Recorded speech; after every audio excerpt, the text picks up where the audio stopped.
From our fan studios, secured by DFWsecurity.com, this is Sean and RJ on 105.3 The Fan. Good morning, Metroplex. We are live on the road again. They let us out of the cage for Firehouse Stop number 3 in Bobby's neck of the woods, Louisville. Yes. I got to wake up at a normal time instead of 4 a.m. So I woke up, rolled out of bed, got in the car, and drove down here. It was just like 9 minutes or so. Oh, God, I hate you. We noticed. Strolling up late. Just rolling up, 4 or 5 minutes. You know what? It took me a little bit longer to get here because I had to remember to grab that. Show the fan cam there, Chop. I did bring. This is a very Tom Brady-esque football. Yep. It is the Duke. Mm-hmm. Okay, this is the Duke. This is the official football. It's slick as you know what, but it is heavily deflated. Yeah. It's It deflated. is. Sean can actually grip it. I wanted to make sure that Sean could hold the football. I didn't want to, exclude anyone. We're very inclusive here. And so that's what that was about. Hey, Bobby, how about you show it on the fan cam? Because I don't think because none of them RJ's have it. That's right. Here we go. We've got the National Football League. It's actually signed, I think, by a couple people. Roger Goodell signed it. No, there's another one, I think, somewhere on here. But you're using a signed football? It's not like that. It was like I had gotten the ball, see right there. I don't remember whose signatures these are. It's like Kylan Hill from Mississippi State and somebody else. We're just doing it out during when Jane and I were recording one time. May have a CPR bet payoff for the loser of the football throwing competition. We got the Tolos out here. Show them you can hold it. Look at that. See it. He can hold. No, I said show them you can hold it. Yeah, they see it. They see it. Go. 500 West Round Grove Road.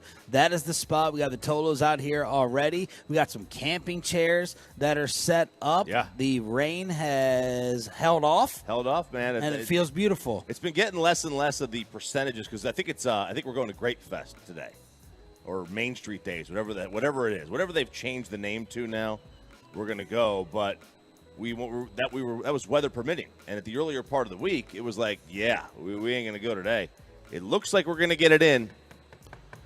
Knock on wood, or whatever this table's made out of. We have 105.3 The Fan pint glasses. We got about 80 of them. So roll on out as soon as you can. That has not been a problem with the Tolos as we get the mass attendance even before 7 for all these Firehouse tours. Before 6? I mean, we got people out here before 5:30. It was amazing. I think there was 80 to start. There's 77 now because they're already gone.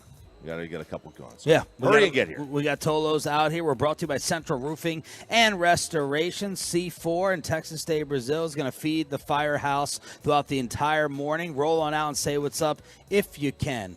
Truckwreck.com text line is open at 877-881-1053, 877-881-1053, and PayPay. Let's start off with something that happened last night in Filthy. A little back and forth. I don't know whether you guys feel better about taking on the Philadelphia Eagles after this.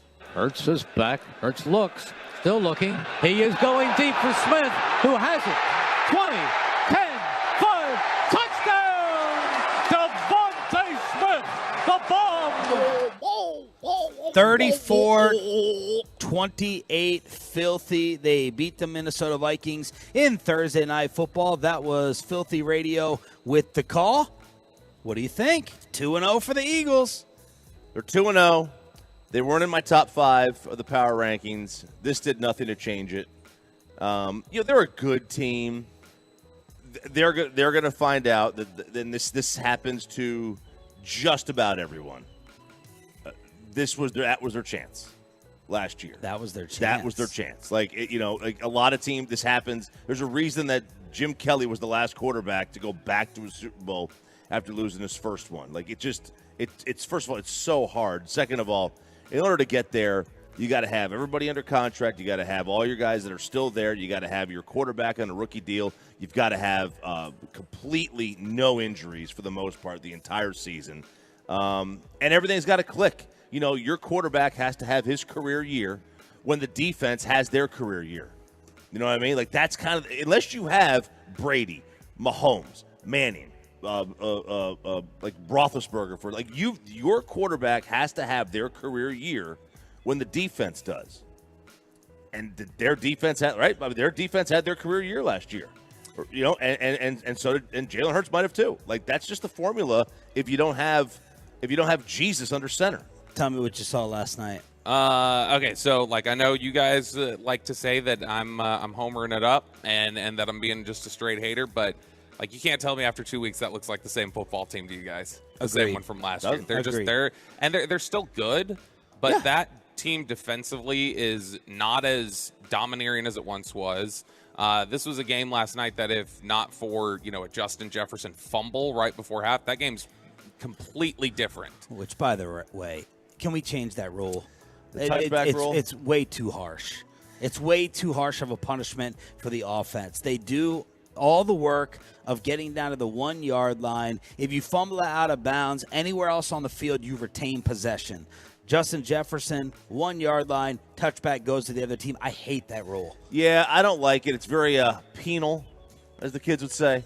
I don't think kids say that. I don't think they say it either, but it is very penal. I don't know what you change it to. Ball out of bounds, you keep it where the ball went out of bounds. Same thing like the rest of the field. But the only thing with that is that for last night, that ball should be at the 1. Okay. I would say move it back. I don't know. Why get punished on it? Just explain that to me. Why would I go backwards? Because I think that if you don't punish them somehow, so even bringing it back to the 15. But why is it like that everywhere else on the field? Because on that, there's no other punishment. You're extending out for the end zone on that one, and they need to you will have just guys just reaching out. You want to put it on the 5? Yeah, you got to move it back. I think you got to move it back somewhere. I don't want to just place it at the 1. I would even say move it back to the 15. Ooh, to the 20. Ooh. But the way they have it now, it does become the most harsh penalty in the sport. Not penalty, but it becomes the most harsh punishment in the sport. Yeah. Yeah. So Jalen Hurts, 18 of 23 throwing for 193. This was a turnover fest back and forth in the beginning. He ended up with those stupid tush-push touchdowns buddy. From the 1 yard line. Cousins ends up with his statistical loss like usual. 4 touchdowns, 364 if you had him in fantasy. Justin Jefferson putting it on Darius Slay, 11 for 159, and a backdoor cover, as you suggested, may happen. There you go. There's your backdoor cover, and that's one of the things you got to worry about with this game. Although it did go off at 6, right? Yeah. So it was a backdoor push. Backdoor push. Yeah. But look, penal. Kirk is now 8-1 against the spread in primetime games. He was 8-8 going in this game. He was actually really, statistically, he was fantastic. His QBR of an 83. He's going to win that game. If he does the same game, he's going to. They're going to win 8 out of 10 games like every week. So I think the big takeaway is they're definitely gettable. Yeah. You can face them tomorrow and feel like you could be favored in the game. That's my overall takeaway if you're the Cowboys. Yeah, I don't feel like, if you're – what's the line you always use? You say if they're playing this game out here on this field back here at 75 and fits you, if they're playing that game out there, I would take all the teams I put ahead of them the other day, I'd take Kansas City. I'd take, Dallas, San Francisco. I think that they're much more vulnerable than they were last year, and these are 2 games where they were not totally sharp. Mike McCarthy will join us live at 6:30 this morning. Wow. Maybe he'll take some Tolo questions. You think so? Maybe we'll get the he won't have a choice if we just give the Tolos the wireless microphone out here. But Coach McCarthy getting ready for the New York Jets coming up in about an hour from now. We have our final Texas Rangers ticket giveaway. Again, we're brought to you by C4 Central Roofing and Restoration, and we have the fan pint glasses. Let's see what these things look like. Let's show this off on the fan cam here. Sean and RJ Firehouse Tour 2023. These are pretty sweet. They're very sweet, man. They are really cool. Laser etched into the glass. Absolutely love it. Real quick, Eagles 3.5-point favorite on Week 9 in Philadelphia. It's a pick'em here. Week 9. Week 9 in Philly is a 3.5-point Eagle favorite. Week 14, December 10th here. It's a 1-point Cowboy spread on DraftKings. It's a pick'em and a few other spots. So it's that pick'em 1-point spread. Texas Rangers remain on fire. Do not be eating seafood this weekend. And as Brandon Cook's going to be missing this weekend, shout out to the early Tolos. Come on out here to Louisville, 500 West Round Grove Road on DFW Sports Station all morning long with Sean, RJ, and Roberto. Coming up in the next G-Bag Nation, it is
Here's the pitch to Seager. The lefty swings and belts one. Deep right field. Biggio going back. He turns. He looks. That ball is history. Corey Seager with his 31st bomb of the year, and it's 1-0 Rangers in the first. And they go on to win their 6th straight game. Beatdown of Toronto. This is Toronto's version of what happened to us against the Armpit. 9-2 Rangers. They get the W. They have the Guardians tonight. You didn't have the Astros or the Mariners in action. So where do things stand in the American League West? You creep up a little bit more as we got some of the Rangers shirts out here with the Tolos. Firehouse number 3 out on the road in Louisville. 500 West Round Grove Road. The Rangers are a half game back of the Astros. Seattle is a game and a half back. 35-9 in this series. 35. That's very Astros and what they did to us about a week ago. 35-9. I can't even. I just get out of my TV like that. They are impossible to watch. They are maddening to watch. I don't care if they're getting beat. I don't care. They are maddening to watch. I hate that baseball team. Get them off my TV. I hope that. Are they like what's the local sports team? Y'all can tell me as well. The entitled, should have it all, rich kids. Oh, like University of Texas?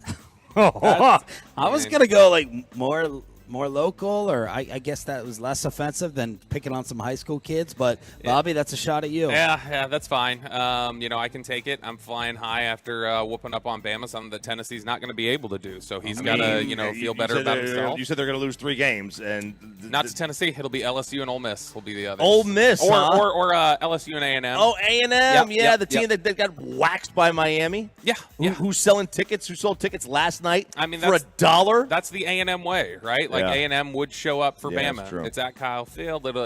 That'll be the one that they win. Marcus Simeon helped make it 5-2. And then, of course, we're focusing on Nathan Eovaldi. What were you? The question you got to ask is, what were the expectations? I didn't think he was going to go 73 pitches. I thought he was going to be 55 to 60. So that either tells you that they wanted to extend him and see what he could do, or his arm was feeling okay. He wasn't fantastic. And if this is what they get out of him in the playoffs, especially if it's in those middle, let's say they make the ALCS and it's the middle 3 games and he starts game 3, and now you've got back-to-back-to-back. I mean, he kills your bullpen. Like, he really does. Velo was fine. One more mulligan start. And then let's go from there. Sandler texted me, this is the equivalent of a mid-March for him. Yeah, this is what do you have gone 73 pitches? That may not have been what you had anticipated, but if I told you, but he threw 54% strikes and he threw a first pitch strike to 6 of the 16 batters, I think that's where it's like, well, that's what I'd like to see better more than seeing him throw 73 pitches. His command isn't there. His velocity, all that, but the fact that he was able to go 73, that was more than I expected of him. But again, I mean, he is in a situation where there's very, very limited time to get him ready and geared up to be able to go a full 100 pitches with velocity beyond 85, like not 85 miles an hour, beyond the 85th pitch. We saw this before the injury. He got around 75, 85 pitches, and you saw a drop. You saw a drop in his velo, and that's something that's got to get fixed. I mean, you can't go to a playoff series and having a guy be able to go 75, 80 pitches, then all of a sudden the velocity drops. So now the Guardians are next. They're 3-7 in their last 10. They're second place in the Central. They're 8 games back. A big Tolo screw you to, was it Adam? Yeah, Adam brought these. All right, on the fan cam, Twitch, and YouTube, Jerry Jones has apparently rebranded our show, Bobby and Everybody shirts passed out from Adam. This is good because then good you morning, are sure. Bobby. Everybody. See, everybody. Now you can guarantee, as long as Jerry's watching the fan cam, you can guarantee that he'll never forget your names again. I'm sure he's he'll look and reference and go, everybody. I'm sure he's up coating his Egg McMuffin in salt and banging around his teacup, but this is going to be the name of my fantasy teams from here on out. I'm going to change the name. Bobby and Everybody. So props to Tolo, Sean, Adam rolling out, Zach rolling out, Artemio again, Daniel. We're getting 3 for 3 Tolos with this Firehouse tour. It's been impressive. The pre-6 a.m. crowd, I mean, they show up more consistently before 6 a.m. than I do. Yeah. And they deserve a lot of credit for that. We have the best unemployed audience in the Metroplex. Not kidding. Not unemployed. It's the 12-hour shifts rolling in before 6 a.m. The 12-hour shifts. That's the third shift, too. That's the worst one. The overnight. Oh, I remember doing those. 877-881-1053 is the truckwreck.com text line. The number to win our final Rangers ticket giveaway of the week. We'll play Jeopardy coming up at 7:20. I guess I cannot be the defending champ of that since that was high-low last week. No seafood? No fancy seafood dinner this weekend for everybody? No, stay away. Stay away from especially oysters. Now, Bobby, you don't eat oysters because you have no palate. I only eat clams. But, only what? Clams. That's the only seafood I eat. Okay, I'm going to leave that at that. It's A just the only Texas one I like. man has died. What time's your wife coming out here? I don't know. Okay. I'll ask her. A Texas man has died after consuming raw oysters. Now, how? Because he got the Vibrio vulnificus, a waterborne bacteria virus that happens after hurricane season. So the hurricane, don't ask. I have no idea how. This is probably some idiot who got this flesh-eating disease. Not him. They just some doctor invented this thing or whatever. Who knows? Anyway, floodwaters from the hurricane spread the bacteria through these waters, and it contaminates all the fish. So if you're going to eat Gulf fish, no, stay away. Wait until like October for it to clean itself out. I'm following this. You're not getting me with your flesh-borne bacteria. Hypochondriac over here. That's right. You're not getting me with your food-borne illnesses or whatever. This is the only thing I cannot eat. The only thing I'm allergic to. Oysters? Yep. Passed out. Raw or anything? I cooked as well. Really? Rockefeller? Is that Rockefeller? Is that what that is? Rockefeller. I guess you can do it a couple different ways, but drop right out here to the ground. We can get the CPR display out here. We have the American Heart Association, and Bobby is going to perform mouth-to-mouth. No, the loser is going to perform mouth-to-mouth. He's going to eat. Probably be you. He's going to eat clams out here with this dummy. So we can have two dummies together. Yeah, there you go. Now, so wait, what is it? What happens when you eat oysters? Like, do you just break out in hives or what? Dizzy, lightheaded, wake up. People are looking down at me. How many times has it happened? Once. So, but you're certain it was the oysters and not just something else that had happened? Yeah, so my grandmother, big Eastern Shore, cans of nasty loogies just sitting. Oh, yeah. Give me all the loogies. Y'all like oysters? Raw? Raise your hand. Raw oyster? No. Yeah, you have three people with taste out here. No. The rest, nobody else has any taste. See, man, we got Hispanic Tolos out here. They don't mess. As my wife would say, that's some white people stuff. Oysters? Oysters? That's some white people stuff. Sitting there, raw oysters with your Tabasco. Sounds about white. Exactly, Pepe. Exactly, but you used that drop right today, Peyton. Good job. So I would sit there and eat them, and then woozy. Second time, I'm like, I've eaten these growing up. A little bit of stomach sickness. Third time, went back again. I'm like, I'm not allergic to oysters. It's one of the things you can become most allergic to. And then walked outside, bam, pass out, head on the ground. I don't know that I have any allergies at all, like other than like airborne ones. I don't think I have any food allergies, like. Period. I haven't walked into any yet anyway. I didn't. You with all your ailments and your MRIs and everything? Yeah, which did by you the go way, home I did. Oh yeah, no. Cody knows. I was on the phone with him last night. I was definitely thinking I was dying last night. Could have been stroke. I was thinking lots of things. MS. What's you and Cody's phone plan? What do you think? Phone plan, like the Fave 5. Like, where would Cody be on Bobby's list? Or what's his title? Marketing executive or whatever. Yes. Yeah. So if Bobby were to put him on like a speed dial, he's number 2. Behind? Kristen. No. Behind Eric. Oh, that's right. Yeah, your man crush. Behind Chia follows. So, all right, we're going to have the football throwing contest out here as well. C4 Energy, Central Roofing and Restoration, hooking everyone up. And the 105 Through the Fan pint glasses, get them because we're rolling about 80 deep. I think we have 20 Tolos that have already stopped on by. So if you can, before work, we are out here with Mike McCarthy live at 6:30. We're going to use you all to get Coach in a really, really good mood early on. and maybe we'll go ahead and just pass it around. Or if we just get Bobby off the show, he'll be in a good mood permanently. I mean, look, that has been the key in the past to making people happy. As they say, just get Bobby off, and then the rest of it will be in a good spot. Trayvon Diggs says, get Stephon out of Buffalo. And is Brandon Cooks seriously going to miss this game week 2? And he's already dealing with an injury? Or is he probable? Inside the Star to get you ready for New York. Next on The Fan.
studios secured by DFWsecurity.com.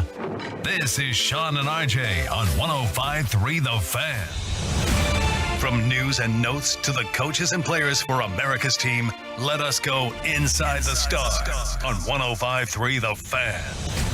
Good morning, Metroplex. Shout out to the 6 a.m. club, especially those showing up already. Firehouse number 3 in Louisville. We are out here for the entire show, brought to you by Central Roofing and Restoration, 500 West Round Grove Road, with the 105.3 The Fan pint glasses. We got some C4 energy drinks to get you ready for your morning as well. Mike McCarthy is coming up live at 6:30, brought to you by Black Rifle Coffee. What's going on with this injury report? I see David Moore, Dallas Morning News, say that Brandon Cooks has a sprained MCL. Mike McCarthy at the podium says that Cooks and Tyler Smith have improved. Zach Martin, weekly guest of the G-Bag Nation, showing up on the report with a groin limited and Donovan Wilson calf limited. Yeah, so they're banged up early already. And the Brandon Cooks MCL is apparently a grade 1, which is, it's not a multi-week kind of thing. It is a single-week injury. That's all you'd have to worry about if he were to miss this week. But it does sound like there is at least some question about him being able to go this weekend, which is, it's a big deal. That is definitively right now, that's your number 2 receiver. He's ahead of Michael Gallup. He's a more important piece of the passing game, in my opinion, than Michael Gallup. And so, you know, you'd be missing him, but this is also a Jets team that is probably going to take away whatever weapons you have in the passing game, because that's what they do, is they generate pressure, they cover really well. You're just going to have to take advantage of some things with CeeDee Lamb and some of the running game probably. But, you know, Cooks would be a big loss. And Zach Martin, I think that's just, you know, banged up. But this is definitely a beaten and bruised offensive line with Tyler Smith out, which it's lingering a little bit, that hamstring, and then Tyron and Zach being banged up. So don't start Brandon Cooks on my fantasy team. I wouldn't have started Brandon Cooks on your fantasy team if he was completely healthy. Okay. That's an interesting take. Just because it's the Jets and we haven't seen the offense yet. I mean, as soon as we see the offense and get an idea of like what it's supposed to look like, what the passing tag is supposed to look like, you'll have better context for that. So give me the likelihood of everyone playing in order. Well, Zach will play. I don't think that's a question right now. Zach playing, and then it's probably Donovan Wilson, Brandon Cooks, Tyler Smith. With Brandon Cooks doubtful? I think Brandon Cooks is genuinely kind of 50-50 is what it is. But Tyler Smith, man, this one's lingered a little bit for them. This has gone on longer than I think they had initially anticipated. There was a sense that he might be able to go last week. And as the week has progressed, I think it's just been a little surprising that he hasn't been able to be out there. He's been a DNP these first 2 practices. And so they're going to miss him if he's out again. But Chuma Edoga did a solid enough job. But this is a big ask against this particular Jets defensive line for Edoga to step out there and be really good for you. The spread is 9. Choppy, see if you can find out the over-under for this game. Bobby, guess the over-under of what you think it's going to be while we get the actual answer. 36.5. Ooh. Oh, no, that's too low. They're both. Peyton, you know what it is? I think it's like 44.5, right? 44.5. Mike McCarthy saying he's looking for it. It's like Coach wasn't able to play with the toy on Christmas morning. His new offense says he's looking forward to using the full game plan versus New York after the rain and the big lead scaled things down against the Giants. You got it? Yeah, so I was close. You are close. Yeah, that's too low, though. It opened at 45.5. Then it went to, after Rodgers' injury, to 39.5. It looks like it's settled in around 38.5. Yeah. Okay, it was close. 38.5. You thought it would be higher? I thought it would be 41. 41. I thought I saw 39.5 the other day, and then it would just tick up a bit. Because unders usually don't play. Like, the old saying in gambling is like smart bettors bet the under, but you know, if you bet the under, you hate life. The Cowboys are going to wear Gil Brandt stickers on Sunday to honor their legendary personnel man. So they're going to have the Gil Brandt stickers right there to honor the legend. Yep, which they've done things like this in the past. Obviously, it's just a little emblem that'll say Gil that they'll stick on the back of the helmet, but nice that they were able to do that for the first home game here. A guy who meant so much to the organization. Yeah, I was going to wonder if they were going to have was going to say Gill or just GB. Gill. Yeah, it's Gill. Got your answer. Mike says he's disappointed he's not going to get to face Aaron Rodgers, who the Cowboys are 3-8 all-time against, including 0-2 in the playoffs. Mike has said, I know how great he is. I loved the matchup last year. Left a bitter taste. People always talk about how Rodgers dominates Dallas when he plays in Dallas. It would have been nice to break that curse. I hope he gets healthy, and I hope he comes back next year. Nathaniel Hackett, Jets OC, was asked how you slow down 11. You can't slow him down now. I mean, you watch the tape and talk about a guy that jumps off. I mean, he has, and seeing him grow as a player is. I mean, they have done an outstanding job with him. He's done an outstanding job himself, and he's somebody that, I mean, he can totally wreck a game. So everybody has to know where he is at all times. So there's Hackett trying to contain Micah Parsons. Trayvon Diggs is coming to the defense of his brother, Stephon. The hot mic moment from the Buffalo Bills reporter who did not realize that she was being recorded on at a Bills presser. Listen close. Hey, there's no control over Stephon Diggs. Dude's going to do what he wants to do. He'll look at my face and say, F you. How he treats everybody. That's how he treats everybody. He'll look right at my face and say, F you. There you go. And Stephon had a lot to say in response yesterday. Which side do you believe? The reporter's name is Maddie Glab, Glab. She said, I should not have said what I said, and I apologize for that. Steph is not in the wrong. I am. And Diggs said, the audio shared was very hurtful. It was insult into my character and to how I was raised. I've always treated people how I want to be treated. I greet everyone with smiles and respect, from the people in our cafe to the people that keep our building clean and in order. The media or fans may confuse my competitiveness that they witness on the field as who I am as a person. Off the field, I would never treat anyone the way that she described. This is an example of why people don't want to deal with the media. Ooh. It's hard to fight the preconceived notions people have about you, regardless of ever having a personal experience with them. Well, look, I'm glad she apologized, but it didn't seem to Maddie. Oh, gosh. It's way too early for that. We're trying to get people to What come happened? out What here, did I not do? chase them off. What did I do? Look, here's the thing. The Why most is that awkward so part bad? of this, I had not seen this, who had said this yet. I just looked it up. She works for the Bills. This is like if Nick Eatman got caught on a hot mic saying this. Oh. This is even more awkward than I had initially thought. But it also, to me, says, again, I understand how he's going to say, this is hurtful and it paints me in the wrong light. Somebody this isn't just normal media. This is somebody who works in the building and is around the team and probably knows how the team feels. I tend to lean towards she probably described him pretty accurately. Well, why has no other reporter from Minnesota or Buffalo ever said this or corroborated this? You'd think someone would talk about his testy personality when he forced his way out of there. Well, I mean, I think not just that kiss-ass Paul Allen, the Vikings He play did by not Playboys. talk about a testy personality. I think a lot of people talked about him being have talked about him being a malcontent since he's been in Buffalo. Like, I think that has been a discussion, and it's been more, low chatter because it's what she ran into there. Buffalo is a small town team. Like, you don't want to necessarily be a member of the media there and get one of the superstars not talking to you anymore. It's college town. It's like playing. It's like being in College Station and in Tuscaloosa. It's a college town. Like, you have to be basically a homer there. And Minnesota, they're just too polite.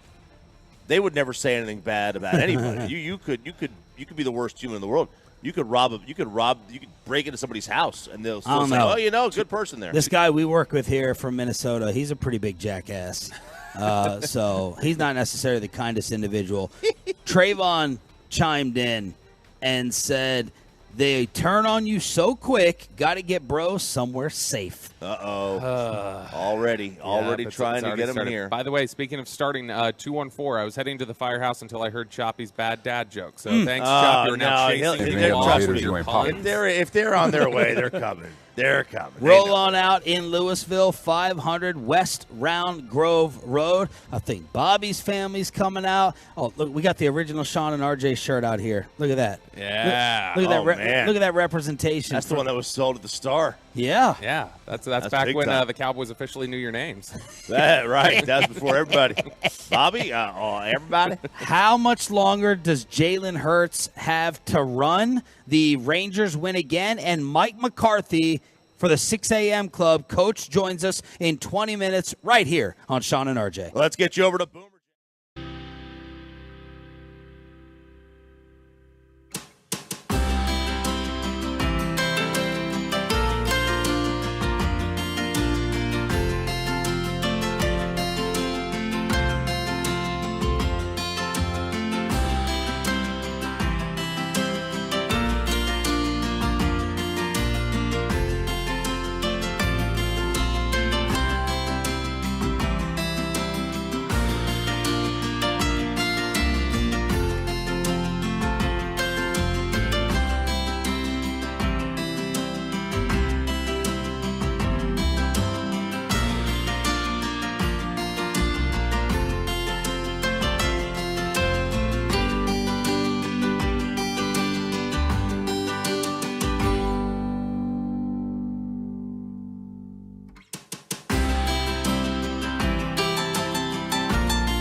and RJ right here on 105.3 The Fan. Segment here brought to you by State of the Art Weight Loss, that's soda, and by the personal injury lawyers Frankel and Frankel. Life is unpredictable. Accidents happen. Frankel and Frankel are the go-to attorneys for car and truck wrecks in DFW.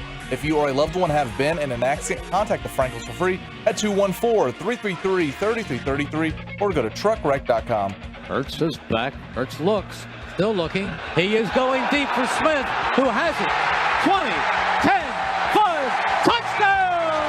Devontae Smith, the bomb! Kirk Herbstreit last night, who I thought was pretty good on Thursday Night Football, he was just talking about how Jalen Hurts and the Eagles offense out of sync in that first half. And Devontae Smith going up for the 50-yard grab, that throw was not that accurate. With the touchdown on Filthy Radio, Devontae was wide open, but some people are wondering if Jalen Hurts is trying to be a little bit more hesitant and a little bit more cautious this year to protect himself. And he still took some punishment, and he is going to take some punishment as the Eagles beat the Vikings, 34-28. Mike McCarthy will help judge our football throwing contest live in 10 minutes from Firehouse number 3 here in Louisville. Yeah, he was okay. You know, like he was okay. It was not a game like he had last year. Put it like this: I'm having some second thoughts about drafting him as the first quarterback. I took him as the first quarterback in fantasy pay, and now I'm like, okay, I'm going to get those 1 yard. I'm going to get those tush pushes. I'm going to get that. Am I going to get the running? Is the throwing going to be exposed? I'm second-guessing myself a little bit, even though I'll beat Alec Medford this week and beat 2-0. I mean, he still ran the ball 12 times. Like, you're still going to get a lot of running. And that's the thing. Like, it seemed like yesterday, like they were like, all right, let's run the ball more. I don't know. Maybe they saw something on tape where, because they had that drive, 7 straight rushes in the second quarter. Yeah, and that was after. Like, I think the first play was a pass, and then they ran it like 7 or 8 times in a row. It was it seemed like they had made a concerted effort there to run the ball. Now, listen, when DeAndre Swift's just getting 6, 7, 8, 9 yards at a pop, like you keep going to him, right? That's really efficient running. But then again, on the flip side of that is, I'm surprised they were able to score that many points by doing it that way. But usually you just chew up clock. But this score was a little bit misleading, right? We all agree. Eagles won this by 13, 14? Or not? Yeah, it's misleading in that sense, but it's also misleading in the sense that, they were not as dominant as that 13-14 point score probably should have ended up being, because this is a game that, we referenced it earlier today, but if Jefferson doesn't have that fumble, this game is wildly different. That's a 10-point swing at the end of the half, and that's all the momentum on Minnesota's side. Kirk Cousins, as well as he played yesterday, and Kirk Cousins was better than Jalen Hurts for sure yesterday. Even for all that, he had, guys like the Jefferson fumble. There was the Osborne drop in the fourth quarter where it was just right in his arms, and he, flat drops it. He didn't get a lot of help, and my gosh, it felt like Philly had the ball for 50 of the 60 minutes in this game. It did. But what's more misleading, the final score, that it was this close, or the Philly point total? Because that did not feel like a 34-point offensive performance. Yeah. I mean, it's similar to when, we referenced earlier this week that Philly was up 16-0 on New England. That game didn't feel like 16-0 at the time. Like Philly has not, these first couple weeks, it felt like they've played down to whatever their point total's been. They've been fortunate, I'll say that. And Sirianni, the halftime react. No coach reacts to a halftime field goal like that. Taking off the headset, spiking it down. So there's Nick Sirianni making your skin crawl, except for Choppy. That's Choppy's boy. Back above Saleh. He's back above Saleh as the most irritating coach in the NFL because even though Saleh was annoying in Hard Knocks, I thought I liked him a little bit in Week 1. We need the Eagles to miss the playoffs so we get Sirianni on Hard Knocks next year.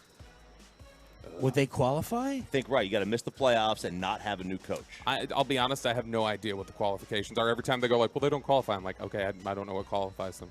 Jalen Hurts running the football, is it going to go away? Yeah, Tim McManus wrote about this over at ESPN. And whenever you get these long-form, deep-dive articles from beat reporters, I think it's important to take a closer look at it other than just, I guess the beat reporter was bored. Like, they're generally tackling something that, a larger narrative that they want to kind of get out there. But yeah, this is a story that's basically the headline is Eagles quarterback Jalen Hurts' playing style sustainable? And it talks about how much he's been running the football, how many hits he's taken, how, you know, after they gave him this big contract, and the questions were, well, is he going to keep running now that you've got this investment? Sort of like the discussion we had with Dak post-injury and post-contract was, do you want him getting hurt? Do you want him out there running? And Nick Sirianni had said, we'll always think about protecting him first, but we didn't pay him more to do less, which I think is an interesting quote. But it mentions specifically the moment as the game against the Bears last year where he got hit, where he hurt the throwing shoulder at the end of the year and missed the rest of it, missed the Cowboys game. That was the one Gardner Minshew had to start. And when he went down, Jordan Mailata had to come over there and go, like, tell him, stay down, do not get up, stay down, just wait a second. And Jalen Hurts got kind of frustrated and said, get me the F up. And they pulled him up. And they interviewed teammates, guys like A.J. Brown, who were like, yeah, look, I love what he brings in the running game, but as you know, selfishly, one of his targets, I'd like to see him slide every now and then. I'd like to see him protect himself. So it does feel like there's this push in Philly right now, not the 4th and 1 push. Feels like there's this push to have him run a little bit less. Maybe that's why A.J. Brown seemed so annoyed with him last night. A.J. was annoyed? Yeah, there were a lot of incidents. They were getting pretty animated on the sideline with each other. AJ gets irritated, man. He does. Yeah. AJ or Stephon? I guess Stephon, but AJ will let you know real quick as well. I mean, they both forced their way out of their drafting teams. He did the same with Tennessee. So. And then, Choppy, that comes down to the question of, right, this is his best skill set to be versatile, what you always talk about with a running quarterback, versus trying to protect the brand-new contract. Right. And evolve into a more of a pocket passer. Big mistake that teams do. You know, like they want to try to preserve, but they don't realize that they're preserving something that they didn't pay for. You know, like they didn't pay for him to. They paid for him to be the throwing quarterback and the running quarterback, not just the thrower. How much is Mike McCarthy going to miss Aaron Rodgers on Sunday? Is Brandon Cooks going to miss this game? And who does Coach think will win the morning show football throwing contest? Whale alert, Mike McCarthy joins us live on 105.3 The Fan right after this. But look, it's the usual Friday heads up from Frankel and Frankel. The Tolo team of attorneys always want you to have a fantastic but safe weekend. But we know that drunk driving incidents increase starting today. If you or the loved one are the victim of a car truck accident involving a driver under the influence of alcohol, illegal or prescription drugs, marijuana,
It is now time for the Mike McCarthy Show, brought to you by Black Rifle Coffee, the official coffee company of the Dallas Cowboys. We are here at the Louisville Firehouse number 3, brought to you by Central Roofing and Restoration. The firefighters just came in, and they said, tell Coach, we said what's up. So we got a little extra morning greeting from Mike McCarthy joining us here on Sean, RJ, and Bobby, 105.3 The Fan. Good morning, Coach. How are you? Good morning. Good morning, Bobby. Good morning, firefighters. Oh my gosh! Oh no! Oh, that's that cold. hurts me personally. That hurts me. I hurt my feelings. Well done. Well done, sir. Well done. Well done. You and Jerry, thank you. Appreciate that, Coach. You ready to do some actual You ready to do some actual coaching this week? Oh my goodness, Jesus, you are sensitive. Well, 40-0. You couldn't play with the new toy. You couldn't get into the offense. So I know that disappointed you a little bit not to be able to unveil, huh? No, I was perfectly fine with the outcome of the first game. So I've done this long enough that it's all about winning. And frankly, it's a great experience for us. You know, we do play in the NFC East, and to have a bad weather game early, and and have success in that weather, I thought it was a great experience for a football team. Coach, I know you commented on it earlier in the week, but obviously your relationship with Aaron, what's it going to feel like to be out there on Sunday knowing you're not going to face Rodgers and everything that he's going through with the injury? Yeah, it's I'm just like everybody. It's you feel terrible for him. Obviously, this new chapter and everything he's poured into this opportunity, but it's part of our game, and and our focus is really about winning our first home game, and this is a hell of a football team. Been very impressed with them all week, but yeah, it's the unfortunate part of this league. Obviously, like defensively, you may plan differently for Zach versus Aaron, but like as an offensive coach, do you build offenses differently based on the other team's quarterback or offense? Like if you're playing Mahomes, you figure you got to get to 30. If you're playing a lesser offense, you could maybe be more conservative. Does that play into preparation at all from the offense?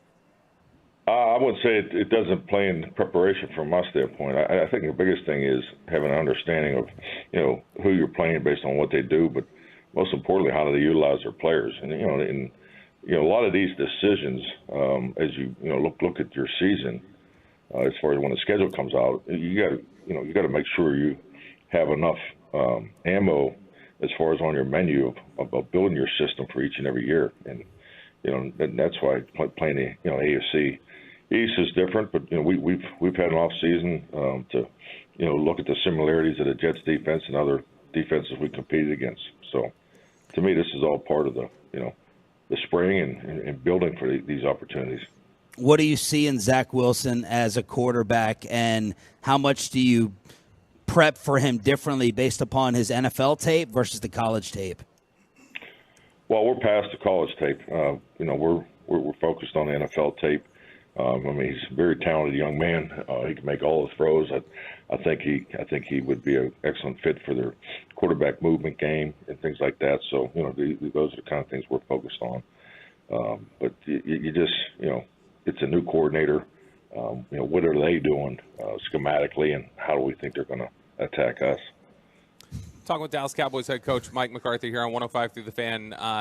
They do have a new coordinator there with New York. It's Nathaniel Hackett, a guy that you've got a lot of history with. We all have seen the off-season stories that'll be like, Mike McCarthy once babysat Nathaniel Hackett. But how cool is it when you get the opportunity to go up against somebody that you've got such a long-standing relationship with there, and how does Hackett kind of challenge you guys? Well, on a number of fronts. Personally, I'm just really, really proud of Nathaniel and his career, and but yeah, it's always fun to compete against the people that and you have history with. But Nathaniel has a lot of his father in him. You can see the West Coast core concepts, but he's added the system movements, particularly in the action in the quarterback movement game. So. But yeah, you feel like you have some history, and you're just watching the defensive preparation this week. You can see a lot of carryover from their offense and our offense. Did you tell him to grow that goatee? I did not. No. Mike McCarthy is already trending after the opening line here on social media. No. Yeah, not good. Oh, not good goodness. for us. Ew. Yeah. Okay. Jerry didn't tell you to do that, right? I read my emails at night. I'll just. Hey, Coach, we know how much you wanted to emphasize run defense in the off season. How much of a test is this going to be taking on Breece Hall with what he did in Week 1 and Dalvin Cook? Oh yeah, you got two big time runners, but it's definitely a focus. You could see it in the Monday night game. So, and we feel strong. We can probably answer this every week, but that's how people are going to come at us. And as far as running the football downhill and then the quarterback movements and the action off of that. So that's obviously a big part of our prep every week. Mike McCarthy here on 105.3 The Fan. Coach, we always usually ask this when you have like one fantastic corner. Looks like you guys have two with the addition of Gilmore. Is it a relief not to have to think about traveling Diggs with a guy like Garrett Wilson when you have two guys like this on each side? Oh, definitely. I think when you can play left and right and play matchup football, I think it says a whole lot about your whole secondary and all the pieces tied together. So yeah, no, I think this is about as good as a situation as I can recall. And as far as the combination of experience, obviously ability, so we have a lot of flexibility in our secondary. Coach, you've talked a lot this offseason about, with the offensive changes, how you want Dak to own the offense and to really feel ownership of it. And that'll be when the offense really hits its peak is when Dak, feels that ownership of it. What does that mean in terms of, details or particulars? And do you feel like that's what you saw last Sunday was Dak taking ownership of the offense? Definitely. Dak definitely owns the offense. I like to think the whole quarterback room views it that way because these offenses are, in my time in this league, at the end of the day, who are you going to build your offense around? This offense has always been built around making the quarterback successful, and that starts with a commitment to the run game, have the protection schemes and adjustments to combat these defenses today, and have a philosophy of detail in your passing game. So, and he has done a great job of commanding that. And then it's all the other things too. It's not about plays as much, but it's taking command of the preparation, the interaction, the specifics, the conversations beyond the classroom. All those things. Dak does an incredible job of the little components of leadership. We see the bigger moments, but it's the little everyday things that he does an incredible job of. Coach, I know you. Everybody, the listeners, always like to get sort of a little lesson on some of the stuff with the game of football. And when you talk about Dak, and one of the things that we hear a lot about Dak, is that he's really good pre-snap. His ability to diagnose and recognize things before the snap. Could you just explain what the process is for the quarterback specifically? How you want the quarterback from the time they break the huddle to the time the ball's snapped? What is it you want them looking for? Well, you have pre-snap and post-snap responsibilities. So, I mean, obviously, once the play is communicated, obviously there's responsibility in that as far as his command and communication and pace of operation and all those things. And you get to the line of scrimmage, there's always keys you're looking for because every formation dictates a response from the defense. So, having your pre-snap keys, and then how's the current scheme, run or protection tied to the threat of the defense. So you go through that process. Then there's run it plays, there's adjustment plays, and there's check and lead plays. And so whatever realm you're in, you have to gather that information, and then a decision is made. And and the last component of the pre-snap is your cadence responsibility. So and that's something that I think we're doing a much better job of. And and he's done a really good job commanding that, and the variations have improved. And then once you snap the ball, then you got to play football, and I think we run out of time to do the post snap. So let's stop right there.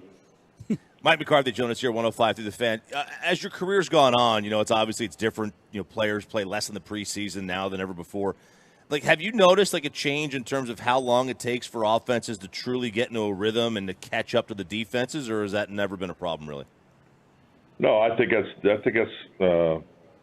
it's fairly accurate, as far as, but I mean, there's no exact science to it, but I'm sure the pattern of statistics will reflect, how these games go. Because, the offenses may be behind the defenses, but, the defenses are just getting going too, particularly in their, the speed of their fundamentals and techniques and finish. So there definitely is a build-up, and some teams are clearly ahead of others, going into September football. But September football is not the cleanest football of the year. I think we all recognize that. Coach, are you anticipating a slugfest? Will this be a great test for the physicality of your team on Sunday against the way this team plays, especially their defense? Absolutely. No, I think that's going to be a big part of this game. So, it's an uncommon opponent, but as far as their style and aspirations that everybody has, it's I know it's week 2, but I think both teams are looking forward to this game. Coach, I know you mentioned earlier this week how fun it was just as a fan of good football to study Quinnen Williams and how disruptive he is. What's that struggle like, though, that internal struggle when you put on the film and you're admiring it as a football guy, and then on the other end of it you're going, well, hell, I got a game plan to block this too? Yeah, I mean, we're pretty regulated in what we do. I mean, you get in there Monday and you're really focused on their personnel, throughout Monday evening, and then you get into how we're going to play this game. So yeah, I've always appreciate the players and how players grow, where they start and everything. And I mean, he's a tremendous football player. He has great tape. I mean, his season last year, the numbers speak for themselves. But I was very impressed with him in the Buffalo game. Well, and one of the guys, obviously, that if he's able to go, would be tasked with blocking Quinnen Williams would be Tyler Smith. Could you just update really quickly where he stands and also Brandon Cooks? Yeah, we obviously don't practice today, but if we did practice today, Tyler he most likely would be in the rehab group. So we'll Coach, see what tomorrow brings. Coach, this is probably a dumb question, which I know will not surprise you. I thought we were going to get out. I thought I was going to get out of here. It might be brilliant. It might be brilliant. I got to throw one at you after the opening you gave us. Do you guys does looking at Hard Knocks, does that help you guys in any way in scouting, or nothing whatsoever in terms of looking at what they do, the way they're talking about their team? Does that play 1% of any role? I think you can pick up, a vibe from those type of opportunities. I mean, I personally have not watched the Hard Knocks, but we do have it. Do have people here in our operations have watched it, and you look for things of communication that maybe tied to the video, but they watch it too. I mean, they edited the show, so. But yeah, I've never felt like over the years of playing a team that was on Hard Knocks when you play them really. I never really felt like we got anything totally out of the video, which is a credit to the people that do the show too, because I think they're trying to represent the right concepts. All right, last one. We're having a throwing contest this morning out here in front of all the. What's that? You're throwing? Yeah. We got football. Football contest? Okay. We're probably going to throw our arms out. That's what we're probably going to throw, if you want to be perfectly honest. So we need to know from you, what's the best route to judge for this contest? Is it give me the yards and give me the pattern in order for us to determine who wins or loses this bet? An 18-yard comeback. Ooh. An 18-yard comeback. Okay. Yeah, now you got to get it outside the numbers now. It can't be. All right, so they got to turn. The receivers got to turn to the right then. Well, or the left. Well, I guess it depends on forget that. Yeah, that's too much. Just throw go routes. Opposite hash. Is that what you want? Opposite hash outside the numbers. Yeah, just tell them to run deep. Get it up early, because I'm sure you guys don't have a whole lot of length. Hang time, huh? Wow, Mike. Hey, you gotta know what you're playing with. That's right. Mike McCarthy bringing it strong, creating a promo at our expense, brought to you by Black Rifle Coffee, the official coffee company of the Dallas Cowboys. Coach, greatness this morning. Thanks so much. Good luck on Sunday. All right, take care, gentlemen. Talk to you next week. Hey, good morning, Bobby. Everybody. Man. Wow. So Bobby just said in the commercial break, he goes, would it be funny if McCarthy came in here with that type of intro? As we have the Tolo shirts that were made from Adam, Bobby, and everybody. And we can't do the next one. Now it can't be Bobby and firefighters. Yeah. You can't impersonate a firefighter. McCarthy came in, low blows at that, man. the passing ability, the arm throwing. Yeah, he was all over the map, man. All of it. Just dunking on us, just dimples everywhere. It's awful. All right, it would not be a that was fantastic from Coach.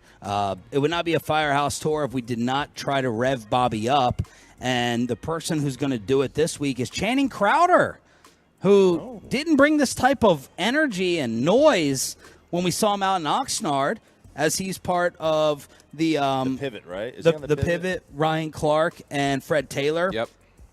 Well, Channing Crowder went on with our buddy Zach Gelb, and Zach sent us the message off the national radio show. Channing Crowder going after number 4. I will pull Dak to the side. If I was in the locker room, my honest assessment of Dak is he's never going to win a Super Bowl. He's not good enough. I'm not a fan of Dak. I've been saying it for years. He's going to mess up in the big moments. But if I was a Vander Esch, who plays my position, if I was a D-Law, if I was a Michael Parsons, who's a good friend of mine, I would invite him to a nice dinner. I would sit him down, Zach, and I would tell him, you're the problem of why we're not winning. This defense, bro, they brought in Stephon Gilmore to put on the opposite side of Trevon Diggs. Like, they have Malik Hooker was over there, Vander Esch and Harper at linebacker, who both can play. That front four, Dante Fowler is a backup on that deep. Bro, this defense is a monster defense. You have all these all-pros. Zach Martin is going to the Hall of Fame. Smith, the tackle, he's a Hall of Fame type player. You have all this talent. Tony Pollard, CeeDee Lamb. You're bringing Brandon Cooks, who's a Blazer. Bro, I love this roster. And you know what's going to happen is what I say all the time, Zach. There's going to be a playoff game. You're going to be down by 4. It's going to be 1 minute and 37 seconds left on the clock, and your ass got to go get a touchdown. And Dak is not going to do it. I've watched Dak fail over and over again. The 49, if you say the two numbers 40 and 9 to Dak, he can't sleep that night. Zach, we watched it 2 years in a row. You're right. You're going to put some people that can rush on him, and Dak is not going to be able to perform there. The problem with the Cowboys is their overpaid quarterback, Dak Prescott. Roberto, keep in mind your daughters are out here, so be careful with the language. Yeah, they are. They're Hi, girls. I never saw actual proof that you had relations before. Oh yeah, amazing. I mean, well, you've met them several times, so I guess that shows how aware you are. Daddy does work and you just do housework. That's right. No, this is theater. Yeah, he wasn't going to say this to Jay Fiedler when he played with the Dolphins, much less say it to Dak. Like, and if he knows Micah the way he claims he knows Micah, I guarantee you Micah would say, I wouldn't do that. I wouldn't talk that. They all gravitate towards them. He is their emotional center. He is their complete leader for the entire team, not just the offensive side of the ball. And so this is his form of theater. Good for you, Shannon Carter. Go sell some more jerseys out the back of your truck at University of Florida. It is low hanging fruit. Now, look, generally when the team loses, a lot of times it is the quarterback that causes them to lose. If he plays poorly, like they if you go back and watch that San Francisco game last year, you would come away saying, all right, the team played well. Dak made a couple of mistakes that cost him. The defense played well. The defense, yeah. Like, they played good enough to win that football game. I mean, honestly, it's I think it says everything that the week following a 40-0 road divisional victory, Channing Crowder wants to say, Dak, he's terrible, and he's never going to lead him to a Super Bowl. Has anyone changed their mind over, and I was the lone, soon-to-be correct one on the show, and I'll start with RJ because I already know Bobby's answer. Well, I probably know RJ's answer. Has anyone changed their mind over the way in which I said the Cowboys would get to the Super Bowl after what you said about the defense in Week 1, Choppy, and what we always talk about with the quarterback? You know what? I'll zoom in even more on this game on Sunday. Open it up, air it out like we always talk about with offenses, or let's play smart, a little more conservative. Zach Wilson is going to give this thing up and win a tighter, low-scoring game versus trying to go crazy and maybe give the Jets defense their only opportunity to win. Well, it's interesting because your answer to that will tell me. So I think a decent amount. If you play that conservative style, you allow a lesser team to win more so than playing aggressive and making mistakes. Because what happened with those Parcells games, those 13-10. Yeah. You keep these games within a touchdown, and bad luck happens. You get a bad break here. Whereas if you just open it up, I could turn it over. I could have more. You could. I could have more. Kirk Cousins sack LT play last night, interceptions. You can't play scared though. Pick sixes. You got to play. You have to play sports aggressive. I mean, everything has become get the ball out quick though. Like the deep passing game. That's been a conversation this week across the league of is the vertical passing game dead right now? Because last year the league deep passes, which are traveling in the air 15 yards or more, last year saw the fewest number of deep balls attempted since 2006. Yeah, because now it's not about it's about obviously get the ball out, right? Get the ball out, but also just move the chains. Teams are content, and they watch Tom Brady do it for 20 years. You have to be patient on these long drives, right? The defenses are waiting for you to be impatient and make a mistake. That's what people did to Kansas City early on last year. Last night, the Vikings did it to the Eagles. They did, and Kansas City eventually adjusted. Right? In the beginning of the year, though, they're Mahomes turning it over a lot. You've got to be able to be patient. Yeah, you don't necessarily – because if you just play a conservative style, you are allowing the Jets to stay in this game. Look, you can say that defense is their identity. That's how we'll watch them this year and say that's how they're going to win most of their games. You won't win a Super Bowl, though, if your quarterback can't get the job done. Right. And so, in that sense, they can be carried for most of the year by the defense. At some point, the quarterback's got to make plays. And the defense can carry you in a playoff game. They carried you in San Francisco, and you lost. They could do it for the whole season. Your quarterback is going to have to make a play eventually. Week 1 also had the lowest kickoff return rate since 2000. I'm so annoyed that they're getting rid of one of the most exciting plays in sports, which is the kickoff return for the touchdown. And I understand the safety issues of it. So just adjust the way you did with the the XFL. And I know they've explored that rule. Yeah. Find different ways to do it so you're not getting those full length of the field car crashes on special teams. That's fine. But if this is what you're going to do, if you're going to make it so irrelevant, just put the ball at the 25 every time. Just get rid of the whole play. There's no point in it anymore if you're that concerned about it. By the way, speaking of injury updates, Darren Waller, the hamstring apparently could be a lingering issue, according to New York media. Same hamstring injury that forced him onto the IR with the Raiders last year. Also more of a nerve issue than it is a muscle one. So if you drafted Waller and you're sitting there waiting for him to produce, sorry about your luck, if this report is correct. Sean Sharif, RJ Choppy, and our Cowboys insider Bobby Belt. The early great turnout already from Firehouse number 3 here in Louisville. Stop by and say what's up. We have the 105.3 The Fan customized pint glasses. Come on out as we got the Expressway commercial free, and we played Jeopardy. We may need some Tolo assistance for Jeopardy with the wireless mic, and we'll have the football throwing contest that Mike McCarthy mocked. RJ's going to tell you if this Rangers rotation can win it all, and our final Rangers ticket giveaway of the week after this. After we get you some info on the American Heart Association.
Fan Studios, secured by DFWSecurity.com.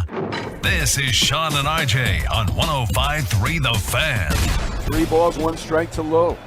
Here's the pitch. Swung on and drilled up the middle. It's a base hit. 1 run is home. Here comes Simeon. There's no play at the plate. A 2-run single by Nathaniel Lowe makes it 7-2 Rangers.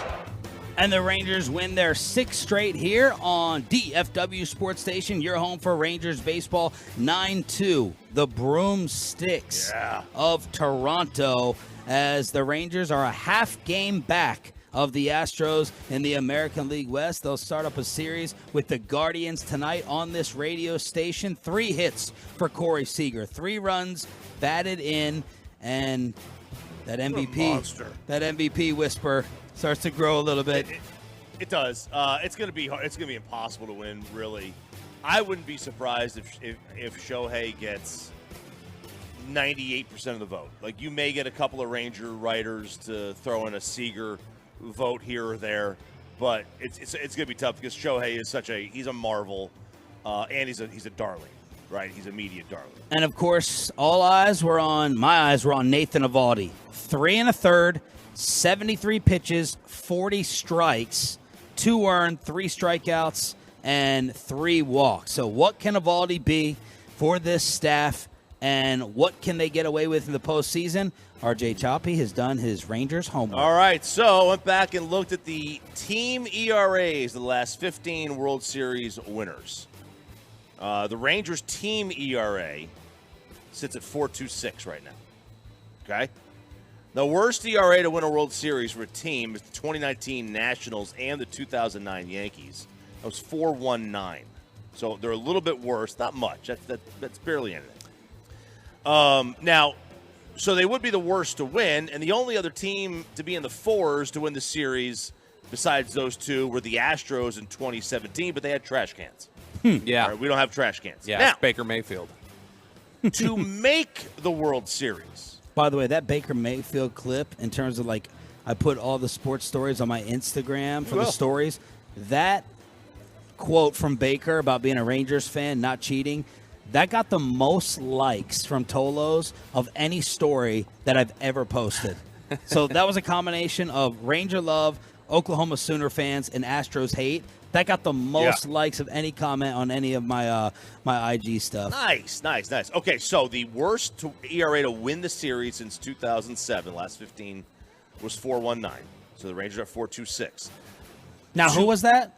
That was both the Nationals in 2019 and the Yankees in 2009. And their dogs, as McAfee would say, was who? Because you said a lot of the Nats had Strasburg and Scherzer. Yep. Okay, they had an awful bullpen. Oh, we have Scherzer, though. That's good. Different Scherzer. And we have Strasburg and DeGrom. The Yankees in Same 09 production. had Sabathia.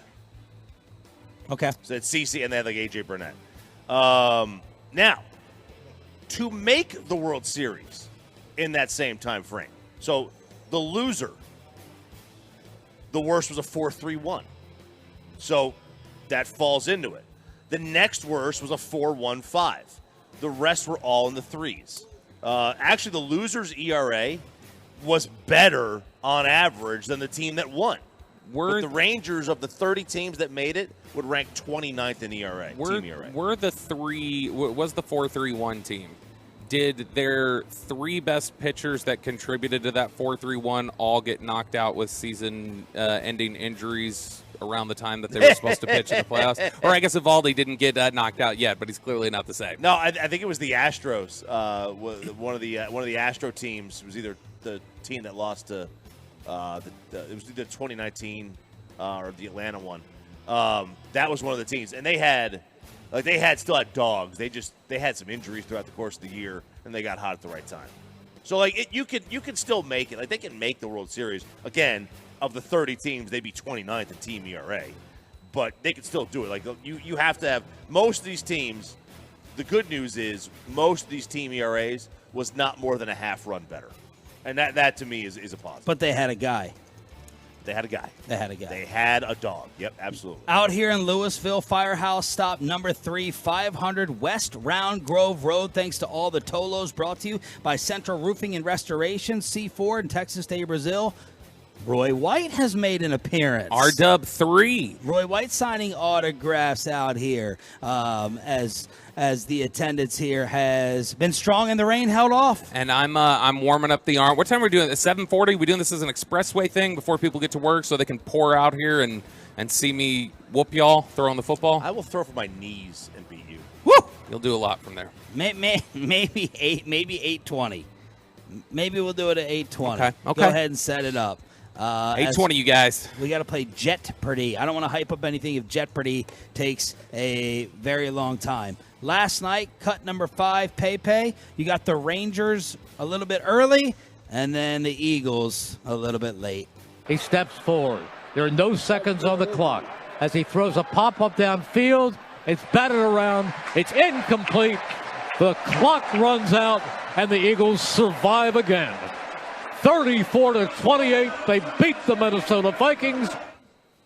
Now, if you want to be an Eagles homer, Angelo Cataldi, you say we haven't even played our best, and we're 2-0. If you want to be an Eagles hater, like we want to be, this team is not as good as last year, and they can be had.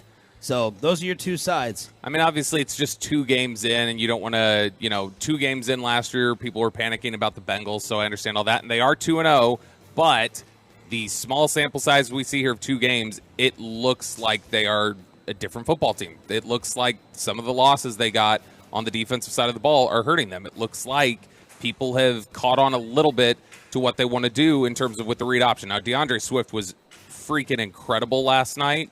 He was fantastic, but, some of the stuff they like to do, that was more just Swift being really good. That was less about, them really just punishing teams with the read option. There's just 2 ways to look at this. Either, the mark of a great team is teams that win games when they don't play their best. Like, that really is the mark of a solid team that just, they keep winning until they hit their stride. Regression was coming. It was an obvious, the defense may not have played as good as last year. Like, that was something that you can't predict year to year. You can predict offense. Hurts hasn't hit his stride yet. He hasn't. He didn't have a lot of incompletions. If you look at his completion percent, it was very, very good. He was safe with the football. He ran the ball, but he didn't run the ball as well as he did last year. Not nearly as well. Credit to Minnesota for stopping that. They don't stop a whole lot in Minnesota.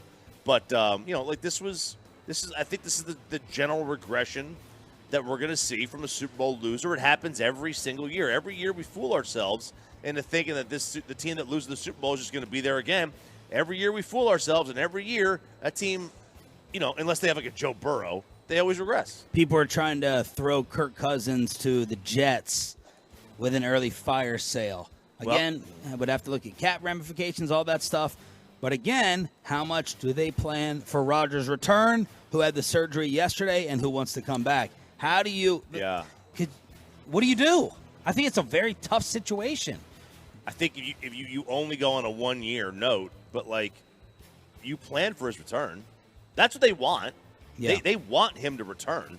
They just need to figure out. So Kyler Murray, money works, speculating, guessing. Kyler Murray, Kirk Cousins out there, they're available to you. No?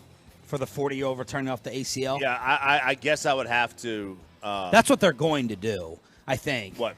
They're going to wait for Aaron. But then you have to tell your team and your fan base, if Zach Wilson can't score over the next 2 games. Yeah. It's tough because you got guys who are every year, these guys have a limited amount of opportunities to win. You have to go by. You don't have to just look at the contract of the quarterback. The Jets got to look at the contract of all their players. Those guys on defense, how many of them are on rookie deals? How many of them are going to be here next year? All the Randall Cobb players. Absolutely. All the guys that, Cobb Aaron's friends. Or Lazard, the Aaron Rodgers inner circle. How many of those guys are on their last leg? How much more does Randall Cobb have? NFL schedule to keep you entertained this weekend. Packers at Falcons. Atlanta's favored by 1.5. Some people sneaky pick in the South. Raiders at Bills. Buffalo better win that game. They're favored by 8.5. A little bit surprised the spread is that much. Ravens at Bengals. Cincinnati 0-1. By the way, that Raider, that That is a backdoor cover right there. Yeah. On that Raider team. There's no way I'm taking 8.5. Seahawks at Lions, Chargers at Titans, Bears at Buccaneers, over-unders 41. Chiefs at Jacksonville, the Mike Bassick Bowl. Colts at Texans, over-unders 39.5. Rams at San Fran, Giants at Arizona. We got our game at 3:30 on CBS and 105.3 The Fan. Commanders at Broncos. Denver favored by 3.5 in that game.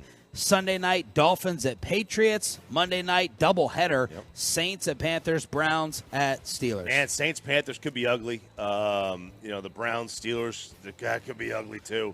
It's not a terrible slate. It's not a terrible slate of games. Not my favorite. RJ makes his football degenerate picks at 9 o'clock, and we have our Rangers ticket giveaway coming up here momentarily. But Deion Sanders has his storyline as Jay Norvell. Is it Norvell or Norvell? Well, it's Mike Norvell in Florida State. Okay, that's what I was thinking. So I'm going to assume it's Norvell in Colorado State. The head coach of Colorado State took a little shot at primetime yesterday. And I sat down with ESPN today, and I don't care if they hear it in Boulder. I told them I took my hat off and I took my glasses off, and I said, when I talk to grown-ups, I take my hat and my glasses off. That's what my mother taught me. Woo! Well, word traveled back to Prime, and here's what he had to say about it yesterday. I'm minding my own business, watching some film, trying to get ready, trying to get out here and be the best coach I could be. And I look up and I read some bull junk that Dan said about us. Talk to us. Once again, talk to us. Why would you want to talk about us when we don't talk about nobody? All we do is go out here, work our butts off, and do our job on Saturday. But when they give us ammunition, they done messed around and made it what? It was just going to be a good game. They done messed around and made it personal. It was going to be a great test, a battle of Colorado, but they done messed around and made it personal. I want Colorado to make a T-shirt that just says F around and find out. Like, that needs to be their slogan. No, for their the rest of the slogan's year. going to be personal. Well, I know, but they this have is their better. slogan. This is better because you use the F word. It makes it better every time. Everything you do with that word in it makes it better. But this is, look, Vegas has finally figured them out. They finally caught up. The first couple of weeks of the season, they were doing the old school route where they were like, oh, the quarterback's girlfriend sleep with the wide receiver. We're going to make this thing about 3.5. Right? That's what they were doing. They had the old school. They had no idea. They have no computer model on Colorado. Now they have a computer model on Colorado, and it's 23.5-point favorite, 22.5. And TCU Houston, you have a lot of background on for a game that's taking place. This is very cool. A little trip down memory lane. The 1990 TCU Houston game changed college football, and it made it what we see today. It was a 56-35 game. 7 NCAA records were set, many of which stood for over 2 decades. 13 touchdown drives, 1,500 yards of offense, 1,200 passing yards. The drives, the longest touchdown drive was 1:39. That's how fast these teams were moving the football. It was tape delayed, like those old 1980s NBA final games. But this thing was an amazing, amazing football game. The TCU quarterback threw for 690 yards. David Klingler was the quarterback of Houston. He threw for 563 and 7 touchdowns. Sonny Dykes was a baseball player at Texas Tech. Hal Mumme, who basically invented all these offenses, he was a coach with some dude that you might have heard of named Mike Leach at Iowa Wesleyan. They were watching this game together overnight, and that's how they developed their offenses, based off of this football game. And they all went to Texas Tech, and they all did it, and then they all kind of developed into Cliff Kingsbury and Spike Dykes, obviously with Sonny. And, that record, by the way, those quarterback yardages stood until 2014. When a guy named Connor Holliday broke it at Washington State. He was coached by Mike Leach, who was watching this game. And Jared Goff broke it, coached by Sonny Dykes, who was watching this. All this game came what is it, together. 8 degrees? It's the 6 degrees of separation 6. For this TCU Houston game back in 1990. The offensive coordinator for TCU at the time is now the head coach at Grapevine High School, Bob DeBessie. So like this game has got so many back and forths on it, and Steve Spurrier and June Jones. I mean, they all had a hand in either their offenses from this TCU Houston game or not. But there you go. It's this weekend. And we have college football on the Fan tomorrow. Number 14 LSU at Mississippi State, 10:30 tomorrow morning. And, of course, Jets Cowboys coverage starting at 12:30 here on your home of America's team. All right, we have our Texas Rangers giveaway to hook you up with right now, and we play Jeopardy to get you ready for Sunday after we hook you up right now for turning it on, leaving it on. All right, Tolos, that's right. Call number 10 right now at 877-881-1053 wins a 4-pack of tickets to see your Texas Rangers take on the Seattle Mariners next Saturday, September 23rd. And you want to get there early, Tolos, because the first 10,000 fans in the gate will also receive an Adolis Garcia bobblehead. Get tickets and information now at Rangers.com/tickets. That's caller number 10 at 877-881-1053. But first, give Trajan Wealth a call today to ensure that you're making the right financial.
Flex, Sean Sharif, RJ Choppy, and Roberto Belt here. Firehouse number 3 in Louisville on your home of America's team.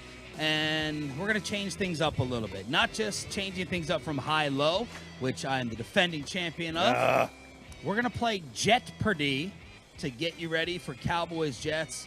And we are going to enlist the help of 3 Tolos to be our phone a friend. All right? So this could be an absolute train wreck. Hopefully it's not. But we're going to go with 3 Tolos who came on out here for the fam pint glasses. And my partner is... William. Where are you from? Garland. Now, I said out here, who knows a lot of football? Do you know a lot of football? You said you did. So I took you first. William and Garland. You feel good to go. Who's your favorite team? Cowboys. Okay, good. That's a good thing. I know my man. These 2 stop by the Firehouse Tours all the time. I gave him his choice of who to pick. I'm going to put you on blast because he wasn't around. And he immediately said RJ Choppy. Your name, sir? Alex, and I'm from Terrell, Texas. Alex From from the short drive to Terrell to save a lot more. Alex Brand new vehicle. from Terrell. And then the guy who got stuck with Bobby is who from where? Elliot from Maybank. You don't sound excited. I'm going to have to carry him. Nah. Come on. Oh, baby. Look. You should get him to step in and throw for you. Look, much like much like throwing a football, driving one of those little dimpled orbs, I'm an expert at football trivia. So. All right.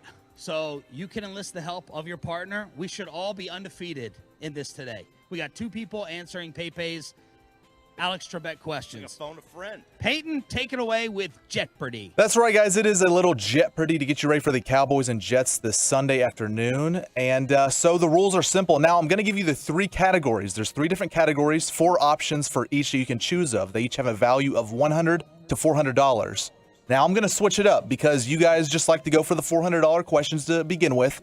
You cannot pick a $300 to $400 question until the second round. So you have to start low. You have to start low. I don't want the game to be over after the first round, RJ. Did you watch Big Brain James? No, I didn't. I don't know who that is, but I did watch Jeopardy. You don't know Big Brain James, but you watch Jeopardy. Yes, James that's exactly right. Holtzhauer, whatever his name is. So the dude that won for like 1 billion times in a row? No idea, but that's a great guy. Okay, so this is how we're going to play Jeopardy today. So 3 categories. In the categories that I list, it's also a little clue. So remember it. It's not just basic categories. Just remember the category.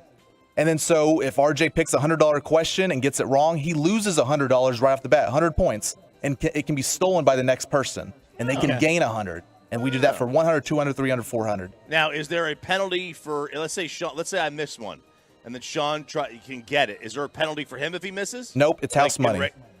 It's house money. So, okay. But it goes to the next person if he gets it wrong as well. So all you will have a chance to steal it if everyone continues to get it wrong. Okay. So let's go. The categories are feet finders.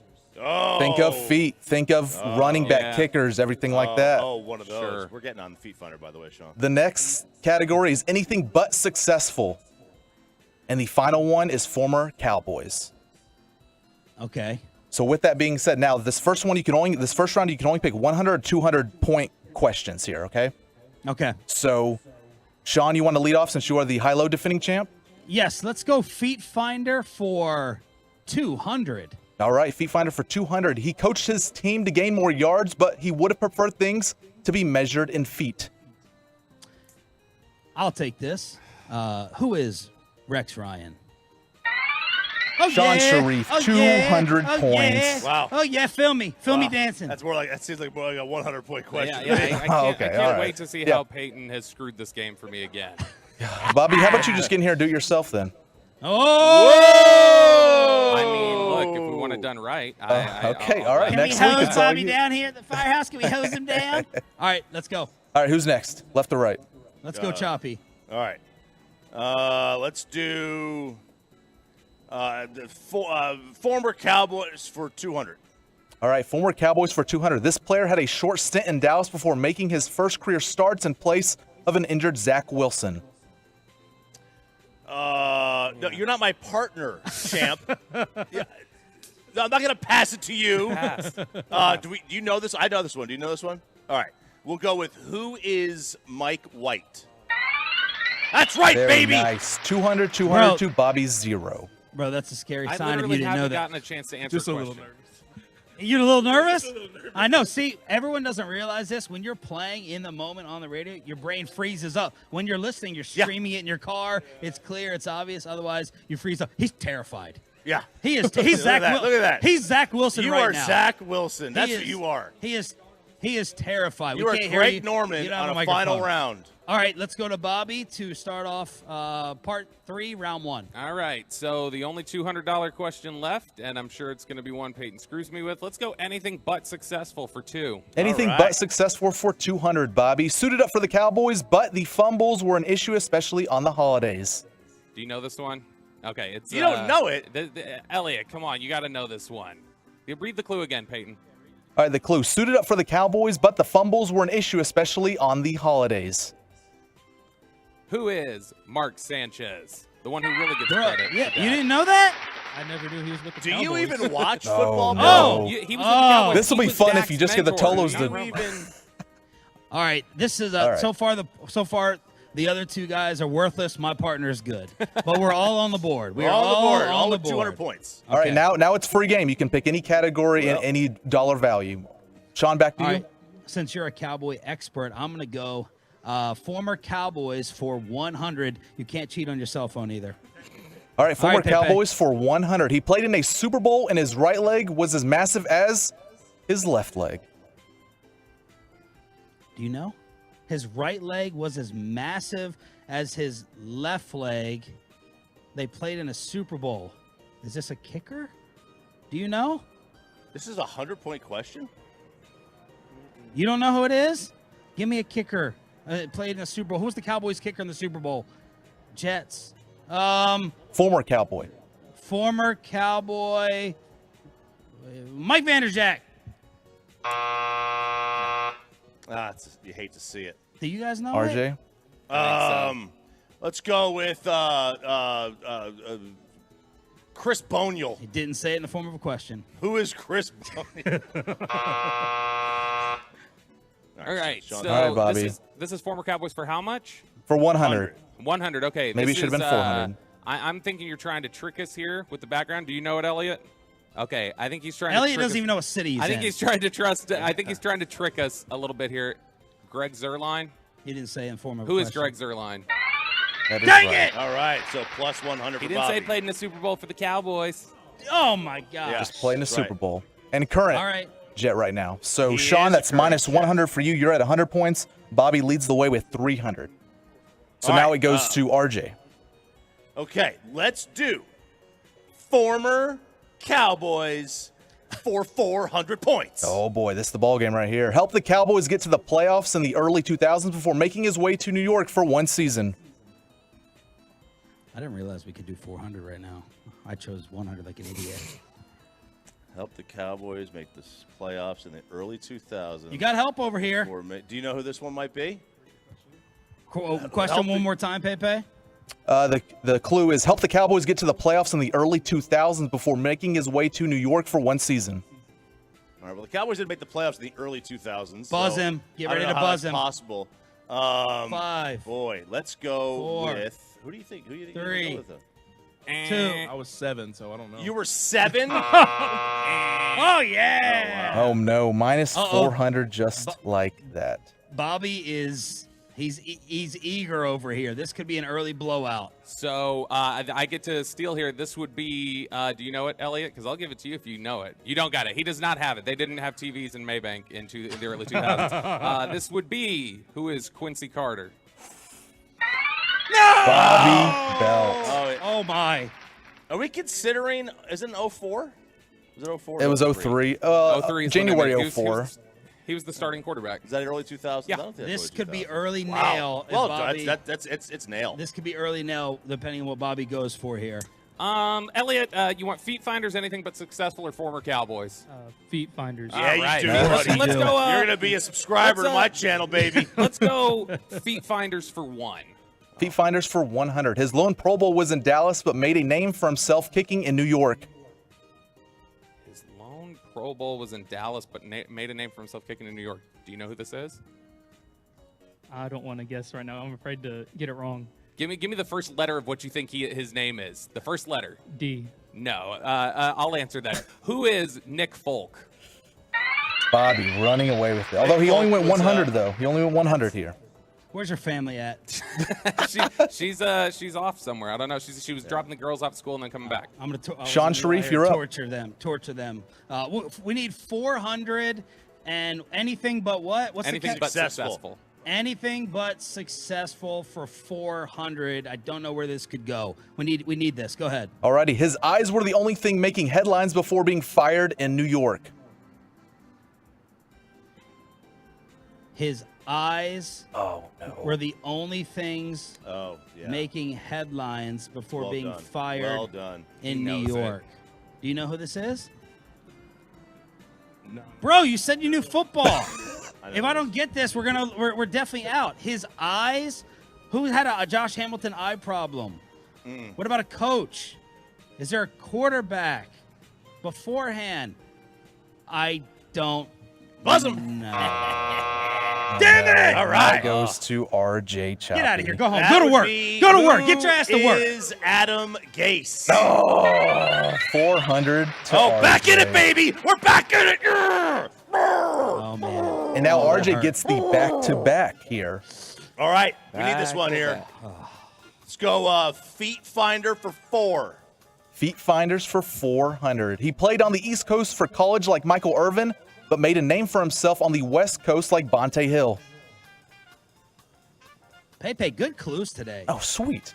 Just Screw you, played Bobby. it to you? And That's this what has he nothing to do did. with the Jets necessarily? This does have to do with the Jets, yes. It does. He knows the rules. Don't tell him anything else, Peyton. All right, he played. Say it again one more time. All right, he played on the East Coast for college like Michael Irvin, but made a name for himself on the West Coast like Bonte Hill. Come on, Mr. College Man. What a clue. Peyton, shut up. God.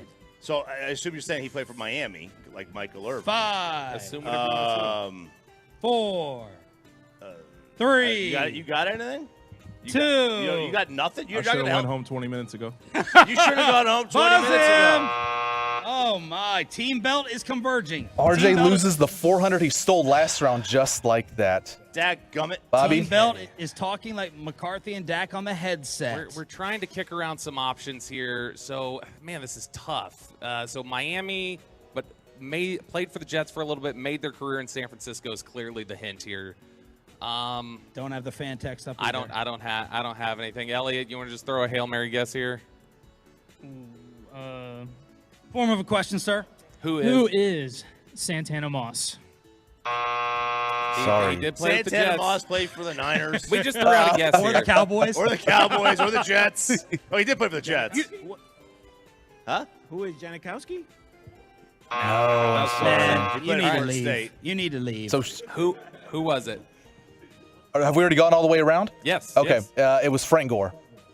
He Oh, played damn from it, that is a Miami good like clue. Michael Irvin and then made his name for himself with the 49ers. But then he played for the Jets also. He's at the Jets' very end. That's all That was right. tough. That was a good Okay. $400. All right, reset the score. And All where we're right, at. so let's see. Sean, you have, it looks like minus Your mom. 300. minus 300. Shut I up. am way out of it. I've got 8, 4, 2. I've got minus 200. And then Bobby is running away with it with a plus 800. No, 400 because I just missed that. That was your question. That was So, my yeah. question. Great, Doesn't sweet. count, yeah. All right, Elliot, we're gonna go former Cowboys for 300. Former Cowboys for 300. He has now found 2 different times to catch passes from Aaron Rodgers, but don't forget he also caught passes from Dak Prescott. Elliot, come here. Let's think about this real quick. I've got to converse with my teammate. All right, you got We're it. gonna let Elliot take this one. Who is most definitely Randall Cobb? He got it. Oh my! How much was this for? How does it feel to 300. be just Armpit dominated sweating? by both of us? How does it feel to be Both of us. hitting out? Oh, Feels good, Bobby. All right, what's left on the board? You got anything but successful for 3 and 1, and Feet Finder for 3. Give me Feet Finder for 3. man. Yo, Feet man, Finders for 300. Hall of Fame talent and I need something from you, bro. all right, here we Well, go. let's do this. What happened to your other partner? Hall of Fame talent in Pittsburgh, but original fell off badly after sitting out for a full season. All right, say it one more Feet time. Finders for 300. Hall of Fame talent in Pittsburgh, but fell off badly after sitting out a full season. Oh, that's easy. Ryan Shazier. Who is Ryan Shazier? Oh, I hate to see it. No. Man. RJ? 300. I'll take who was Le'Veon Bell. That is correct. 300 to RJ, minus 300 for that? Sean. All right. Oh, now he knows it. Now he Now knew he it. knows it. Now he knew it. Let's So we have 2 left here. I've nailed it in. let's go anything but successful for 300. All right, anything but chance I got? successful for 300. Former first-round pick, but never exceeded expectations as a quarterback. I mean, this is the Jets. It could be anybody. What I'm trying to figure. Say it again. Pay, repeat. Oh, say it again. Former first-round pick, but never exceeded expectations as a quarterback. Again, it could be anybody. Let's go with who is Sam Darnold? It is not Sammy. That's minus 300. Okay. Do you have any clue here, Elliot? So I think this is a trick again. Could be Mark Sanchez again. It's like it doesn't necessarily have. Okay, I'm gonna guess. Who is again? I think it's a trick. Who is Vinny Testaverde? No. Good guess. Give the question one more time for All me right, and my so partner. anything but successful for 300. Former first-round pick, but never exceeded expectations as a quarterback. Former first-round pick, never exceeded expectations. I mean- You know who it is? Come on, give me a guess. For USC, the quarterback, and played here a year. Matt Leinart didn't play. No, we here. already guessed Mark Sanchez. Yeah, we already Mark guessed. Sanchez. We already guessed Yeah, him. we guessed Do you have Sanchez. any other guesses? Does anyone in the crowd? I get it if you guys get it right. Does anyone know? I'm so confused. All right, buzz us. Go All ahead. right, all right. So it is Chad Pennington. Oh, Chad Choppy's Pennington about to here. fight you with no success. What are you talking about? Uh-oh. Didn't exceed expectations. No, did not. He was a loser. Uh-oh. He was a What are you loser. talking about? I love that. He was a loser. He made the playoffs like 8 times. What do you mean? No, Yeah, didn't he? Here's what I'm trying to figure out real quick. 2 questions ago, you threw me off, and you asked me where my original partner was. Is that him? Are you that? Are you? He just found out I had kids today. I had to look at him like, is this my guy right here? Is this how you look at all my Hispanic polos? Exactly how We're I all do. just That's the same. exactly We're all what it us is. brownies are the same, RJ. No, you sounds about white. You were blocking him out. I couldn't see him. Sounds about white. I'm like, listen. there's been 3 people standing here, you jackass. I will the be whole perfectly time. honest. Okay.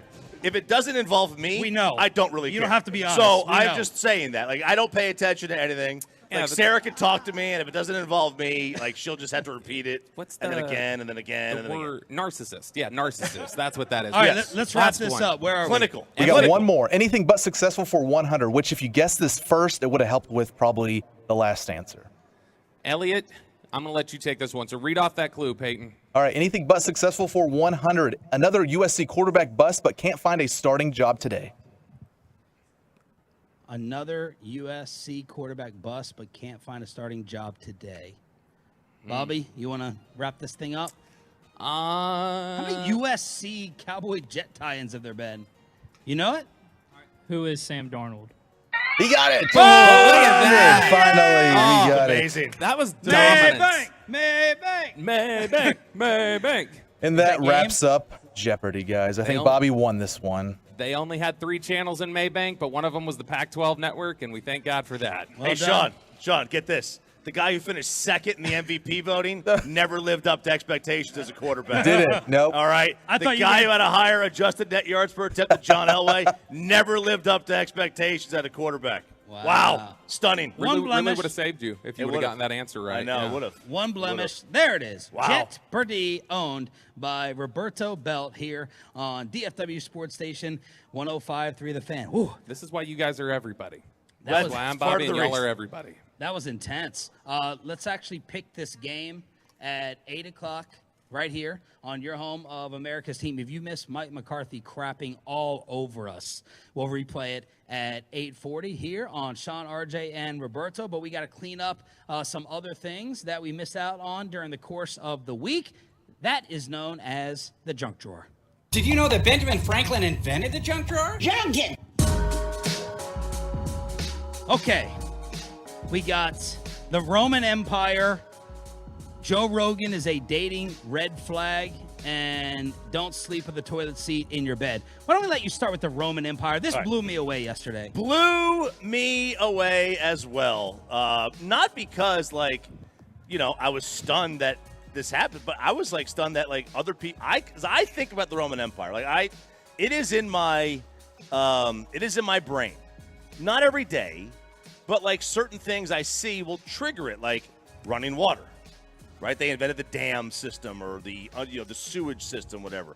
Anytime I see wine, Italy, Roman Empire, a map of Europe. Well, apparently, this is a thing that men do.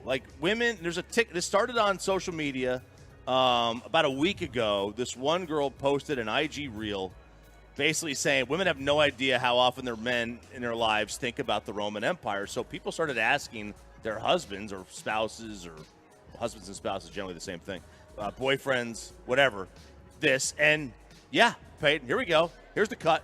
Here's the Twitter, TikTok. It is an actual thing. Michael, how often do you think of the Roman Empire? All the time. Why? All the time? I just mentioned it to you today. I know, but how often do you think about it?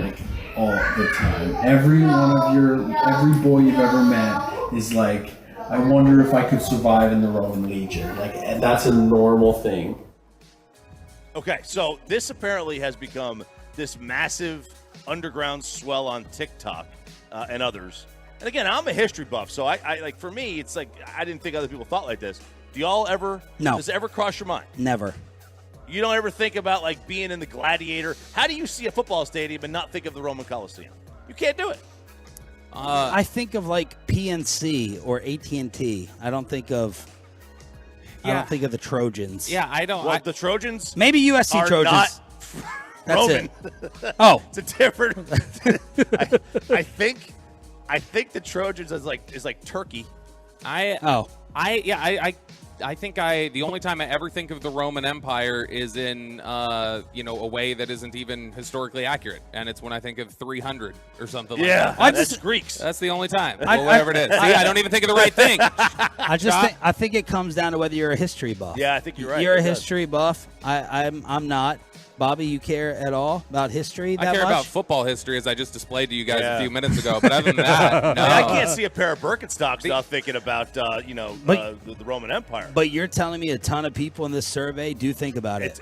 It's insane the amount of people apparently on social media that are like, yeah, I do. I think about the Roman Empire. Now, I guess they also could probably confuse it. So you think about the 300. If you think about the Trojan War, if you think about the Vikings, they probably may just say, has to be the Roman Empire. So they're probably not specifically thinking of that. They're just confusing it with any sword fighting. Artificial intelligence has infiltrated the church, as we had one of Eric Chiafalo's young friends from back in the day stop on out here, said that he attended your church, which, Bobby, you said you've been missing in action for a while. And I said, was Chiafalo that good of an athlete? In case Eric is listening in the gym right now, he goes, he was elite. He was elite. He was a linebacker, tore the ACL, but he said all the Chiafalos came out of the womb athletic. Yeah, and including probably the 15 that Eric has now. Shout out to Jace, firefighter Jace, who was up here. That was one of the firefighters Mike McCarthy said hi to earlier. But yeah, there is a church here in Texas. It's actually in Austin that is going to let AI go ahead and write the sermon. No need to have the pastor there anymore. They've got AI to do it. It's Violet Crown City Church. And what they're doing, it was just this past Sunday, they debuted an AI-generated worship service. And the pastor there, Jay Cooper, says, look, this is just a one-time deal. We want to see how successful it might be, how cool it might be. It's a good draw to get people in here.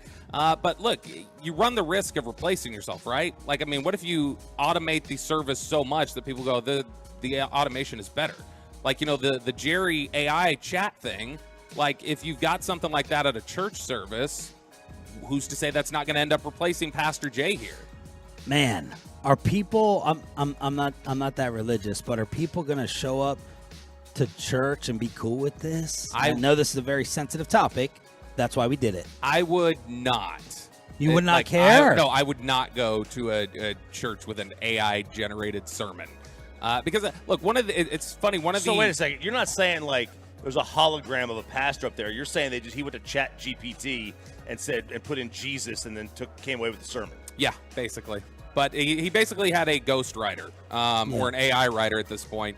And to me, it's just like, isn't the whole... Why would you take the spirit out of it? Right, like, isn't the pun whole, intended. One of the big like tenets of most religions is like the spiritual aspect of it. So then what you're going to do is just remove that completely. Go, well, we're going straight hardware. We're going to have AI, Chat GPT, right? Which, if you've seen some of the Chat GPT like pretty game lazy summaries that ESPN puts out there and stuff, I don't know how detailed it'll be. It might be a little surface level. Yeah, I would not go either. I've walked out of when I you walked out of church. Yeah, stormed out. Never went back. Stormed out, man. It's like a bad concert. Oh my. No. So when you go, I'm a Christmas and Easter Catholic. Okay, those are the 2 days I go. Cafeteria. Very cafeteria. When I walk in there, if there's no seating and they put you in the auxiliary room where you're watching it on a screen, I leave. No, sorry. It's like us going to Vegas to watch a Floyd fight. They put us in the side room. Like, we don't get in the arena. Yeah, we don't get in the arena. They put you in a ballroom. Satellite connection. It's like, yeah, Father, just give me the bread, the blood. Let me leave here. Let me get the hell out of here. So I've walked out of church. I've walked out. Would your mom be worked up over this? I don't think my mom knows what AI is. Oh. I don't think. I thought you were going to say the pastor said, Trump shall thou, and then she's like, she's in. Bam. She does right. worship at the altar of MAGA. About that one. So there it is. Now I wonder if this church is going to get less. What's it called when you have to contribute your paycheck? Tithe. That sounds like a decrease in tithe for me. Yeah, absolutely. You're saving on the work there. If you look, I know there's a writer's strike going on, so you just got AI doing it. All right, PayPay. This is for you and your possible second date this weekend. Apparently, keep Joe Rogan out of it. Yeah, these are red flags. Back-to-back topics to blow up the truckwreck.com fan text this morning. Yeah, let me tell you something. So while my mom identifies she worships at the altar of MAGA, this survey did not. This is so like they said. These are dating red flags, Peyton. Okay, so you're ready. Women. I'll just give the women ones. We don't care what the men think red flags are. Yeah. Now, they vary a lot. The men are completely different on what their red flags are. They don't really view any of these as red flags. But women, they do. So, if you say that you listen to Joe Rogan, 55% of women say that is a red flag. Who took this poll, though? Change Research. Okay.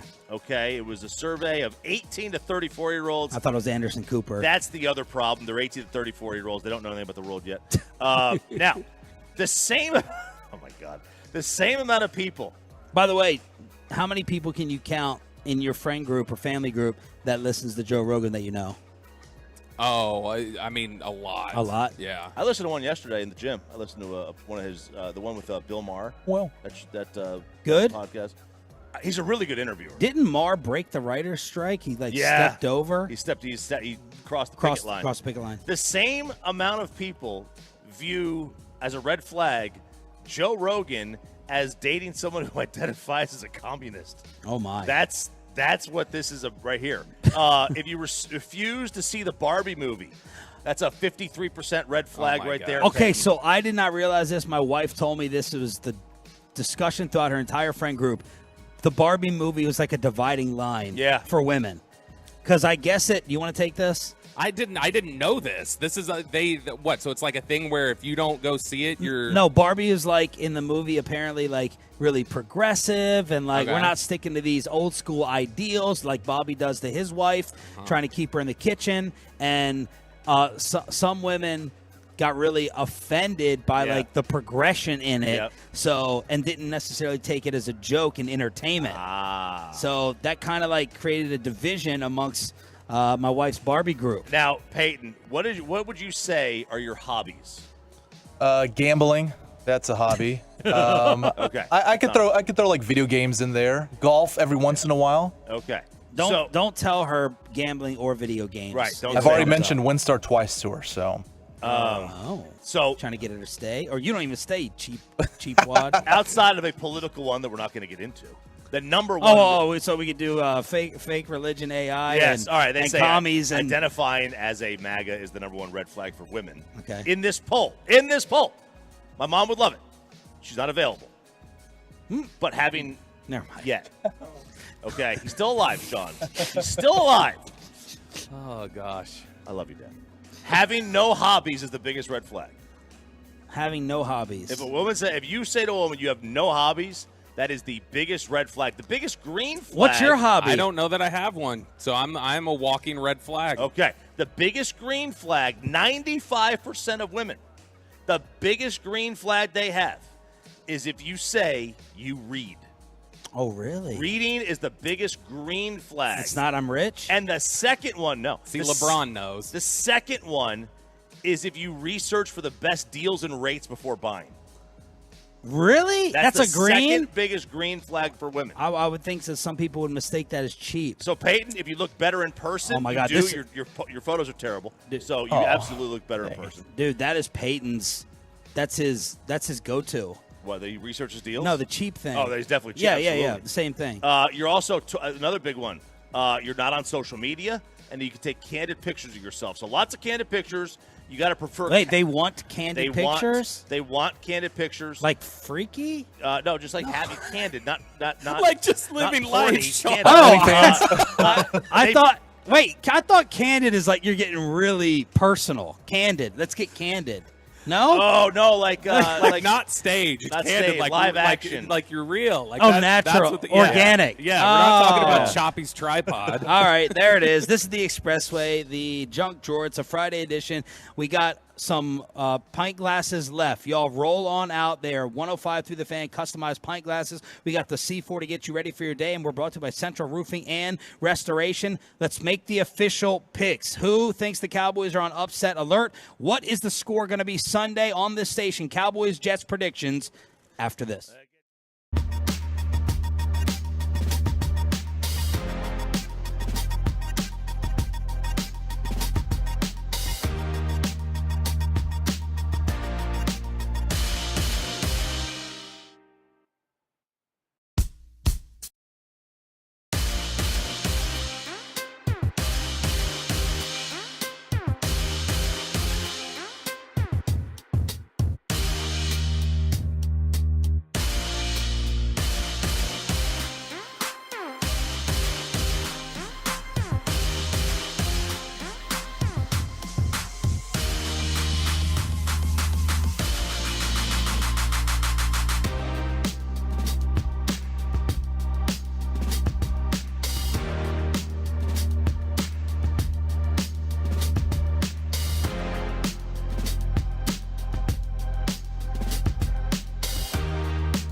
Fan Studios, secured by DFWSecurity.com. This is Sean and RJ on 105.3 The Fan. 8 o'clock hour kicking off. We are still here in Louisville for another 2 hours. Stop by and say what's up. We're brought to you by Central Roofing and Restoration, 500 West. Round Grove Road. This is I got. Was that a Glen Cairn? Is that is? It's my whiskey glass that Garrett made for Whiskey me. glass. And I put a little bit of C4 in there. Got a big hit of pink Starburst there. Yeah, some oak. Yeah, it's very good. But no, this is a little whiskey glass that he made for me. So I put some C4 in it, and now I got the pint glass. It's a great time out here. Central Roof and Restoration, like you mentioned. I just found out they're giving away a signed Rangers jersey over there. They're doing free roof inspections. So if you've needed your roof looked at, you can come out here and talk with Central Roofing too. Did they make you a different glass? They did. Look at that. It's got the orange rim on it. Go Vols. Did it just for that. Wow. What is this? More gifts rolling up here. Oh, baby. Get some coffee. Looks like coffee. Some coffee up here. Hell So we yeah. got the sifter glasses from Garrett in Louisville. Oh, baby. Johnny, retired Navy, stopped by from Grand Prairie with a G-bag flag. Thank you, sir. Yes, we're on the radio. We're trying to talk. We can't hear you back for it. Now you are on the radio. We got Chris rolling out, and one of my top Tolos, an all-timer, Hall of Famer, T. Rainey, one of the people that actually produced the show with all the stories and all the breaking news. Along with, I don't even want to say how many other people. Thank you. Appreciate that. Oh, man, we got them. My buddy Leister came out with hats. Man. My old drinking buddy, man. I wish my wife was out here to see how popular we are.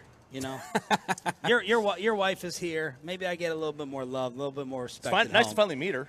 Yeah, I know. This is only what you think it'll stick after 12 times, Sean, meeting her.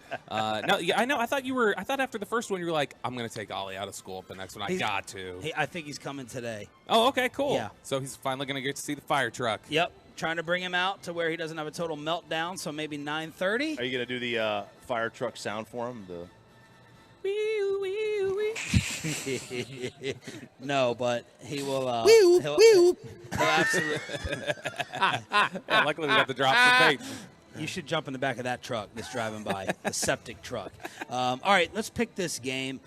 Cowboys, Jets, Sunday on this radio station with the 12:30 pregame.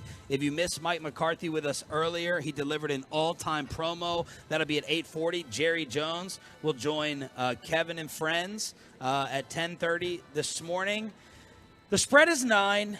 And what did you say the over-under was, RJ? 38.5 now. By the way, Peyton, you're getting some love out here. People have brought gifts for you, and they continue to think that you are actually going to be out here. So we got the sifter glass for you, and we got the Parks coffee, and we got gear and hats and everything else. Yes. All right. You guys bring it back, though, right? Monday? Nope. We're giving it away to the listeners. Whoa. Who show up. The next 3 to show up get Peyton's gifts. 877-881-1053 is the truckwreck.com text line. Choppy, the 5 things you want to see.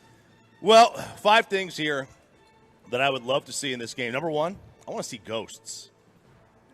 I want Zach Wilson to see ghosts in this game. This is a team that can do it. This is a defense that can absolutely do it. You can get to him. Bobby, he's pretty slow with his reads, right? At this point still? So, yeah, he's still developing. Ross talked about it yesterday. He has a tendency to hold on to the football too long. He goes back. He'll dig himself a hole. He doesn't break the pocket very easily, so he can get rattled pretty quick. So make him see a little bit of ghost. Number 2, find a rhythm on offense. I didn't feel like they were, excellent offensively in week 1. Some of the numbers showed they were very, very efficient, but they didn't seem like they clicked everywhere yet. Let's find a little bit of a rhythm. Number 3, and this is one that you're probably going to love. Don't get cute. Getting cute is how the Jets can beat you, in one of the ways that they can beat you. You might have to get cute offensively if you can't score. Well, a little bit of trickery. You should beat this team by more than a score with their quarterback situation. The only way you don't is if you get cute in doing it. And the only way that the Jets can win is really if the Cowboys can win it for them. Number 4, you know who can beat you. There are 2 guys offensively that can beat you for them. Brees and Garrett. Maybe Dalvin. Dalvin Cook can, pound you a little bit, but stop it. But Brees and Garrett Wilson, they're the lightning. They're the lightning in this game. Literally anybody else, let anybody else with those two beat you. And then 5, get them out early. If this lead is remotely comfortable and the Jets have done nothing offensively, they got nothing going, just like last week, get those guys out of there. You don't need to see Mike out there in a 3-score game in the fourth quarter. You don't need to see Dak out there. Get him out of there. Let them pad their stats another day. I understand that, Dalvin Cook isn't necessarily the same player that he has been and that we're talking about being on a different team. It is important to know Dalvin Cook has wrecked this football team every time he's played them. Yes. In 4 career games, he has 493 scrimmage yards. That's 123 per game. He had 183, 97 rushing, 86 receiving, and a rushing touchdown in his only game that he ever played in Dallas. That was in 2019, in the middle of that dreadful 8-8 purgatory year where they were really good but couldn't, live up to expectations. So I do think Dalvin Cook is somebody that at least you have to consider. Yeah, but he's a million. It's like, it's like Dan Marino saying, I can throw for 6,000 yards. It's like he's past his prime. It's Brees's time, baby. Are those your 5 things? Those are my 5. What's your score? Cowboys win this one 27-6. Whoa! 27-6. They win this football game. Wow. $1 million here. Cowboys by $1 million. Just by 1,000. They're going to take the Cowboys on the points. Actually, take the under because the Jets can't score. They couldn't score with a fistful of 50s right now. So you think the Cowboys? You think the Cowboys offense can do work against them? I think they're going to get good field position, and they're not going to have to move the ball very often. Like they may get a bunch of field goals, a few touchdowns here or there, but you feel better about this game than the Giant game going in? That's a question for all the totals. Going in, don't use hindsight 40 zip. Did you feel better about the Giant game or this game? I know it sounds weird, no Rodgers in Arlington. It's tough to say because, I felt that they were going to win the Giant game, but that we're all 1-0. It was going to be closer than that. This, look, you have Zach Wilson as your quarterback. I'm sorry, I haven't seen anything from him that gives me any kind of notion that they're a threat in this one. Roberto. Yeah, I think that this is Mike referenced it earlier. Mike McCarthy referenced it at 6:30 that the idea that September is not the cleanest football that you're going to play. It's usually you're still kind of trying to find your footing, and that's a normal year even when you have carryover. This is an offense that's trying to implement some new stuff that they didn't necessarily get the chance to knock the rust off of last week because they got up big early. They were trying to, just protect the lead, get out of there. The elements were what they were. This is kind of going to be the debut of what they want to do.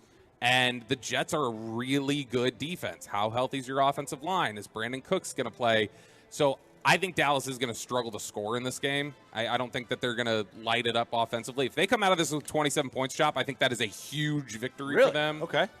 Yes, really. But to me, the crazy exciting thing is if they score early and efficiently and they just go up and down the field. If it happens in the fourth quarter, you eventually break them after what? Nothing.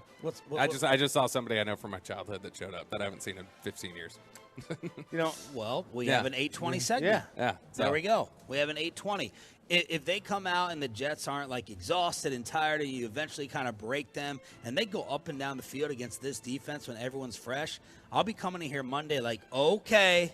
Like a lot of people are doing after the Monday Giants game, and I'm like, 14-0 was a little fluky. If that actually happens, I'll be on a real high talking about Las Vegas and the big game. Yeah, and so I do think that there's plenty of questions about the Jets. Obviously, offensively, their ability to pass protect. Zach Wilson, what he can do. They're going to want to run the football, and the Cowboys have struggled with that at times. So there will be moments, I think, where the Jets will be able to move the ball. But ultimately, I think this is a game that we come away from saying Dallas was in control the whole time. You feel like Dallas won all 4 quarters, but the scoreboard's not going to look dominant. So I've got Cowboys 16-10 in this one. Wow, 16-10. Yep. Okay. Trucker.com text line, it's 27-10 Dallas. 24-13 Cowboys. Pollard will go for 136 and 2. Whoa. 31-10 Cowboys. 37-13 Cowboys. No Jets on there. 27-10 Cowboys. No. Let's see.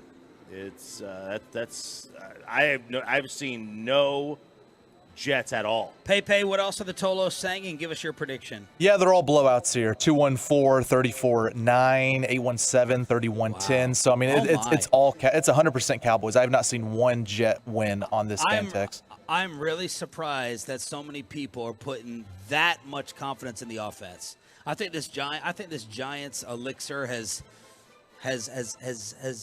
poisoned the Metroplex a little bit. Yep. I really do. All these questions, all these Dak questions, and everyone's picking 27 or 30 points against this defense. It doesn't add up to me. It doesn't make sense. I like it. I hope that that's the case. I'm more with you, Bobby. But Pepe, give us your pick and why it's going to happen. Yeah, I'm not worried at all about this game. No Rodgers is the clear thing here. So I have Cowboys winning 24-9. 24-9. I'm going to go like 23-16 Cowboys. Something like that. So backdoor cover, huh? 22-15, some crazy origami thing. Scoregami. I like it. Scoregami. Look, the big test in this game, what's a bigger test for y'all? And what do you be more excited about? The Cowboys offense moving it against the Jets? That's probably the answer. Or the Cowboys run D shutting down their run game. The biggest test in this game to me is not the offense. I'll be more excited if that happens. If they completely shut down Breece Hall and Dalvin Cook, I'll be excited about that because that Giants first drive, that worried me. Yeah. That did worry me. I was sitting there freaking out a little bit in my living room watching that take place. Yeah, they got 59 yards rushing, I think, on 7 carries on the opening drive. And then they came back out there and they ran, I think it was 7 straight pass plays out of that. And they fell down 16-0, and it put them in a hole that they then had to throw the rest of the day. So I think that relative to the opponent, I think it's more impressive if the Cowboys are able to move the ball against the Jets defense. I think that would be a big step in the right direction. But just in a vacuum, like if you strip away the context and say, which one of these do I feel less confident is playing at a high level right now, it's the Cowboys' run defense. And so if they're able to shut things down, I will feel really good about that. Breece Hall fully back from the ACL last October. He had an 83-yard run against the Bills and finished with 127 on 10 carries. So yeah, that's pretty good. 10 carries for 127. They might do what the Eagles tried to do last night, just 7 straight carries. What did you ask Patrick Walker? Why would they not?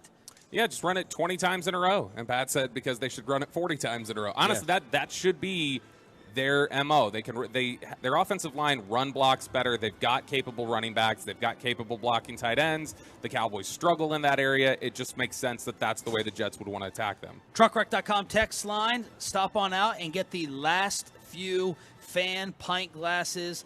Firehouse number 3 in Louisville, 500 West Round Grove Road in Louisville. Thank you for turning it on, leaving it on. Mike McCarthy is coming up at 8:40. We're going to do the throwing contest at 8:40. Okay, I think we do that while Mike is on, and then we come back and recap the absolute destruction that you guys suffer. One of the best coaches of all time says Longhorns number 1, and RJ is going to tell you the group that will decide it all in the American League West are the Rangers in that mix with the 6-game winning streak right here on The Fan. But first, let me go ahead and ask you, how is that paycheck looking today? How is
Segment here brought to you by the personal injury lawyers Frankel and Frankel. Life is unpredictable. Accidents happen. Frankel and Frankel are the go-to attorneys for car and truck wrecks in DFW.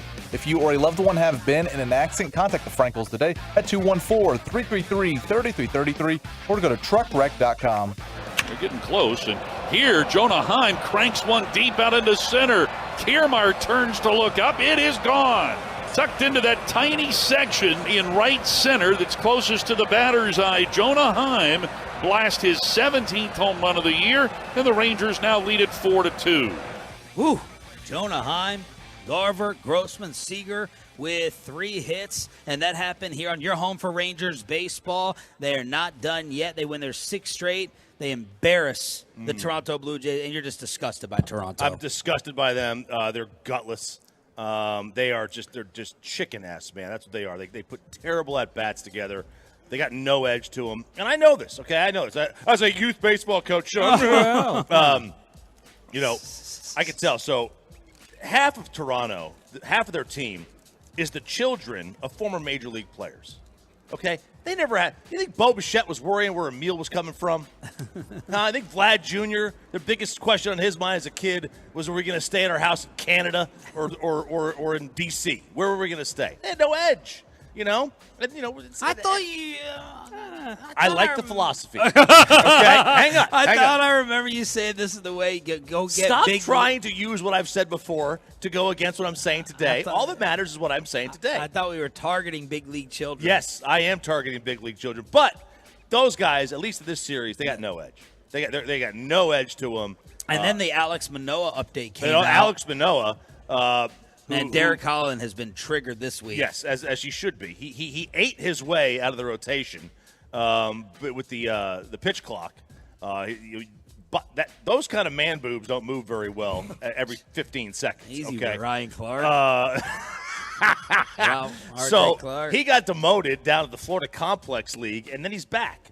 Then he pitched poorly again, and he got sent down to AAA Buffalo. And this loser refuses to report. I'm too good. I'm too good to go to Buffalo. Y'all laughed because at me. Toronto is just Buffalo with a tower thingy needle. Y'all laughed at me. I said, "Is that accurate?" I haven't been there. I flew by Toronto. Yeah, he hasn't been to Toronto, I've been to Toronto either. either. My dad said it's just like Detroit and Canada. Yeah, mask mandates. He's not going to Toronto. Oh yeah. I don't go to Trudeau land. I said, throw out an offer. See if something can be had for him. You think he's going to go to Frisco? Del Frisco's. Yeah, he might go there. So that just came out to make Toronto's week even a bigger nightmare against the Rangers. 9-2, and they have the Guardians tonight, right here on this radio station, as they try to get even more of a secure handle on the wild card spot. They're a half a game behind the Astros. We'll save the best units for next week. Little college football, as Urban Meyer said, no one has asked me. I don't know how that is because he's on a college football national TV show, but he says my number one would be the Texas Longhorns. The Longhorns would be his number one, and Choppy, you've been trying to figure. Oh, look at the undershirt here. Look at the undershirt from Bartolo here. Bobby, you had your top five and your college football stock up, stock down. Yeah, so like for me, top 5 teams in the country right now, it's really top 4. So you got to put somebody at 5, but to me, it's a clear top 4. It's Georgia, it's USC, Florida State, and Michigan. And you know, there's a lot of pushback whenever I've said USC's 2 because people are like, who have they beat? It's like, well, I've had USC 2 like since the beginning of the year. That's just what I think they are. I haven't moved them up based on who they beat. After that, I think it gets a little murky. So you're looking at Ohio State, Penn State, Texas, Washington. Like, I think that's the next group there that drops down. Right now, I'd put Ohio State there, but I wouldn't fight anybody who wanted to put one of the other teams. So those are the ones for me. Stock up, stock down on the Heisman. Stock up after last week. Quinn Ewers, quarterback Texas, clearly big-time performance in front of a lot of people. Drew Aller, the quarterback at Penn State, is so damn good. He was a really highly touted recruit. He's kind of taken over, and Penn State now being 7th-ranked team in the country or whatever they are, they've got a legit chance to do some damage with Aller there. And then, of course, stock up, you got to say Shedeur Sanders with the way that he's played through 2 weeks. Did Mel Kiper say this? Mel Kiper Jr. declaring Shedeur Sanders the number 1 quarterback in the 2025 draft? Yeah, so that is for, obviously, next year's draft. But Mel Kiper, yeah, he did put Shedeur as the number 1 quarterback in that draft next year now. Said if he stays at Colorado, we'll be talking about him next summer like we're talking about Caleb Williams right now. Number 1 pick guaranteed. So he's saying, like, if he was in the draft this year, he'd be behind Caleb and Drake May.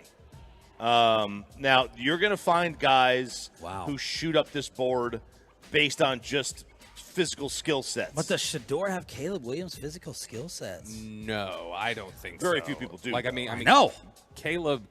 But he's saying we're going to talk about him like Caleb Williams. The common Caleb comp is Mahomes, and Shedeur is really talented. And Shedeur's got a window here where, depending on how he plays and he progresses and grows, NFL teams could put him in the first round. They could start moving him with the board. I don't think there's a ceiling where people are talking about him to the level that they talk about Caleb Williams. But Shedeur definitely could be a guy that progresses to be a first-round type of talent. He could. Like, there's going to be guys that are going to jump up.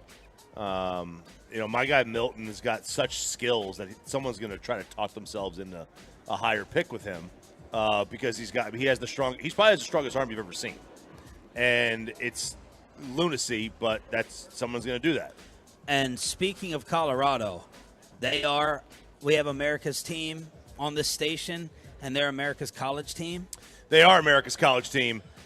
They had This rating that they had 8.7 million viewers. Yes, 8.7. But in DFW, they beat the Texas-Alabama game. What? Their game against Nebraska drew more viewers. How can that be? Than the Texas-Alabama game. Well, I mean, I guess you could say one was over the air, one was at ESPN. Yeah, and was the charter thing settled by, or the Spectrum thing settled by then? With no. ESPN? Was Spectrum settled? And I think there were a lot of people No. still missing the game. They that got it on weekend. Monday. They got it on I Monday. think. So yeah, it's one's cable, and that cable isn't even getting into all the homes. Still, 80,000 more people watched Colorado, Nebraska than Texas, Alabama, and DFW. 80,000. That is stunning. The Colorado, Nebraska game, real quick, beat every locally televised NFL game that weekend except for the Cowboys game and the Eagles game. And it was within 150,000 viewers of the Eagles game. They are America's college football team right now. And that is stunning. They have the Fox National Spotlight again for the hat and sunglasses trash talk. Yeah, so game day's there. So ESPN's College Game Day is there, which generally ESPN's College Game Day goes where the evening ESPN game is. Like, they try to do that the most they can. That doesn't always work, but they can. That's Florida, Tennessee this week, which a lot of times game day's been to.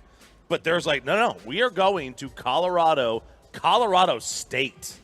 That's not a big game. Like, Colorado State's going to get worked. Yeah, and this is 3 weeks in a row that Big Noon Kickoff, Fox has gone there. Colorado put up the best Pac-12 regular season game ever on Fox. 10th most watched regular season college football game ever on Fox. And their second most streamed college football game in history. Those are the numbers that Dion is putting up. And, man, Jay Norvell gave even more fuel to the fire when he talked about Dion being disrespectful in interviews. Dion on the presser took the high road. He was like, I really like him. Means a lot to be coaching against them. Really good program. And then they got Dion mic'd up while talking to his team in the huddle saying, they made it personal. Yeah, you always got to find your straw man that you got to set up and say like, oh, here it is, boys, or your pretext, whatever you need. Dion's going to look for that. Dion's going to look for the extra motivation, and he'll find it wherever. If Jay Norvell wouldn't have said anything, they would have come up with something else. They would have been like, they think they're the team of the state. They're the team of Colorado. We need to show them that's not true. All right, speaking of Colorado, Joel Klatt was asked. A lot of people are trying to bring up Dion should go to the NFL. Jerry Jones talked to him about that. He'll be on with KMC today at 10:30. Joel Klatt, college football insider, on what he knows on FS1. He's not going to the NFL. I don't know if he's going to be at Colorado for sure. I can't say that, but he's not going to the NFL. Why? Dion doesn't want to coach in the NFL. He's told me that point blank to my face. He believes that his role is more as a mentor. Yeah. He loves coaching kids. Yeah. And this is where he feels called. In fact, the word that he used with us in our meeting, and you'll know this because he's very forward about his faith, he believes this is his ministry. To be there for kids in college, be a father figure to kids in this moment in their life. Guys like Jimmy Horn Jr. or Dylan Edwards, who he's been coaching since he was in Little League. He's not going to the NFL, period. Now, whether he's at Colorado for any length of time, I'm not sure. Because there are going to be a lot of people that come calling. I obviously hope that he stays. Dion is not going to coach in the NFL. I agree, and I'll add to that. Like, Gary Danielson was talking about this week. He's the most important college coach of our lifetime. Wow. Because lifetime. Gary was talking about college jobs are much harder to get for black head coaches than NFL jobs. You have an entire region of the country that will not hire them. I just know that from being in there are schools that will just not hire a black head coach. And Dion is the change for that. Dion is the guy that will change that.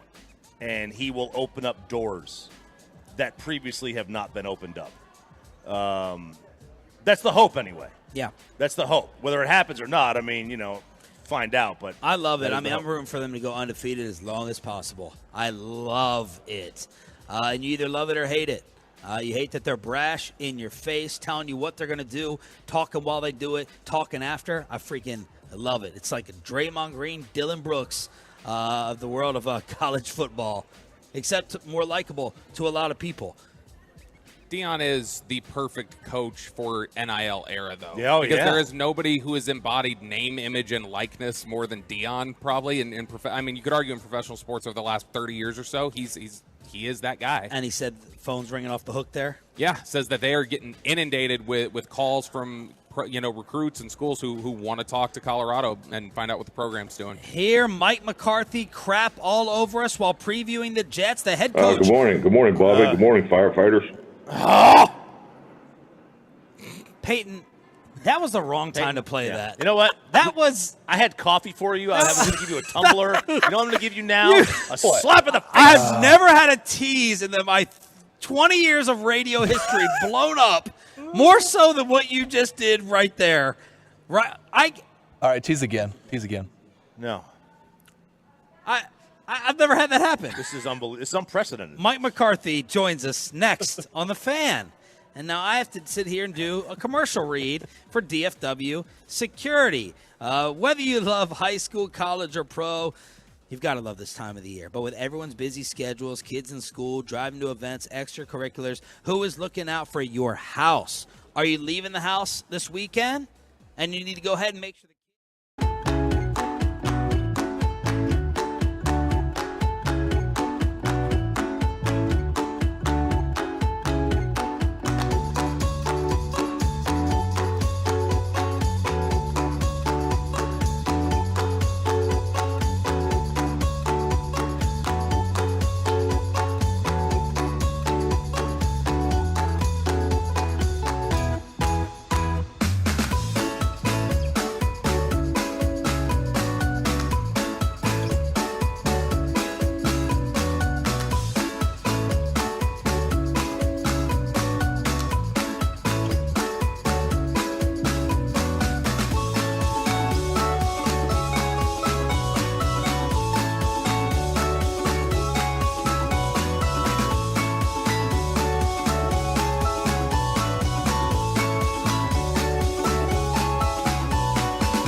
Supply of excess Equinox models will be sold directly to the public for below market value. See them all today at ClassicChevrolet.com. Do not wait. In less than 10 days, they all could be sold at Classic Chevrolet. Relax and enjoy the difference and find new roads. It is now time for the Mike McCarthy Show, brought to you by Black Rifle Coffee, the official coffee company of the Dallas Cowboys. We are here at the Louisville Firehouse number 3, brought to you by Central Roofing and Restoration. The firefighters just came in and they said, tell Coach, we said what's up. So we got a little extra morning greeting from Mike McCarthy joining us here on Sean, RJ, and Bobby, 105.3 The Fan. Good morning, Coach. How are you? Good morning. Good morning, Bobby. Good morning, firefighters. Oh, my God. Oh, no. Oh, that's that cold. Hurts me personally. That hurts me. I hurt my feelings. Well done. Well done, sir. Well done. Well done. You and Jerry, thank you. Appreciate that, Coach. You ready to do some actual You ready to do some actual coaching this week? Oh, my goodness. Jesus, you are sensitive. Well, 40-0. You couldn't play with the new toy. You couldn't get into the offense. So I know that disappointed you a little bit not to be able to unveil, huh? No, I was perfectly fine with the outcome of the first game. So I've done this long enough that it's all about winning. And frankly, it's a great experience for us. You know, we do play in the NFC East, and to have a bad weather game early, and and have success in that weather, I thought it was a great experience for a football team. Coach, I know you commented on it earlier in the week, but obviously your relationship with Aaron, what's it going to feel like to be out there on Sunday knowing you're not going to face Rodgers and everything that he's going through with the injury? Yeah, it's I'm just like everybody. It's you feel terrible for him. Obviously, this new chapter and everything he's poured into this opportunity, but it's part of our game, and and our focus is really about winning our first home game, and this is a hell of a football team. Been very impressed with them all week, but yeah, it's the unfortunate part of this league.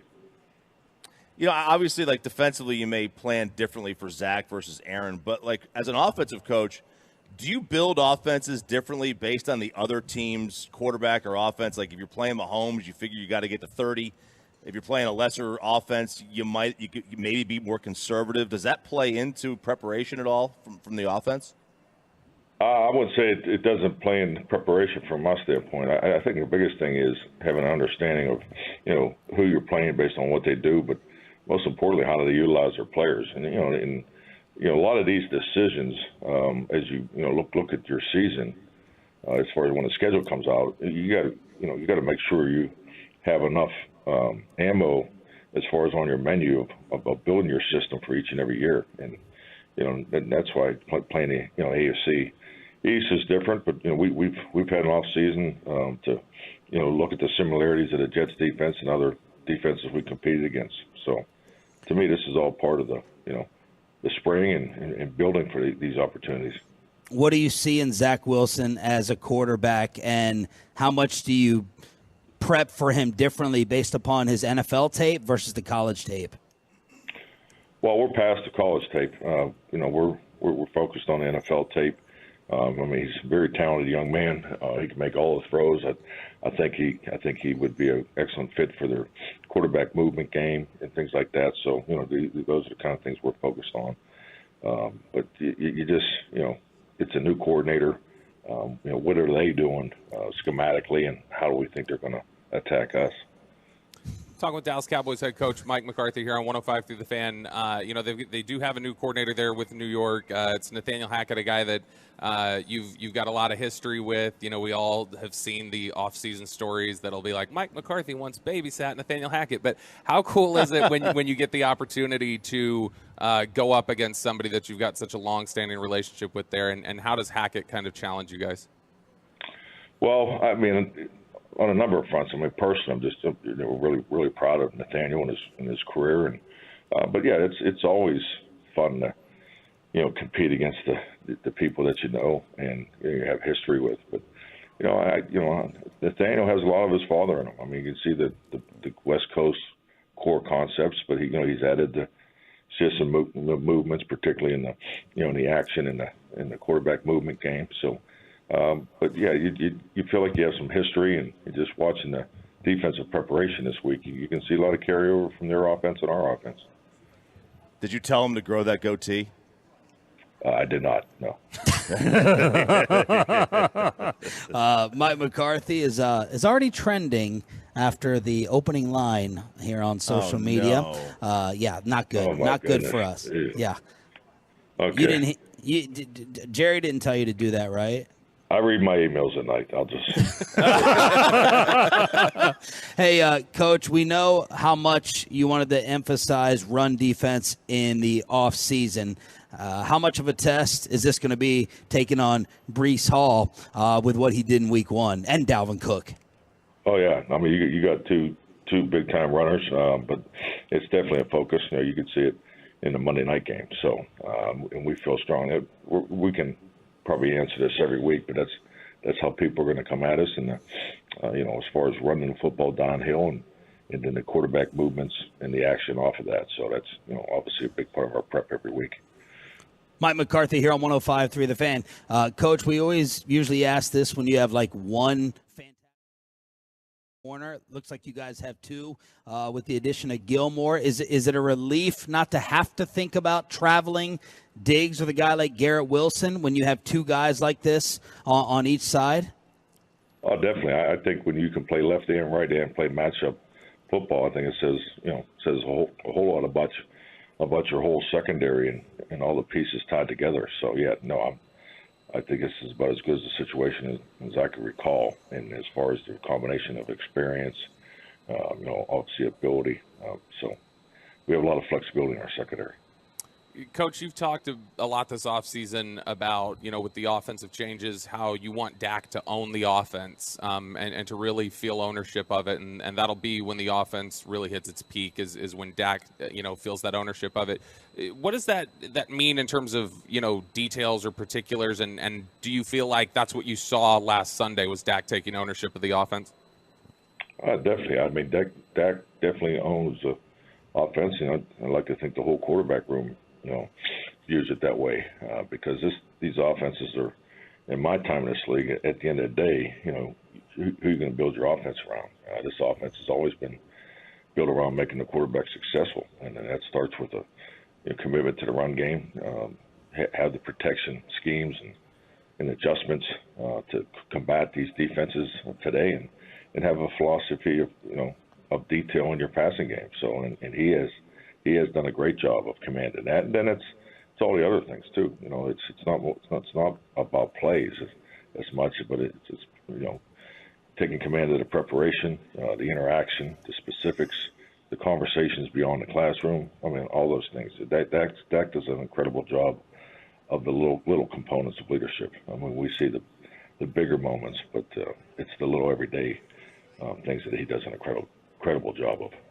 Coach, I know you, everybody, the listeners always like to get sort of a little lesson on some of the stuff with the game of football. And when you talk about Dak, and one of the things that we hear a lot about Dak, is that he's really good pre-snap, his ability to diagnose and recognize things before the snap. Could you just explain what the process is for the quarterback specifically, how you want the quarterback from the time they break the huddle to the time the ball's snapped? What is it you want them looking for?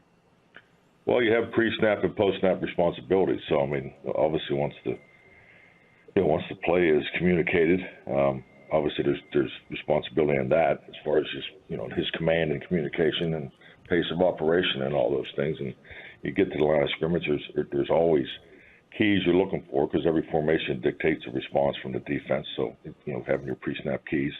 And then, how's the current scheme, run or protection tied to the threat of the defense. So you go through that process. Then there's run it plays, there's adjustment plays, and there's check and lead plays. And so whatever realm you're in, you have to gather that information, and then a decision is made. And and the last component of pre-snap is your cadence responsibility. So and that's something that I think we're doing a much better job of. And he's done a really good job commanding that, and the variations have improved. And then once you snap the ball, then you got to play football, and I think we run out of time to do the post snap. So let's stop right there. Mike McCarthy, Jonas here, 105 through the Fan. As your career's gone on, it's different. Players play less in the preseason now than ever before. Like, have you noticed a change in terms of how long it takes for offenses to truly get into a rhythm and to catch up to the defenses, or has that never been a problem really? No, I think that's it's fairly accurate, as far as, but I mean, there's no exact science to it, but I'm sure the pattern of statistics will reflect, how these games go. Because, the offenses may be behind the defenses, but, the defenses are just getting going too, particularly in their, the speed of their fundamentals and techniques and finish. So there definitely is a build-up, and some teams are clearly ahead of others, going into September football. But September football is not the cleanest football of the year. I think we all recognize that. Coach, are you anticipating a slugfest? Will this be a great test for the physicality of your team on Sunday against the way this team plays, especially their defense? Absolutely. No, I think that's going to be a big part of this game. So, it's an uncommon opponent, but as far as their style and aspirations that everybody has, I know it's week 2, but I think both teams are looking forward to this game. Coach, I know you mentioned earlier this week how fun it was just as a fan of good football to study Quinnen Williams and how disruptive he is. What's that struggle like, though, that internal struggle when you put on the film and you're admiring it as a football guy, and then on the other end of it you're going, well, hell, I got a game plan to block this too?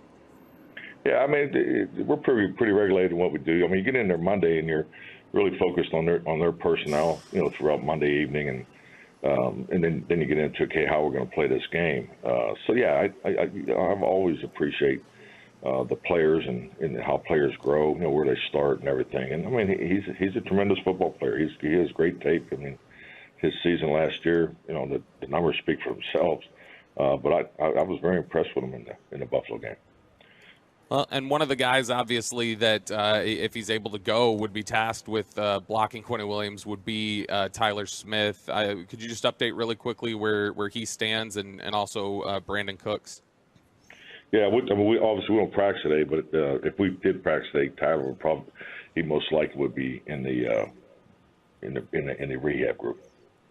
So we'll Coach, see what tomorrow brings. Coach, this is probably a dumb question, which I know will not surprise you. I thought we were going to get out. I thought I was going to get out of here. It might be brilliant. It might be brilliant. I got to throw one at you after the opening you gave us. Do you guys does looking at Hard Knocks, does that help you guys in any way in scouting, or nothing whatsoever in terms of looking at what they do, the way they're talking about their team? Does that play 1% of any role? I think you can pick up, a vibe from those type of opportunities. I mean, I personally have not watched the Hard Knocks, but we do have it. Do have people here in our operations have watched it, and you look for things of communication that maybe tied to the video, but they watch it too. I mean, they edited the show, so. But yeah, I've never felt like over the years of playing a team that was on Hard Knocks when you play them really. I never really felt like we got anything totally out of the video, which is a credit to the people that do the show too. Because I think they're trying to represent the right concepts. All right, last one. We're having a throwing contest this morning out here in front of all the. What's that? You're throwing? Yeah. We got football. A football contest? Okay. We're probably going to throw our arms out. That's what we're probably going to throw, if you want to be perfectly honest. So we need to know from you, what's the best route to judge for this contest? Is it give me the yards and give me the pattern in order for us to determine who wins or loses this bet? An 18-yard comeback. Ooh. An 18-yard comeback. Okay. Yeah, now you got to get it outside the numbers now. It can't be. All right, so they got to turn. The receivers got to turn to the right then. Well, or the left. Well, I guess it depends on forget that. Yeah, that's too much. Just still go route. Opposite hash. Is that what you want? Opposite hash outside the numbers. Yeah, just tell them to run deep. Get it up early, because I'm sure you guys don't have a whole lot of. Length, hang time, huh? Wow, Mike. Hey, you gotta know what you're playing with. That's right. Mike McCarthy bringing it strong, creating a promo at our expense, brought to you by Black Rifle Coffee, the official coffee company of the Dallas Cowboys. Coach, greatness this morning. Thanks so much. Good luck on Sunday. The results of the throwing contest are in that Mike McCarthy tried to coach us on. RJ makes his degenerate gambling picks, and Nick Eatman picks Cowboys Jets. Final hour from Louisville. Stop on out Firehouse number 3 with some special shout-outs next on Sean and RJ 105.3 The Fan. Let's get you over to QC Connect. Let's get you healthy, and let's keep you healthy, boys and girls. You've been dealing with joint pain.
From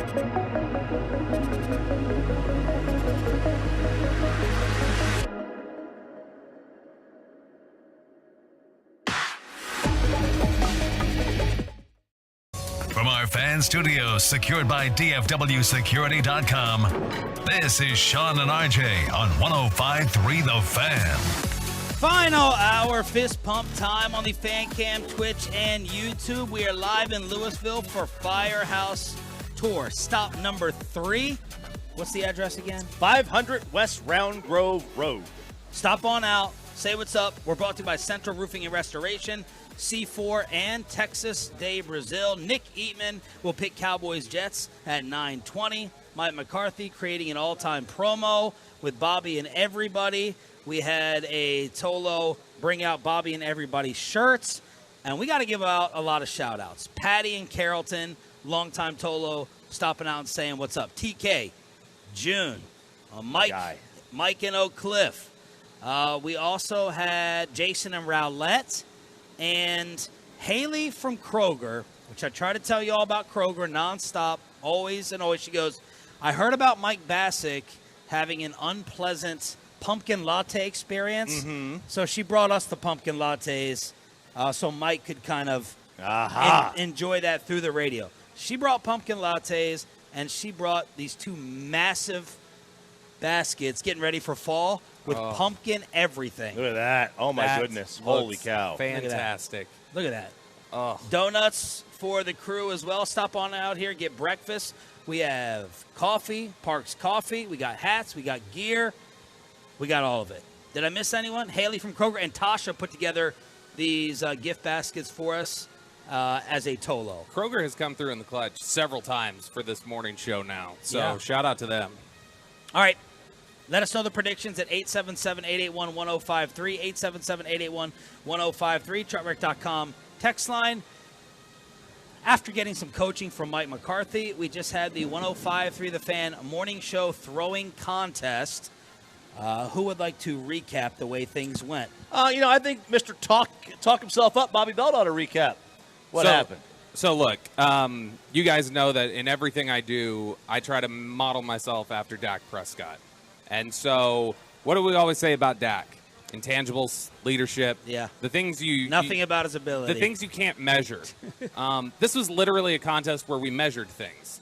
And so, of course, I'm not going to really embrace a contest that is the antithesis of what I believe a quarterback like Dak Prescott should be. So this is a roundabout way of saying it didn't go as well for me as it could have. We had 2 rounds, the 3 of us, and the guy who initially embarrassed Bobby, sales representative Cody, who put together the Firehouse Tour and is crushing it right now at the station. And RJ Choppy edged us out. RJ Choppy came out the winner of the morning show throwing contest. I also came out the loser because I used an ice pack, and all that thing leaked all over me, and my hands had this film on it after we got done. Are your hands red like mine and My Sean's hands are not are? red because I know how to throw a football. No. But yours are. But, I can't say it was my best. I'm not even pleased. It's like this is a lost win. This is a lost win for me. He was officially 2.5 football lengths further than Cody. And they were, to be honest, both further ahead. I just want to say that you screwed yourself, Sean, because you asked for the 2 rounds of throwing. Yeah. Had you stopped at 1 round, guess who would have finished in last place, everybody? Old Bobby Prescott over here. So first round, RJ edged us out. I beat Bobby. Then the second round, Bobby's second throw went a little further than my first throw. So that makes me, I guess, barely the loser. I think we split 1-1. He's a loser. What a loser. But I'll take the L. I don't associate with losers. But I think Cody should be the most embarrassed. He should be. He should be. First of all, he's a vegan. Former baseball player, football player, and that was pretty sad. He was pretty upset with himself. I will say that he should not be embarrassed just based off of his build. All right, because he does have the he does have He's built like Kevin Gossman. It's like last night. What would you say is the best way to describe his figure? Maybe dainty. He's a little I don't dainty. know. I don't know if he wants to be referred to as dainty. But hey, I'll give him credit. He can sling it.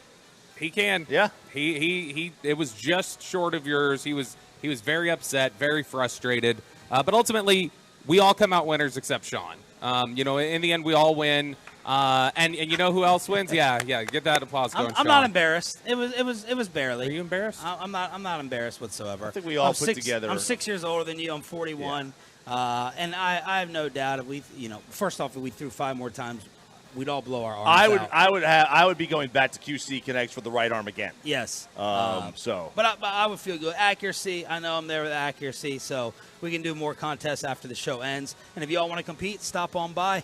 Firehouse number 3, and I will have to be performing the Heimlich here on this individual I do not know. CPR, yeah, CPR.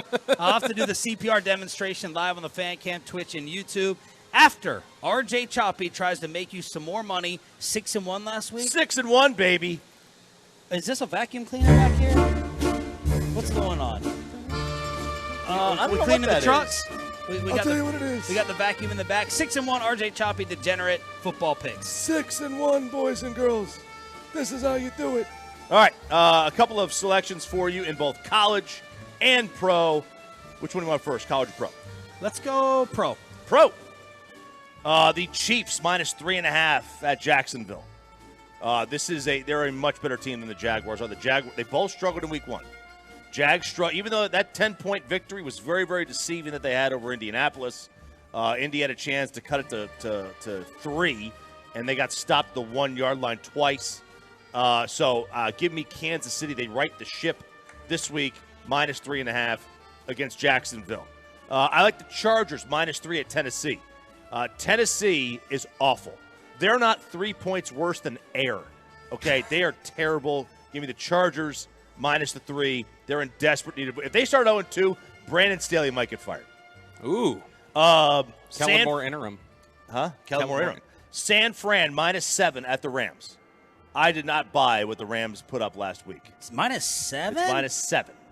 I mean, I guess I should keep my mouth shut. I thought that Eagles -6 was easy money. It was looking like easy money. I got to say this, and I don't like San Francisco. That first half, that was one of the most impressive halves of football I've seen in a long time. My number one They were team. very, very good.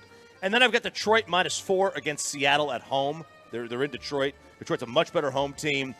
They have a waiting list for season tickets for the first time in the history of that stadium. Wow. That place is going to be litty. Litty, you know whaty. Okay? That's what they're going to be. I can't wait to watch that game.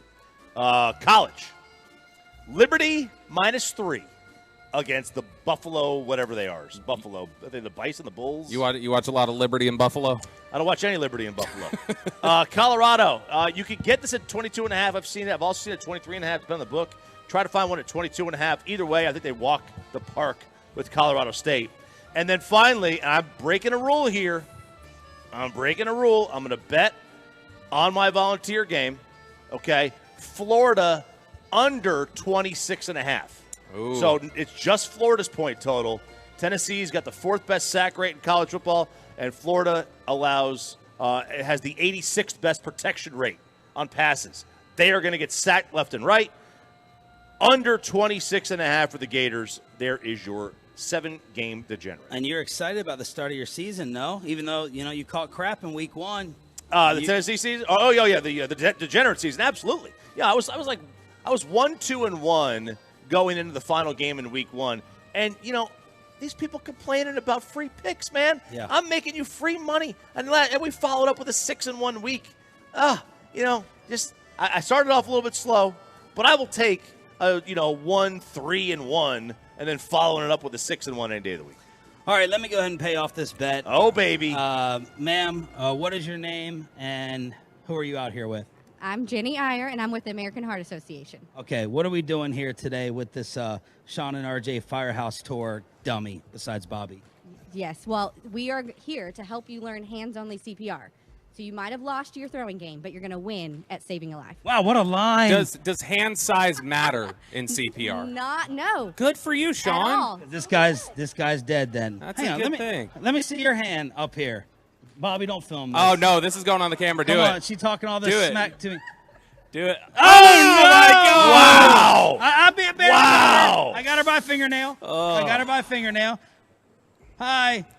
My There you go, word. the fire truck rolling by. All right. Take me through this. What do I need to do? Okay, so you're going to, if you were to come upon someone who is unresponsive, you're going to get on the ground, because that's the best way to do CPR, not from a way high above. You want to be on the side. Step from up top. You want to be on the side. Okay, be on the side There you go. here. Okay, so there's 2 steps. The first step is to calling 911.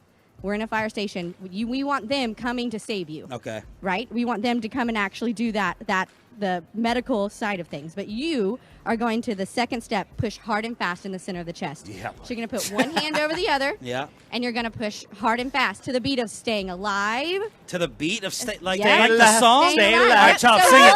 He's gonna sing. Okay, Stay you want alive. 2 green lights. You're doing good. All right. Keep going. He's You can't- alive. He's back.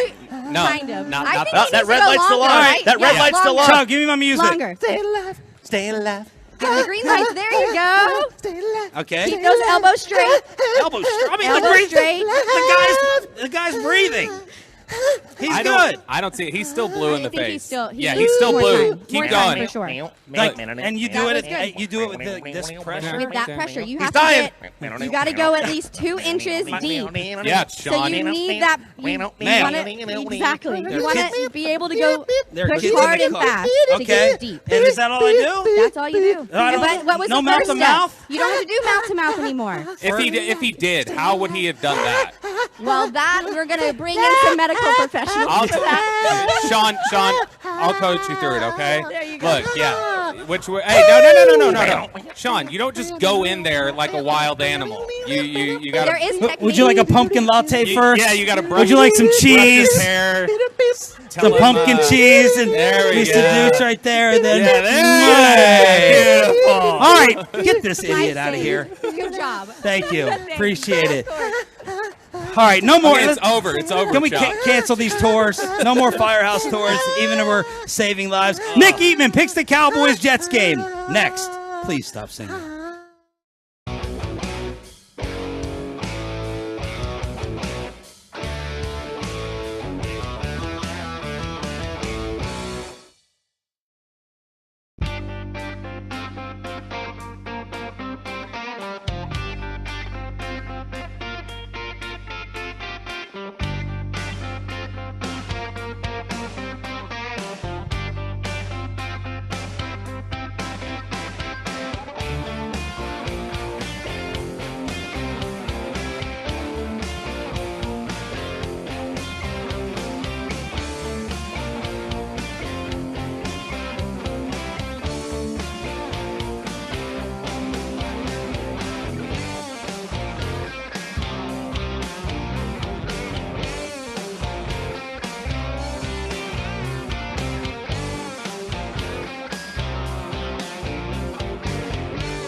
Fan segment here brought to you by the personal injury lawyers Frankel and Frankel. Life is unpredictable. Accidents happen. Frankel and Frankel are the go-to attorneys for car and truck wrecks in DFW. If you or a loved one have been in an accident, contact the Frankels for free at 214-333-3333 or go to truckwreck.com. Crosstalk with KMC, led by Mikey B, is coming up at 9:40 here on Sean, RJ, and Bobby. Of course, we have to get the pick and the preview from Nick Eatman, DallasCowboys.com, and it's brought to you by WinStar World Casino and Resort, proud to be the casino of the Dallas Cowboys. Please game responsibly. Nick, good morning. How are you? Good morning, guys. How are you guys doing? Did you get a chance to check out Philly at all last night, or no? No. I didn't see one play. I haven't seen one highlight. It's not very responsible of me, but no, I was watching other high school football. All right, what scoring range? Watching high school football. Tell us about that. Yeah, what you explain that? Well, yeah, my daughter's in the drill team at in Carrollton, so watching some. Yeah, Carrollton and Springtown, the Porcupines. Yeah. The Porcupines? Yeah, they're in their nickname the Pojo. I think they're the Pojo, right? I didn't hear that. I just heard touchdown Porcupines a few times, but I didn't hear anything about Pojo or no. They didn't. It was raining too, so there wasn't a lot of people out there early. Yeah, you sound thrilled about it. Are you anticipating a low-scoring, close game? Or the Cowboys score more than many people will think against this defense? I mean, probably both, because I do think it's going to be low scoring. I kind of went back and was like, what happened to the Jets last year? And I looked at their scores, and they lost like the last 5 or 6 games, but they weren't giving up a lot of points, and those are just offense wasn't scored at all. So, but you have to factor that in too. So I'm thinking, okay, they don't give up a lot of points, but that offense last year, the offense that was so bad that they had to go get Aaron Rodgers, is now. I'm not saying it's the same offense, but here we are again, and I don't think they're going to score a lot of points. So I think it's going to be relatively low scoring for them. I think the Cowboys will find a way to get some points, and like we saw last week, the defense will generate some points for you. Do you go into this? So you expect like the Cowboys to get they may not move the ball at will, but they'll get good enough field position to where they're not going to struggle to put up, 20 plus.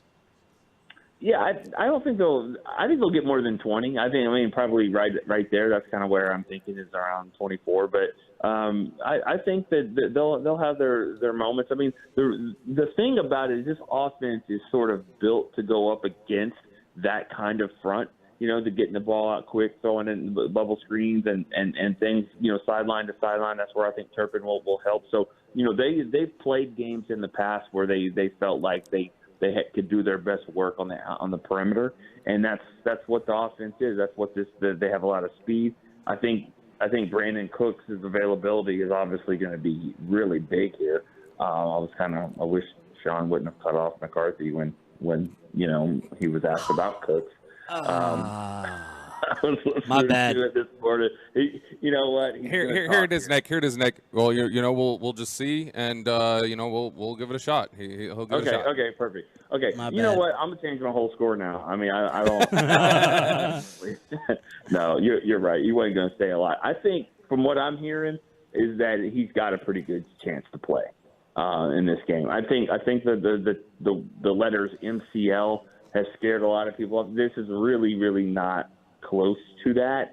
Like your typical 4 to 6, 3 to 4 weeks. I think he's got a good chance to play. From what it sounds like, he was feeling a lot better yesterday. So we'll see. I don't know if they won't practice today.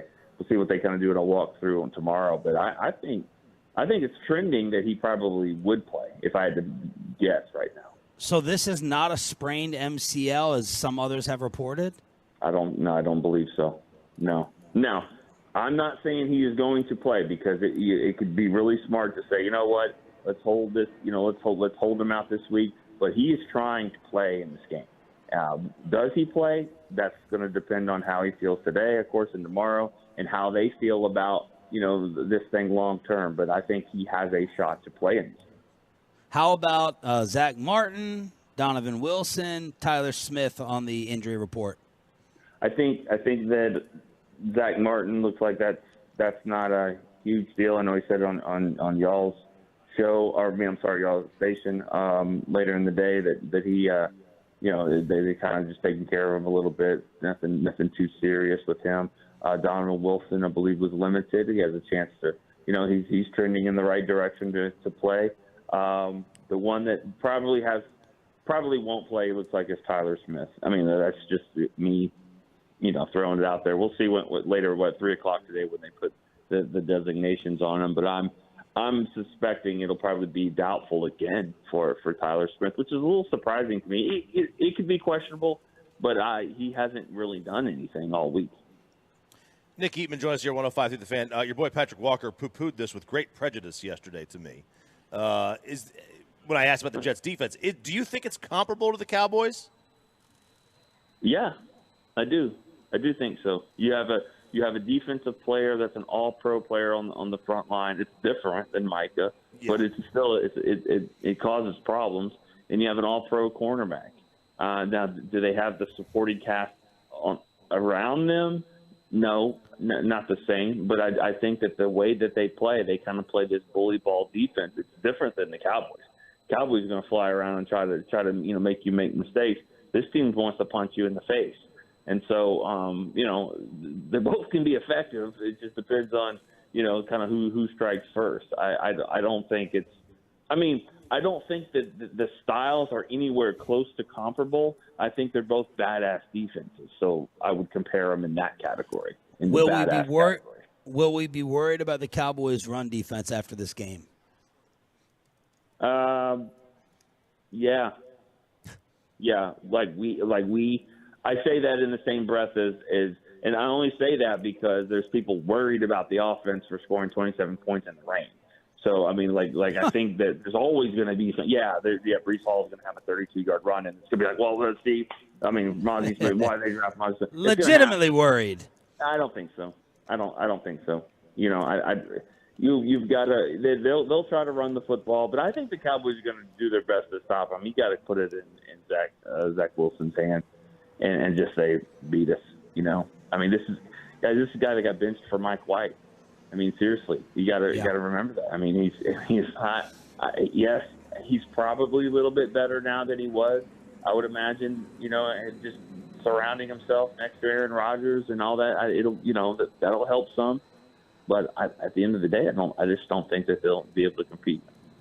We're talking with Nick Eatman from DallasCowboys.com. Nick, I know some of the conversation this week. Obviously, Robert Saleh coming out of San Francisco and the dominant personnel or the really good personnel that the Jets have on defense over there.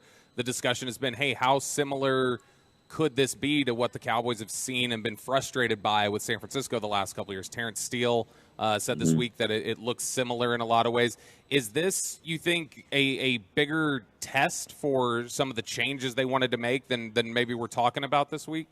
I think so. I think this is a big test, especially any kind of comparisons to the 49ers defense. That's been one that this team, we said it all off season. They just didn't have the playmakers to compete, and we'll see if they have them in this game. I mean, Brandon Cooks, I think, is the biggest one that they've added. So if he doesn't play in the game, then that would be huge. It'd be a huge loss for them. But I think you're right. This is going to be a big test. Can they move the ball? Can they get, like they did against the Giants? I thought the impressive thing there is that they got inside the red zone. The first drive of the game, they threw it 3 times and had to kick a field goal. when they got in there again, they ran the ball into the end zone. That hasn't been something we have seen this team do a lot. Run the ball in there once with Turpin, twice with Pollard. A defense like the Jets is going to be really tough to do that, but it opens up so many things if you can show the ability to run the ball in. So that's going to be what I'm looking for, is see if the Cowboys can punch it in and kick less field goals and convert those into touchdowns. Have you heard if the Cowboys have any interest in bringing back La'el Collins? I had not heard that at all. Not once. Would it make sense? I don't have a good understanding of what happened in Cincinnati, of why he was let go. So from that standpoint, I honestly can't answer that one. If he has a chance to be La'el Collins from the past, then why would the Bengals, who couldn't block any of us on here, be able to let him go?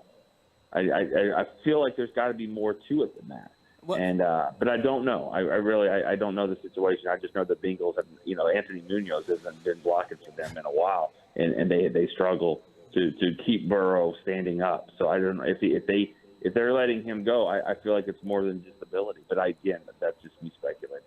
Well, then, Nick, let's just take La'el Collins' ability out of it and everything else. I'm just curious, just from a broad perspective, not that you're reporting anything here, do you think that the departure, because the Cowboys obviously had some concerns when they cut ties with La'el Collins, do you think the way things ended would just naturally rule him out? Or do you think, no, things weren't on such a bad note that if he could help them, they would go get him?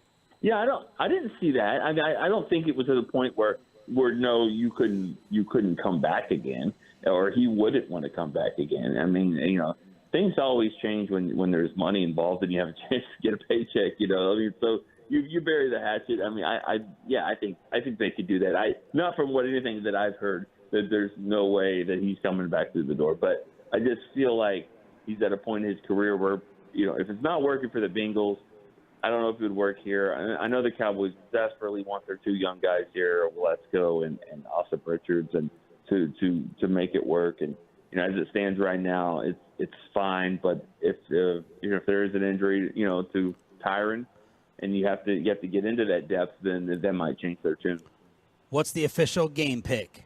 I got 24-13 Dallas. Kind of boring, but it's flipped from what I had. I had 23-14 against the Giants, but I had 24-13. I think they score. I don't think they go crazy on the Jets defense, but I think they're able to do some stuff, and I think the Jets will have a hard time. Sounds good. Moving the ball. All right. Excellent. Thank you, brother. Have a great weekend. You guys. Thank you. You too. See you guys. Our boy Nick Eatman joining us from DallasCowboys.com, brought to you by WinStar World Casino and Resort. Proud to be the casino of the Dallas Cowboys. Please game responsibly. Jerry Jones will be on with KMC today at 10:30. Hopefully A.J. Brown is the Eagles' version of Stephon Diggs, causing problems and pouting when they're winning. Even though they're 2-0, going to the Super Bowl, A.J. Brown is just that type of guy that he'll write off the competitiveness. But apparently, let's see, we had a Tolo send us some. Oh, my God, this is amazing. I haven't heard this. I have not either. I've seen the meme, so I know what happens. Eagles fan reaction to 2-0. Go Birds! Let's go Birds! E-L-G-S-E-L Eagles! I don't believe she spelled Eagles properly. I think she spelled it Elgils. Elgils. Let's hear that. Let's hear that again. Go Birds! Let's go Birds! E-L-G-S-E-L Eagles! E-L-G-S-E-L. Yes. Look, to be fair, I don't think she was talking about the Eagles. I think she was talking about the team that Nick saw last night. I think that was who Nick was saying. It wasn't he was wrong. It was the Porcupines. It was the Elgils. That's a permanent drop. Pay. What's better, this or the crab walker in an Eagle shirt? This. Oh, this. He has no idea who the Philadelphia Eagles. He just stole that. He's trying to blend in. Yeah, he broke out of prison, went into somebody's house, and just stole that. So one more time, Pepe. Go Birds! Let's go Birds! E-L-G-S-E-L Eagles! Elgsel. E-L-G-S-E-L. Absolutely fantastic. All right, let's see how fantastic Crosstalk is. Led by Mikey Bassick and the KMC Masterpiece as we say some of the final goodbyes from Firehouse number 3 here in Louisville. Crosstalk is next. Let's get you over to the greatest of Diamonds Direct. Interest rates are skyrocketing everywhere else, but listen up. For a limited time, you get 0% interest for 5 years on any and everything. That's 0.0.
And it's back to Sean and RJ right here on 105.3 The Fan segment here brought to you by Classic Chevrolet. Classic Chevrolet and Grapevine's one-time Equinox offload was just announced. A limited supply of excess Equinox models will be sold directly to the public for below market value. See them all today at ClassicChevrolet.com. Do not wait.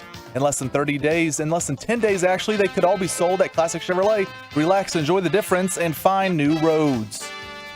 Well, it's the Mike Bassick Show. How's it going, fire people? Great, fantastic. Great. All right. Well, Choppy, I was listening to your picks. Yeah, buddy. What's your deal against Jacksonville? They lost 27-20 last year in the playoffs at Kansas City. You don't think they can lose by 3 points at home? I mean, they don't have a home field. Are you kidding me? That's a good point. You're right. But, this is also, they did not look great against Indianapolis. That was a fraudulent 10-point victory. That should have been a 3-point game. Richardson got stopped at the goal, basically at the goal line. You factor that in, and that was against a quarterback making his first NFL start. No Kelsey. No, and the Chiefs did not have Travis Kelsey. No Chris Jones. They did not have Chris Jones.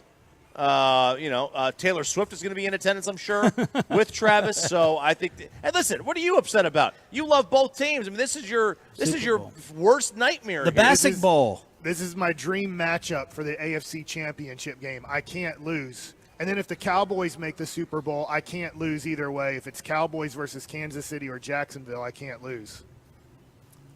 Mike, how would you power rank your current sports love between Mahomes and the Chiefs, Trevor Lawrence and the Jaguars, and the franchise Evan Carter? Well, in a way, Evan Carter, because he will take over this world. No, he'll actually just be the next Michael Young. We interviewed Michael Young yesterday. I think 5-6 years from now, we'll look at Evan Carter the way we looked at Michael Young around 2007, 2008. What do you guys think of that? I like that. I like that idea. Yeah, that'd be good. That'd be good. Evan Carter, I would hope, is going to walk more than Michael did. But, yeah, that'd be good. Well, I will rank the quarterbacks as I want Trevor Lawrence to win a Super Bowl this year. Really, that'd be awesome. Pat has a couple already, Yeah. Mahomes, he's already there. So let's let Trevor win one. Dak already has one more playoff win than Trevor Lawrence does. So It's better. Now you're about to hear my son crying on the radio. Why? Will Chambers, what's up? Oh my God, Will Chambers what is did you here. do to your son? Hi, Will. He's a crybaby. Look at Will. Oh, is he a crybaby? He's a mama's boy. Yes, but he's got trouble transitioning. He's out here looking at the fire trucks, and I think he wants to drive it, and he doesn't like being told no. That's not allowed. I know it's not allowed. Fire truck. I know. Yeah. Corey, I'm excited about our show today. What's coming up on our show? Guys, we have Jerry Jones joining us at 10:30, and I'm almost positive he will remember every host's name on this show. Almost. I mean, I just I want to make sure of it, but I'm pretty sure he's going to say hi to every single one of us today. Did you hear McCarthy being a funny guy? Oh, that was really funny. I loved it. I think it's great, and I'm glad you guys are embracing it too, man. Like that's part of the fun of all this. Did you see our shirts? What other choice do we have? A listener brought us shirts, Bobby, and they got everybody. Oh, look at that. Good morning, Bobby. Good morning, firefighters. You got everybody there, all the firefighters. They know who the star of the show is. All right, Sean. You see Sean doing the CPR? I've done CPR a zillion times because I had to be a spin instructor. So YMCA every year made me go to CPR class. You don't kiss on the mouth anymore. No, that's right. You just go 2 inches deep, fast and hard. Did you know that? What? Yes. That's not what she really. said. It's not that important. Now, what she didn't tell you, which I was disappointed, is she was supposed to tell you you're supposed to try to tap them very hard on the shoulder and try to see if they will respond. She just went straight into the staying alive, but you need to see if there's a response first. I just got why she picked the staying alive thing. Because they're trying to keep them alive? Yeah. I didn't get that until right now. I thought it was actually to the rhythm of the song. I mean, it is. Oh. Like it is. It's just a coincidence. It's a coincidence? It is to the rhythm of the song. We got both rave reviews and real hatred to me singing the Staying Alive in the background. Oh, no. Rave reviews and hatred. I can't go home. Sarah hates it. I cannot go home right now. She says, don't even bother. Holland loved it, so maybe I'm going to his place after. So, Sean, when it comes to the percentages of the Rangers making the playoffs now, what is your percentage after sweeping the Blue Jays? That's a good question. 67% making it. Too short. Too short. You think it's too low? Couple points too low? Yeah, I'd go with probably about 78 to 80% right now. Yeah, I'm just worried. I mean, it's crazy that you sweep them after you lose your ace, and then Eovaldi. I mean, Sandler said one more mulligan start, and then it's go time. But, man, you have no starters and you have no bullpen. I think 68 is pretty high, 67. Yeah, I don't know. I mean, honestly, I would say I honestly would say probably like 80% at this point, just because I mean you sweep Toronto and Seattle hasn't, Seattle's cooled off significantly, so around 80%. But then their chances once they get in there, I mean, they don't have pitching, 100. like they don't have pitchers in the rotation or the bullpen, and so they're kind of screwed there. Kevin, you're at 100%. Well, no, I meant once they get in the playoffs. I'm like 82%. This team is so unpredictable, but I mean, clearly they're on a roll right now, and Corey Seager, if he wouldn't have got hurt, could have been MVP. You know that scene in He Black still should Sheep be. when Chris Farley is falling down the hill, Yes. and he grabs that little tree and he's like, "Thank you, tiny tree. Hold your roots are really strong." And that's exactly what the Rangers were. And this is how I feel when they grab the little tree. That's where the Rangers are right now. Are the roots strong enough for them to stay, or are they going to go back into that slide down the hill? I think they're strong enough. I think they can do it. What an agriculturalist. Is that what that is? I don't know. Forniculture? Oh, I don't know. You mean horticulture? No, you should not I involve was yourself in homeschooled. That can forniculture. take you down a I'm dark. going to look that up. What is forniculture? I wanna see. Sirianni, right? With the plant analogies and the that's Careful while you're on city Wi-Fi, what you're Googling That's here. yeah. I think he's a horticulturist. Horticulture. Horticulture. That's No, like not trees, plants. horticulture. Yeah. That's a different thing again. Horticulture. That's, Horticulture. Yeah, that's study Yeah. of the TCU Horned Frogs. Another percentage question. We'll go Sean, RJ, Bobby, and then our show. When it comes to over-under points for the New York Jets, if I put it at 9.5 for Sunday, over or under points for the New York Jets, 9.5. That the Jets score? Yeah, that they score over, that they get to 10 points. Can the Jets, or will the Jets, I'm asking, will the Jets get to 10 or more points on Sunday? I'll go over, barely. Wow, what a hater. The Cowboys, I mean, they still have to play run defense. Maybe they force a couple turnovers, a couple field goals, and they get 10 points or a little bit more. I'm going to go with the under. I think this is a Cowboy. I said Cowboys win this one 27-6. Whew. Was that the number? Was it 27? I think it was 27-6. Yep. So, yeah, I'm going to take the under on that one. I know it's risky. All it takes is one lucky fumble bounce or whatever, and all of a sudden they got 7, but I'm still going to take the under. Yeah, this was a great line by you, Mike, because Peyton had it at 9, I had it at 10. So we're all generally in this area, but I'm going to say they go slightly over. But I also think Dallas is going to struggle to score. So, All right, Corey? 10. Yeah, I'll go over. Over. Yeah. They're going to put 10 on the board, huh? Yeah, I mean, just fluky stuff happens, man. Weird things happen. Plus, I mean, think about this for a second.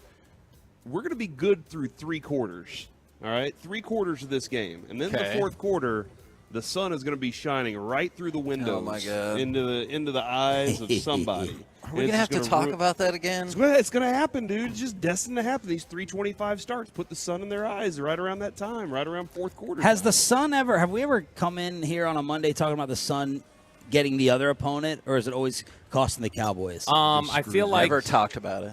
Yeah, I feel like we're all just going to look at it from our perspective. So, what did you say, Kevin? I said we've never talked about it. You've never talked about a play? Irrelevant. The sun. Wow. Do you know what part of Jerry Jones's list the Sun is? I do. Was it 1,000 or 10,000? I forgot. He said I got 1,000. 1,000. To think about. 1,000. Hey, which is more likely, do you think? The Cowboys put up curtains or the Cowboys bow on the turf issue and put grass in? Oh, man. They will do earth ends. Curtains. No, they will do turf first. Interesting. I think they would the go curtains aesthetics first. of the curtains. Yeah. That would ruin the stadium. Blackout curtains are so in, though. Huh? Blackout curtains are so in, though. Yeah, I enjoy blackout curtains. All right. This is my crosstalk. We are at Buffalo Wild Wings in Arlington, off of Collins, very close to the future playoff Texas Rangers, the Dallas Cowboys. There is a Micah Parsons jersey and a CeeDee Lamb jersey for giveaways. And they're today. real, too, like sewn in numbers and everything. They're awesome looking. They're not bootleg, yeah. No bootleg here. We got them from the Dallas Cowboys. Mm-hmm. Plus, if you want to get ready in the middle of the workday, they're going to be sampling their Simply Spiked lemonade during our show. Not you, Mike. I meant people visiting. And a pair of Cowboys tickets. That's right. Let's see how many spiked lemonades I can drink during a show. Yes. Let's get Mike drunk. All right. Hey, guys, you're at a fire station. Yeah. All yes, right, in Louisville. I want you guys to have a great weekend. I'm letting you off early. Oh, thank you. Oh, wow. Hey, Mike, Haley from Kroger brought some pumpkin lattes by. I think she thought you were. I think she thought you were on this show, but Dang not it. so. What a shame. Those are we'll bring it to very you good Monday. Drinks. All right, guys, have a great weekend. It's going to be shutout time for the New York Jets. Coming up next, 4 hours. Buffalo Wild Wings, baby. And see Masterpiece next on The Fan.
From our fan studio, secured by DFWsecurity.com, it's the KNC Masterpiece on 105.3 The Fan. KNC Masterpiece right here on 105.3 The Fan. We are live at Buffalo Wild Wings in Arlington, 1301 North Collins. If you want to come and see us, you should come and see us because there's an extravaganza out here today. They have their Simply Spiked lemonade that they're sampling. There's a bunch here on our table. Maybe if we turn our back for a second, you can just take one of them. Also, there's more Lucy. That's true. Yeah. Lucy Passbooks. Somebody has already come in and gotten their second stamp during the Friday football feast, and Miller Lite's going to be giving away a pair of Cowboys tickets. There's a Micah jersey here. There's a Trayvon Diggs jersey here, all to be given away during our show. Not to mention, is it CeeDee Lamb, not Trayvon? Yeah. CeeDee Lamb, not Trayvon Diggs. My apologies.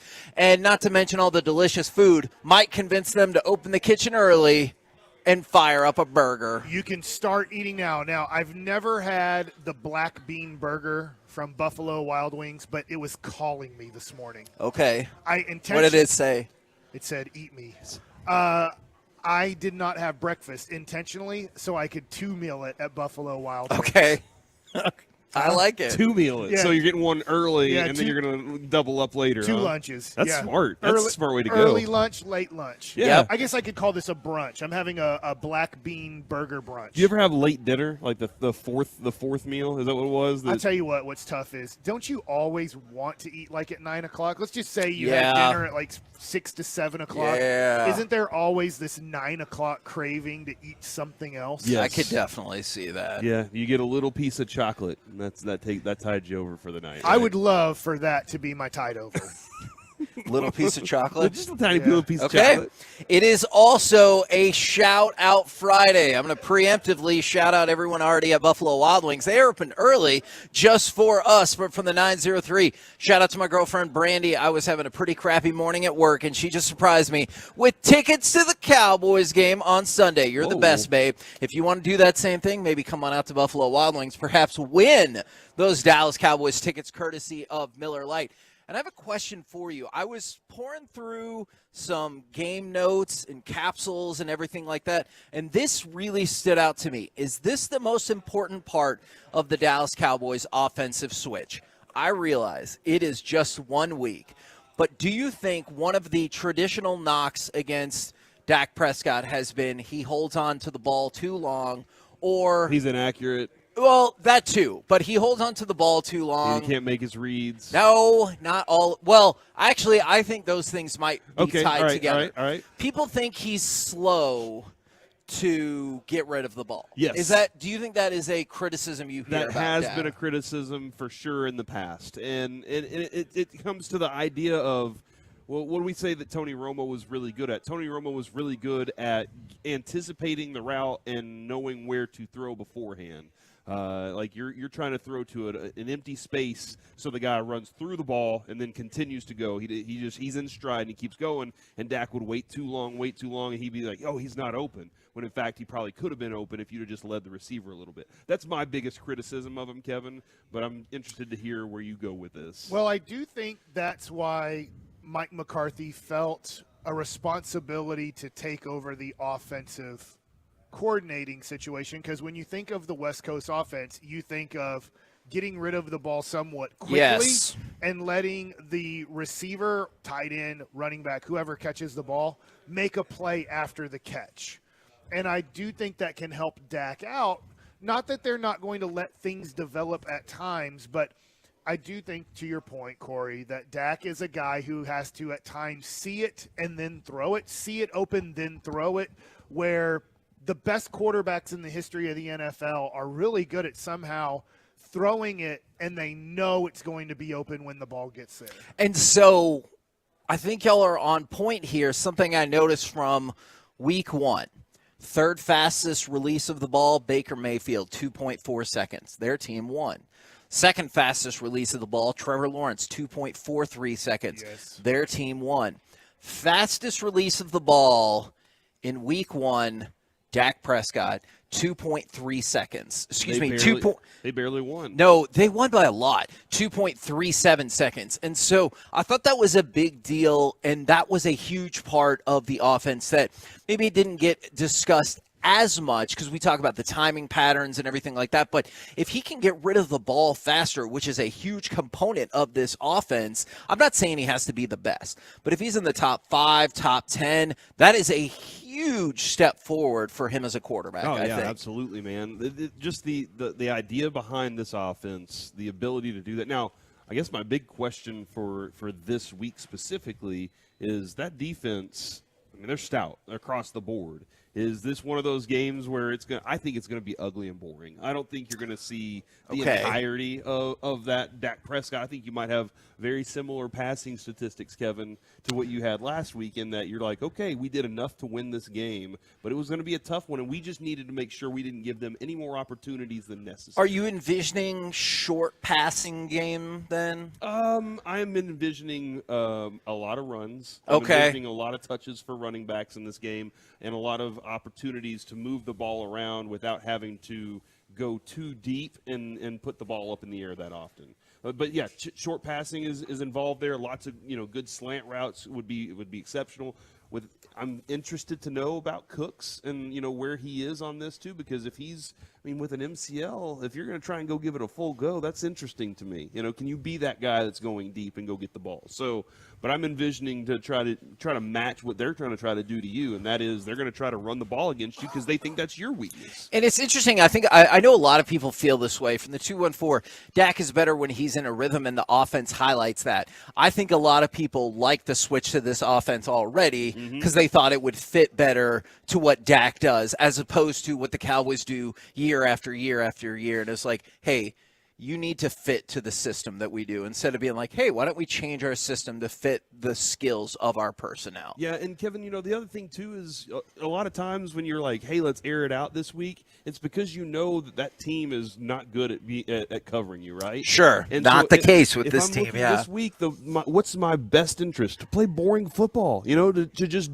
let your defense ride, let your defense take advantage, maybe expose a quarterback that's not that good, not that talented, and use your offense to limit their opportunities to make something go wrong. That's the whole key. So there will be a time, Kevin. There will be a time whenever the Mike McCarthy gets to open it all up and do his thing. But I would say this week, in my mind, you just want to get the win in week 2. Now, Mike, you do not feel as though this game will be particularly close. Do I have that correct?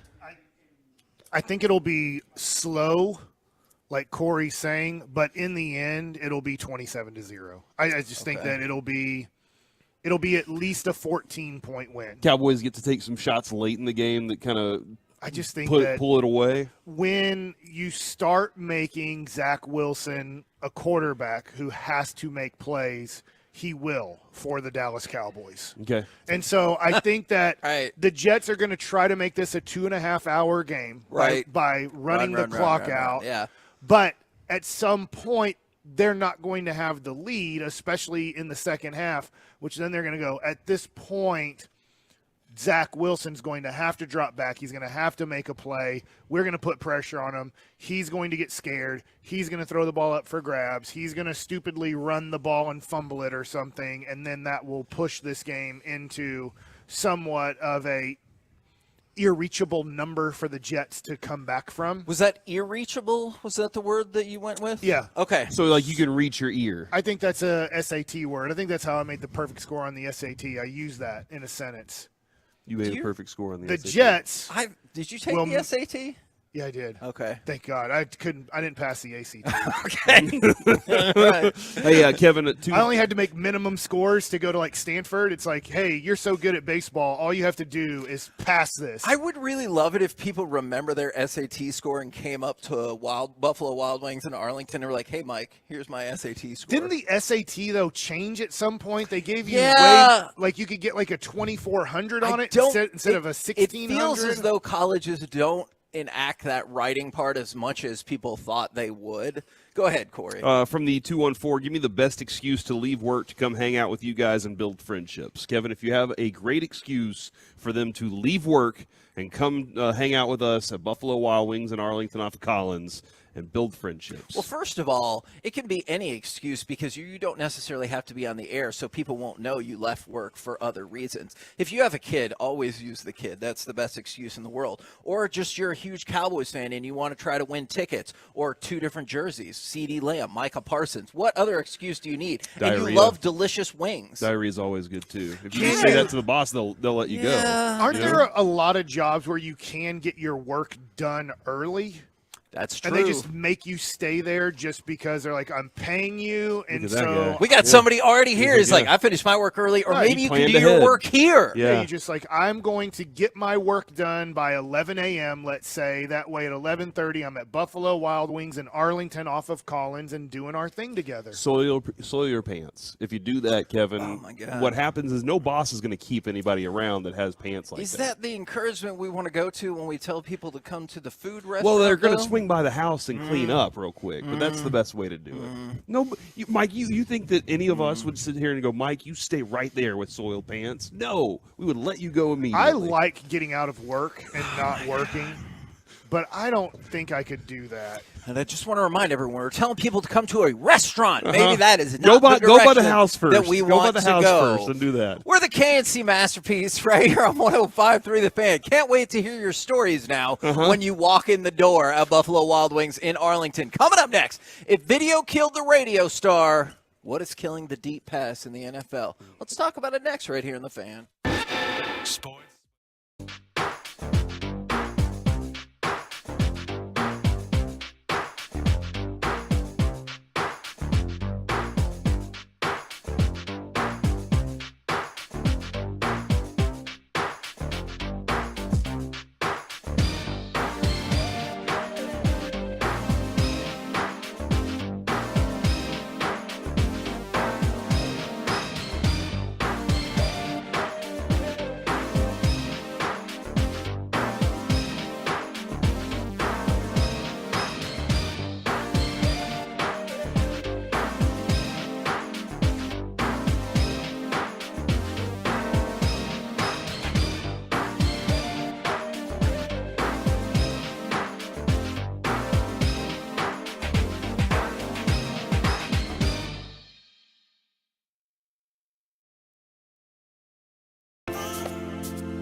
Wisconsin.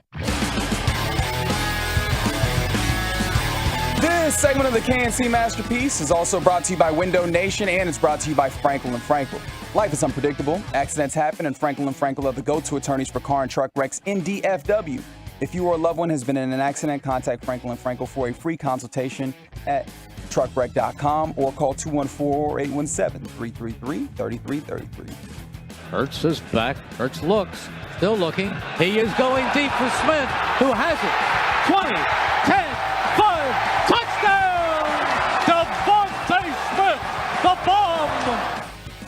KNC Masterpiece right here on 105.3 The Fan. Now, Reggie brought this article to our attention, and I thought it was really interesting, is what is killing the deep pass in the NFL? Now, ESPN had an article up about this, and I'm curious if y'all have noticed this trend as well. I have not noticed this. I actually felt like, Kevin, that the passing game and offenses were up, and that's different. What you just said is different. So the offense is up, but the deep pass is down. Yep. And I guess that unless you're going against number 21 for the Vikings, that Nimrod. Dude, the Vikings look slow. Didn't they look extremely slow last night? And they can't tackle. They're a worse run defense than the Cowboys.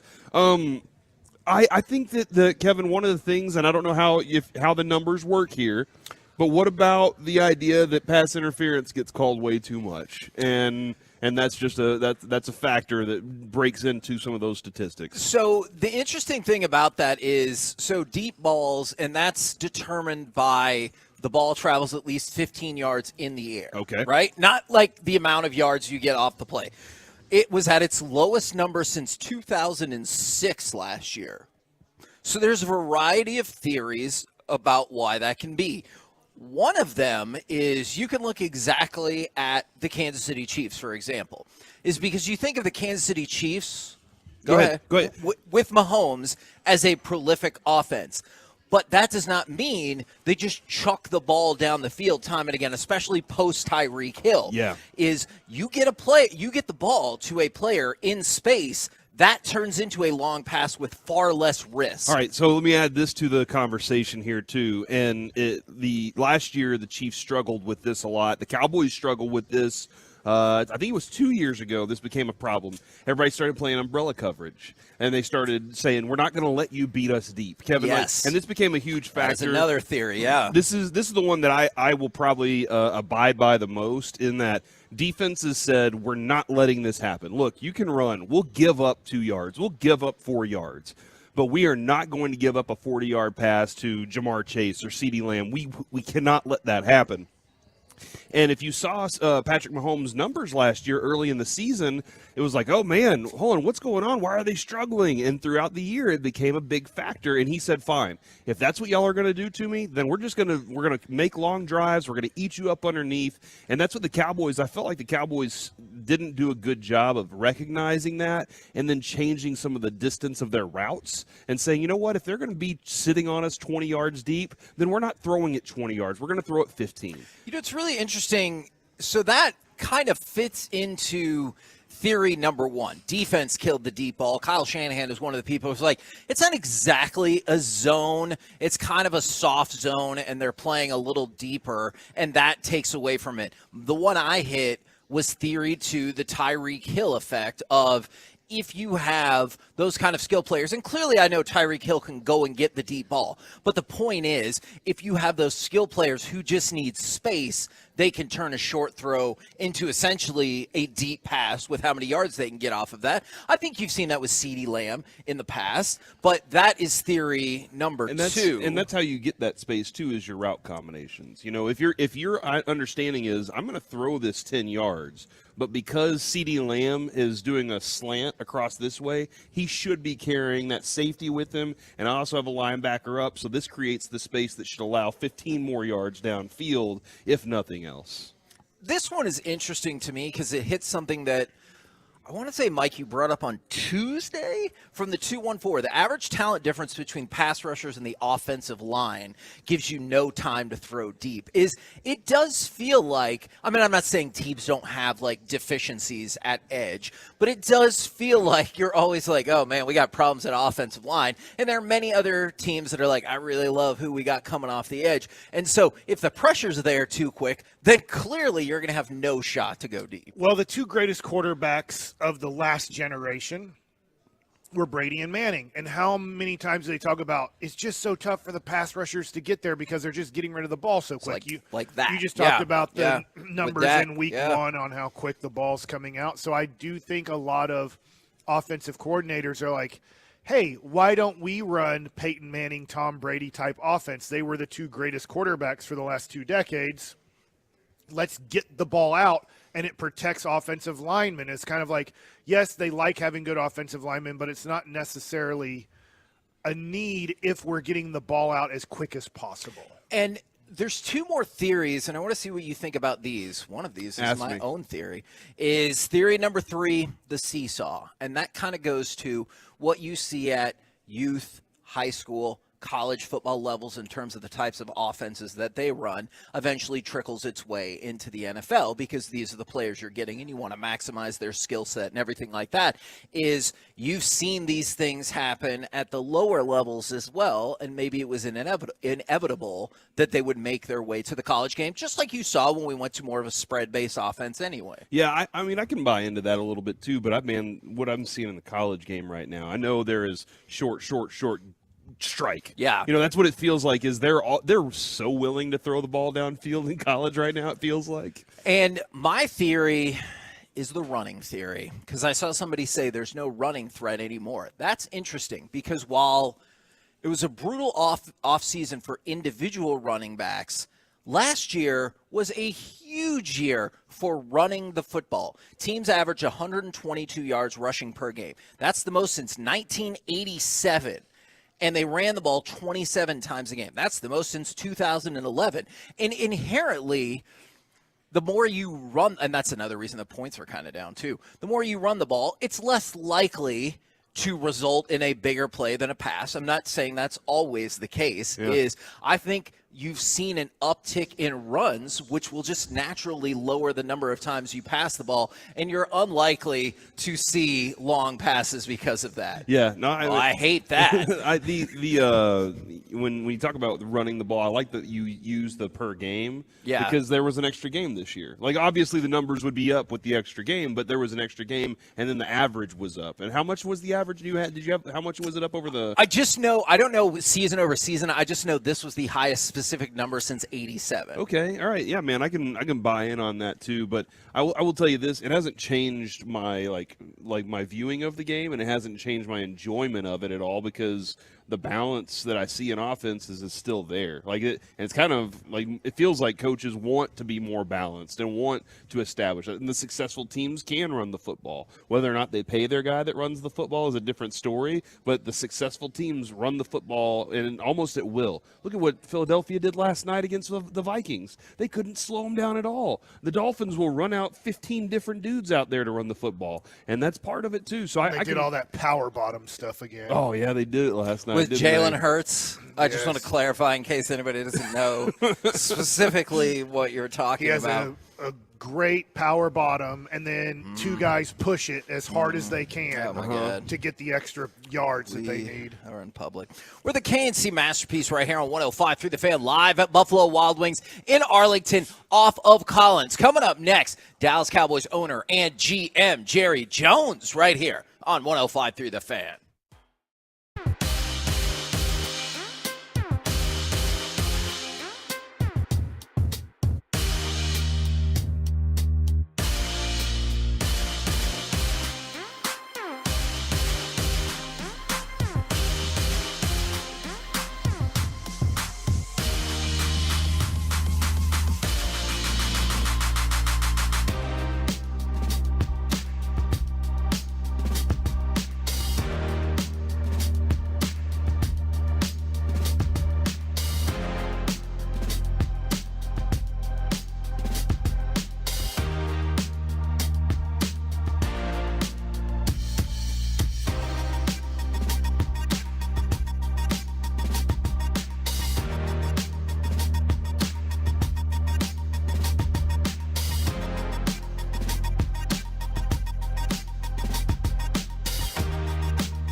Chevrolet just announced Classic Chevrolet and Grapevine's one-time Equinox offload. They've got a limited supply of excess Equinox models that will be sold direct to the public below market value. You can see them all at ClassicChevrolet.com, but don't wait. In less than 10 days, they could all be sold at Classic Chevrolet. Find new roads. KNC Masterpiece right back here on 105.3 The Fan. Right now, brought to you by Ford, your Texas Ford dealers. Ford is the best in Texas. It is Dallas Cowboys owner and general manager Jerry Jones. Good morning, sir. Hey, Kevin, Corey, Mike, man, we got a good thing going. This is good luck. Yeah, we do. Indeed, we do. We got a good thing going on our show today, too. We're at Buffalo Wild Wings, like right down the street from AT&T Stadium. Can you leave the doors open for us so we can go hang out in the stadium after the show is over? If you'll bring me a sack of those those wings, I can always leave a door open for the stranded if you'll bring wings. Yeah, and I'll bring a couple cases of Miller Lite too, Jerry, and we'll be taken care of there. How's that sound? Hey, you don't need to keep that. I got a bunch of it out here.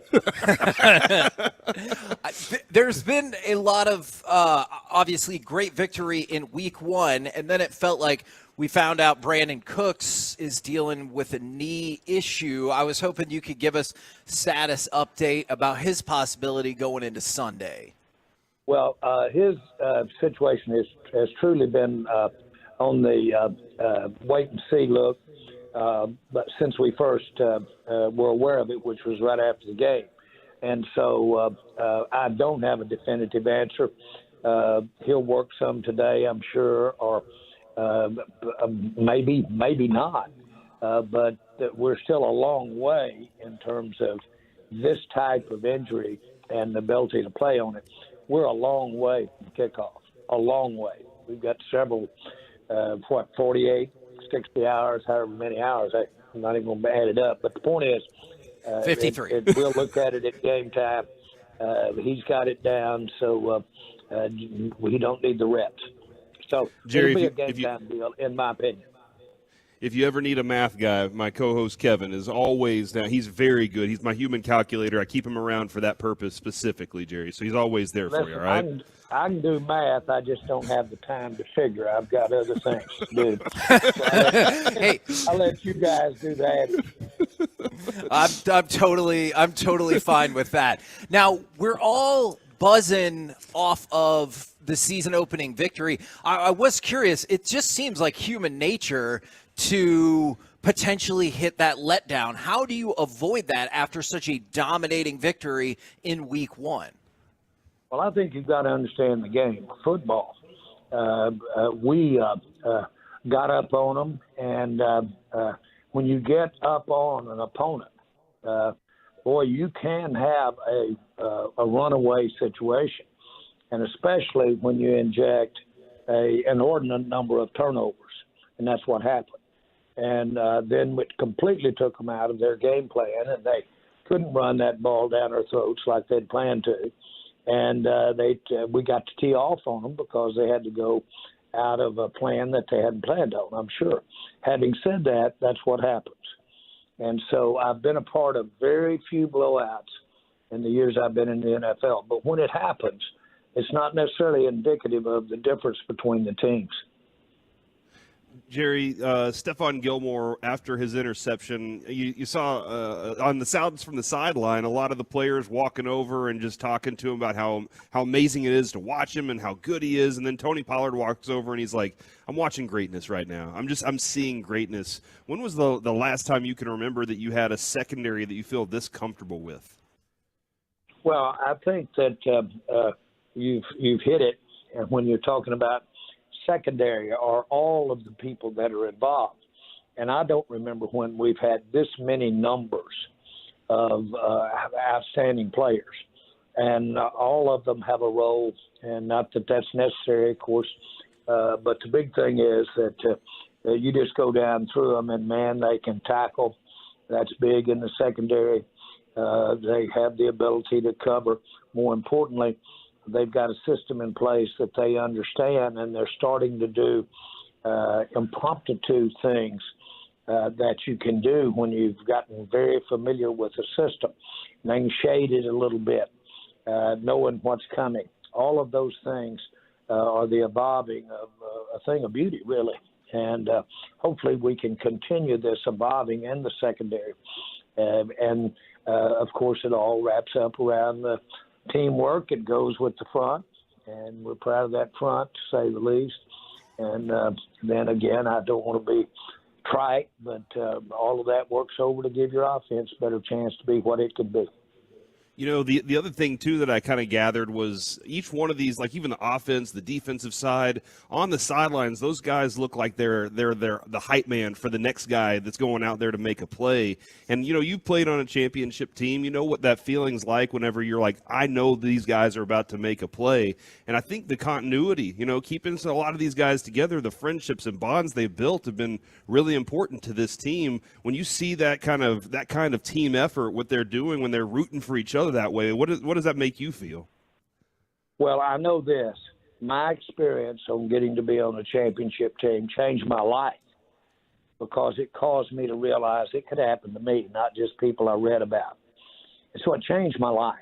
And it also made me reach for the stars and try to do things that seemed out of reach. And the same thing happened. It was inspirational. We barely got by when I was a senior. We barely got by our first 3 ball games. Almost lost them. And then we went down and beat the number 1 team in the nation, the mighty Longhorns. We were never scored on again. And we changed. When the team went back to Fayetteville, Arkansas, those kids that were on that plane, when they looked in the mirror, were never the same again. And it just emboldened you. That's what great experience and success does, and it's real. Do you think the big-time losses can have a similar effect? Like, you lose to San Francisco 2 consecutive years in the playoffs. Can seeing that other team celebrate or knowing that team is going on to the place where you want to be, do you think that can have the same effect? Well, absolutely. To the degree that you totally depend on that evolving, I go as far as to say both those frauds will get you in trouble. Ultimate success and living in it is a fraud. It'll get you in trouble. You're really not there. Ultimate failure is a fraud. You're really not there either. And so you can't let those two just totally dictate your life. And so, again, that's the management of what is within. But what I love about our game is that it certainly has an advantage if you got the size, the speed, frankly, if you've got the temperament to play physical as far as football is concerned. And that's all well and good. But let me tell you something else. There's something that you just can't define it in a draft room. And there's something inside. And it's like walking in a business school and trying to pick the billionaires out in the classroom when they're in business school. You can't do it. Matter of fact, likely they dropped out. They aren't even in there. And so the point is, something happens inside in our game, and hopefully that can happen to us. I've seen it happen. I saw it happen to the Cowboys. And it's possible. That's what you strive for. Jerry, I heard you with Bobby and the other guys this week, and you were talking about Aaron Rodgers and how you're sick for the whole league and everything there. And then I wanted to kind of narrow that down just a little bit more with Zach Wilson now. What do you say to a quarterback that's that young that you already kind of showed, look, we got to give somebody else in here, and now you got to turn to him and say, hey, look, you were the guy all along. Like, what's the conversation like for that guy to get motivated to get back out there? Well, I think that we all should turn to examples where they've seen it happen. We lost Tony Romo. I will argue that you may never have seen Dak Prescott had you not lost Tony Romo. And we thought we were down and out, and Prescott comes in, and the rest is history. And Tony didn't get his job back. And so the point is, it happens. Last year, we lost Dak Prescott, and Cooper Rush steps in and gives us a pathway to get in a Super Bowl. So I would go to example. By the way, that's pretty much our game, is you look for whether it's evaluating a player or whether it's trying to make a point to a team or a player, you look for others that have done it, and there are plenty of examples.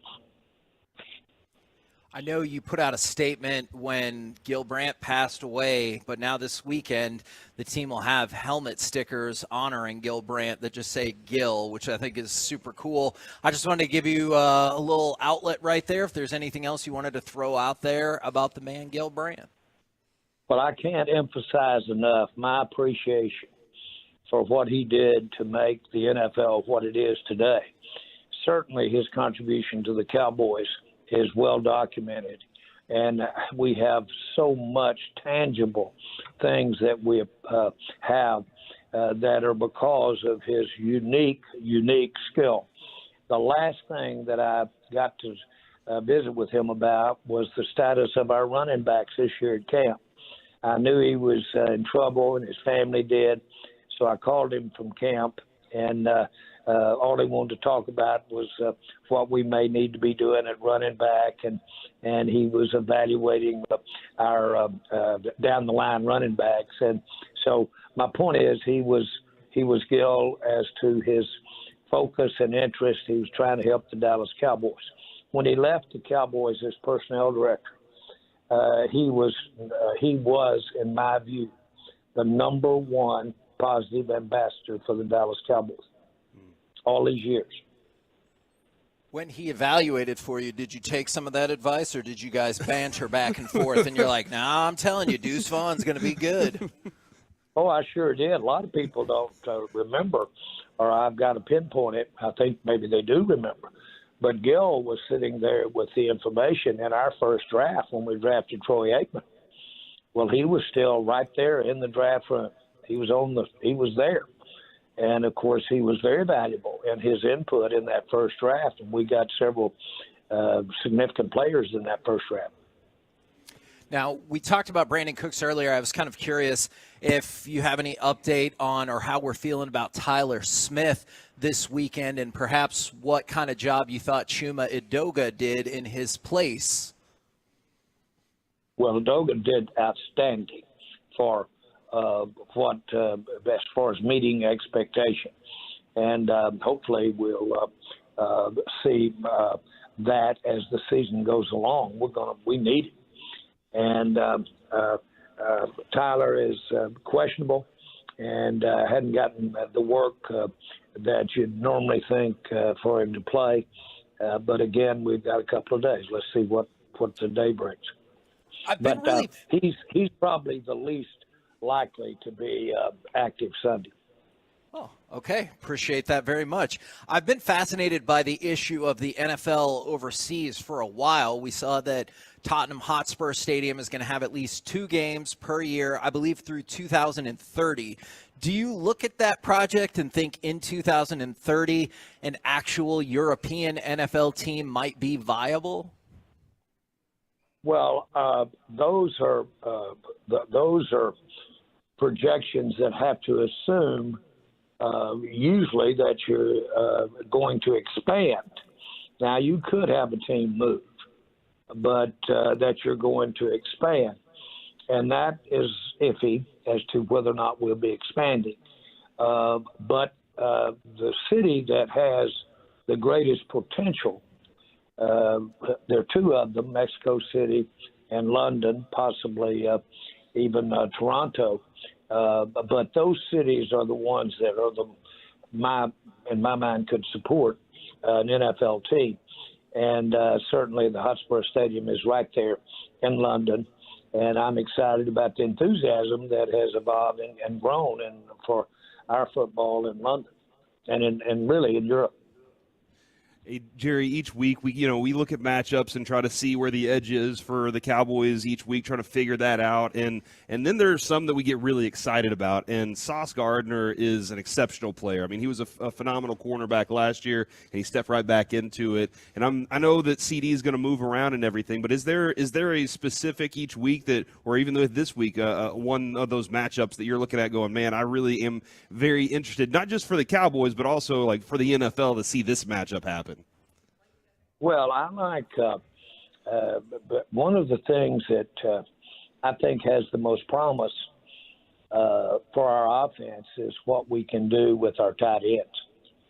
And that gives us a lot of flexibility in the run game and obviously the passing game. And so you talked about one, but I'd like to see us as the time goes along here having those tight ends more involved in the passing game, because they certainly enhance the run game.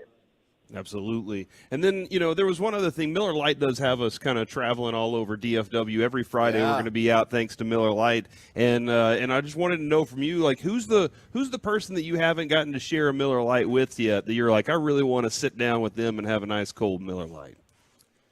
Well, do I get to I don't know that I've got one in this 9 million Metroplex that I have missed. But, no, seriously, I don't know that I have anything that I'm prouder of than the fact that the only beer that has ever been associated with the Cowboys is Miller Lite. When I bought the Cowboys, there was no beer alcohol served in the stadium at all. It was brought in, and people brought it in coolers, but it was not sold and served officially. Miller Lite was the first one and the only one that we have had all these years. And I've been all over the state of Texas with Miller Lite and for Miller Lite. It's a classic example of how when you associate your brand, the Dallas Cowboys, with the highest and the best quality product or service or brand, it does nothing but grow the Dallas Cowboys.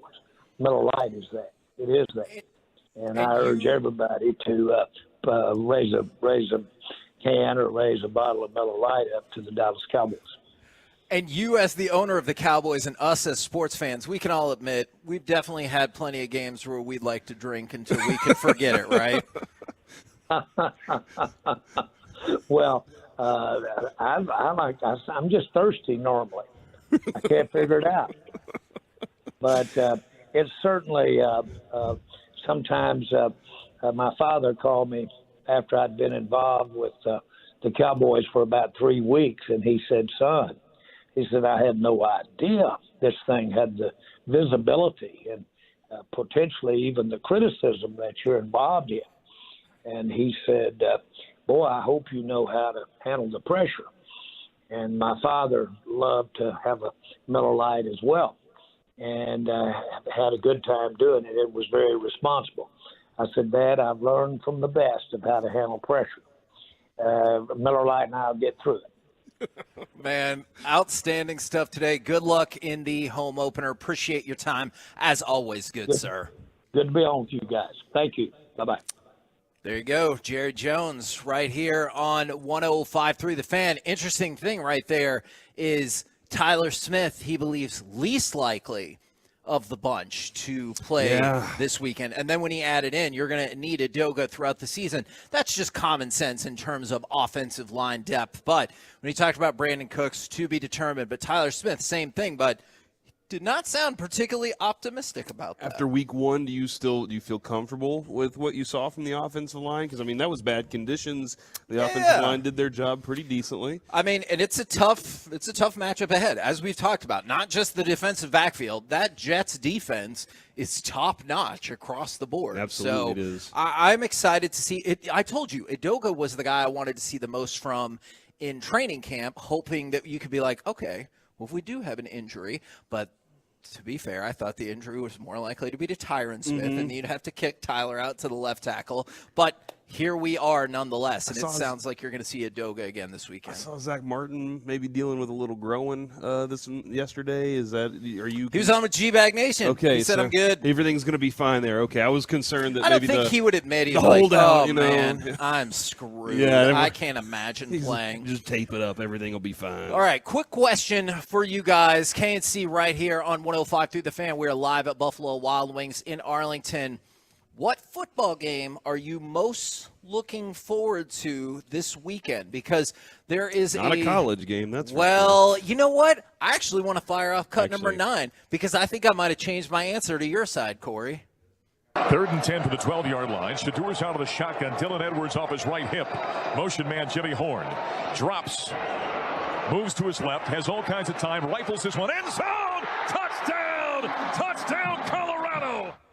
Now, I wouldn't have thought I would care particularly about Colorado State, but then Jay Norville, the head coach for Colorado State, said, I don't care if they hear it in Boulder. I told them, I took my hat off and I took my glasses off, and I said, when I talk to grown-ups, I take my hat and my glasses off. Okay. And then because that's what his mom taught him, right? I guess, yeah. And then Dion was like, well, you made a mistake because now you made it personal.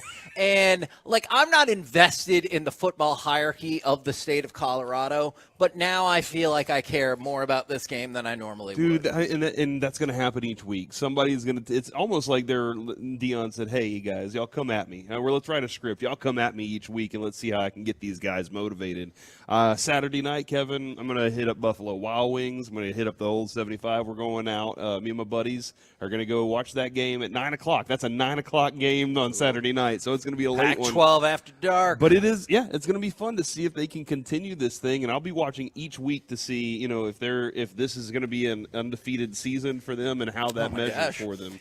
I mean, Jackson State, weren't they undefeated twice, like, or at least 1 year? Like, so a little different here, but you might be right. If you think they're going to go undefeated, bet money on it now because you can make lots and lots of money. Mike, should I assume it all starts and ends with Chiefs and Jaguars? The game of the century, I think they're calling it. That's what I did hear them call it, yeah. I was thinking about wearing my Trevor Lawrence jersey with my Kansas City Chiefs hat today to Buffalo Wild Wings, but I thought that'd be very confusing for a lot of people. Yes. So I decided to just wear normal clothes. But I kind of wish I could have got everyone to boo you in here, though. Maybe. But yes. Y'all want to boo Mike? To me, that's the game of the week easily. And can you imagine? And look, it's a close spread. It's 3.5 points. Kansas City on the road is favored by 3.5. If Trevor Lawrence wins that game and Kansas City goes to 0-2, yeah, which I think is very possible. I know, hey, you're a Jacksonville homer. I think that Kansas City is rightly favored in this game. But I do think there's a good possibility that Trevor Lawrence has looked outstanding so far. And I just think that he has the ability, the talent, and now he has with Calvin Ridley, I think he has a chance to outduel Patrick Mahomes. Since I knew you were going to say that one, I pivoted to Ravens and Bengals because I'm really surprised to see if the Bengals come out and just turn it up after a dreadful week one. But it also feels like the Ravens still have some things to prove after week one. And you just think about it. For the Ravens' perspective, if you can jump out to 2-0 and drop the Bengals to 0-2, I assume that's who they looked at going into this as their primary competition for the division. On the flip side, the Bengals can put order back in the football world if they come out and put it to the Ravens. I have two games, Kevin, that I'm interested in. Okay. Two teams I think that are similar are the Packers and Falcons. And going to the Falcons, I want to see Bijan Robinson do his thing again. And I guess Algier, I got to pay attention to what he's doing. But then, top two quarterbacks in week one. We knew that Arthur Smith could run the ball. Like, that's something that he's very good at. But now the Packers, is Love really this good? Is Jordan Love, like, is he growing in this? And is Christian Watson going to get on the field? Like, he hasn't practiced at all. So that's two teams that I think that are really close to each other. But obviously, I want to see how the Lions hosting the Seahawks, Kevin. Those are your guys. I want to see if, do the Lions back it up again this week, and do they dominate the Seahawks? Because with Pat Mahomes, and the Chiefs, that was a tough match. So this isn't the year that Geno Smith gets it back together. Not without his starting tackles. Yes, exactly. That exactly. We're the KNC Masterpiece right here on 105 through the Fan. We're live from Buffalo Wild Wings in Arlington off of Collins. If you want to come and see us, Corey just told me we're going to start doing some trivia contests to give away some merch out here. Dude. Coming up next, let's talk Thursday Night Football. Plus, we will talk with our Dallas Cowboys insider, Mickey Spagnola, right here on 105 through the Fan.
DFWSecurity.com. It's the KNC Masterpiece on 105.3 The Fan. KNC Masterpiece right here on 105.3 The Fan right now, brought to you by Ford, your Texas Ford dealers. Ford is the best in Texas. It is our Dallas Cowboys insider, Mickey Spagnola. Good morning, sir. Good Friday to you guys. Indeed. It sounds like I should not be counting on Tyler Smith this weekend. Well, he hasn't put any pads on this week, and all he did yesterday was rehab, so I would imagine when you've missed as much time as he has now, you don't do a walkthrough practice or a light practice on Saturday and say he's ready to go. So, and taking for what Jerry said, yeah, I think it's Chuma Edoga one more time, and this will be a supreme test going against this Jets front. Does what you saw in Game 1, I don't know, that's a tough question. I was going to say give you optimism for Game 2, but like you said, this is a really tough defense you're going up against. Yeah, it does. And, you know, I mean, Edoga surprised me in Game 1, so we'll see if that was a one-time thing or if he can hold his own against this front that's pretty strong and probably obviously the strong part of this Jets team right now. So it'll be a little more difficult. But, again, we really didn't see him that much at guard. We saw him a lot at tackle before he got hurt. And so maybe just kind of bumping around inside at his size, helps him out. Mickey, what would you say is the difference between last week and this week in the approach the Cowboys might take defensively to this team? Oh, I don't think their priorities change, one bit, because they were, I think, bracing for a heavy run attack against the Giants until they fell behind so quickly. And obviously, this is what the Jets want to do to try to protect Zach Wilson. They're going to come running at the Cowboys, and, they've got two good running backs with Breece Hall and Delvin Cook. So that was a priority last week, and by golly, it better be a priority come Sunday. I think offensively, it's to really make sure that that offensive front plays well and is assignment sound, right? Because this will be one of the best defensive fronts they face all season long.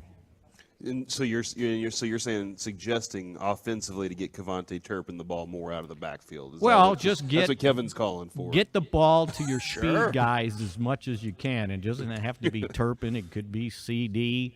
It could be Brandon Cooks if he's able to play. Deuce Vaughn, whoever can run with the football, get it in their hands, and that'll loosen up a Jets defense. I know we have lamented about, well, it feels like as football fans or fans in general, you always need something to complain about, right? Or the world's not right. Mm-hmm. We've complained about the offensive coordinators, the play call, the quarterback, all of those things. But since Mike McCarthy got here in 2020, the Cowboys have scored 40 or more points 12 times. The next highest group is Tampa, Kansas City, and Buffalo at 7. That is a shocking disparity right there. And sometimes do you feel like we take the offense for granted, or sometimes is it just that we need that little extra touchdown in a game where we're not getting to 40 points? Maybe they took Kellen Moore for granted. Sure. It was his offense, right? They scored 34 points in week 1, right? Like, they scored a lot of points as the Chargers. Yeah. So, they scored a lot of points all season long last year, right? Yeah. So, as a matter of fact, the last 2 years, their point totals have been high. Now, again, when you compare to previous seasons, it's one more game, right? I get it. Sure. But the average was pretty strong these last 2 years. So you would hope that the offense. I'm not saying that they're going to keep putting up 35, 40 points a game like they did in the opener, but you would hope that this offense that or the team that averaged 27 point something last year a game can keep that up or get close to 30. I mean, they've got a lot of firepower. Now, just make sure you protect the ball a little bit. Think about that. You know, the complaints about the interceptions, and the offense still was scoring that many points. Right. And even after Right. Dak didn't play 5 games, when I don't think they scored any more than 20-something in those 5 games, winning 4 of them. When you saw Sauce Gardner coming out of college versus year 1 versus going into year 2, what are your thoughts on his progression over that time? Well, he looks like he's awfully good, and he's awfully tall, and he covers a lot of ground. He's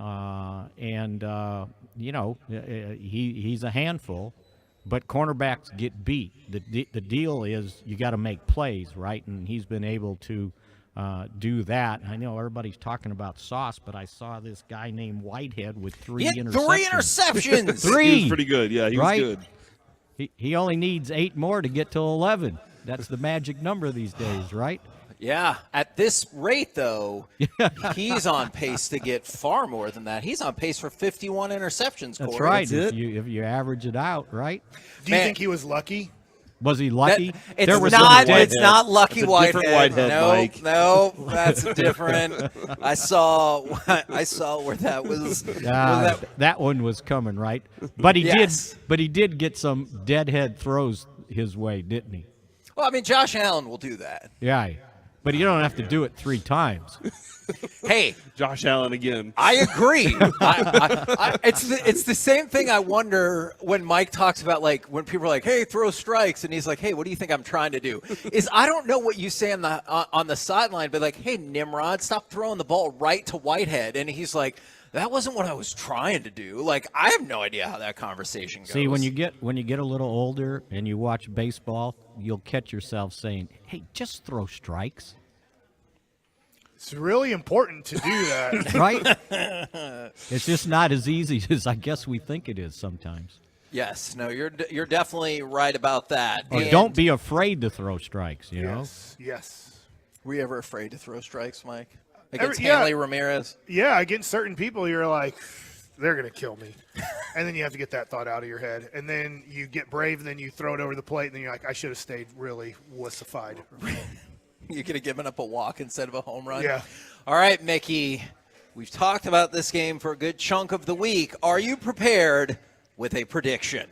Well, I was until I heard that Zerline might not kick. I had a bunch of field goals going for the Jets. Oh. 0. Pick them for 0. Which, by the way, what I read was it said he hurt his groin yesterday.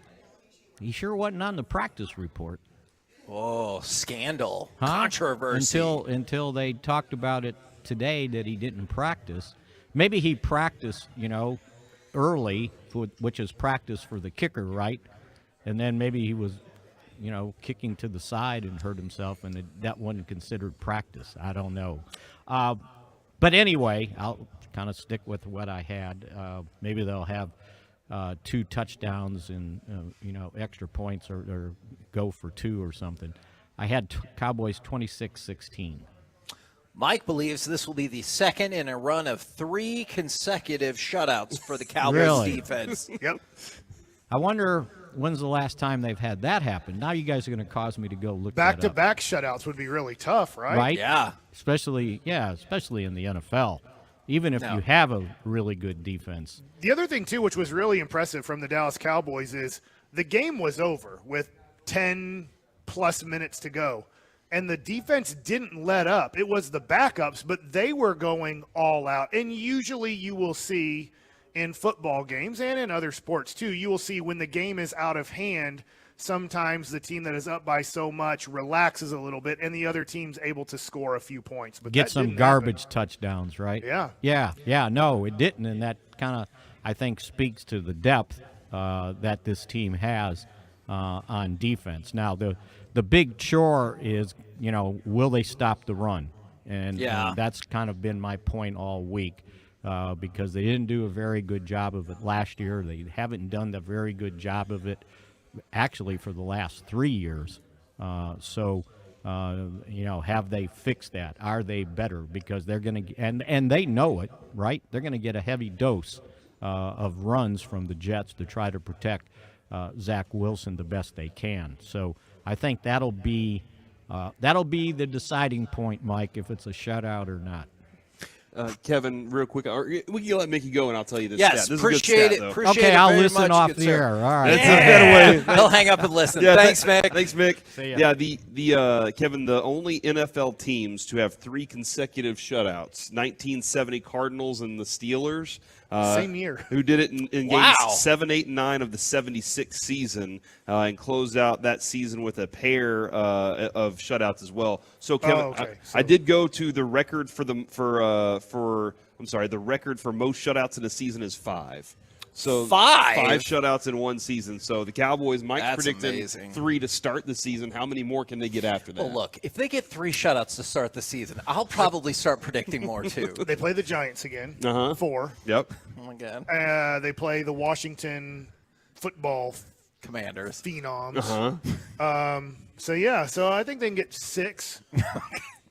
Dude, if they got 6, greatest defense ever. Look, if they get 6 shutouts, any loss in the playoffs in any round is a disappointment. Oh my gosh, you're right. Any even loss, the Super Bowl, they get to yes, the Super Bowl and you lose, disappointment. You had 6. Yeah, they lose 3-0. Well, that's not going to change how some people feel about things. Do the Cowboys play Seattle?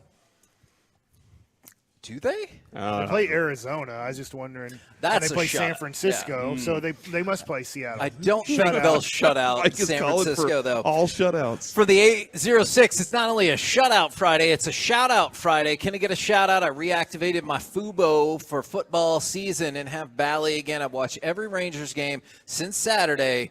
You don't have to say thank you, but they haven't lost since then. Hey, Man, that's an excellent awesome. point. You see the line to get in here at Buffalo Wild Wings Yes, now? and guess what? We my just got a older special son is guest. in that line. Hold on, I want to get him on the headset real quick because Kevin, I know you suggested for him to come to this Buffalo Wild Wings to see you. I did. The father of him for 5 minutes, and you were very hopeful that you'd be able to see your son, who you haven't seen in a long time. I just saw him, and he replied back to you, "Interesting." And I just wanted to get his thoughts on being at Buffalo Wild Wings with you. That is, Brandon, I want to tell you, I was a little nervous when you responded, "Interesting," and what Jess said was like, hey, you should probably be more direct so you're not disappointed. Were you always going to be here? No, I didn't. Yes, because I'm supporting my dad and his adventures. What do you miss most about your dad? Yeah. That's still there. We're going to pay for tuition now. Yeah. That's it? Oh, my gosh. What's been the one moment at UT Arlington that you said, God, if my dad would have been around and saw me do this, he would have said not to do it? I don't do anything interesting at the school. I study. That's and the spirit. That's what we want. Now, to away go from to the class. school. And what about away from school? Oh, away from school? Oh, my God. This sounds like an off-air Me conversation. and Max hang out for pretty late into the night, so. Yeah, but they hang out playing video games and stuff. That's I'm fine true. with that. I'm fine with it. Stop looking at me and shrugging your shoulders, Mike. As far as I know, and as far as I choose to know, from the 510, shout out to my wife today, as this is our 12th year anniversary. Hold on, Brandon, don't go yet. Do you have a prediction for Cowboys Jets this weekend? Okay. Pre-Zach Wilson Jets, I was going to say 31-24. But now that the reality is that we're going to be playing against Zach Wilson, or rather Zach Wilson has to play against us, I would say 28-10.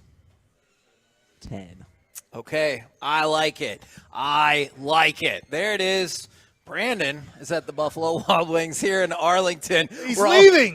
Brandon, he's not leaving right away. We've also got giveaways going on. We got a couple of jerseys. Miller Lite's going to be giving away a pair of Dallas Cowboys tickets. Plus, we're here and delicious food. You should make your way out here. Grab a Simply Spiked lemonade. Coming up next, the Iowa quarterback, Bill Simmons, in the Indiana Pacers. Maybe some people in this very establishment. Do any of these folks deserve Forgiveness Friday? Do you? 877-881-1053. Let us know. We'll do it next right here on The Fan.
This segment of the KNC Masterpiece on 105.3 The Fan is brought to you by Frankel & Frankel. Life is unpredictable. Accidents happen, and Frankel & Frankel are the go-to attorneys for car and truck wrecks in DFW. If you or a loved one has been in an accident, contact Frankel & Frankel for a free consultation at truckwreck.com or call 214 or 817-333-3333. KNC Masterpiece back here on 105.3 The Fan. We're live at Buffalo Wild Wings in Arlington off of Collins, and business is starting to pick up indeed. I know people are excited about the CeeDee Lamb jersey, Micah Parsons jersey, and Miller Lite. We'll be giving away a pair of Cowboys tickets. Not to mention, we're here and the delicious wings. What were your thoughts about the burger, Mike? It was calling to you. Yeah, it was a good black bean burger. So I know that most people obviously will get wings at Buffalo Wild Wings. I have done that a zillion times. They are awesome. But I was like, let me try out something that I've never tried out on the menu. And it was a solid, healthier option. Yeah. So, absolutely.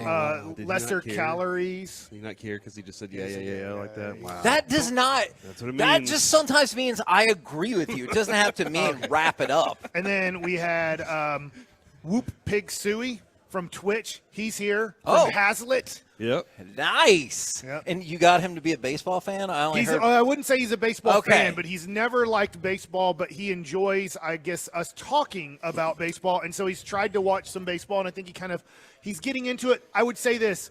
I've watched hockey. I really like hockey playoffs. I'm going to try very hard this year to watch some regular season hockey and engage in the Stars, because I do think, maybe I'm totally wrong here, I do think for the next 3 or 4 years, the Stars have a good chance to be in the Stanley Cup. Yes, absolutely. And just as an aside to their NHL is slow rolling out their top players in the league, and I think 46, I believe, on the list. It was Jake Ottinger. Oh, okay. I thought you said all the 46. No, not all the stars, but Jake Ottinger, who is a star, and you'll have at least 2 players higher than that. How many do you think should be in the top 50? How many stars? 9, Robo. 10? Yeah, that's one. What about, he's not there yet, but he'll be there next year. He's the Evan Carter of the Stars. Well, that's Wyatt Johnston. Not Wyatt Langford. That's a good job, Mike. And Wyatt Johnston is here. He did arrive. He's here at the no, not at the Buffalo Wild Wings, but I mean with the big club. Yeah. And I don't should be here. know. Yeah.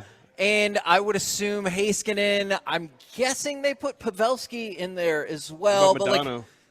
He's not on the team anymore. I hope that is not breaking news to you. What? But Belfour. And Belfour's not there either. Kevin, can I also make an announcement about something? All right. So earlier this morning, we already had one person come in for their second stamp. That's all right? awesome. Last week we were at the Lemon location. This week we're out here in Arlington off of Collins, and I know there's another fella right there who's getting stamp number 2 as well. I love it. So if anybody hasn't gotten their first passport, this is following us all over DFW to all the Buffalo Wild Wings. My daughter Lucy made these little passports for everybody, and you can come get yours, and we'll stamp it for you. And then if you see us at another location, you want to come see us again, we'll stamp another stamp for you. The person with the most stamps at the end of this whole thing, we got a special surprise for you, man. Kevin, since you're not an alcohol drinker, I don't drink a lot of alcohol, but you are, at times, you've been a soft drink drinker in your life. Sure. I see the man with the plan here is going to get hopped up on Mountain Dew here. Yeah, that's some Mountain Okay. Dew action right there. Yeah. How many Mountain Dews would it take for you to we'd have to go, Kevin, what is your deal, man? I feel like once you get to 5 or 6, people are like, hey, Mountain Dews. bro, you need to kind of calm down a Yeah, little that's bit, how right? I feel about Miller Lite. When I get about 5 or Okay, 6 Miller Lights in. yeah. Well, it's time for some Forgiveness Friday. 877-881-1053. Do you need to ask for forgiveness? Does somebody need to ask you for forgiveness? Or do people in this very Buffalo Wild Wings need to ask for forgiveness? Let's find out. Now, I want to kick this off. We didn't get to mention this yesterday, and my buddy is an idiot.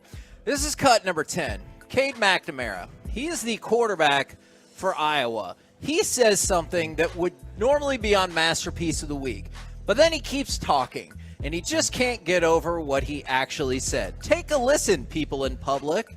I think, our level of communication up front and with me, the backs, and, really everyone just being on the same page, because we know these guys are going to come a lot. I mean, there's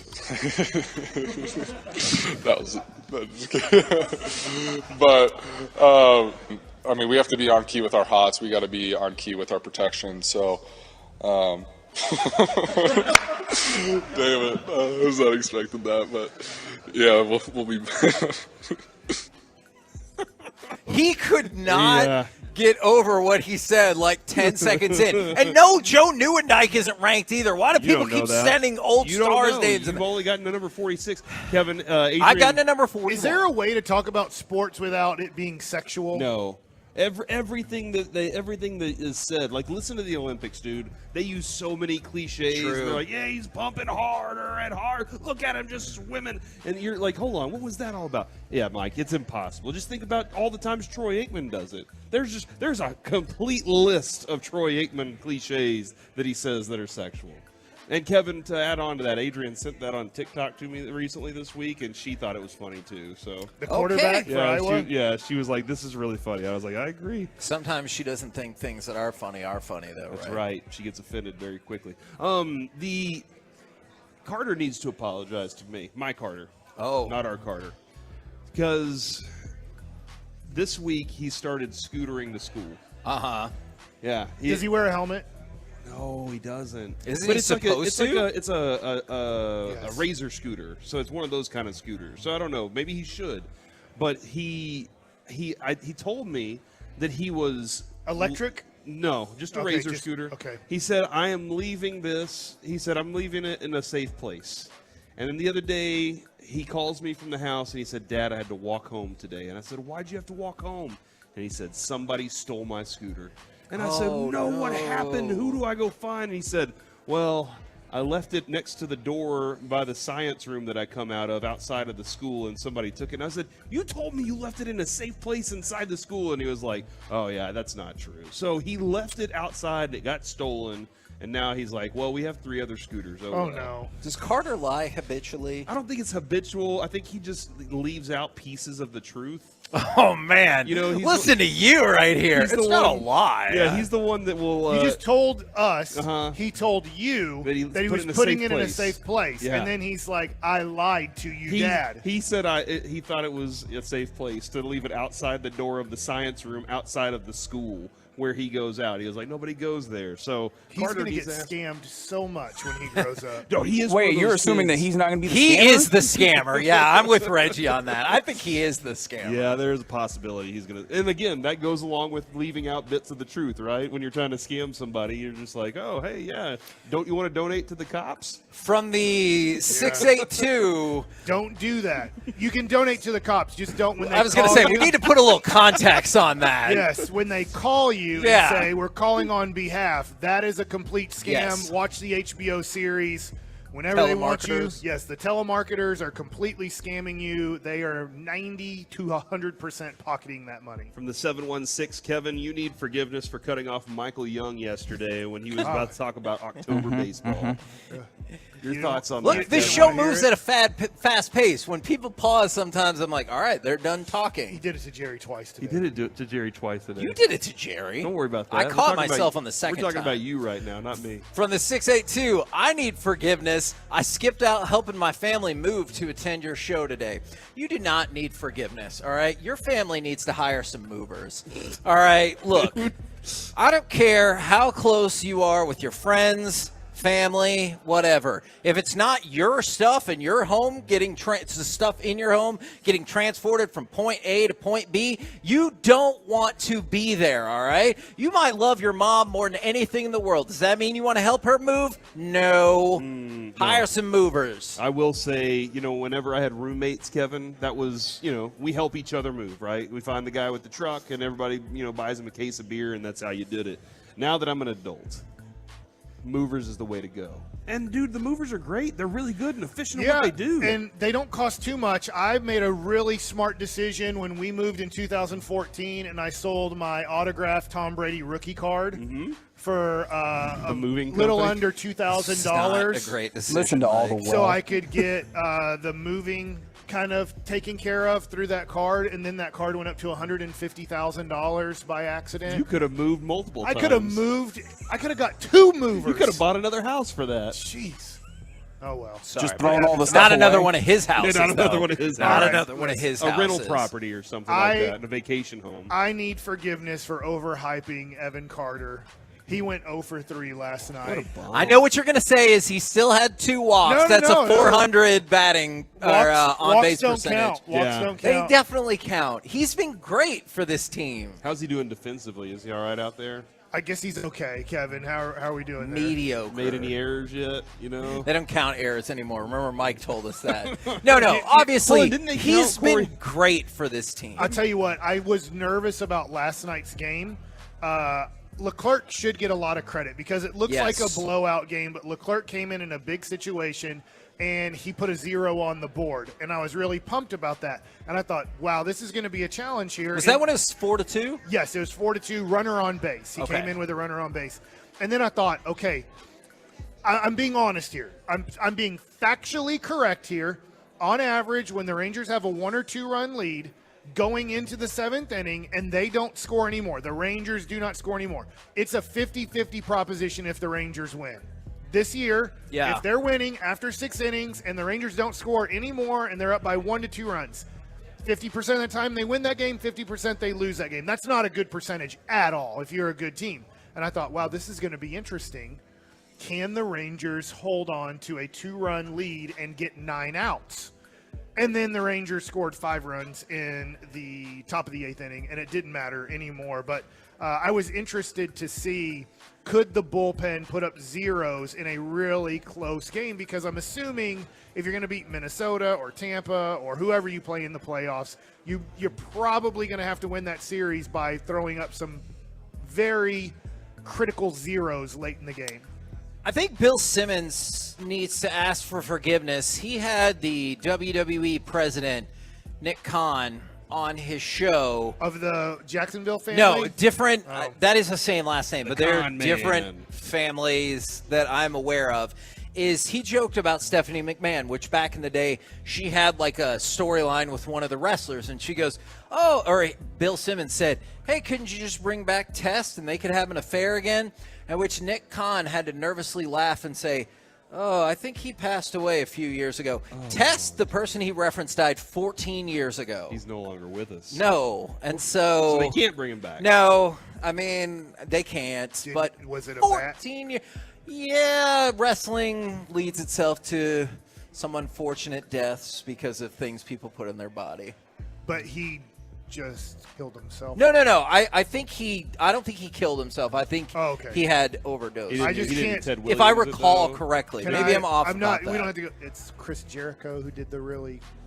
Wait, who did the really bad thing and killed their family? Killed their family. That's Chris Benoit. Okay. Chris Jericho is an upstanding citizen we've had on our show multiple times. Who doesn't know exactly what a top 10 list is. Yeah, that is true. We're the KNC Masterpiece, right here on 105.3 The Fan. We're live at Buffalo Wild Wings in Arlington. Coming up next, it's time for Gridiron Gravy. How much does NFL home field advantage still matter? Let's talk about it next right here on The Fan. Football season is here, so get inspired by our great team.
The KNC Masterpiece on 105 Through the Fan is brought to you by Classic Chevrolet. Just announced, Classic Chevrolet and Grapevine's one-time Equinox offload. They've got a limited supply of excess Equinox models that will be sold direct to the public below market value. You can see them all at ClassicChevrolet.com, but don't wait. In less than 10 days, they could all be sold at Classic Chevrolet. Find new roads. Play clock at 5. Goff leans in. There's the snap. Jared back, looking, throwing, middle, caught, first down, touchdown, Detroit Lions! Oh, baby, Amon-Ra St. Brown! Corey's guys right there. Now, what I do love is being live at Buffalo Wild Wings in Arlington. What I don't love is that while we're live at Buffalo Wild Wings in Arlington, people are trolling me in person. I just had someone come up and ask if Marty Turco is on the top 50. These are contemporary Stars players. No, Marty Turco is not on the list, but I appreciate everybody listening intently. And right now, let's say we go around the entire NFL and dip into some gridiron gravy.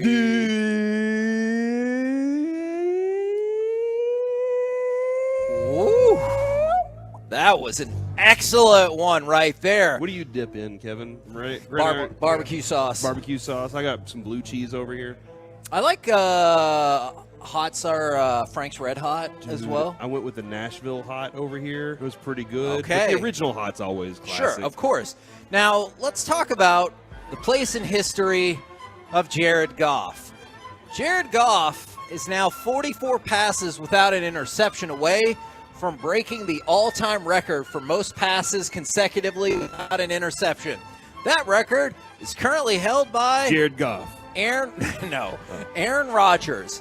Second, Tom Brady, not Trevor Lawrence. No, I thought like Drew Brees. For some reason, I thought Drew Brees did a long I think he's probably up in the top 5, but like we're talking about Hall of Fame quarterbacks, and now Jared Goff with the potential to break that record. Look, man, he was a good quarterback in college. He went to a Super Bowl, and everybody wants to say that it was only McVay. McVay was a great coach, man. There's no doubt about that. But I've always thought that Jared Goff was going to be a good quarterback. I'm glad that he is given a little more control and leadership of this offense and in this team. That's something he needed to do, too. He needed to grow up because it didn't feel like McVay was one of those guys that was like, I'm a micromanager. I don't trust you for anything. And once he got out from under McVay, he was able to be himself a little more. Yeah. And I think that's a positive for him. Now, don't, Mike. We talked about this yesterday.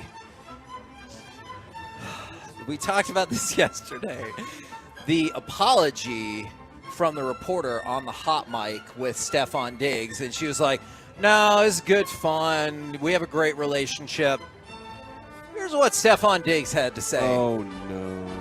It sure doesn't sound like he took the apology like that. This is on Twitter. He sent out 4 different tweets. The audio shared was very hurtful and was insulting to my character and to how I was raised. I've always treated people how I want to be treated. I greet everyone with smiles and respect. For the people in our cafe to the people that keep our building clean and in order. The media may confuse my competitiveness that they witness on the field as who I am as a person. But off the field, I'd never treat anyone how she described and have never said anything remotely close to that to her. I don't know why it was said, but this is an example of why people don't want to deal with the media. It's hard to fight the preconceived notions people have about you, regardless of ever having a personal experience with them. We get you all have a job, and I respect it. But please remember, I'm a human just like you. And if I ever made you or anyone else feel like you can't approach me, I apologize. Damn. Her job definitely is not to become the story or part of the story. Nope. And I know you got to know that she hated that too. Like, how did that audio get leaked? Hot mic. Hot Yeah. mic. I don't know. She didn't want that, and that's it might have been like on the website. You know how Yeah. we're waiting, right? Yeah, that's Reggie's true. waiting to hear everything, but he's hearing everything. Yeah. But if you're maybe on the website and you're just That's a sitting good there point. waiting for the press conference to start, it might be kind of hot mic. And so as she's talking, thinking nothing's going on, it's actually being picked up over the internet. Yeah, listen, man, we've been very fortunate that most of the guys that walk up and talk with us, even Michael Young yesterday, Yeah, sure. They walk away and they're like, that was a fun interview. That was something that was enjoyable. He was like, I wish one of those guys was my teammate at one point. That would have been cool. You were. Yeah, I think that Michael Young would have loved working with us, as a team. Yeah, I think that's a fact, Kevin. But I mean, that's a tough situation. I appreciate him coming out and saying how he treats people. That felt real. I wonder if the rest of the people that work in that building agree with him. Look, I thought we talked about this yesterday. I thought her apology sounded fake. Yeah. I thought what he just said sounded really real. All right, let's go from that to home field advantage. 10 of the 15 teams that won in week 1 were road teams. Cowboys. Is this a study you've been working Yes. on? Okay, all right. Yes. And so we were going to do it as a segment, had too much quality content this. Why wouldn't there be – I guess you're not counting Monday night? Why wouldn't there be 16 games? Oh, I'm sorry. 10 of the 16. Okay. My apologies. I was like, wait a second. What game is he leaving out? You're right. You're right. Your son is so disappointed in your math. That's fair. 10 of the 16, I just forgot to update. 10 of the 16 is – so over the past decade, home field advantage has mattered a lot less. So much less that your average home team has gone from being favored by 2.4 points to 1.4 points. The reason for that is because home teams were covering less and less.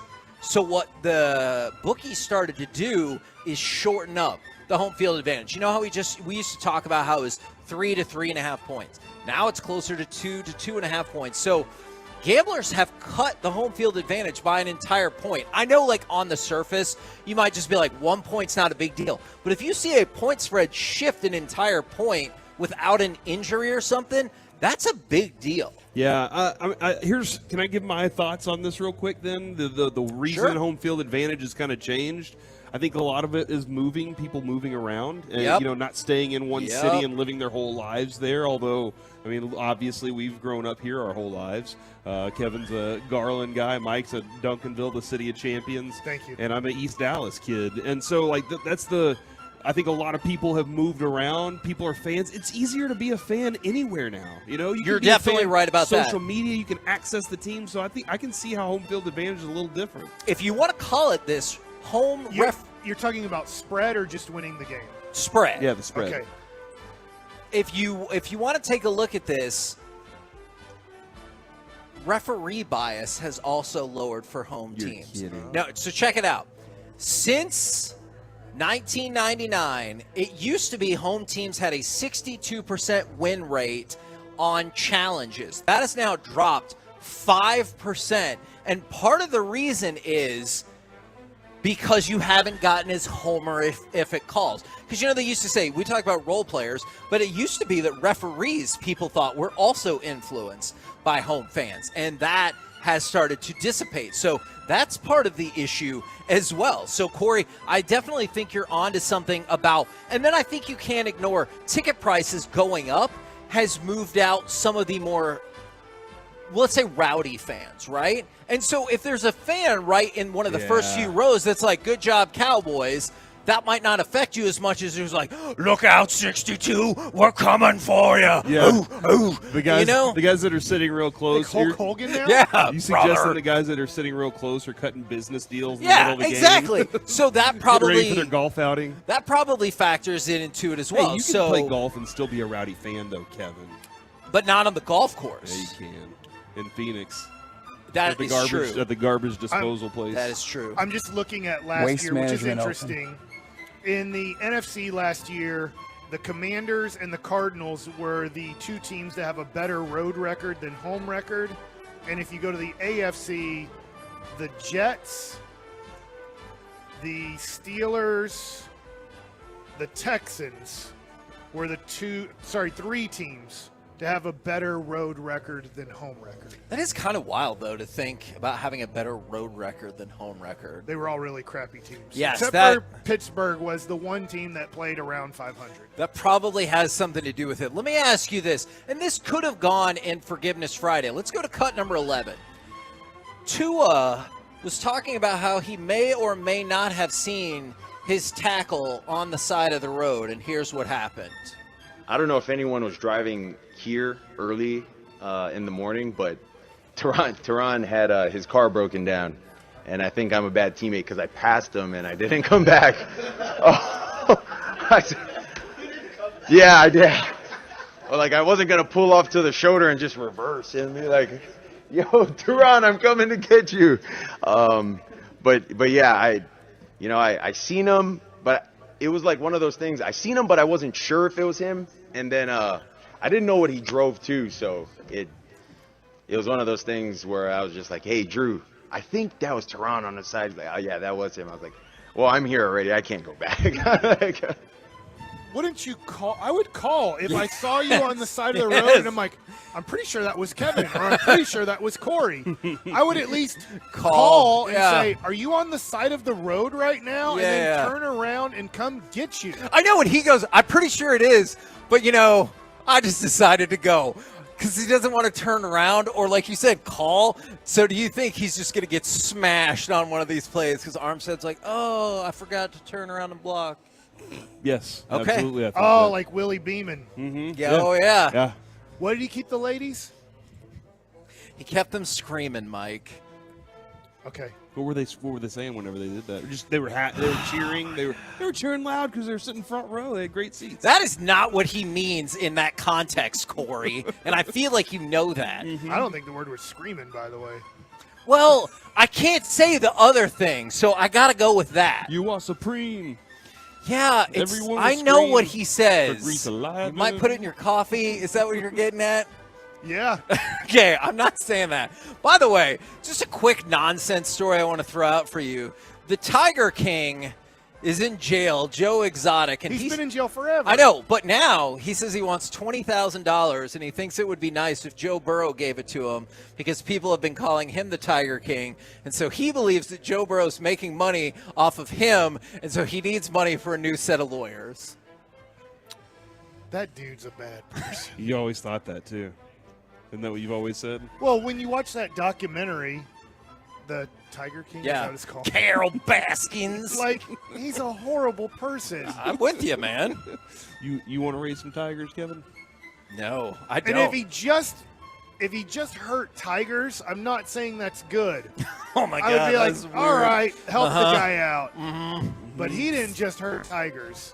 He hurt humans. Yeah. He's a bad person. Still props to that one person who got like their arm torn off and still kept working there. Jeez. We're the KNC Masterpiece right here on 105 through the Fan. We're live at Buffalo Wild Wings in Arlington. Got giveaways going all show long, including Miller Lights giving away a pair of Dallas Cowboys tickets. Coming up next, though, Cowboys win because Cowboys lose because. Want to hear from the Twolos, the YouTubers, and you can text us 877-881-1053. We'll do it next on The Fan.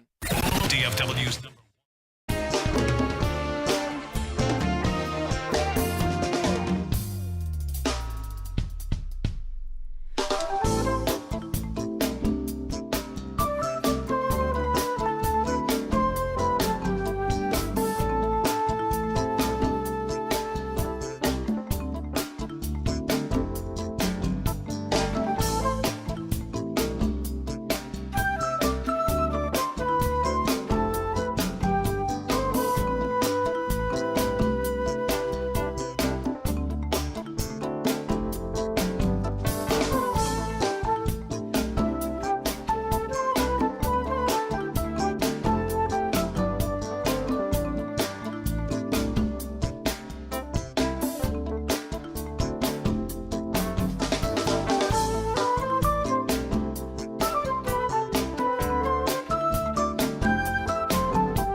Fan Studios, secured by DFWsecurity.com. It's the KNC Masterpiece on 105.3 The Fan. KNC Masterpiece right here on 105.3 The Fan. We're live at Buffalo Wild Wings in Arlington off of Collins. And we just saw, that was pretty weak. I think you guys can do better than that, right? Okay, you cannot. All right. I don't know. That was, yeah. We just saw going on here. a moment of teamwork where one person almost got the trivia question and another person helped them out. It was delightful. It was kindness. It was. So we're going to be doing more giveaways out here. And then remember, Miller Lite is going to give away a pair of Dallas Cowboys tickets right now. Cowboys win because, Cowboys lose because. It is our Friday tradition. 877-881-1053. Who would like to start this off? I'll start it off because everybody made fun of me because I thought the Giants could win last week. You did. Cowboys win because they are way better than these New York Jets. So I know that yes, Zach Wilson's quarterbacking. He's scared crapless to play quarterback in the NFL. He has no edge. He has no confidence. I don't think he's going to get that against the Cowboys in Arlington. So the Cowboys win because all of that. The Cowboys lose because major accident on the highway. And oh, they don't my show up to the gosh. game. Well, nobody gets hurt. It's just a major accident. So they just can't make it to the game. Yes. Yeah. Okay. And so they forfeit. That's the only Okay. way. All right. Yeah, it's one of those accidents, Kevin, where like the bridge just kind of, it doesn't collapse. It just kind of Oh, my Lord. And they're like Okay. not safe to drive, but the Jets are already at the stadium. So Mike, this might be a Or late. they're broke down and the Jets see him on the side of the road like to a T and they don't pick him up. He's like, I don't think that's them. Let's just keep going. Mike, they throw big gulps at them. I need a late forgiveness Friday from the 214. Okay. Now I'm catching all the Kevin, yeahs, and it's going to annoy me. All right, I will work on that, Mike. I promise. Yeah. By the way, Did you get it? yes, I did, Mike. That was Thanks. a joke because of you. From the 817. Jeez. From the 817. It was at your hey, expense. this Buffalo Wild Wings appearance could turn into who wants to co-host this show. I might just storm off. Nobody knows for sure. You won't. From the 817. It is also a shout-out Friday. Shout-out to my lovely wife, who continues to make me proud each and every day. I love you. And it says Michael Sue. And Okay. so I was thinking, Like my wife. yeah, I think it's Michael Sue, not Michael, for Sue. Okay. Maybe I've got that off. But yes, this person has been focused on this for a couple hours, so you got a good one right there. Absolutely. All right. For me, Cowboys win because this stat is crazy to me. The defense doesn't seem to be satisfied. So last weekend against the Giants, the offensive EPA the Giants put together, I know, we're going to nerd out a little bit here, negative 23.8.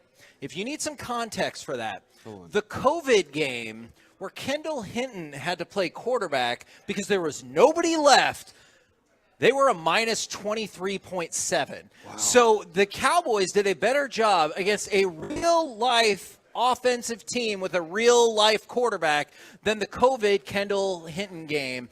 That's how good the defense is. And it doesn't seem like they're like, yeah, we're the best. It seems like they're like, yeah, we're the best when we don't suck. Mm-hmm. And they're like still fired up.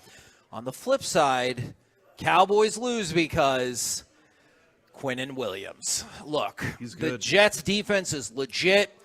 12 sacks last year, first team All-Pro. Quinnen Williams on Monday kept it going against the Bills. 5 tackles, 1 tackle for a loss, and a fumble recovery. If we are, in fact, looking at another week of Chuma Doga, which, by the way, Jerry leads us to believe that we will, is Biotish, Doga, and Martin kept things pretty clean for Dak.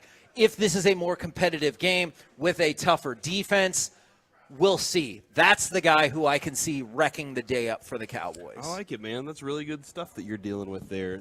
For me, Cowboys win because they are committed to the mindset of the Cowboys don't let up points, which we did learn that shutouts, it's 5 in one season, but they also don't want to turn the ball over. Like they're committed to this mindset of we're not giving the ball back. We're protecting it. We're going to do everything we can to ensure that our defense has the best opportunity to win the game for us, if at all possible. You have two really top-flight cornerbacks. Yes. One we know is elite, and one just got paid like an elite cornerback, Yes. and he's on his way to being that as well. So, I think Cowboys win because their secondary and their defense, all in all, is just going to cap all over what you got with Zach Wilson. If you like secondary play, this could be a hell of a game for you. This could be one of those, Mike. This could be like those pitching duels where you're sitting there going, gosh, I wanted to see some home runs, but, man, this is too good to see. I thought about Trayvon Diggs last night watching some of the Philadelphia-Minnesota game because I thought to myself, obviously at the end of the year,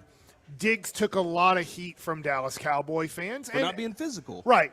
But I just thought, watching Justin Jefferson, Philadelphia could not cover him. They were trying everything they could to cover him. Unfortunately, he stupidly fumbled at the end of half where that game could have – that's kind of when momentum changed tremendously and Minnesota kind of couldn't come back from that moment. So I look at Justin Jefferson, I look at Trayvon Diggs, and I go, our guy shut him down. Yeah. Now, I know it's not all him. I know there's pass rush that goes into it. There's safety help. All kinds of things go into it. But Trayvon Diggs, for some of the criticism he took at the end of the year, I'm watching last night going, do we have the one guy? And I know he's not the one because Price Sauce Gardner too at times. But I'm like, we do have a guy who can take the best wide receiver in the NFL, whether it's Jefferson. We've seen him do a good job on Jamar Chase, if I'm remembering correctly. And he can make life very tough on the top wide receivers in the game. So, and then on the other side, I don't know if you saw, Mike, it wasn't just Stephon Gilmore's interception or his stickiness or whatever it is, but there's a play, Kevin, maybe you saw it too, where they were trying to get Saquon Barkley in the flat, but there should have been a big block down the field by the receiver. Stephon Gilmore gets in his way and keeps that block from being a problem for Jaron Kearse in pursuit. And so he's so smart and cerebral. He sees the game in a way. So to have those two guys out there, I don't think Cowboys fans, we were hoping Kevin Smith and Dion would be that. God, I remember that. And then Kevin the Smith. injury happened. And then he made Clerks. But it didn't turn into that. Mallrats. And the Cowboys haven't had this kind of a pairing, this legitimate, real pairing on the secondary to add Deron Bland to it and everything. So this is really, it's exciting right now. Will it stay up? I'm hoping so. But Cowboys lose, Kevin. Here's my Cowboys lose. Mike's was exceptional. Thank you. But you like this one but too, here's then, the- Corey, hold from the on. 903. Cowboys lose because they're the Cowboys. Okay, no. And anything can happen No. with this team. All right, so then my Cowboys lose is they keep the game too close. And in the fourth quarter, when the sun is starting to set, Oh, my God. and it peeks in through the windows, and we didn't hang up the curtains. Although they hung up curtains for Metallica, we didn't hang up the curtains, and something happens. And on Monday, we walk in, and we're like, how did Corey predict this yet again? Can we just help people out who are listening to radio or whatever? If you hear somebody doing multiple segments about that, they're not good at their job, and you should stop listening. That's the only to way them. they lose, though, Kevin. Is Okay, if the fair sun's enough. out. Fair enough. From the 469, Cowboys win because we'll simply outswag the I like it. Jets and keep our foot on their necks. I love that. Yeah. And then Cowboys lose because Mike still can't understand how anyone can outswag anyone. Come on, guys, get him on the swag train. All right. Good luck with that. I've seen a lot of pretty boys go out there and try to play sports and get their butt handed to them. Wow. Okay. Hold on, are you They're saying swagged out and they're crying out of the field. Are you saying that Rougned Odor was too swagged out and he couldn't, like he had too much swag? No, but I do. I mean, till this day, I do think him punching Batista in the face kind of changed his attitude on baseball and not in a positive way. Instead, now Corey Seager is punching baseballs in the face in a positive way. That is true. From the 469, Cowboys win because too much offensive weapons. Cowboys lose because the run defense stays in the locker room. And I feel like that is everyone's concern, and that should make the first drive for the Jets really fascinating. We're also mixing in shout-outs from the 972. Shout-out to my gorgeous girlfriend killing it at her new architecture job. And from the 214, this is delightful. Shout out to myself, 1 week of sobriety, and I hope I can continue. We talk about this all the time. Any day is a good day if you want to try to change things up and turn your life around. 1 day, 1 week, 1 month. I think those are all important milestones if you want to keep track of them, and congratulations to you.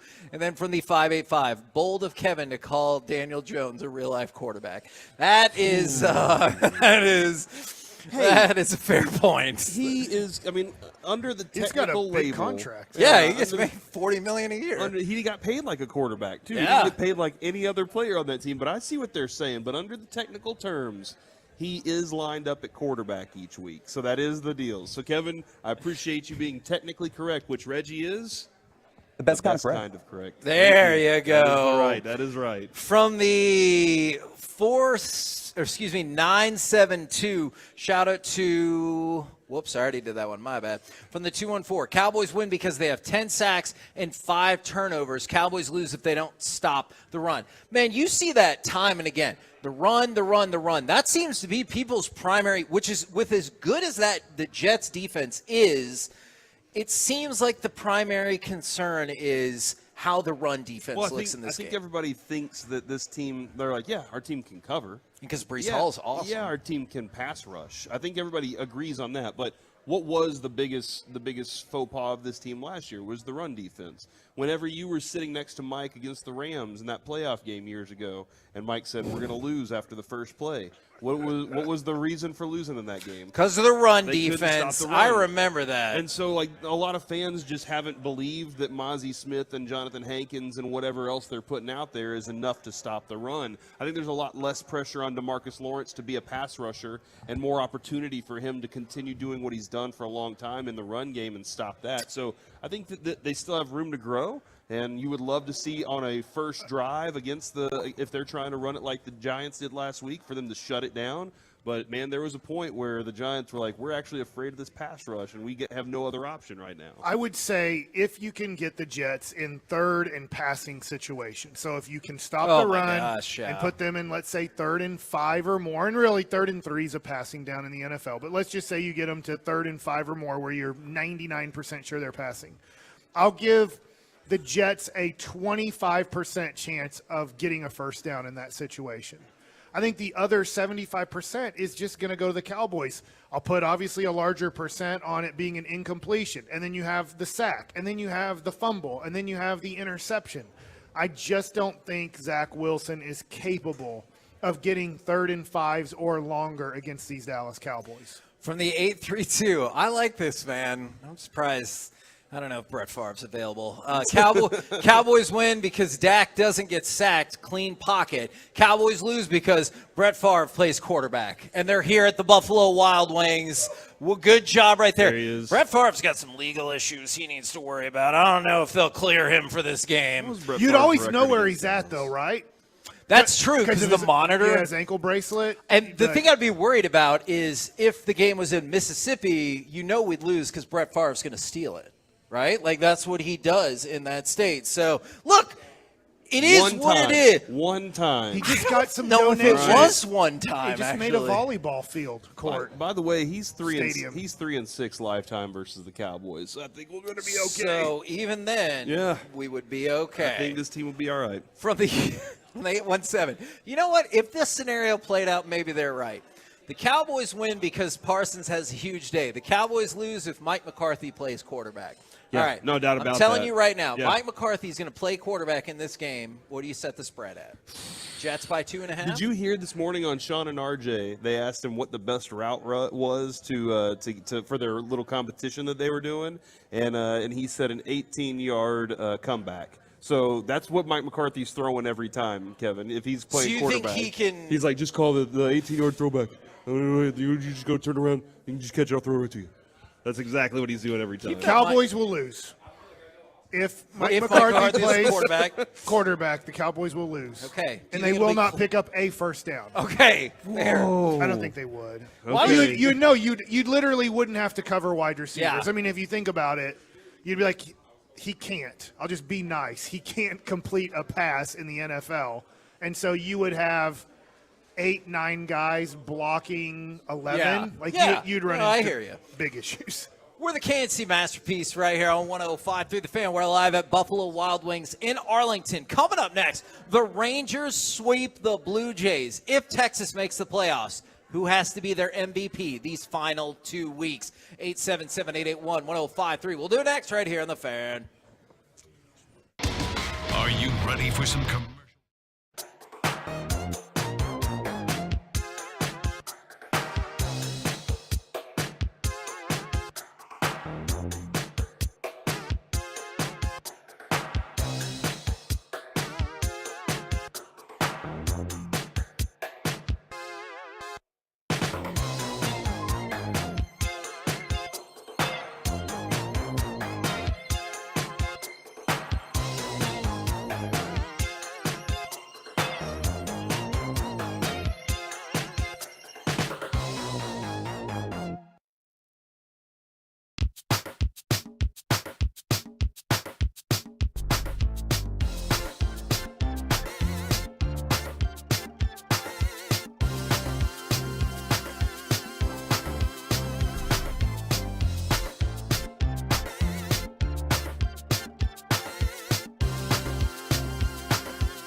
He swings and belts one, deep right field. Biggio going back. He turns, he looks. That ball is history.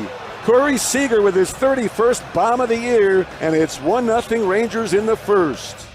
KNC Masterpiece back here on 105.3 The Fan. We are live out at Buffalo Wild Wings in Arlington. Been doing a giveaway. Just gave away a Micah Parsons jersey. We've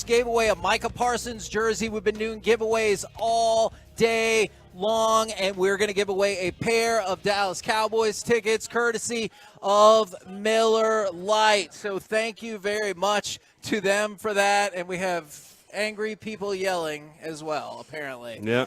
So, yeah, we definitely need to step in and do something about that quicker. Well, I don't think he's a Cowboys fan. Is basically what he said there. Yeah, he was like, you can give this to a kid that's coming in. Oh, okay. So that's what he wanted. All right, fair enough. All right, right now we're going to talk about the Texas Rangers, though, because they have been on fire, 6 straight wins. Who needs to be their MVP over the last 2 weeks? And is it, if they're going to make the playoffs and potentially still win the division, is it a complete give up if I go to cut number 12 and go to Michael Young, who he knows it's Corey Seager? Oh, I think that's a lock. Yeah, for sure. I think it'd be, Corey 1 and, Julio Rodriguez is, coming on as number 2. But yeah, you're right about the first part. There's only one Shohei Ohtani. I'm pretty sure that this is the only time any of us will ever see a dude like this ever. So when it comes to what Michael Young said, Corey Seager, I agree. He's the best player. He's probably going to finish second in MVP voting in the American League. Here's what I wonder about picking him for the last 16 games of the year. He's so hot and he's so on fire. Why is Seattle going to throw him a pitch to hit? If it's do or die for Seattle, why would they throw him a hittable pitch in any situation and just go, we will walk him? Let's see, they play 7 games. That's 25 at bats. Sure, I think that sounds right. I think they would do better walking him 25 straight times than pitching to him. Yeah, and just saying, I know. Look, the Rangers are doing a good job. The lineup, you can't score 8, 9, 10 runs, every game in Toronto without the whole lineup contributing.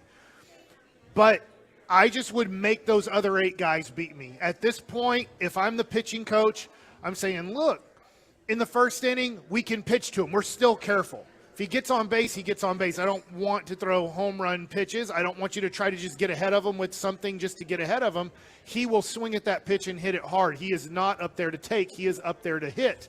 So I would just look at Corey Seager and I'd go, I'm going to pass on him because literally I think teams should just walk him every time the rest of the year, which would make it tough for him to be an MVP. Okay, and that makes a lot of sense. And I know there are a lot of other viable options. My answer was going to be Corey Seager, but then Jared Sandler went into admitted nerd mode this morning. Dude, those were good stats. All right, and so I was talking to him this morning, and he said, this is from his Twitter account, @JaredSandler. You should go follow him. Everyone slumps, right? The fewest amount of hits Corey Seager has had during any 10-game stretch is 9. And 5 of those were home runs. His worst 10-game OPS is 724. The MLB average this year is 735. So his worst stretch is just below Major League average, and it's better than Carlos Correa, whose OPS this year is 709. The worst 10-game stretch for the other best players, Olsen, 458. Freeman, 466. Ohtani, 531. Acuna, 590. Betts, 581. Seager, 724. So even his bad is still, acceptable. His worst is acceptable. I think I mentioned this earlier in the week, but working with David Murphy last week, he said this does remind him of Josh Hamilton. Is that 2012? Is that when he batted 359? Yeah, for the first half of the season and then tailed off. Was it 12 where he was unstoppable at the beginning and then tailed off? Well, he batted 359 all year, right? Ooh, I don't know then. Well, let's keep going. I got it. Keep going. There was a really good season from him for sure.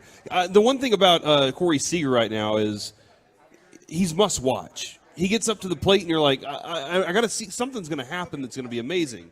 So, Kevin, he's easily the MVP no matter what. So I'm going to cross him off the list, though. Okay. And I think Mike has it. Whoever hits after Corey Seager has to be the MVP.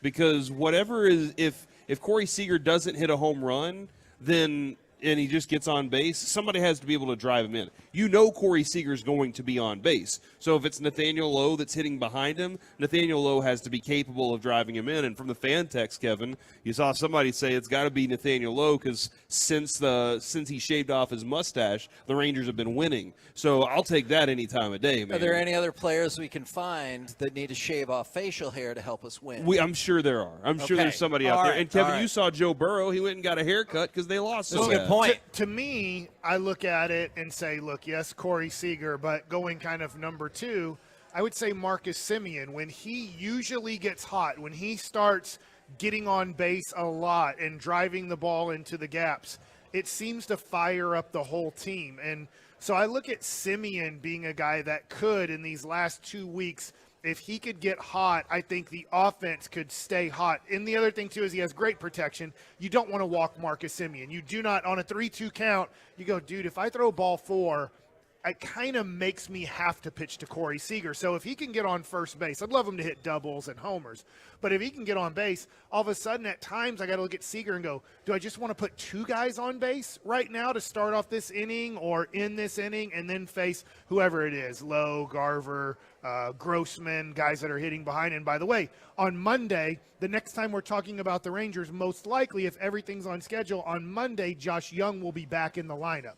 Will he back to be all-star Josh Young? I don't know. That's very tough to do. We're seeing Eovaldi struggle tremendously with pitching in the major leagues on rehab because that's what he's doing. He's rehabbing in the major leagues, and it's very tough to do. I was going to ask then, from those are interesting bats to discuss there. Pitching-wise, can Eovaldi get back into that form by the end of this season? Do you think Jordan Montgomery has to be the pitching MVP for this team, or is it somebody in the bullpen that has to be? I was going to say Montgomery because all his starts are live starts, right? Like Eovaldi probably has still one more start that you think that's kind of conditioned, I guess. For sure. He threw 73 pitches, which I thought they pushed him too much yesterday. I'm worried now about his recovery process for his next outing. Just to be honest, I thought they threw him too many pitches. From where he was at his previous start to this one, I thought they forced too much because he threw too many pitches in the second inning, which made them, I don't know. To me, I think that they got a little bit reckless with Eovaldi yesterday and how many pitches he threw. He should have thrown 60 and at that point said that's enough. Instead, they pushed him to 73. I don't know. Are they going to push him to 95 next game? They seem to be in such a mode that they do not necessarily treat Nathan Eovaldi on the same schedule that every human being's been on schedule-wise to rehab through his injury. And that was one of the ones I immediately saw on the fan text was Jordan Montgomery as well. And you mentioned the other one because, I'm sticking with Corey Seager. But the other two that jumped to mind were, in fact, Montgomery and Semien. And I'm right with you in terms of Semien getting fired up and the team getting fired up. But, again, Jared always has interesting stats. Nate Lowe now has 79 RBIs for the year. In your face. So you said he could never do it. I don't know if you were like a left-hander can't be that good. Boy, I'll tell you what. Vladimir Guerrero Jr. looked like Joey Gallo that series. Yes. Rangers knew how to do it. He was just trying to hit home runs every swing. I'm like, dude, he used to actually have a 2-strike approach, and I don't know. I'm wondering this. And this is the one great thing about playing for the Texas Rangers, the Dallas Cowboys, the Dallas Stars, and I will throw in the Dallas Cowboys in this. You don't get booed when you play here. You have to do tremendously bad for a very long time to get booed. Now, you'll never get cheered. The way that they cheer you in the Northeast, the way that they cheer in certain towns, you will never get cheered the way you get cheered in those places. But in a way, I think those boos were affecting Vladdy in such a negative way that I'm like, man, maybe it is better to play in Texas when you do go 0 for 4 with 4 Ks. It's just kind of the crowd's like, get them next time, guys. I think it was 2 days ago. There was a pitch that tailed away, and he just gave the most half-assed 2-strike swing because by the time he even moved his arms, it felt like he knew he had struck out. Yeah. And it's so that I mean, good news for us. But that's why I wanted to ask Michael Young about his approach, Yeah. and that's why I wanted to discuss that with him a little bit to understand why you're swinging and when you're swinging, and instead of looking like a fool like he did. I think this is the tough thing about asking an approach. Is a great question. I think that's why he said count specific. I also think it's pitcher specific. Pitcher coming in, does he have a strikeout pitch? If he has a strikeout pitch, I'm going to be more aggressive early on the count. If this dude's not a strikeout guy, I'm not as afraid to get to 2 strikes. Like most guys I talk to say, if I was facing Randy Johnson, he got to 2 strikes, I knew I was completely screwed. It didn't matter if I even knew he was throwing a slider in this situation. I'm screwed. He's 6'10", and he's going to throw that bastard so hard and break it so much that there's nothing I can do about it. So I think approaches at the highest level are so specific to the pitcher you're going against, where you're at, where the guy maybe is behind you at. You can't let that affect you too much because then you start swinging at bad pitches if you don't believe in the guy behind you. But unfortunately, it can happen. So it's a great question, and I think Michael Young could give you an unbelievable answer. It just might take 30 minutes to an hour for him to explain all of his approaches at the plate and why. It's probably like the same thing at quarterback. If you're like, hey, Dak, what's your approach as a quarterback? And he would probably be like, well, it's game specific, it's against the defense specific, but then I'll give you my general specifics on what I want to accomplish each game. With a KNC masterpiece right here on 105.3 The Fan. Right now, it's time for some Mike Likes It. So hopefully our audience sticks with us. I want to stick on baseball for just a little bit longer. Real quick, it was 2010 that Murphy was talking about Josh Hamilton, batted .359 with a 1.044 OPS and 133 games. So Murph was kind of comparing what he's seeing from Seager is what he saw in that 2010 season from Josh Hamilton.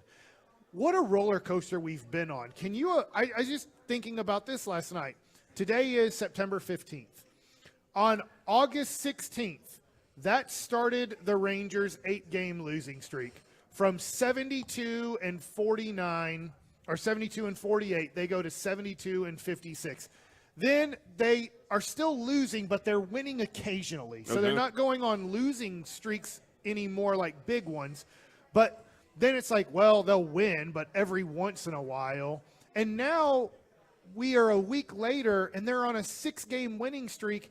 And I asked you guys this question in Crosstalk, and I'll put it this. I feel like there's an 80% chance now they make the playoffs. And I have gone from a month ago, there's a 80 to 90% chance they make the playoffs and probably closer to 90% to about a week ago, I would tell you there's a 20% chance they make the playoffs.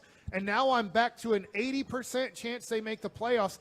And it's crazy how in 1 month, guys, how much our emotions have been played with through the Texas Rangers. Yeah, especially considering they didn't do that to us much of the year.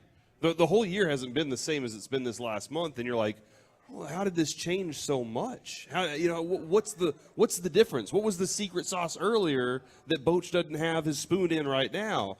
And now it seems like at this moment specifically, he found it again. And that's why I'm only like, there's parts of me that are like, man, this is a sandbag, and they've been sandbagging us this whole time. I'm always like that. I always have that feeling. But what you're seeing is guys that are playing confident baseball right now. Okay, so now I go to the schedule in Major League Baseball this weekend, and I get most people will be watching football. I get football's 10 times more important and popular than baseball.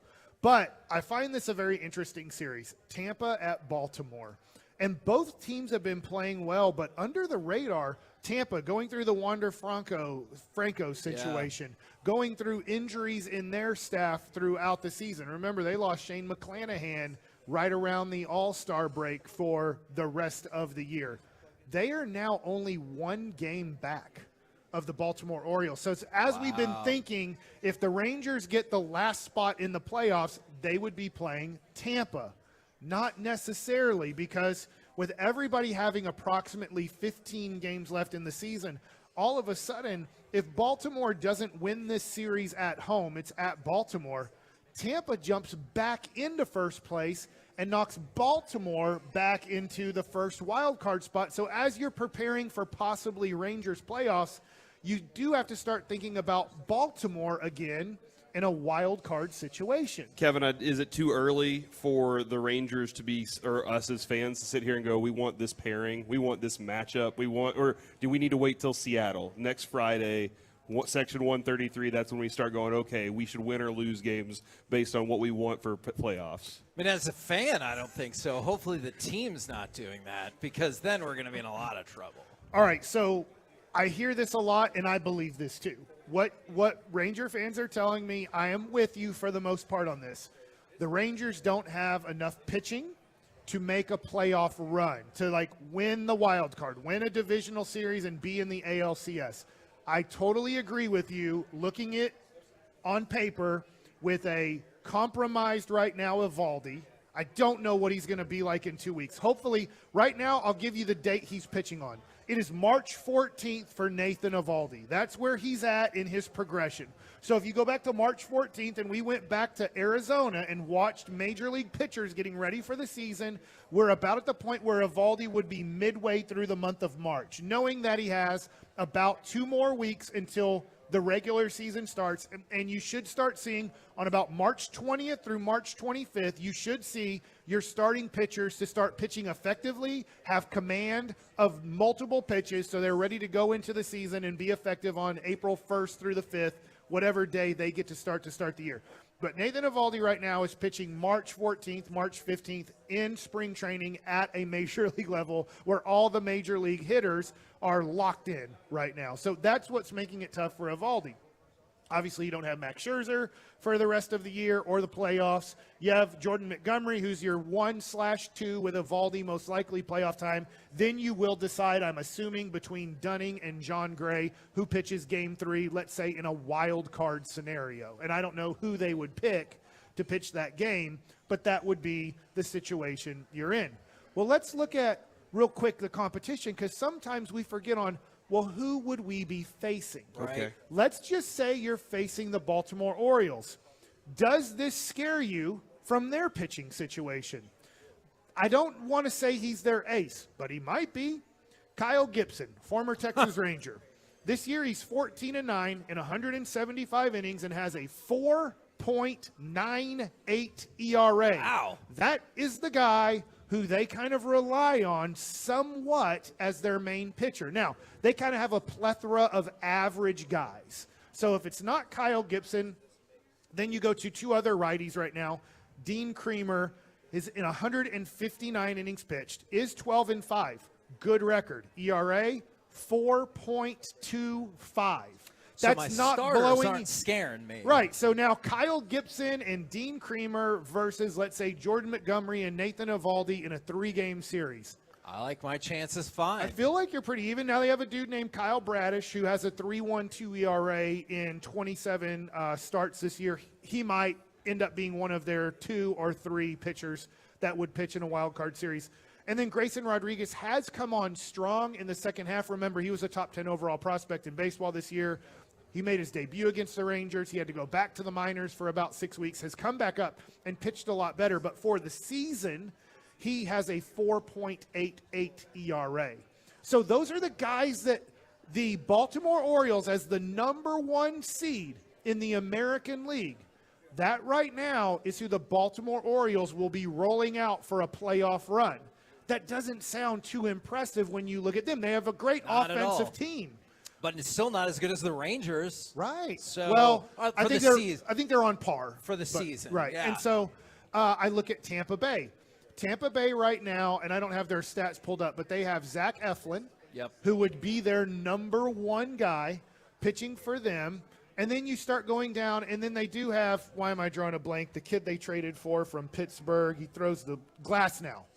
So Glasnow's their number 2. He's a guy who's been in and out for his whole career because of injuries. He's actually, when he pitches, he can be very tough. I believe he has an ERA in the low 3s, and I believe 3.15. Okay, and then Eflin has an ERA of 3.53. So that's more than a run That's less, good, yeah.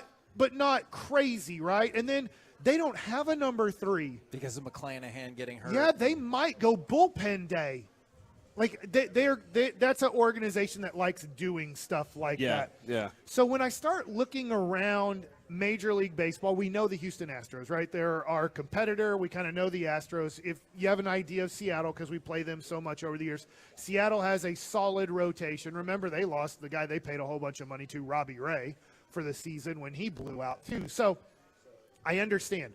I agree with Ranger fans. The Rangers' pitching situation does not look good come playoff time. I agree. But now, who will they be pitching against? Unless they get to the World Series, it won't be the Atlanta Braves. And the Atlanta Braves blow everybody out of the water when it comes to the competition of lining up on paper their pitchers versus our pitchers, their lineup versus our lineup. They kill everybody. I will be shocked. It can happen. You get cold at the wrong time. If the Atlanta Braves aren't the world champs this year, I will be shocked. That being said, you wouldn't have to play them until you get to the World Series, and I know it does look like a long shot because of injuries that the Rangers would get to the World Series. Now, let's go to football because I understand how everybody is excited about football. Woo-hoo! Remember, this is Mike Likes It. Guys, I am really excited at noon on Sunday about the Kansas City Chiefs going to the Jacksonville Jaguars. Yeah, for sure. I just think that for some weird reason, this is maybe, help me out here. I need y'all's opinion on this. Trevor Lawrence was the next guy.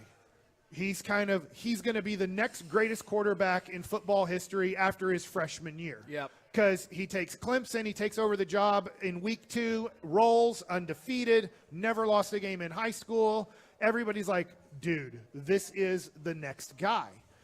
From that point, not that people don't like him, but it's kind of like, well, he hasn't been perfect, so I'm not going to put him on a certain level. I'm wondering, in my opinion, you can go a lot of different directions here, guys. If Jacksonville were to win this game at home, it's only week 2, and let's just say Trevor Lawrence is making some outstanding decisions and outstanding plays. Does Trevor Lawrence get elevated to maybe the status that he had going into the 2021 draft? I don't think so, because I think now he's to the point where I actually do think a lot of people, not all people, a lot of people hold him in that esteem because they won in the playoffs. I think it's going to come down to how do they look in the wild card or divisional rounds against these teams, kind of like it did with Peyton, although Peyton had a bunch of great regular season records, and it seemed like people hyped him. So the one good thing is if you have an incredible regular season, you get that MVP by your name, or second an MVP or whatever, like Hurts did. I feel like that changes some minds. I think it puts him in the on the rise in the hunt kind of conversation of, hold on, you're seeing him do this. Can he stay elevated this long? Like the one thing about Peyton Manning is once he did it, he didn't stop doing it. He kept doing it over and over. Tom Brady keeps going to those championships. Mahomes keeps doing this. So with Trevor Lawrence, I want to see, exceptional passing, not turning the ball over and all that stuff.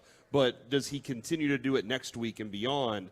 Beating Patrick Mahomes is not beating Patrick Mahomes. It's beating the Chiefs' defense. More than I know, a lot of people will look at it as, you got the best of him, but it's beating the Chiefs' defense. Man, beat the great defenses every time, and they're going to start looking at you that way. All right, so now I go to the Chiefs side. What if Kadarius Toney is this bad? And I think he might be. I think he's stupid. I hate saying that, but I do. Why do you say he's stupid, I think he's a stupid person. I think he doesn't understand how to be a professional. I don't think he understands practice habits. I don't think he understands offensive schemes, offensive plans. I don't think he understands space on the football field. I think he's a stupid NFL football player with a lot of talent. So I'm wondering, let's go to the other side, Chiefs. I know I'm going a little bit negative here on the Chiefs. What if Sky Moore can't get open? What if Kadarius Toney is dropping balls and looks like a Nimrod out on the field and doesn't know exactly his routes and where to be? What do you think of the Chiefs for 2023 if you're just not impressed with them offensively? Because does Travis Kelce fix all of it? Not all of it. I think he does fix a lot of it because he can drop 13 or get 13 catches on you in a game. But no, I understand the concern that you're throwing out. I think one of the things about Travis Kelce is like it's the constant question of, do I put Do I put a linebacker, a safety, or a cornerback on him? Like, which one of these guys helps me the most, or do I need to double team him in some way? And what he does so well down the seam in the middle of the field creates the biggest problem. But what it does also is it pulls somebody away from the outside. It pulls somebody away from one of these other receivers. Now, the question I think for Andy Reid right now is, are any of those other receivers good enough? Or do we need to go make a trade? And I think that's the conversation they needed Travis Kelce to not be on the field so they could see the poor play from some other guys and go, okay, what do they do now whenever he's on the field, and see if that elevates just a little bit. If it doesn't, they got to make a trade, because I don't think that would be my mindset, is it's not good enough. Here's what I always wonder when you win a championship, and the Chiefs, let's face it, 5 years in a row now, they've been in the AFC Championship game. 3 of those 5, they've been in the Super Bowl, and they've won it twice, and they are the defending champs. I just wonder if going back to the Detroit game, and I get it, it was a home game, Thursday night football, kicking off the season, a lot of adrenaline, a lot of this and that. I just wonder if they're having to psych themselves back up for a regular season they don't want to play. Is that they want the intensity of the playoffs. I've seen this before where I think the Cowboys fell into this for a while, and they had horrible leadership, right, because Jimmy Johnson wasn't there anymore. And it was, we just want to get to the playoffs. Just get to the playoffs, and everything will be fine, and we'll get that energy, and we'll focus then, and we'll do it then. And somehow, some way, they were able to pull off somewhat of a miracle and not really concentrate very hard for 16 games and then win another Super Bowl in 1995. I know Andy Reid's there, leadership, and there's other people that are leaders. I just wonder with the Chiefs, I'm going to be interested on Sunday to go, how engaged are they on the road in this game? Because I'm just wondering if when you play in so many important games like they have in a 5-year period, if sometimes you look at the regular season going, when can we get to December, January? You know, Mahomes in the pregame show that they had was talking about, like, what his role is now with these guys. And he's like, look, you know, we've done these things, but now what I have to do, I know what I can do. I know how to prepare each week. I know how to do these things and get all that stuff done, but I have to challenge these guys and motivate them and show them how to be the best that they can possibly. He feels like that's his role right now. So, I mean, that is one of the callings that he needs to step up to is, guys, last week wasn't good enough. How are we going to make this week better? And that's Mike likes it. With the KNC Masterpiece right here on 105 through the Fan on a shout-out Friday from Elliot in Maybank. Shout out to me and Bobby for winning the trivia during the morning show. Congratulations to you guys for that. And from the 469, shout out to my daughter. She now has a full ride to Baylor. Congratulations. We're live at Buffalo Wild Wings in Arlington off of Collins. If you want to come and see us, still get a chance to get in for some of those giveaways. And we got that Simply Spiked Lemonade rocking out here. Coming up next, though, it's time for the C Block starring Corey Majors. We'll be joined by DallasCowboys.com Kyle Youmans next on The Fan. Kevin Hagelin from the KNC Masterpiece.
It's the KNC Masterpiece on 105.3 The Fan.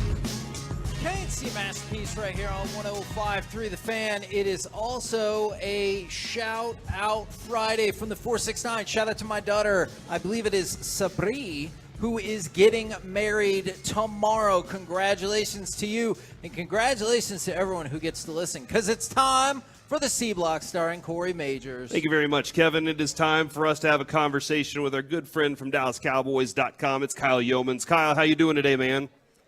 I'm doing great. Do I get a chance to give a shout out on Shout Out Friday? Kevin, you're in charge of shout outs. Sure. So one of our producers, camera operators, whatever you want to call him, his name is Terrence Williams. He's a North Texas grad. He's done a great job with us the last 3 years. Today is his last day with DallasCowboys.com because he just took a job with ESPN in Bristol, Connecticut, and he's been fantastic. And now he's going big time. So we're going to miss Terrence, but I thought since it's Shout Out Friday, I thought I'd start things off by shouting out our man T-Man. That is a good shout out right there, Kyle. That is a very good. Would you also like to shout out the Mean Green for anything else going forward here this weekend? We need a win.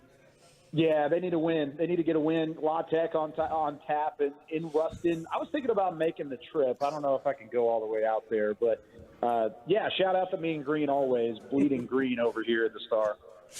Kyle, what was this week like at the Star with the win, and especially in that manner in which they won? What was the feeling around the locker room this week? I think there was a notable buzz just based off of it was really checking the boxes. I mean, the game plan, the execution was there from Dallas in all three phases, but also still a level of focus and that, I mean, they're still looking ahead. I mean, they've got 16 games in the regular season. If you're wanting to go where this team wants to go, and you're going to have to get there by going maybe 19 or 20 more games along the way, depending on where you end in terms of the bye going into the playoffs. So there's a lot of football left to be played, and I feel like that's the mentality, at least in the locker room, getting to talk to those guys on Wednesday and Thursday. They know that, and they understand that it's a long season ahead, but also take your victories where you have them, and they certainly had a big one in week one, trying to grow on that and get better, even though it's hard to see anything more productive and more clean than what you saw in that game against the Giants. Yeah, it felt like this week a lot of the feeling was in the oh man, Aaron Rodgers gone, and the Jets really don't stand a chance. But the more you look into this team, the more you see, gosh, they're stacked at a lot of different places. Where's the weakness that the Cowboys can expose? It's the pass rush. I think that's the biggest weakness is New York can block up front for the run. They cannot stop a pass rush. And Dallas, of course, has the best pass rush, in my opinion, in football right now because of the depth, because of the layers that they bring at you from Dan Quinn's defense. They'll be able to block for Dalvin Cook, and they'll block for Breece Hall, who had a phenomenal week one. I don't know if they're going to protect for Zach Wilson the same way that they would like to anyways against Michael Parsons, Dorrance Armstrong, and the guys up front for Dallas. So if there's one way to attack the Jets, it's by getting after Zach Wilson, forcing them to throw it in throwing long, third and long situations, things like that, and also winning time of possession because New York's going to try and run the football. You just got to take the run away and force them to throw it around a bit. Now, we didn't get the opportunity to talk about this a whole lot in the first segment, but I wanted to because I thought it was interesting is Cowboys have won 8 straight home games and been dominant in doing so, winning by an average of 13.6 points per game. Is it just, did you analyze or have you analyzed to see if it was just level of competition? Because that did not seem to be the case. And if not, what's led to like such a home field advantage? Yeah, I don't know. It really, like you said, the maybe the level of competition plays into it, but you're playing the same divisional opponents at home as you did on the road. You played some good teams at home last year that you had to take down, but for the most part, it was the Lions, it was the Bears, it was after the Buccaneers in Week 1, which was their most recent home loss. They pretty much handled the rest of their home schedule, and I think that's really an emphasis from the coaching staff. I mean, control what you can control in your own building, protect your turf. And outside of the Jets, I mean, the home schedule this year is favorable as well. You got New England in Week 8. You've got the Rams, the Giants, Washington, Seattle, Philly coming here. But most of your real tests are on the road, like San Francisco and Los Angeles, Buffalo, Miami. Those are all tests on the road. So maybe the home schedule plays a factor into it, but I think for the most part it's mostly the mindset from this team of making sure to protect home field, and they're going to try and do so in the opener on Sunday. I know it's only 1 week, and you might not want to make this bold of a prediction with me, but I'm going to give it a shot. Dak Prescott, quickest release time on passes in Week 1. I tell you, he finishes the regular season and the postseason still number 1. This Cowboys team's going to win the Super Bowl, right? Oof. That's pretty bold on a Friday in Week 2, but I like. I told you it was bold ahead of time. Yeah, and by bold I mean that is extra bold. You know how sometimes these fonts on Microsoft Word will have the extra setting, and it's not just bold, but it's extra bold. That was kind of where it's at. Yeah. Does that mean you're firing up the paperclip because you need help? Maybe a little bit. I think there's a high chance, but I also think that's just what this offense wants to do. I mean, that's what the scheme is predicated on: getting the ball out quick, moving the chains, methodically working down the field, and keeping your defense fresh. It plays into the hands of what Dallas wants to do. So I don't think it would be shocking to see his name at number 1 in that category at the end of the year. But does that automatically translate to a Super Bowl title? I don't think you can necessarily tie those directly together. Kevin, what percentage of our audience do you think knows about the paperclip? What percentage of our audience know? There are kids out there that have never seen that. If I'm using this room right now, not a lot. Okay, all right. Seems like you need some help. Yeah, you might need some. All right, so Jerry Jones on with us this morning, and I was asking him about matchups and what matchup he's really interested in seeing, and he just gushed about the tight ends and how much he likes them. And earlier this week, I don't think any of us liked the tight ends. I think we were like, come on, we could have been a lot better. Didn't on Sunday. If we'd have just made some catches there. What were their feelings? What were their thoughts on their game from Sunday and how they want to change that this weekend? Yeah, I talked to a couple of the guys yesterday, Jake Ferguson, Peyton Hendershot, and, of course, those two guys had 3 drops combined, including Hendershot, who probably had the best throw from Dak all night. It slipped through his fingertips right on the goal line. And if he even makes that grab, I mean, I think Dak's stat line is over 200 yards. He's got the passing touchdown, doesn't turn it over. And I think we're talking about Dak's day, even in the brighter light. And that Ferguson drop, sorry, Kyle. Yeah, that was a first down. Yeah, it was. I think if they had 3 drops, 4 total, 3 from the tight ends. If you add even the 4 total, let's say perfect scenario, all 4 of those catchable footballs were actually receptions. I mean, Dak's stat line goes from 13 to 24, from 13 completions to 17. So you're talking about 17 of 24 passing, over 215, 220 yards. He's got at least 1 touchdown. So in the rain, the fact that the defense dominated the way that they did, that's the way Dak played. So I think you can say the offense has a ways to go. There's still ways to grow, especially in a young tight end room. But don't discount this tight end group just yet. I think their mentality is that they've got to be better. Dak even said yesterday that he sat in on the tight end room. And I don't blame Jerry for saying that's the matchup he's watching for, because I think the tight ends have a chip on their shoulder. And I think if there is a weak spot in the defense for New York, it's probably the second level, and mostly because the second level really runs off of the success from Quinnen Williams on the interior of that Jets defensive line.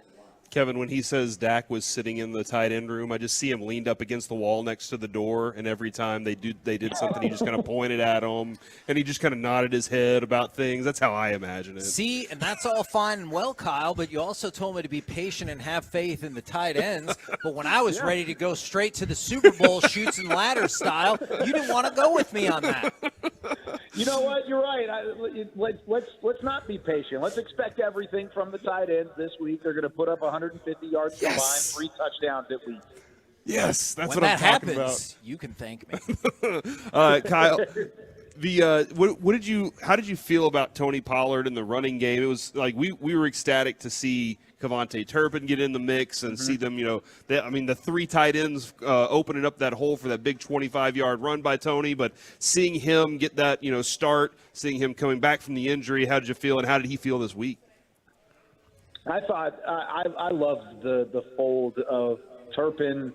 And honestly, the tight ends, for as much flack as we just gave them for catching the football, I thought they blocked nicely. I thought Jake Ferguson was a willing blocker. I liked some of the things that Luke Schoonmaker did in relatively limited snaps. I mean, there's ways that they've blocked up front. But I thought Tony Pollard was solid. I thought the way that he ran the ball, it was confident.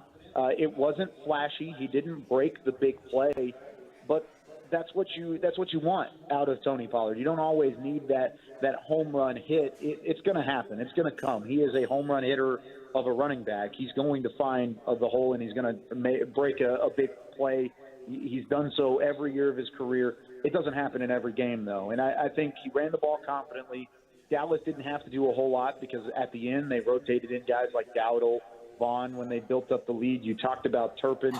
I think you want to see more from those three guys to keep Tony Pollard fresh as a tight game goes along, but they didn't really get that opportunity in week one. So you got to take everything with a bit of a grain of salt just to see the whole setup.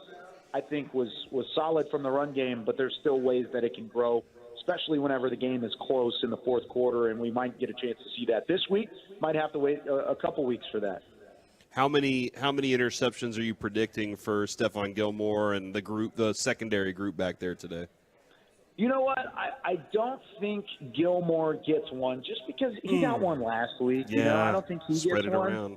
Yeah, spread around the love a little bit. But I'm going to say 2 interceptions. I think one from the safety group, one from the corners, and that's how they pick off Zach Wilson. I think one of them comes early in the game. Wilson makes a mistake in the first half, does something when they do want to try and keep the game balanced in the early going. Then they shut him down for a little bit. They run the football after the interception for quite some time. And then late in the game, whenever the Jets are having to try and play catch-up, they throw another pick to one of those other secondary defenders. Does Micah have an interception yet? Is he still one of those that he's like all the great things he's done, he still hasn't had an interception? Am I wrong about that? I don't remember one off the top of my head. I think wasn't the one touchdown he had that was against it was either Detroit or Chicago last year. It was Chicago. He picked that fumble up. And that's right, he did. He picked up the fumble. Yeah, that was the one time I think with the touchdown. I don't think he's had a pick yet. At least I can't remember one off the top, and I don't have my stats in front of me. I'm just going off the cuff here, but I'll have to get back with you. I'll text you here in a second. All right, I think that sounds good. We'll put in a call for that at some point. Now, Kevin, one of the things I did get out of Kyle is he has agreed to join us every Friday at 1 o'clock. Are you guys excited about Kyle Yeomans joining us at every Friday at 1 o'clock here? Mike, your thoughts? At the Buffalo Wild Wings we're at. Well, if he wants to. I mean, if that's what he wants to do, he's more than welcome to come hang out with us. Are you in Frisco right now, Kyle? I am. So at the Frisco Buffalo Wild Wings, go. or around the Frisco area. Yeah, we could do that. That sounds pretty good. Are you over? Is it the one that's like off of Warren, across from? There's like a Men's Warehouse and a Target over there. I think so. I think that's the one. Yeah, right now we're out in Arlington. Yeah, we're out here off of Collins. So yeah. You're in Arlington. Yeah, if you come up to Frisco, I'll join you. How about that? That's what I'm talking about. Always love it. Nate, thank you very much for hopping on with us today. Kyle, look forward to talking to you next week, bub. Yep, sounds good, guys. Thanks for having me. Looking forward to it. And that, ladies and gentlemen, is a Friday afternoon before Cowboys C Block. We're the K&C Masterpiece right here on 105.3 The Fan. Coming up next, our brand new segment, Never Tell Me the Odds, plus Masterpiece of the Week. Next, live from Buffalo Wild Wings in Arlington on 105.3 The Fan. Before we do that, Kevin.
Piece on 105 through the Fan is brought to you by state-of-the-art weight loss, that's soda, and it's brought to you by Frankel & Frankel.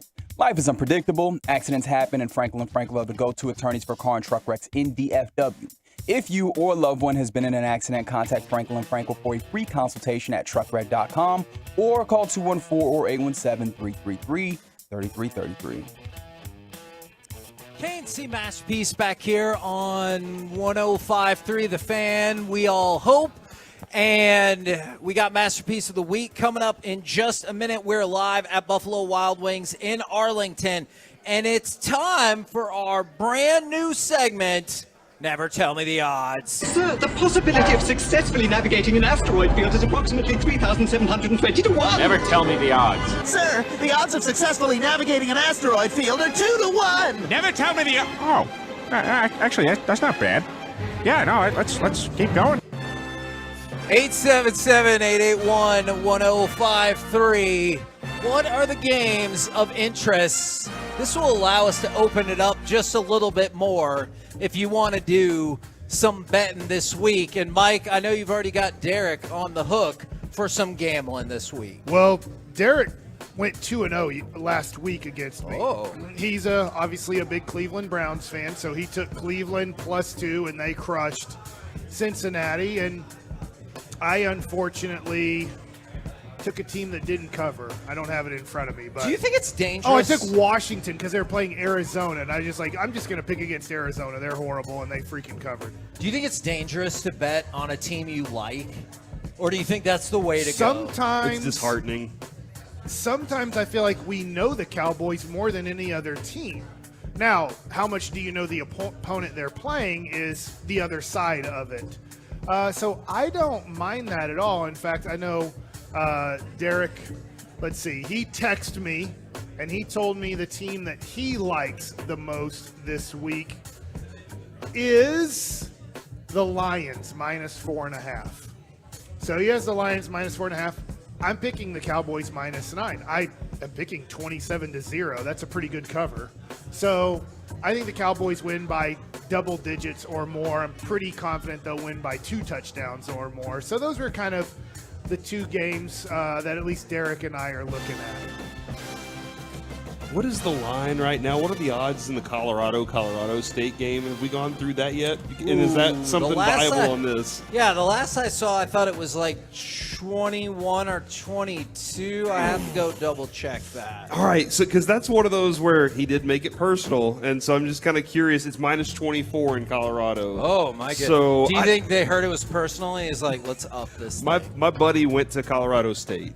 And that's who I'm going to go watch the game with on Saturday night. And he absolutely was like, dude, they could score 75 against us. So I'm not he was like, but whatever on that one. So that's one of the games I'm very interested in. Is obviously 9 o'clock on Saturday night is a very late time, but I'm after it, man.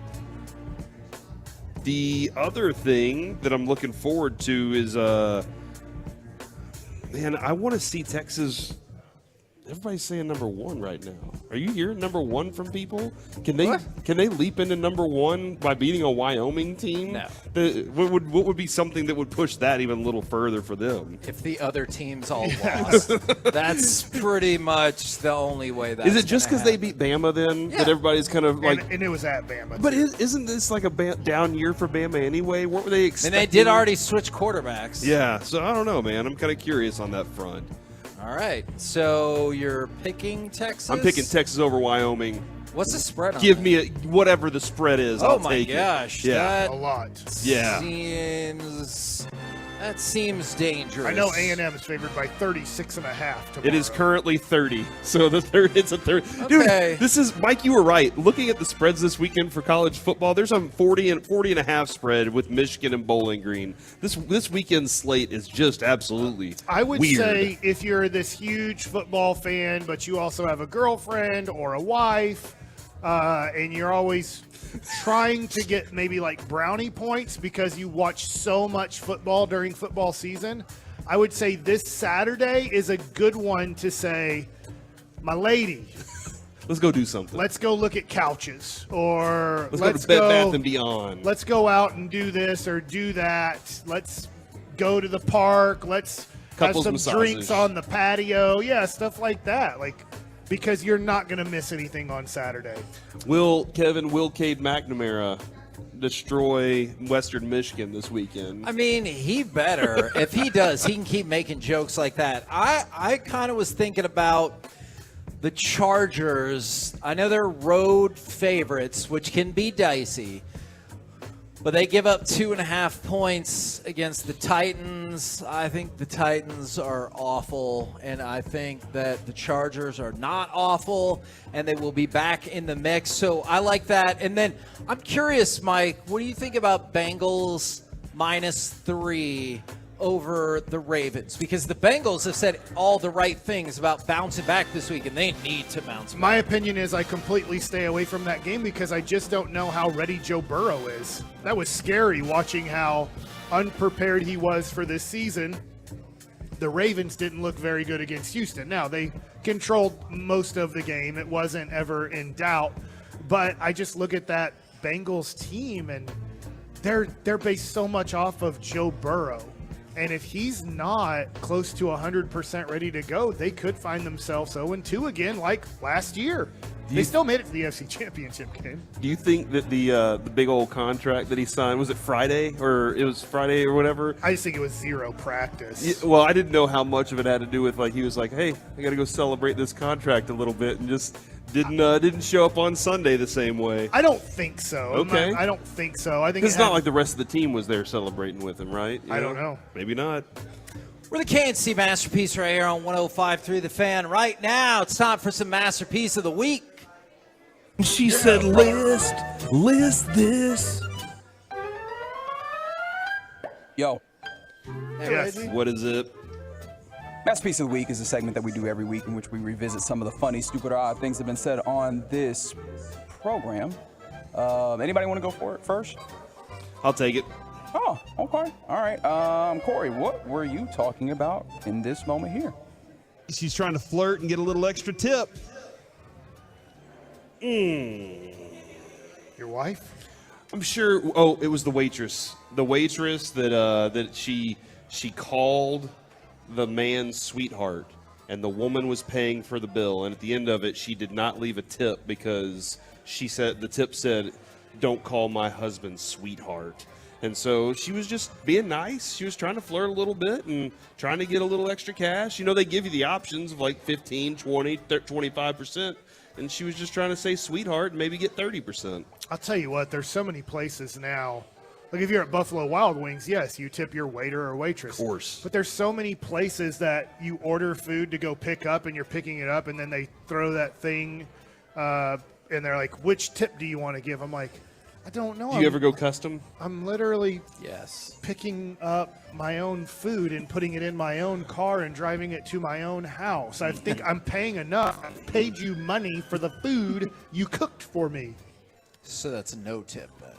Yeah, but maybe I'm not a nice guy for doing that. I feel like I will tip if Uber dude drives it to me or whatever. Yeah. You're saying you go to the restaurant, you go pick it up. Yes, inside. I called in the order. They took the phone call. Good job by them. They put in the order. That was awesome. And then they cooked the food. I now drive to go pick it up. They hand it to me, and they're like, I think that deserves a 10 to 20% tip. I do not. They only brought it to me to then drive back home. But I get it. It's a very smart thing to do because I think a lot of people – and at times I've fallen in this category just going, I'll just hit the 10%er.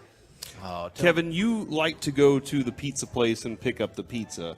Is it because you like to drive and see the scenic route there, or is there another reason? No, it's just a lot cheaper.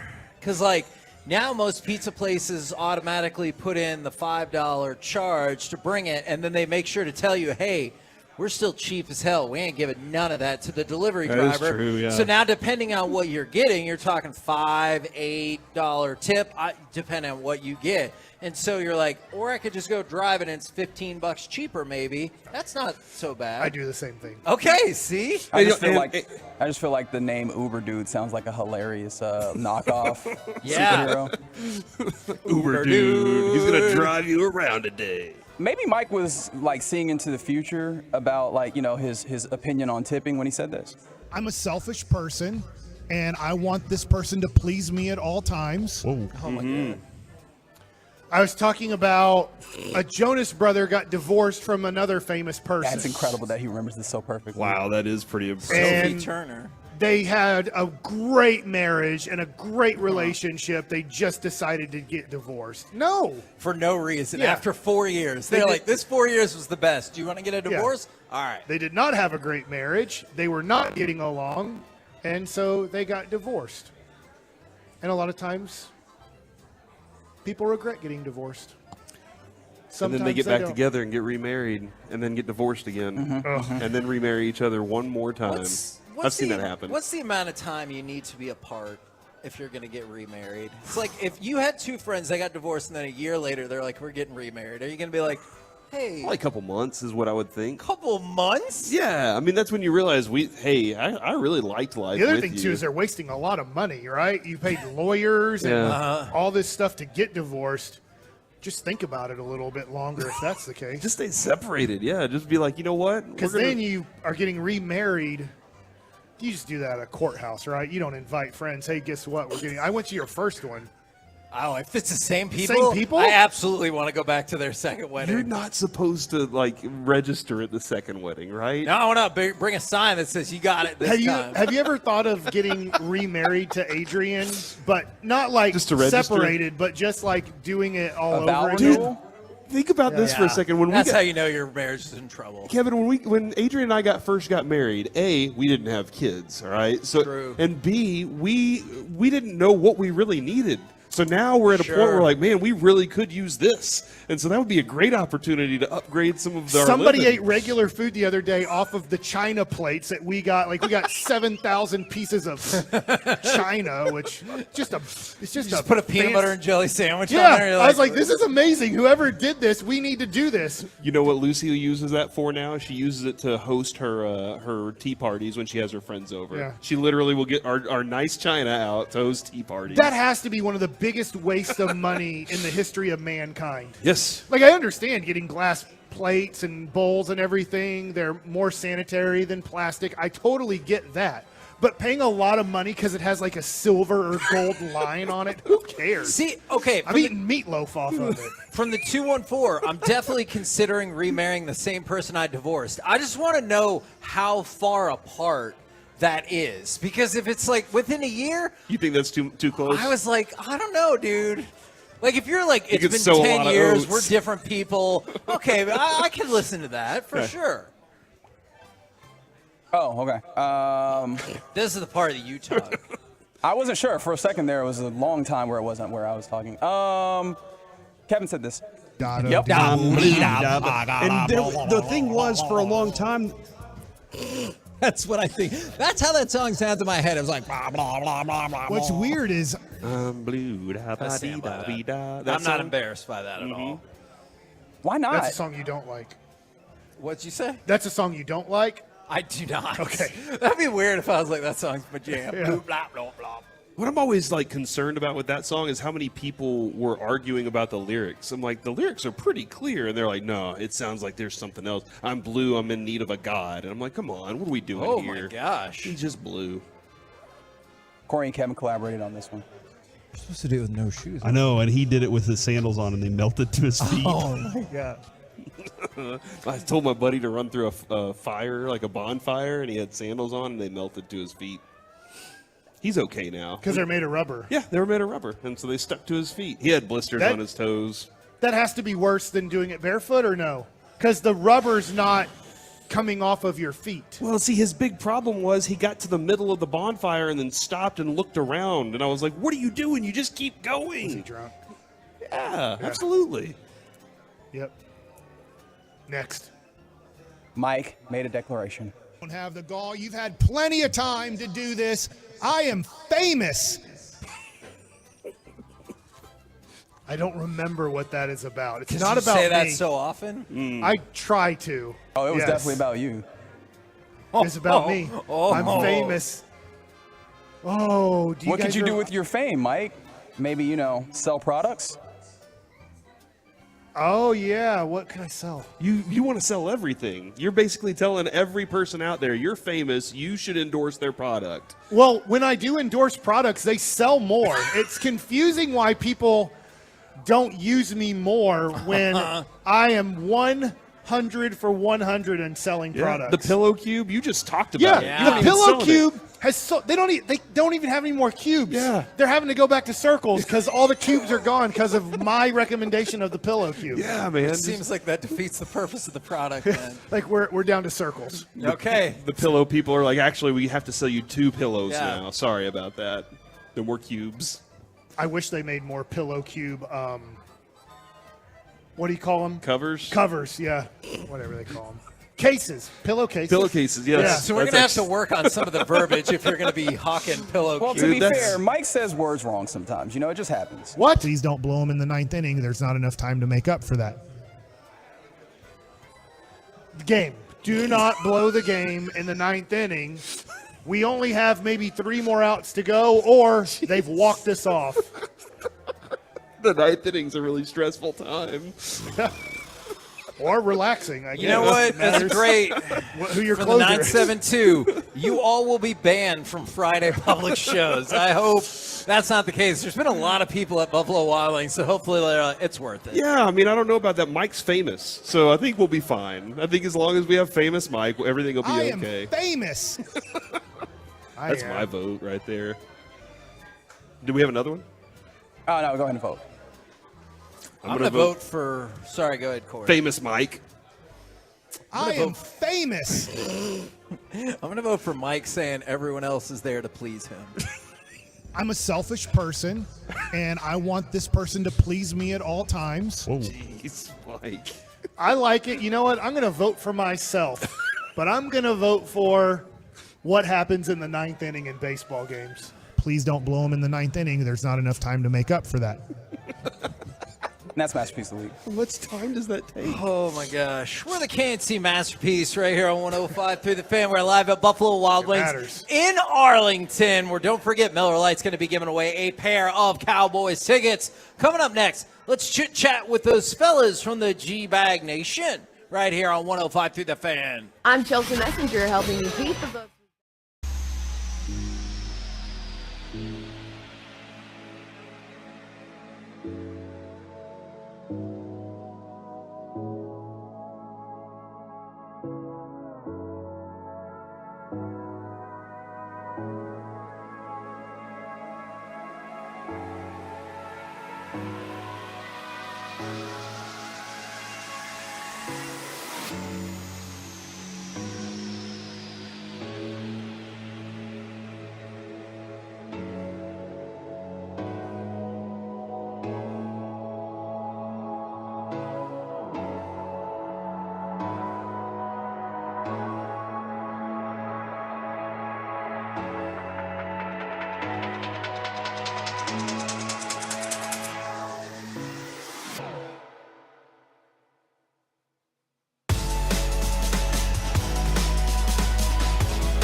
105 Through the Fan is brought to you by Ciroc, and it's brought to you by Classic Chevrolet. Just announced Classic Chevrolet and Grapevine's one-time Equinox offload. There's a limited supply of excess Equinox models that will be sold direct to the public below market value. You can see them all at ClassicChevrolet.com. But don't wait. In less than 10 days, they could all be sold at Classic Chevrolet. Find new roads. KNC Masterpiece right here on 105 Through the Fan. We're live from Buffalo Wild Wings in Arlington. Still got time, I do believe, if you want to sign up for that Miller Lite giveaway of those 2 Cowboys tickets from the 214. It's a shout-out Friday. Don't forget my little brother's 7th birthday shout-out. He's a huge Tolo. Shout-out to them. And shout-out to me for knowing how to read and not reading the rest of that. Good try. You're going to have to do better than that to get past us. And then from the 832 or from in front of me. Shout-out to Kara. That is a Tolo's dog that 14 that had to be put down earlier this week. I think that is a very shared experience if you've been through that with a pet, not just a dog, but with any pet. Is they're there all of the time, and sometimes people don't respect how difficult that is. It does feel like a family member. And so shout out to you, shout out to Kara for 14 years of excellent service. Right now, shout out to those fellas from the G-Bag Nation. Gentlemen, how is you today? Excellent, Hagee. How the heck are you? We are doing well. We've been having fun at Buffalo Wild Wings all day long. We were talking about this just a minute ago. Is there, besides Cowboys Jets, of course, is there a college or pro game that you're most kind of interested in this weekend? I think Rangers Guardians tonight as far as pro games that are smart. Dominating my radar. But no, this is going to be a really good weekend in the NFL. I think for a couple of barometer type situations with I think the Chiefs going to Jacksonville.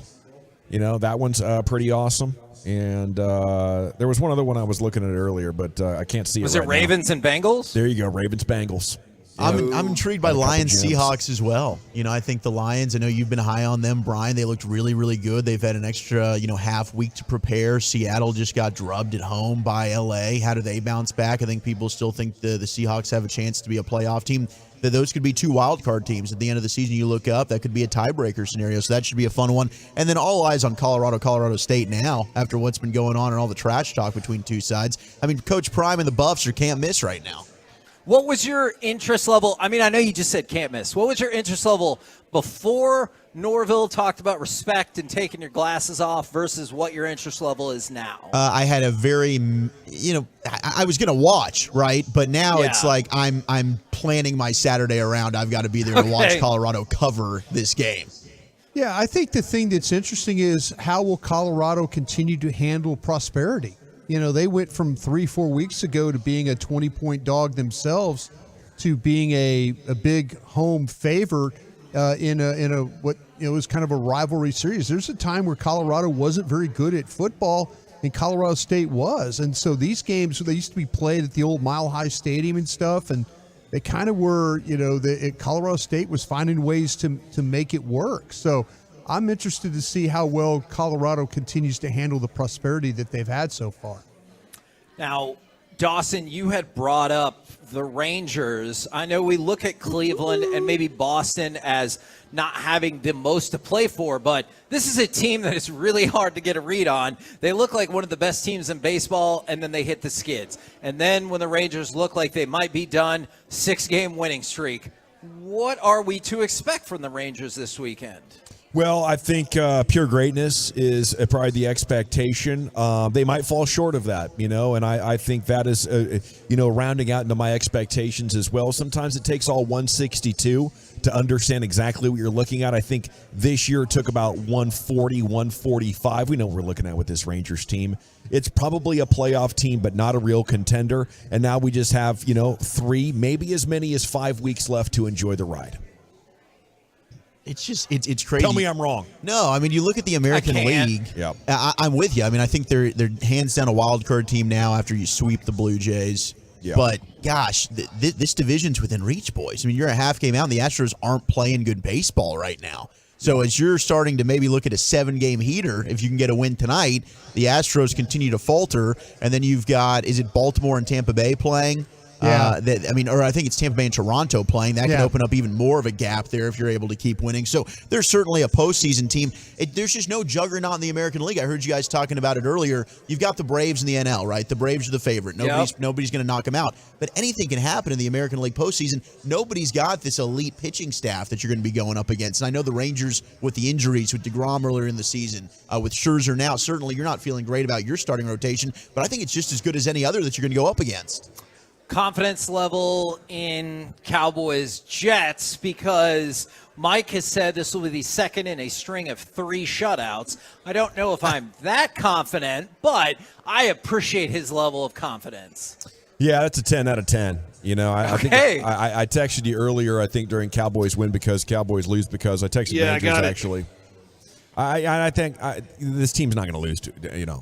No. This team is awesome, right? And the only thing that is going to screw it up is, if Kellen Moore saunters back into that coach's booth up there and starts calling plays like he's trying to win a fantasy football tournament.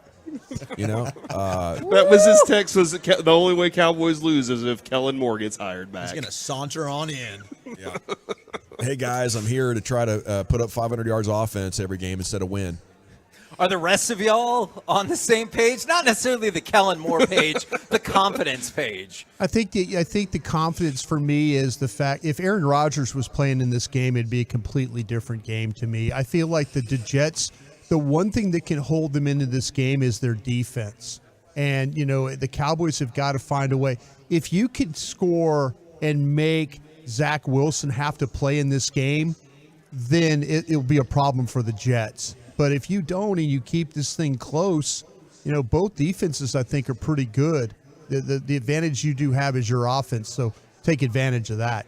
Yeah, I'm confident the Cowboys win. I think it's going to be ugly, though. That Jets defense is the real deal. This is going to be a good test with Sauce going up against CD Lamb. I think it's going to be tough sledding for the Cowboys offensively, but the defense is going to score again. The question is, how many times are they going to score with Zach Wilson just throwing it up to him? So I'm thinking Cowboys win by 10. I think it might be a little ugly for a bit, but 20-10, give me the Cowboys.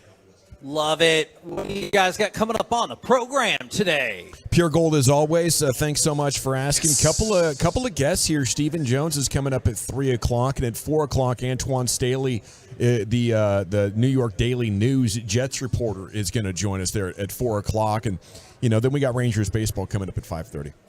All right, looking forward to it. Roll home with the G-Bag Nation. It is also a shout-out Friday here in KNC, and there's just so many from the 561. Shout-out to my wife, Erin. We got married last Saturday, and I'm thankful for her. And then from the 817, shout-out to y'all. Have a wonderful weekend, and go Cowboys. And then from the 972, shout out to me. Just finished my first month in a new government job in Arizona, but still toloing it. Love that. Really shout out to all the folks who came out to Buffalo Wild Wings in Arlington. We'll be in Carrollton next week, 10 a.m. to 2 p.m. right here on 105.3 The Fan. Say goodnight, Kevin. Good night, Kevin. I am famous.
by DFWSecurity.com.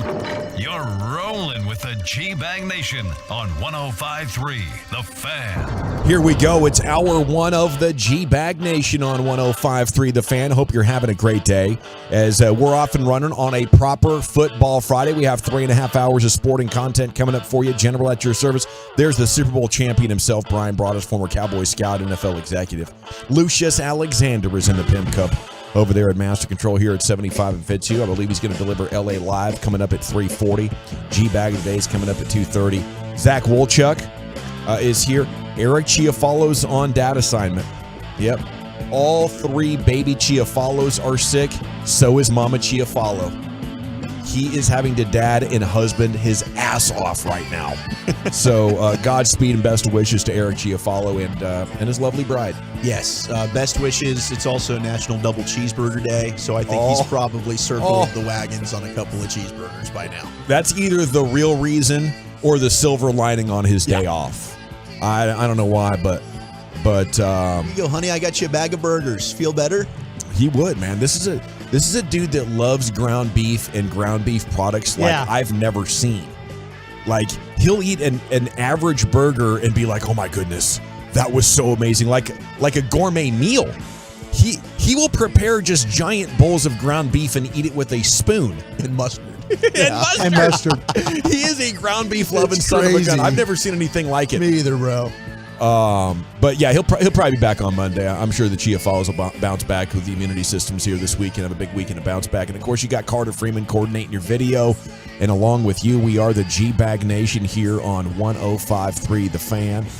Yeah, every Football Friday we open with predictions, but it's going to have to hold up just a few minutes because it's time to talk about your streaking Texas Rangers right here on a Football Friday. 6 in a row, boys. This is something. Yeah, it really is impressive. And matter of fact, I was honest with you guys before the show. I didn't watch the Eagles play. I didn't. Turning over a new leaf on this Friday. 3 years in. Time, bro. Lucius was paying attention. Finally, I'm somebody sorry was about honest that. around here. But yeah, I did not watch the Eagles and the Vikings play at all last night. Wow, you really don't trust the bullpen. I was so locked in. We got an 8-run cushion here, guys. I got to keep it locked. I felt it was a superstitious thing. Yeah, because I'd watched them the previous 3 nights, and I felt like if I didn't watch them, something bad was going to happen. And it's usually when you watch them, something bad happens. But I kind of put myself in that mindset of like, okay, man, I got to watch this game. Well, you've been watching them a lot. I know a lot of Tolos have been out there. They're tuning back in and staying locked in, and everybody wants to know, are they really back? The truckwreck.com fan text is open. What say you on that question?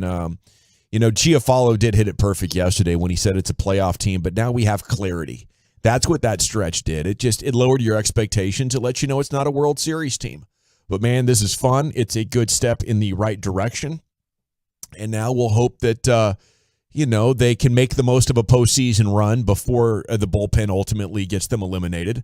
And Chris Young, actually respects the idea that you need a great bullpen to be a postseason team. Now you can hold out hope if you would like to. I consider that pretty extreme homerism.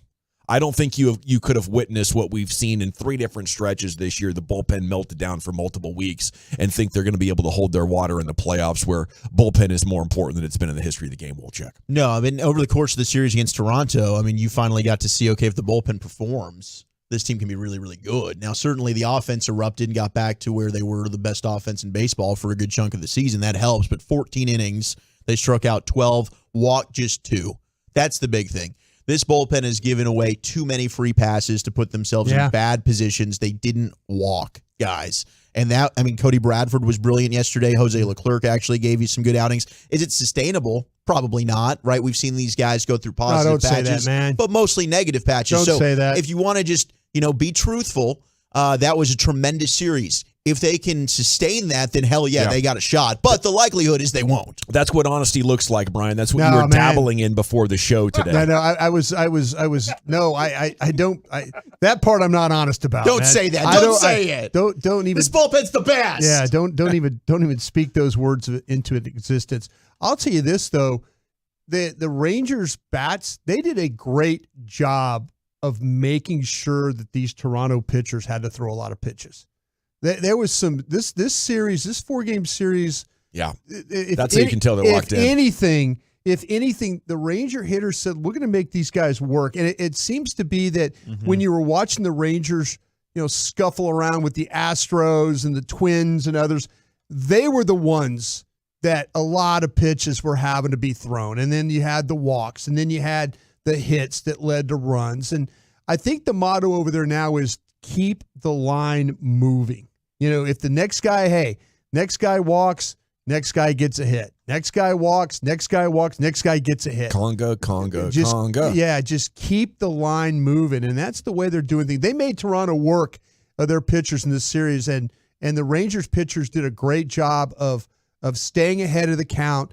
And then when they needed to get some defensive plays, whether it's a throw out from the outfield or a fine play, a double play in the field as well, they were able to take advantage of that. They were. It was glorious. That makes 6 in a row. And I was checking back in to see if Siegs could get his cycle last night. That was pretty fun to watch him chase that. What he's doing is just unbelievable. I mean, it's an MVP season. Unfortunately, there's Shohei Ohtani, who is one of the rarest athletes we've ever seen in our life, but Corey Seager deserves all the love and praise right now. I wouldn't put it past him, chasing down Ohtani in these final 17 games. He's got 7 home runs in his last 14. He's been unreal. Just pick up the pace a little bit from here, and we'll see if we can finish with a bang. I know Ohtani's numbers have definitely slowed down the pace that he was on. It's going to be big John Gray on the hill tonight at 6:05 as they visit the Guardians. All right, let's check in on some of these tags. I really don't believe there's a dominant team in the AL right now, so I believe the Rangers have just as good a shot as anyone else. I truly believe it'll come down to the last 5 games and who is hot at the time for the division and then beyond. So go Rangers. Have a good weekend, gentlemen. That is from Constable Scott. Salute to you, Mr. What up, Constable. Scott? Rangers are back like Chili's baby back ribs. Okay, I like that. Chili's baby back ribs. It's a good callback there. Chili's baby back ribs, barbecue sauce. That's a good one there. Yeah, you got a little Scottish in you. A little bit. Yeah. Little fat bastard. Okay, I have it Cowboys 30-13, guys. I just don't think, the Jets can do much on offense. I wonder how amazing this defense is right now. I was looking earlier at the greatest Cowboys defenses of all time, and you got to go to like 1978. It was like 13 points a game, and those 90s teams though they were like allowing 14.5, 15.5. And those were different eras. So I'm not thinking that. But I think it's within range to have like the fewest points allowed in the NFL this year. This defense is outstanding. And then there's no way the Jets score enough points unless Dak throws 3 picks. Yeah, you're going to need what happened in the Buffalo game on Monday night for the Jets. I got Dallas winning this one 26-13 myself. I just the best path for victory is Cowboys being really good on offense. Because it will be hard for the Jets to score. With Zach Wilson at quarterback, we talked about him in the breakdown. He just doesn't always see the field or read all that well. Dan Quinn will have a plan for him, choke the run, make him have to throw the ball. Dallas can find ways to turn you over and take advantage of that. So I think the Cowboys are 13 points better in this one. Yeah, I think that they should win by double digits. I'm with you. I think it's going to be a little tough. It's going to be a grind for this offense. I think the Jets' defense is really, really good. We've seen this offense struggle previously against a comparable opponent like San Francisco. They play a similar style. This will be a good test for that new McCarthy type offense. She's grinded out. I really think the defense can score, though. I mean, even if your offense is lacking, I think Zach Wilson's going to give you some. He's just a turnover-prone machine. The pass rush is going to get after him. I think Cowboys win by 10. I'm going to go 20-10, relatively lower scoring. I think that Micah Parsons storyline of talking about the Giants needed to protect Daniel Jones better, I think that's going to be a storyline that's going to play out several times throughout the season. Nathaniel Hackett he just laughs. Hey, can you slow down Micah? No, there's no slowing down Micah Parsons. Well, the way they'll do it is they'll try and get in that 12 and 13 personnel. They'll do it with spacing. They might not be able to hold up on the edge, but if you make Micah Parsons, and this is where I'd be real careful if I'm Dan Quinn, maybe not so much off the edge, but away from any extra tight ends or extra blockers, and maybe more in the middle of the defense. maybe more of the attacking through the middle as opposed to off the edge, because if they get in 13 personnel, they can remove him almost 2 gaps from actually rushing. And then if you're Zach Wilson there, you're getting the ball out in a hurry. So that's, by the way, that's going to be a key too for the Cowboys as well. You were comfortable last week playing against those corners for the Giants. If you're Dak, you better be sure when you're throwing the ball, throwing the ball in this game, that you're throwing it with some purpose and you've got an idea exactly where you're going to. Don't hope. If you don't think, okay, well, hey, I'm just going to throw it here and see what happens. You make sure that if you see it, you read it, you make sure you deliver it and get it out there quick, because these corners will find a way to drive on. Both teams have really good corners in this game. I mean, it's going to be tough, and I'm getting the vibe, by the way, that Cooks is going to play. I'm getting that vibe. So to me, I think that's important for the Cowboys, because if you take Cooks out of this thing and it's Lamb and it's Gallup and then also Tolbert, I think the Jets can kind of mess with you a little bit with how they cover. I would. There's no reason for Sauce Gardner to cover Tolbert in this game. Maybe even not even cover Gallup in this game. No, you just keep him on CD. Just keep him on CD, or we'll see how they play it. But man, I think it's important that Cooks plays in this football game. Don't you feel like, though, there could be a lot of short fields, and it's not like you're dominating this defense. It's just that their offense can't get a first down. You're receiving punts at midfield. You're getting takeaways, and it's like you're not going to have to go on long, sustained drives. No, you're absolutely points. right. Their punter. Actually, this is a game where you could maybe block a punt too. By the way, their punter takes his sweet time kicking punting this football. I mean, it's hold it, couple steps, really deliberate the way he goes. I wouldn't be surprised if Bones Fossil goes after this guy. But yeah, if you could find a way to keep him back in there, the Jets are going to try and run this football. If they sit there and think that they could throw the ball on Dallas, they are completely fooling themselves here. Now maybe they can do with some play actions and things like that, but they are going to load up and make Dallas stop this run. Got to imagine Aaron Rodgers is talking to them about the game plan that they used last year to get the best of the Cowboys and in Green Bay. Yeah, absolutely. And it was something that worked. Obviously, Christian Watson completely broke out, but them staying with the run and then, the Cowboys coming off the run. See, I think that's the big thing here is this year when you have a team that is significantly compromised, I think the number one reason Kellen Moore is gone is Mike McCarthy feels like we let those teams off the hook by trying to show what we could do and put on a laser show with our offense instead of just, calling a game that would maximize your chances at victory. And I know a lot of the numbers people are probably yelling at the radio and arguing the best way to victory is by putting up the most yards and most points. And you should always be approaching every drive like, hey, we want to put the ball in the end zone. There's just something about football, playing complementary, and giving the other team the ball that changes the dynamics. You have a turnover, you put them on your side of the field. The next thing you know, they get confidence. And the way that they're approaching those series totally change. And it's something that you can't add up with a calculator and say, hey, this is a better winning formula. But guys like Mike McCarthy that have been to the top of the mountain and have been around know that it works for whatever reason. So I don't think the Cowboys are going to be shooting themselves in the foot in games, like they did last year against the Packers. Travis Kelce and Chris Jones are both now going to play Sunday against the Jags. That is the latest on your Kansas City Chiefs. And Chase Young has been cleared to make his season debut, and he says he is ready to rock. Suffered a stinger in their August 11th preseason game and was not cleared for any level up until now. So Washington's going to hope to get on the winning side of the ledger here this weekend. Okay, we got G-Bag Survivor to update you on. Every week, each of us picks a team that we guarantee is victorious, and if they are not, we owe a bet payoff. So we'll give you our Week 2 picks on that and talk about where I've already gone wrong in that department. Then the G-Bag of the day is coming up at 2:30 right here on 105.3 The Fan.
Welcome back, Nation. We're 7.5 minutes from the G-Bag of the day.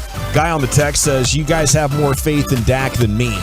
I think he's talking about when it comes to avoiding the interceptions. I think that's the only way to lose this game is if Dak throws 3 picks. Or yeah, I guess they could fumble the ball 3 times. That's just rare. Turnovers would be turnovers would be a problem. I think it's possible. You've got a secondary there with the Jets. Jordan Whitehead just had 3 interceptions. We're talking a lot about the Jets' ability to run the football. I think the Cowboys' ability to run the football is going to dictate whether they win or lose this football game. Yeah, I just think when it comes to Dak, you had a player who was very good at ball security early in his career. I mean, his rookie year, when you're supposed to be the most mistake prone, what was it, 4 picks? It's because you had a head coach who prioritized that. And I think this head coach prioritizes it as well and did not like how, careless and aggressive Kellen Moore was. It was this week last year when Kellen Moore had to go to Cooper Rush, and Mike McCarthy had a rare honest moment where he slipped up and said, let's be honest, Kellen Moore's been very aggressive around here. And if we're a little bit smarter with the football, we can still get results with Cooper Rush. And they did. And now he's gone, and we're going to be smarter with the football, and Dak's picks are going to be less of an issue now than at any point since his rookie year. That's my prediction for the rest of the way. Okay, I had Vikings last night. I had 2 immunities in our G-Bag Survivor, and I wanted to get cute and try to use bad teams and then still have all my immunities. I don't, okay? So I'm out of immunities now, so the game really begins for me. But I tell you what, watching that game last night, Brian, and I came off that Rangers game a lot earlier than you. Yeah. The Vikings could have very easily won that contest. Oh, yeah. 4 flipping fumbles. Kidding me? A weird non-touchdown, non-thing by Justin Jefferson, who ends up fumbling it out of the end zone and giving it to the Eagles with a minute to go in the first half. Minnesota should have gone back up, but the weirdest and worst rule in the NFL bites them. So, and then the Eagles take the ball and kick a field goal before half. So you're looking at a 10-point swing, and then to start the second half, pick 6. 17-point swing in 3.5 minutes of game time. Yeah, the middle 8, yeah. You watch that game, Minnesota and the Eagles, at least last night, are very similar in abilities. You did not get the feeling that you were watching the Super Bowl team against a non-playoff team last night. So I would do that bet again, actually. How did Philadelphia look running the football? They looked great. Did they? Yeah. I think it was DeAndre Swift at 175 rushing yards. Jalen Hurts ran the ball really well, but their defense does not look the same in the secondary right now. Did Minnesota do anything to try and stop them from running the football? Was it light box stuff? I mean, do you guys know off the top of your head, or how did that look? I'd have to watch the film, Brian. Well, I was just there wondering. was some light boxes because Philadelphia, they were respecting Devontae Smith and AJ Brown, and then AJ Brown threw a little hissy fit on the sideline because he wanted the ball more, even though his team was winning. That's what I wonder. I mean, are teams going to allow Philadelphia just to run the football and to just to make sure that they're able to play coverage and then kind of take Jalen Hurts out of the game? We'll have a full report on that coming up actually at 3:20. Your guy Mike McCarthy, Mike Lombardi, wrote about what is ailing the Eagles and why Jalen Hurts couldn't even get 200 yards passing last night while the ground game was dominating. But all interesting questions. And yes, A.J. Brown, 4 catches, 29 yards is one of the top storylines coming out of that is he gave Jalen Hurts an earful. So I had Vikings last night. I've already lost my survivor for this week. My only silver lining is I have not burned good teams. I have 15 weeks to go, though, and I got a losing streak to snap now. Who you guys going with this week? So Eric's going to take the Giants. He sent me a text and said, okay, I'm going to go with the Giants. That's against Arizona, right? Yeah, so this is 2 weeks in a row. Last week we both went Washington against Arizona, sweating it. He's going to double down. He's going Giants against Arizona. I'm not going to do that, but I'm also going to do one that could be very, very stupid, and I could be getting cute. And now, after you're talking about your woes, your back-to-back weeks, trying to burn the bad teams and getting cute, I'm thinking I'm going to be the schmuck that has to do a bet payoff this time next week. I'm getting cute. I'm going to take the Colts to beat the Texans. Oh, my goodness. It's 2 rookie quarterbacks. Texans are the worst run defense in all of the NFL, even dating back to last year. I think Anthony Richardson could run for over 100 yards in this one quite easily. I'm going to take the Colts to get the win over Houston, and I'll be probably sweating it all Sunday afternoon. I'm going to burn a really good team in week 2 because I didn't really like the matchups. I wasn't very sure. But I'm going to take the San Francisco 49ers over the Rams.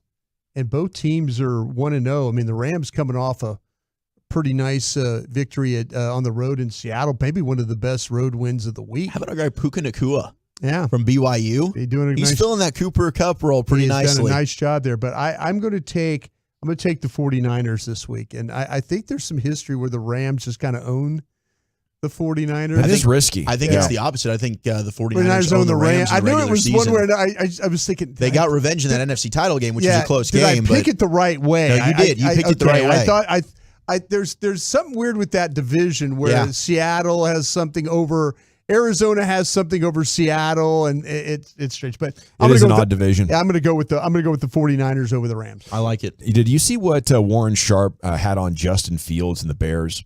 Last week, he dropped back to throw a career-high 48 times, 3.1 air yards an attempt, a career low as a starter, lowest of 835 quarterbacks in the last 5 years.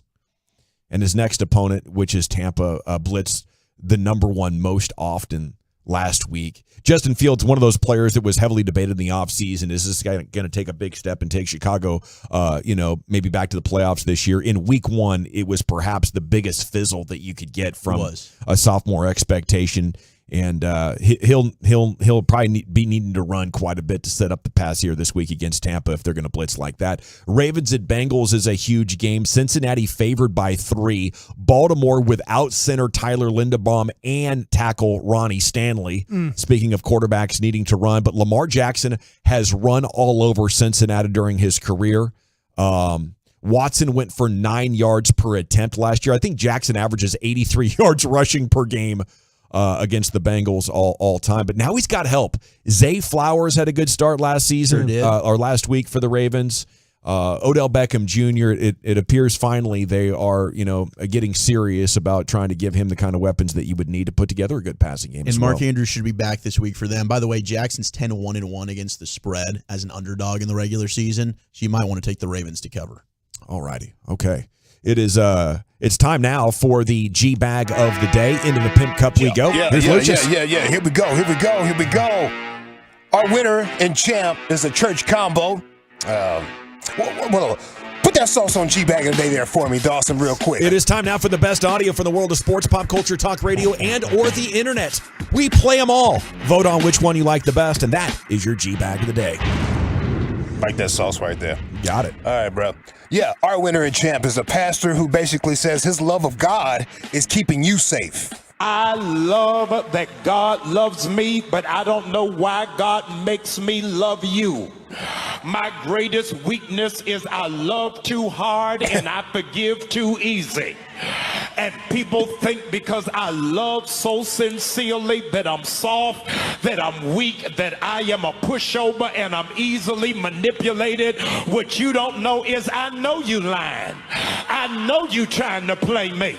I know you think I'm stupid. I know you think you got over on me, but it's the love of God that didn't make me slash your tires, key up your car, put on a hoodie in the middle of the night, blow up your spot, email all of your family. Why? It ain't me, baby. It is the love of God. Glory to God, man. It's a beautiful message, actually. Put on a hoodie at night. Yes. Key your car. Don't make me put on a hoodie at night. This one too. You got this one right too. I did say combo situation. Yes. We got to start screening the testimony services first. Come by the church, they lie. He wouldn't take anything into consideration. Oh, my child got bit on his penis by a rat. Now, that's what they, just whatever they can. I just keep going by a rat. By a rat. Penis? Come on, fam. What are we doing? It's so good. Am I out of time? Thank you, sister. What's next?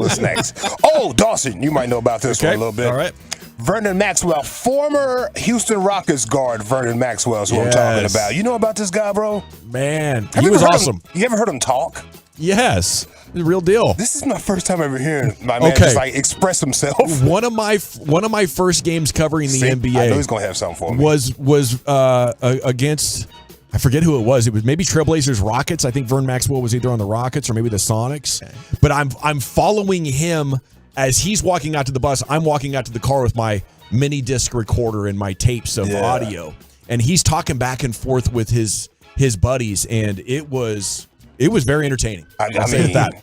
It's like an intro to a rap I want to record. see what he drives. Yeah. He sounds like he's straight from the 70s, bro. Like he's got a Grand Marquis with the curb fillers on the side. You know what I'm saying? Yes. The mustard and mayonnaise tires. That's Vogues. Yeah. I feel like it, bro. I feel like it. This is my first time ever hearing him talk. He's talking about Michael Jordan. Just listen to him. Got to be a little different. You can't go in that game like passive and like that motherfucker. He can sense a mother you scared. Yeah. You know, and you can't be none of that. You be all that looking all like you seen something motherfucker scared you, and when he elbow you in your if you don't do nothing, if you don't elbow that motherfucker back in his you know he know he got a bitch out here tonight. Yes. So I'm just being 1,000, man. He's a killer out there, man, and he's a dirty motherfucker. But I'm just saying, yeah, he was. I mean, you have to be, man, to be that great, man. I mean, night in, night out, you have to be a dog and have to have that grit, that dirty shit and all that. So, I mean, Roger know what I'm talking about. Whoa. Like he sound like Goldie from the Mac, man. Okay. He does sound like Cat Williams from the 6'8" too. And I was going to say, like, maybe he could be Boosie's older brother or something. He just got that tone in his voice. He's got that tone in it. It's Yeah. real 70s. It's right. Hey, Jack, let me tell you something, player. Yeah, you jive turkeys. Scat, you hear me? Scat, get on out of here. Got more of that hair on around here, huh? You got to get the old timers that played in the 80s sitting around telling Vern Maxwell stories. He sounded like he played in the 70s. He played in the 80s? He did. Yeah, he was 80s. Yep. This man's an old soul, bro. Yeah. Yeah, let me tell you something, Jack. All right, what's the next one here? We got some more to go. Let's go to Fox 29. Philly fan can't spell Eagles. You shouldn't be getting on TV and trying to spell Eagles if you can't spell Eagles, bro. You're looking great. Go Birds. Let's go Birds. ELGS. Oh, I tried to find it on their website too. I was like, come on, please. Eagles. They should have put that on the main page. They want some hits on their website. Because this is what everybody's looking for. Yeah. The lady that can't spell Eagles. Yeah, exactly. Yeah. With the funny looking hair. Her guy behind her, though, was all about He's it. just cheesing like Eagles. Eagles. She had it right. She had it right the whole time. Yeah. He don't know how to spell it either. He thought that was right. Hold on. He did. You're looking great. Go Birds. Let's go Birds. Yeah. Oh, here we go. Wait, what the bleep she say? Oh my gosh. And one more here, fellas. Nick Saban's weekly radio show, there is a regular caller named Pee-wee. Pee-wee's known for asking the tough questions, and then after losing to Texas, Nick Saban, Nick the Quick, as I'll call him now, jumped ahead of Pee-wee right here, so to save all the hard questions, Pee-wee. Coach, how are you, sir? Well, Pee-wee, I've been wanting to talk to you all week, man. I mean, we got to firm up the pocket. We're setting too soft. We're getting pushed back in the middle. All right, everybody thinks we can't hold up against the blitz, but they're sacking us with 4-man rush, 1 3-man rush. Only 1 sack came off of a pressure, so I wanted to ask you what the hell's going on. Well, I believe you covered it all right there, Coach. What the hell's going on? Pee-wee off. He cut him off. He cut him off. The vintage Nick Saban right didn't there. ask you what the hell's going on. See, that's a guy that's he's built a brand. Yeah. He's built a brand That's calling right. into the shows. Yep. There you Yep. go. Left his name in city he was texting from, apparently. Yep. Nick Saban kind of sounded baked in that one. A little bit. It's not that big. It's not that big, Nick Saban. Maybe that's why they're falling off. Maybe he's on that Well, marriage. Pee-wee, I've been wanting to talk to you all week, man. I mean, we got to firm up the pocket. We're setting too soft. We're getting pushed back in the middle. All right, everybody thinks we can't hold up against the blitz, but they're sacking us with 4-man rush. 1 I think Nick Saban's evil stone twin took over Bama. Dynasty's over. Okay, it's time to vote here for the G-Bag of the Day. Is it the church combo platter? Is it your main man, Vernon Maxwell, straight out of the 70s via the 80s? Is it your Philly fan that can't spell Eagles, or Nick Saban's weekly radio show as Pee-wee called in to set him straight? I'm going to vote for Nick the Quick, Lucius. Yeah. Oh, shoot. I guess I'll go with the passer again. Ready? We're tied at 1, Wolchuk. That's for Vernon Maxwell. Where are you at, bro? I know you're jamming this one. And your Grand Marquis somewhere. I'll keep trolling the Eagle fan. We're still tied at 1. Man, Vernon Maxwell. You he got has it. plastic on his sofas. I'm pretty sure he has the plastic on his sofas. Man. He has the plastic runners on his new carpet when you walk in. He does 100%. He's got Stacey Adams on right now as we speak. Smoking cigarettes indoors, probably. Yeah. Newport. Full on 70s. The 100s to them long joints. With the shag carpet.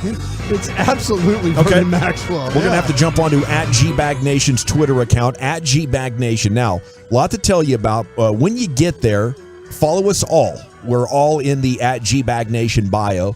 Please do follow @GBagNation. We'll follow you right back at x.com/gbag. Somebody say it sounds like Randy Moss. That's hilarious. Get to know me. Okay. We're going to create an Insta poll there. Vote. And then I'll vote for Vernon Maxwell. I'll change my vote. Okay, by a score of 2 to 1. And your new G-Bag of the Day champion, From the top row. it's Mad Max right there. Great 3-point shooter, good defender, nice little combo I guard. can listen to that all day. Yeah. That is so honest. Let me tell you something, Jack. Let me tell you something. I have to take a hit off the cigarette here. Michael Jordan. If you ever do miss the G-Bag of the Day, Lucius replays it for you in LA Live most nights at 5:40. Tonight it'll be coming up at 3:40. It's time now for Krusty's Corner. Where are we going with that, sir? Yeah, a couple of things in Krusty's Corner today. I'm going to talk about the official for this game, and I got some questions for my guys. We'll do that next. Coming up Monday morning.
One-time Equinox offload. A limited supply of excess Equinox, models will be sold direct to public below market value, y'all. See them all at ClassicChevrolet.com. Don't wait. In less than 10 days, they could be all sold out at Classic Chevrolet. Find new roads. Thank you, Lucius. Happy Friday to everybody. Black and Gold Bead there in the 214 wants to ask, are we drinking and thinking today? And the answer to that is no. It's just too early. I just told Carter I want some alcohol so bad. This is day number 2, bro. Man. And it was football on last night and baseball on last night. I couldn't get like a little hit of tequila. Couldn't grab a cigar or nothing. So you were being a good patient? I was being a great patient, 100%. Yeah, she scared the hell out of me. Did she really? Yeah, my doctor, she's like, I beg you, please, no smoking and no drinking. I beg you. I beg you. That's for dental? Dental work? Yeah, because she was like, it'll dry out the hole or something right there. Then I can have a pain. She said that it's worse than labor. Oh, no. And this is a woman saying that. Yeah. She kind of winked at me when she said that, though. So she could be like, you don't know what labor's like, boy. I hear you, man. It is a Friday. A lot of people are wanting to start cracking them. And, hey, crack them if you got them. But do know we will not be taking your phone calls in the 5 o'clock hour because Rangers baseball and their 6-game winning streak resumes with the pregame at 5:30. Here's Brian in Krusty's Corner. Thank you very much, General. Just a couple of things real quick before I get going. I was talking about our situation with the wide receiver. With Brandon Cooks. They'll know tomorrow how it's going to play out, but like I said, it's looking like a positive situation. Again, no more tomorrow, but positive going forward, it looks like, for him playing on Sunday. So just keep that in mind if if that's something you're interested in. That's a pretty big deal because of the quality corners the Jets have. Yeah, exactly. You start getting into their bad corners if you throw 3 good receivers out there. Yeah, exactly. So they'll know more tomorrow, but it's looking positive right now. So hopefully that'll all work out for you. Okay. Cleat Blakeman is your official this weekend in the game. And we've got really a small sample size of these officials. Cleat's crew did the Cleveland-Cincinnati game last week. So here they are. They've got the Cowboys and Jets. Just to go back and give you an idea, I'm just going to highlight a few things that Cleat Blakeman and his crew from 2022 through 17 games maybe you need to think about. His number one called penalty is offensive holding. Had 36 of those in 17 games. The next one would be defensive pass interference. Had 17 of those. That's another reason why you want Brandon Cooks in this game. Yep. Saw how lethal he is with that.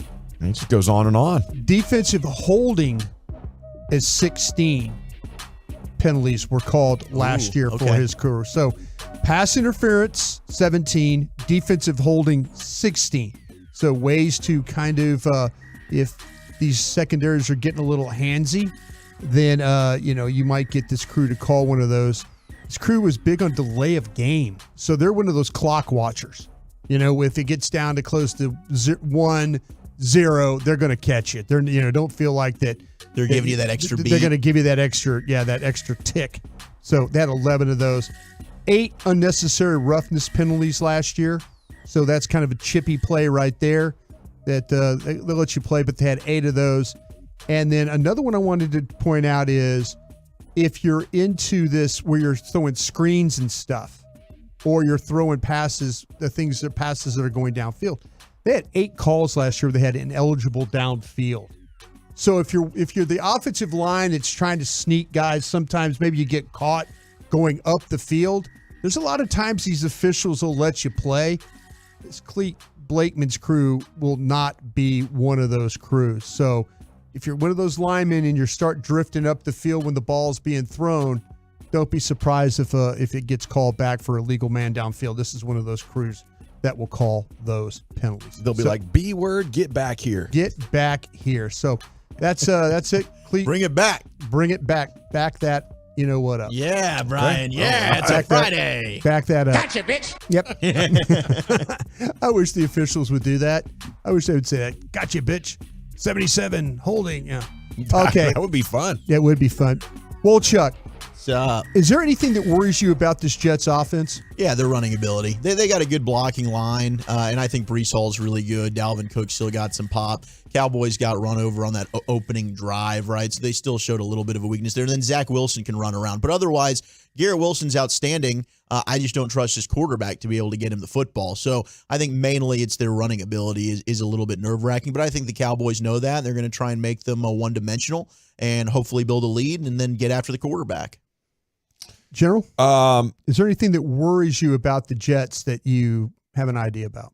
The main thing that worries me about the Jets is that the injuries do exist in the world of football, and this Cowboys defense could start taking some. It's going to be a war of attrition. The healthiest team is, going to have an advantage, but I'm dead ball serious on that, Brian. I don't think the Jets are going to have success against the Cowboys with what the Cowboys are bringing to the table. Yeah. You look at how good the Cowboys defense was last year. They have improved internally at so many different positions and added Gilmore. This is possibly historic. It's possibly historic, and you're talking about Zach Wilson with a bad offensive line? No, not really. Yeah, the only thing I'm on the point of Zach, what you're talking about with the run game for the Jets, because I feel like that's something that maybe they can lean on. I do worry, though, if it turns into Zach Wilson, and we saw a little bit of a Daniel Jones just takes off and runs with the ball. He can run a little bit. Runs a little bit. He's athletic for sure. Yeah, to the tune of about 9 yards a carry athletic. So the thing that I would worry about the most is all of a sudden you don't take all the gaps you need to, you get up the field, you're very aggressive, you're trying to beat guys, and you get guys trapped on one side or the other of the ball, and then he just takes off running because he's not going to read defenses. This guy's not. He's going to throw to a spot and hope for the best. It's just not in his DNA. It's just not. But the one thing that he can do is he has that ability to take off running. And I saw that hurt the Cowboys a little bit in that first series against the Giants. I just hope the Jets aren't looking at that tape and saying, hey, you get an opportunity to run. But they don't have a backup quarterback basically here. If they lose Zach Wilson in this game, they're pretty much toast. I'd get to signing somebody then. Yeah. I don't like his chances. He's small, and I don't think he's a nifty runner. I mean, he might be quick enough to take open space, but I don't think he's going to be elusive or evasive enough. And I would not encourage running. This is going to be a health hazard to play against this Cowboys defense till further notice. It sure is. Zach, which secondary plays best in this game? I think ultimately the Cowboys secondary will play better because I think Zach Wilson it's the pass rush, really. I think the pass rush is going to aid the secondary, but Gilmore and Diggs, my gosh. I mean, the way that Gilmore played last week, statistically, he was the best corner in football. So I think the Cowboys secondary ultimately will be better. General? Wow, that's it's tough. Whitehead had 3 picks. You have good corners. So which one's going to play better? I'll say the one that has the most help, and that would be the Cowboys. Yeah. I feel like that the problem that the Jets run into. I think the Cowboys have better receivers. I think there's more, especially if Cooks plays, which I'm kind of feeling like he will. I feel like that they have the Jets will be stressed more in their secondary by the Cowboy receivers than the Cowboy defensive backs will be by the Jets receivers. And that's a respectable receiving crew. They really put together a contender here on this roster other than the O-line. Yep. Okay, Zach, coming back to you for the final one. Let's see, confidence in the Cowboys tight ends catching the ball this week? Oh, I'm extremely confident. I think last week there was a lot of layers that went into that. I think Jake Ferguson is usually very reliable when it comes to being a receiver. Hendershot's been hearing about that drop all week. I think they'll bounce back and be just fine. Gavin, confidence the Cowboys tight ends catching the ball this week? With Ferguson, I'm with Wolchuk. With Hendershot, I don't think it's there. I think these are the traits that maybe did not show up in a small sample size last year that we didn't see, that maybe the Cowboys have been seeing in practice, and that's why we were hearing that Hendershot was in a lock to even make the roster. As impressive that he was flashing last year, they didn't really know if he was going to make the roster until you had that injury in the preseason. So. No, I think I overestimated maybe the tight ends a little bit, though. I'll say that, and hopefully Schoonmaker can be a little bit more consistent and solid, because last week was a little troubling. I mean, those numbers really stunk, and they definitely need a bounce back week. They need a bounce back week as a group. I hope they get Schoonmaker more involved. Okay, I think guys. they need to. Yep. Thank you. Appreciate you. All righty. Krusty's Corner every afternoon about 2:40 here in the nation. It's time to talk with Stephen Jones, the Cowboys COO and Executive VP of Player Personnel. Joins us next to talk Cowboys Jets here on 105.3 The Fan. G-Bag's Brian Broaddus setting records with his.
From our fan studio, secured by DFWsecurity.com, you're rolling with the G-Bag Nation on 105.3 The Fan. Here we go. It's week 2 of the NFL season, hour number 2 with the G-Bag Nation. And joining us now is the COO and Executive VP of Player Personnel for your Dallas Cowboys, Stephen Jones, here on 105.3 The Fan. And a good afternoon, sir. How you doing? Good afternoon, guys. I'm doing real well. Right on. How healthy is the squad going to be on Sunday? I think, it always comes together. I mean, this game we play is a tough game. And obviously, every time you step out there and you go to war in any given game, you're obviously serving yourself up. And these guys are, hats off to the men on this team. They go all out. You're going to have some you're going to have some things that, you question whether, the guy can make it the next week. So, but overall, I think in general, I think most of our guys will answer the bell. And, Tyler's coming along great, and Donovan Wilson's coming along great. So, Jordan Lewis coming along great. So I think in general, we're headed in the right direction, but we'll see.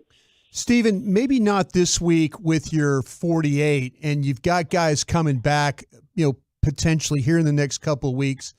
How difficult are those decisions when it comes to dressing your guys? Is it going to be scheme specific maybe, or who an opponent might be? Because you've got quite a group of you've built with some depth, and you might have some healthy scratches in the coming weeks. Oh, absolutely. I mean, I think you're spot on, Brian. I think it can be scheme specific. I can think it can be, personnel specific as to who you need on defense, maybe to defend certain packages or certain players. So absolutely that goes into the mix. And it also goes into the mix if a guy's borderline ready. And you think, well, if he went out there and he, retweaks a particular injury, and then he might be out for another 4 or 5 weeks. And if we let him rest another week, then, this is a long season. Then he might be totally 100% ready to go. So all those things go into the mix of managing your football team. And certainly depth at a particular position play into that as well. I mean, there's some positions where you feel really strong, and other positions where you're thinning out a little bit. So all that plays into the ultimate decision and, how we manage, who we put up, who we choose to say, hey, they're ready to go and be in the 48, or, do we let them sit this week? And as you said, there'll be some times where you have some healthy scratches because they're better suited for, a different type of opponent. So all that goes on. Stephen, in training camp, Adoga got a lot of work at tackle. And going into this camp or into this year, did you know that he was a better guard and you just wanted to see him play some tackle to get work? Because he was outstanding last week for you at guard. Yeah, I mean, the biggest thing about Chuma was that, when Will and Jerry and I and Mike and Solari and everybody sat down to talk about him, was that he was, his versatility, that he's played guard in the league, he's played tackle in the league, and we felt like he could do both and, could swing and both sides. And that was one of the huge pluses for him. So certainly we felt like, a guy who's, played in NFL football games at a very high level. That's why we went after him and felt like he would be a great addition. And sure enough, we get something very unfortunate out of nowhere with Tyler, but he stepped right in and, as you said, did a great job. I know you've always talked about adding to the roster and then the talent acquisition being 365 days a year. One of your former players recently got released in Lyle Collins. Is there any interest there in adding another depth piece to the line? Yeah, I mean, you always do your homework on that. I mean, obviously, we decided to move on from Lyle, and he had a great career here and had nothing but high regards for Lyle Collins. But, obviously, there's a lot that goes into the evaluation process, whether it's medical, other things that are involved that you certainly look into. But I can tell you, any player that hits that wire, Will McClay and our personnel staff back there, Alex Loomis, heading up our pro department. We're going through everything with a fine-tooth comb, looking for ways to improve our team. Awesome start to the season last week. Do you prefer the 40-zip shutout or like a 2-minute drill of victory in the last seconds? I like a W is what I like. Unfortunately, 40-0 counts the same way as a 2-minute drive to win the game and win, 14-13 or whatever it is. So they all count the same. But anytime you can walk out of an NFL football game, they pay their guys too with the W. It's a big deal. Stephen, when you talk about talent acquisition, and I know this it seems like with Dan Quinn, no matter what players you bring him, he is going to find a role for him. Is that something you've experienced with him and you're like, okay, hey, I can kind of cast a wide net here on my scouting and he'll kind of figure things out for me? Yeah. Well, the one thing I take exception with there, Brian, is, before we even acquire a player, we're getting what Dan Quinn's vision is. We're getting what Mike McCarthy and Shotty's vision is for that player before we ever bring them on the roster, because we want to say, hey, how does this guy fit us? I mean, when we went through, it was a very arduous and a tough decision to make when we brought in Noah I, as I like to call him. Me too, Stephen. I'm not going to tip his name versus what Kelvin Joseph does for us. So that was a very lengthy and very in-depth decision as to what each player was going to bring to our roster and what Dan felt like he could do for the defense, what Bones thought he could do for special teams, how he would fit in from a culture standpoint. Versus, what we had with Kelvin Joseph. And that was a very difficult decision to make. But at the end of the day, we decided to pull the trigger. And sure enough, Noah I gets the ball and on a block kick and scores 6. So he fit right in real quick and obviously pleased with that. But, to answer your question, one of the great things I think Will McClay and our personnel department do of Mike McCarthy and his coaching staff, and of course how Jerry and I interact with them, is to get, see visions for players and how they fit before you ever pull a trigger on a draft pick, on paying a guy money. Let me tell you something, there's a lot of discussion that goes on before you pay Terrence Steele, before you pay Diggs, before you, hey, what's our vision here? Are we sure we're all on the same page? That's very important for us, and especially Jerry and I, that we know, hey, we've got buy-in, in all directions. With Aaron Rodgers getting hurt on Monday night, the conversation, the debate of the grass versus the turf has come back up. For you and being part of the competition committee, I wonder your thoughts on that and maybe moving forward with trying to get grass in all the stadiums in the NFL. Well, I don't think Aaron Rodgers was the only player that that had an Achilles injury that week, and I think the other one was on grass. I may be mistaken. I think there was a running back in Baltimore that may have Dobbins. Yes, sir. Dobbins got hurt. Yes, I know who you're talking. I'm saying this, and I shouldn't because it's very serious. But, yes, sir. It's something that being on the competition committee, we look at this with a fine-tooth comb. Player health and safety is a premium for the National Football League, and we look at surfaces, we look at shoes, we look at their protective gear, we look at everything we can. Plays to keep the game safe. And certainly we do that on field surfaces. We do that on the shoes they're wearing, and very sensitive to anything, that we can do better. And certainly, everybody has an opinion on this, and certainly respect it. But we really go through the data. It's a very data-driven society we live in today, analytics, data.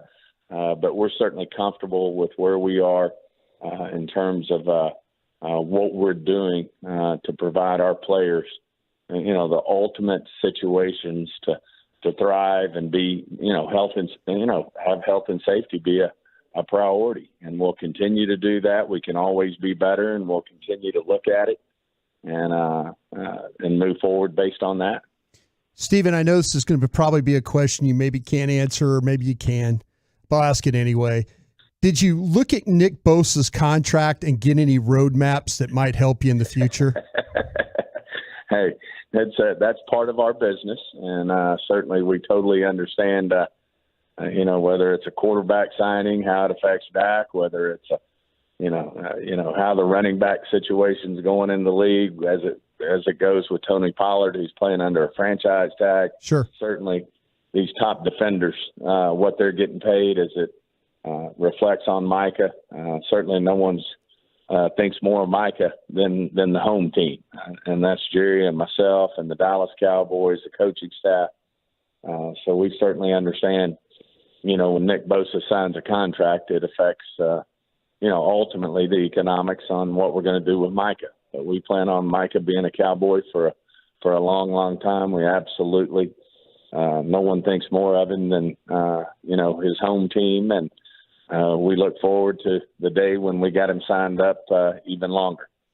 It's Stephen Jones here with you on 105 through the Fan. And this defense is incredible, Stephen. Now, you're currently holding the record for fewest points per game allowed at 0 points per game. So I wanted to congratulate you on that. But jokes aside, I was looking through the history of y'all's franchise, and the 5 years that you won it, it was 16 points per game or less from the defense. Obviously a different era. But are you thinking about how great a defense has to be? And, is this team capable of historically holding up and maybe giving Dak the kind of opportunity that the Cowboys of the past gave to Roger and Troy? Well, we certainly think we've got a defense that can, certainly compete week in and week out to be one of the top defenses in the league this year. I think it's we got great leadership, obviously, starting with Dan Quinn.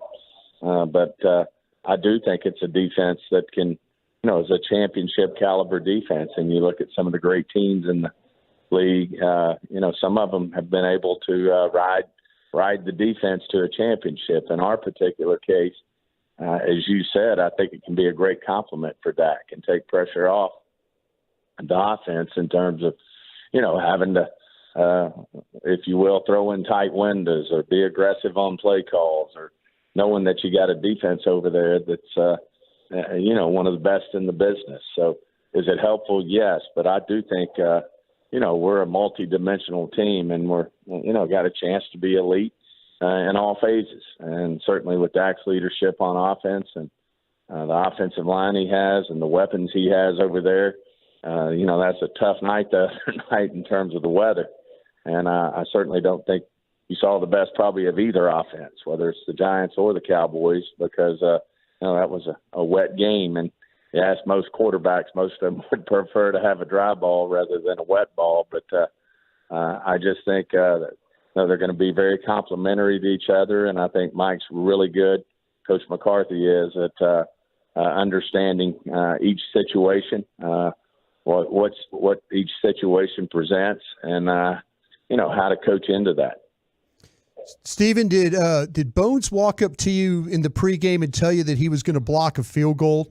That he had an idea how he was going to attack that the right side of the Giants line, that they knew that they can get that tackle to lean forward and jump Wanye Thomas through there? Well, evidently CJ did, and he saw it, and that's what you get when you got a great veteran special teams player like that. And so Bones told me about that, and then also told me that we were going to catch the kicker by surprise, and he'd probably miss his first kick, but then he was going to be fine after that. Oh, okay. Gotcha. Yeah, dialed in. Yeah, because I heard you on the radio the other day said that you a little bit of doubt creeped in, and then all of a sudden he made it, and then you got back on track, right? Everything was fine after that? We're in great shape. We do think we've got a very gifted and talented kicker, and I think he's going to do a great job for us. Yeah, I think it was Jerry said as soon as Brandon Aubrey missed that first one, he thought, man, Steven doesn't know how to pick these kickers. I mean, you got to be walking into Dad's office crotch first now after the way he finished that game. Hey, I didn't walk into the office. I ran to the back of the suite, went to the bathroom. Man, the heat was coming off Jerry's head. Big there you go. I bet, Steven. Well, keep the heat on him again this week against the Jets. We can't thank you enough for joining us. Give him hell. We'll be pulling for you. Hey, thank you, guys. Always great to be on with you. Salute. There you go. COO and Executive VP of Player Personnel, Stephen Jones, with you here on 105 through the Fan. He was talking about the offensive line, Brian. We were just running short on time, but yeah, your answers is great here as well. Tyron pitched a shutout against Thibodeau. Yeah. Is he back to a lead, or how do you judge that after just one game? I tell you what, I was really happy with him and having to deal with him and Ojulari both. Yeah. And I was worried about Tyron getting taken down inside, set wide inside and not being able to adjust. But the lateral slide, the punch, movement was there. The movement was all there. So for 1 week, thank the football gods, and hopefully, because this week the challenge is still there. Yeah, no doubt. Yeah, a lot of good pass rushers here and a chance. If Tyron Smith, who's still young, can stay healthy and manage the body to get through, then you really start to look at this offensive line differently as far as what their top end could be. Could they get back into the top 5 in football? If Tyler Smith steps in there and is a really good physical left guard, I was more worried. I was more worried about Adoga not being able to help Tyron, and it really was Adoga in his one-on-one battles, and it will be a totally different battle this week with these defensive tackles. Far more active, far more playing on the moves, slants, those types of things you have to deal with. So hopefully the line could hold up again. If you watch Thursday Night Football, the Eagles did get the win, but it looked to me like the Bird Turds need some polishing. What Mike Lombardi says about the division rivals and how much trouble they're in, and the rest of the NFL news of the day is coming up next right here. It's the G-Bag Nation on 105.3 The Fan. I want to chat Twin Peaks with you.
Brewing Company, Milwaukee, Wisconsin. It's Fan Football Friday on 105.3 The Fan, sponsored by Blue Nail Roofing. Welcome back. It is the G-Bag Nation on 105.3 The Fan. A little Led Zeppelin for you there. Appreciate you. It's time now for the NFL nudes of the day. Why do the Eagles look different this season? That's the headline there from your guy Mike Lombardi, the best man at Brian's wedding. He's over here writing for Vision. I think Vision.com. Yep. Why do the Eagles look different? I asked you that in the tease. The 606 says the wide receivers have to open by 10 yards for him to hit them. Can't throw wide receivers open. 602, Jalen was average. Funny how the media is heralding this man as the second coming, but can't throw the ball accurately. Wow, that's some pretty strong criticism of Jalen Hurts. I don't know if it's that bad. I mean, he was really good last year and had a good season and had an incredible Super Bowl. What did he throw for, like 400 yards? I mean, the guy can get it done, but I'm kind of with you that I don't think he should be crowned as like one of the quarterbacks that's going to be able to carry teams like Patrick Mahomes is right now, or Tom Brady, Peyton Manning. I don't think he's anything close to that. I think Dak's better, though, to give you an idea of what I think of Jalen Hurts. Pretty good franchise quarterback, needs a lot around him. We'll get into Mike Lombardi's segment here in just a second. Segment is brought to you by the Frankels. Life's unpredictable. Accidents happen. Frankel and Frankel, the go-to attorneys for car and truck wrecks in DFW. If you or a loved one's been in an accident, contact the Frankels for a free consultation, 214-333-3333. Go to truckwreck.com, Brian. Got anything to say yet? Yeah, haven't seen him. Like I said, I was watching Rangers baseball last night. I was on a pregame show when they were playing New England. I'm interested to sit down and maybe grab an all-22 on him. Throwing motion different? Are we dealing with maybe the shoulder problems that we had last year? Is he trying to do something different? Things worth looking at. That's not really comfortable. Here's what your best man, Mike Lombardi, had to say. Mike would understand. I mean, Mike's lived this, so I'm interested to see what he said. Been a GM of multiple teams. Yes. He's dialed. Yeah. And he's got sources as well. So he could watch the film or he could just call people and ask. No, he this is one of these teams because he lives, that's in his backyard. Yeah. So he has to be a part of this. He says fighting off boredom can be the hardest thing for any play caller, offensively or defensively. Having to repeat play calls and not use their entire sheet to highlight their bright minds can cause frustration and the urge to try something new. It takes discipline and selfless behavior to repeat good calls. Instinctively, there becomes an internal sense as a coach, you're not doing something to help. I got to prove myself. I got to have a wrinkle this week. I got to have a new play this week. That is the reason we scored. We're so good. We just put in plays and we keep going. And Lombardi says with some coaches that can be tough to fight off that boredom. He says, I know that might sound strange to fans, yet coaches don't have the Cheesecake Factory size menu in front of them as their call sheet because they only want to run a few plays. They love variety. They tend to bore easily. When I first met Bill Belichick, I once asked him why, when he was coach with the Giants, I'd never seen him with a call sheet. He said, I have Lawrence Taylor. Why do I need one? Yeah. Just call flip cover 2, and he was right. However, not everyone has the patience of Belichick, nor do they adhere to an old adage, make them stop you, don't you stop you. Says, last night we witnessed the Eagles implement the rule perfectly, defeating the Vikings 34-28, yet Eagles fans and most of the NFL knows the Birds don't have the same explosive rhythm as in 2022. The defensive coaches around the NFL have spent time studying the Eagles' six-back offense, with Jalen Hurts being the focal point. With an offseason to prepare, the coaches have devised a plan to stop the Birds from dominating the game and never punting. In 2 weeks, even though the Eagles are still undefeated, they don't look the same. In week 1, they were held to their lowest offensive output in 27 games. Last night, the Birds moved the ball once they decided the Vikings were a gap short defending the run, willing to allow short runs over long passes. The Vikings' plan was to take away the explosive pass play, rally to run, and get the game to third down, then unleash their deceptive scheme. And for the first half, it was working. Until the Birds didn't get bored and started to feed DeAndre Swift the ball. Swift had 28 attempts, 175 yards, his best as a pro. He was the difference in the game. But you take what happened last night, Brian. You take what Belichick and the Patriots were able to do. Here's the takeaway on these Eagles, Zach. They're going to have to run to play efficient football on offense if the rest of the season goes the way this first 2 weeks does. The defenses have answers for their passing game now. I do believe Jalen Hurts is going to be significantly neutralized compared to last year. And if you're running to be efficient, you're basically the Tennessee Titans. If you have to run nonstop, you're taking away so much of your chunk play ability every time you run the football. And it's going to be very, very difficult to win big games. Oftentimes, those big games are decided by huge explosive plays. I don't know to what extent 2 games in we can know for sure, but it ain't the Eagles' offensive line that's banged up. The Eagles have their offensive players. And so far, they look like a Super Bowl hangover team that has gotten lucky from turnovers to be 2-0. Yeah, the turnovers have been big for this team the last. But you got to remember, too, that this is 2 weeks in a row now that Philadelphia has been maybe put on ice a little bit. Brian Flores is a Bill Belichick disciple. Yes, and I wonder if there were things in week 1 that Flores was able to take on a short week, or knowing that it was going to be a short week, and he said maybe they worked on him all year, maybe or all summer. They said, "Hey, listen, we're going to have a short week, real early in week 2. We've got to put something together." But Belichick's game plan to me was very similar, or Brian Flores sounds like the way that he allowed the Eagles just to run the ball and not let them kill him with the big play. That sounds very Belichick-like. Yes. Like you were going to, fine, run the ball, but we're going to figure out ways, to keep in the game, not let you have big plays. You won't score enough, and we'll find a way offensively to make you pay for it. Yeah, their third down efficiency's down. I believe their yards per attempt are down. I think Hurts' rushing yards per attempt are down. But they're also breaking in a new play caller in Brian Johnson there, and that might have a little bit to do with it as well. Yeah. And defensively, they've allowed the opposing offense to move the ball, scoring 7 touchdowns through the air in 2 games.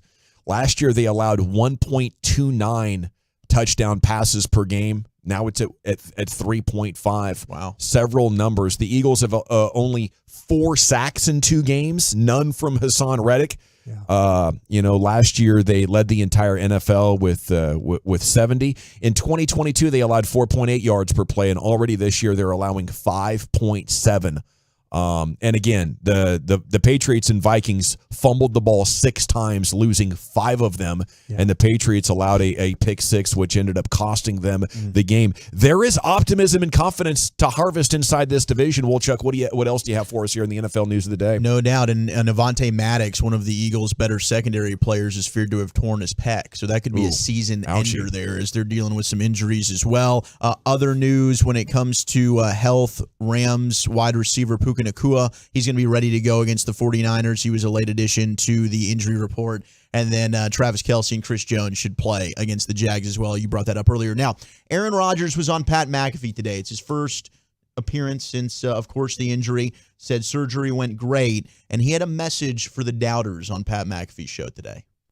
Before even an MRI, I knew what happened. I knew I'd torn my Achilles, and I had popped my calf, a few times, especially the soleus, and this was not that sensation. So I knew right away this was not a good situation. So, and I've known about, this rehab. I've had friends who've done it, and fellow competitors that I know who've done it, come back from it. But I think what I'd like to say is, give me the doubts. Yes. Give me the doubts. Give me the timetables. Give me all the things that you think can, should, or will happen. Because all I need is that one little extra % of inspiration. That's all I need. So give me your timetable. Give me your doubts. Give me your prognostications. And then watch what I do. Hell yeah. Let's go. He's not leaving. This guy's like gum on our shoe. I know, he won't go away. He won't go away. Toxic Aaron Rodgers is back, baby. He didn't rule out a possible playoff return either. Oh, be quiet. He said, Kevin Garnett, anything's possible, baby. Yeah. Yeah, that would be a bit of a surprise. I wouldn't be that surprised if he comes back pretty good next year. I would. It's not like running back or linebacker where you actually have to be a physical, violent athlete to perform in the sport of football. You're a quarterback. Go back and watch Dan Marino play with this thing. You're probably right. I lean there. At the end of his career playing with this thing, poor Dan Marino couldn't move. Yeah, I lean towards your side on that. But Aaron Rodgers, there's not a player in the NFL that's terrified me as much as him and just ruined my heart. There's modern medicine. There's modern medicine. I'm not going to doubt him. There's rehab abilities and stuff. I probably shouldn't bet against the man, but at that advanced age, Dan Marino played a game where people could actually still hit him still. Oh, I understand that, but the thing that Aaron Rodgers has to do is he has to move around so people don't hit him. Mm-hmm. You know, and that's where I feel like that if he's going to be compromised anywhere, it's going to be in the mobility. Sure, This might be the perfect storm for the Jets actually, because if they're bad enough, maybe they could build an offensive line. You know, and he could come back. But I think coming back from the Achilles can be really tough at wide receiver. Any basketball job, any football job that requires explosive strength, that's going to be tough. And it's not a sure thing the surgery will go well and his body will recover. Yeah. And if it does not, then obviously he'll have no chance. But as long as it's a smooth recovery, shoot, I mean, especially quarterback, you're playing it with your arm and your eyes more than ever. Well, speaking of the Jets, the Rams kind of bleeped them because, they put Stetson Bennett on that reserve NFI list, and they went ahead and activated Brett Rippon, who was their practice squad quarterback. Right. He is now the backup to Matthew Stafford. Well, Rippon was with Nathaniel Hackett in Denver last year. That is who they wanted to poach off the Rams practice squad to now be the backup for Zach Wilson. They can't do that anymore. So currently the Jets don't have a backup for this week. Zach Wilson, yes. Yeah, no, go ahead. Go ahead. Finish it up what your thought was. Well, so Zach Wilson is being asked by reporters, like, do you have to regain the trust in this locker room after the Aaron Rodgers injury? Now he's back to being the week one, the starter here in week 2, and last year he was benched, and they go ahead and they bring Rodgers in. Here was Zach Wilson's thoughts on the locker room and trying to regain control there. I don't think I need to think of it like that. I think how I can go out there and play football will earn that trust back from those guys. And, I would say I have a very good relationship with everybody in this locker room. We joke around, we eat lunch together, we go out for O-line QB dinners. And so, I would always feel like the guys in this locker room have my back just like I got their back no matter what. Chasing moms and getting lunch with his teammates, man. Yeah. What a guy. Life's good for Zach again. The name I was going to throw at you was Tim Boyle. He's like a fifth-year guy, Eastern Kentucky, I want to say, but that's who your guy is right now. Ugh. That's if something were to happen in Zach Wilson in this game, you're putting Tim Boyle in. Tim Boyle is going to be your quarterback against the Cowboys. They might be embracing the tank. I think when Aaron Rodgers went out, they looked at that and said, "Wow, what is the best case scenario for this season?" I'm sure there's some coaches who think they can still compete and still win, but best case right now is for you to get in a position to either take your quarterback of the future or a tackle that can protect Rodgers next year. They thought they took their quarterback of the future. The second overall pick, they took this guy. Yeah, and he's a bum. I know, that's what I'm saying. And you're going to do that again? Yeah, you got to keep doing that. They've probably done it more than just about as much as anybody. They're pretty bad at it. Sanchez, now here's Zach Wilson. It is time now for LA Live. We'll go into the Pimp Cup. Lucius, what do you have on tap for us? I'm going to empty out the clip on a Friday, okay? All right. Sounds good. Lucius Alexander, LA Live, coming up next year on The Fan. I want to chat about the Frankels before we do that, though, because if you were hurt in an accident and it's not your fault, the Frankels are the folks to call. 214-333-3333. Go online to Truck.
Hot Rangers against the Guardians. Broadcast time 5:30 this evening, right here on 105.3 The Fan and the Odyssey app. All right, welcome back, G-Bag Nation. Coming up at 4 o'clock, Antoine Staley of the New York Daily News Jets reporter. He's going to join us, talk Cowboys Jets. Time now to go into that Pimp Cup where Lucius Alexander is standing by with LA Live. Let's empty the clip right to the great Rick James. Yeah. All right, you squares. Time you smoke. Fire up this funk and let's have a toke. It'll make you dance on LA Live. Hey, this is LA Live for Friday, September 15th, 2023. Yes, it is the Friday, people. Payday Friday, too, isn't it? It is. Oh, yeah, we made it. 5 whole days of work, 1 whole day of play. But don't get too out of bounds because the law dogs will come your way. That is real. And you will not see the judge until Monday. So keep it in bounds, y'all. Keep it in bounds. Every day on The Fan, we do G-Bag of the Day at 2:30. If you see anything floating out there on social media, don't be afraid to hit me up at Lucky Lucius B. Or just go to Twitter and find G-Bag Nation and follow us all, man. Because I'm shadow banned anyway, so you're not going to be able to find me. It's, it's a weird thing. I'm shadow banned, baby. That means you're doing something good when you get shadow banned, apparently. Yeah. You're speaking some sense. Yeah. Now this clip right here won G-Bag of the Day. And boy, this is the first time I ever heard Houston Rockets former guard Vernon Maxwell speak. Mad Max. I've never heard him talk. This man got so much 70s sauce on him. Oh, my Lord. He's talking about playing against Michael Jordan. Just listen to this dude talk. It sounds like Uptown Saturday Night vibes. Gotta be a little different. You can't go in that motherfucking game like passive and like that motherfucker. He can sense a motherfucker you scared, and you can't be none of that. You be all that looking all like you seen something motherfucker that scared you and you. When he keep looking all scared, Jack. Keep him running all scared like. Boy, you in your if you don't do nothing, if you don't elbow that motherfucker back in his he know he got a bitch out here tonight. Come on, bro. So I'm just being 1,000, man. He's a killer out there, man, and he's a dirty motherfucker. Yeah, he was. I mean, you have to be, man, to be that great, man. I mean, night in, night out, you have to be a dog and have to have that grit, that dirty shit and all that. So, I mean, Roger know what I'm talking about. Vernon Maxwell right there broadcasting live from a Monte Carlo. Love it. 95, he went into the stands to punch a fan. Okay. 99. I can hear punch a fan vibes coming off of him. 99. What you say, Jack? He goes to the Sonics. Which one of you suckers said that over there? He gets in a fight with Gary Payton. What is that, polyester? First week with the Sonics, he gets in a fight with Gary Payton in the weight room, throws a 5-pound dumbbell at him. GP ducks, hits Horace Grant in the shoulder, had to miss a week of games. Wow. Do not disrespect Vernon Maxwell. Nah. He doesn't care what the setting is. He doesn't. There needs to be a reckoning. He's got a pearl handle pistol in his boot right now, I'm telling you. Gainesville, Florida, man. He's from Florida? Gainesville. Yeah. Talking like that. University They talk Florida. like that out there in Gainesville, Florida, Jack. That'd be a good DJ. Yeah, he would be. Damn. Vernon Maxwell coming right at you.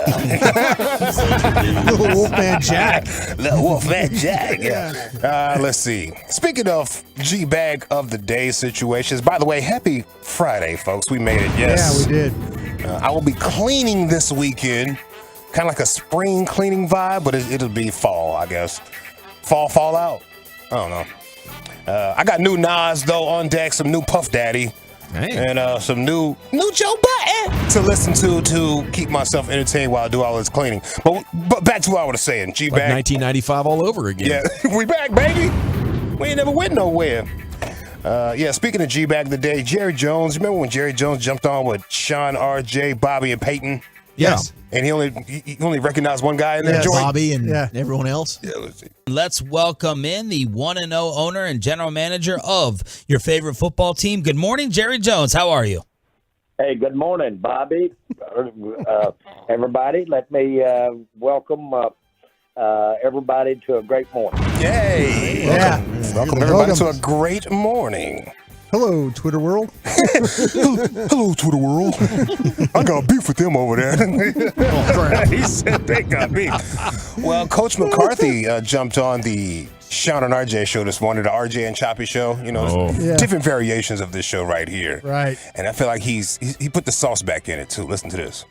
The firefighters just came in and they said, tell Coach, we said what's up. So we got a little extra morning greeting from Mike McCarthy joining us here on Sean, RJ, and Bobby, 105.3 The Fan. Good morning, Coach. How are you? Good morning. Good morning, Bobby. Good morning, firefighters. Oh,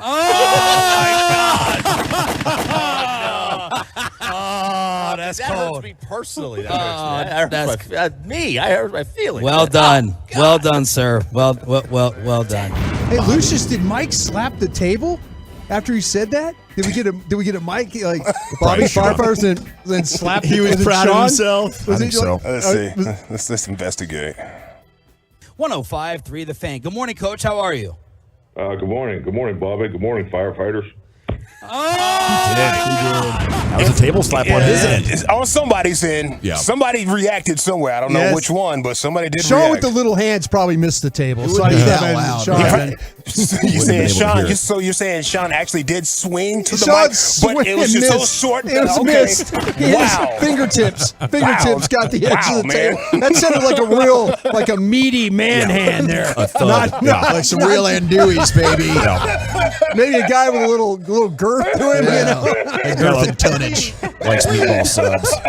Where's the oxygen? Get the oxygen up. I need some oxygen. Or some Jack. I said a girthy man hand. Girthy man hand. Not Sean. Not Sean's hands. Only thing that made that better. Manicured, all small looking, everything. Yeah. I get it. Damn. If Sean would have hit the table, it would sound like a little tap.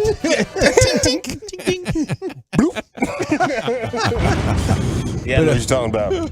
Only thing that made that better is if Mike could have used Jerry's everybody. Everybody, how you doing, everybody? Everybody and everything. And everything. Let's see what else we got. Hey, Baker Mayfield. They said he was stealing signals. He was. Hold on, we don't know that. He was. We don't know. We don't know. Allegedly, bro. He's smart. He could do that. Yeah. He was addressing it. The reporters are pressing him about it, and he basically trying to shoo it off. But he also took a shot at Houston, the Astros. I know I'm in Tampa, but I'm a Texas Rangers fan, not a Houston Astros fan, so we're not going to condone that. You get what he said? Yeah. Yes. Okay. He's a Rangers fan. Like I'm not an Astros fan. Yeah, so I'm not stealing signals. Yeah. Because I'm not with the Astros. I'm a Rangers fan. Yeah. Okay. Make sure I got that in there. Pretty good. Pause. Let's see what else. Hey, this rapper right here, I feel like he's on his way to a major deal. Not like rap deal, but just like, he's going to be rapping to get it, okay? But maybe some type of promotion situation because he's been dropping like bars about his favorite team, which is the 49ers.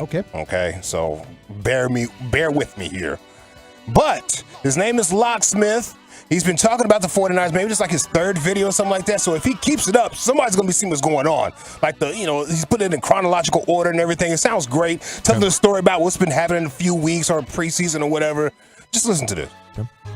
The steel curtain looked more like lace. 3-0 in meaningless games, such a complete waste. Cause Kenny ain't worth a penny, they should pick at Heinz Field. Peterson predicted picks, Ayuk put you on wheels. I think you need more scores. Yes, we still call it Heinz Field. You played catch up for 4 quarters. Time to cut the mustard, we relish in your defeat. Hot dogging in preseason got you staring at our cleats, see? Shaw Various, Darius, plain nefarious. Ever since training camp, sports media tried to bury us.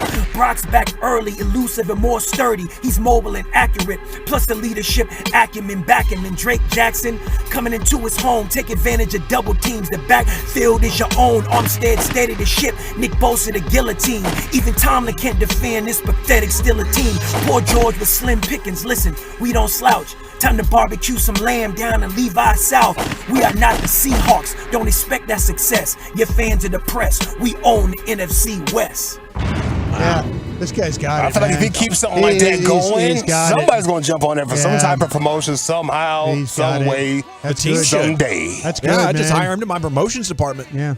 We got a new song every week. Absolutely. Every week, churning out some music for us, give us some content, but you're going to have to break that bread.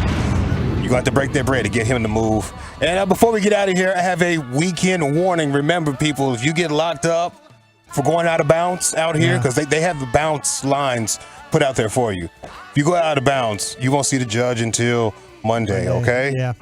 And that's if you can get out, bro. Yeah. That's if you can get out. In other words, listen to this. This weekend safety briefing. Do not add to the population. Do not subtract from the population. I'll be the one. Do not end up in the hospital, newspaper, or jail. If you do end up in jail, establish dominance quickly. Establish dominance quickly. Yeah. If you do, I'll be a challenge for some of you. Yeah. Good advice right there. Yep. All right. Lord willing and the creek don't rise. I'll see you on Monday. That is my time. Thank you, Go Lucius. Rangers. Go Rangers. Looking for number 7 tonight. Here, pregame's coming up at 5:30. LA Live with Lucius Alexander. Most nights 5:40 here on 105 through the Fan. But tonight we'll be in the midst of the Rangers pregame with Jared Sandler. Damn. Yeah. Oh, my bad. I didn't know my microphone. What happened? What happened? Damn, now I have to say it, huh? Young Jeezy and his girlfriend, well, his wife, Jeannie Mae, broke up. Oh, no. I thought maybe Candy got back in touch. No with you. relationship safe. Shout out to Candy. Shout out, like, oh, God, yeah. Antoine Staley will be talking Jets with us. He is the host of Backpage Breakdown, Jets reporter, New York Daily News. Joins us next year on 105 through the Fan. They poke fun out of mutual love and then get into fisticuffs behind the scenes. But that's an HR issue. G-Bag Nation's Boys in the Morning. It's Sean and RJ with Bobby Belt. Mornings 5:30 to 10 on 105.3 The Fan.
DFWsecurity.com, you're rolling with the G-Bag Nation on 105.3 The Fan.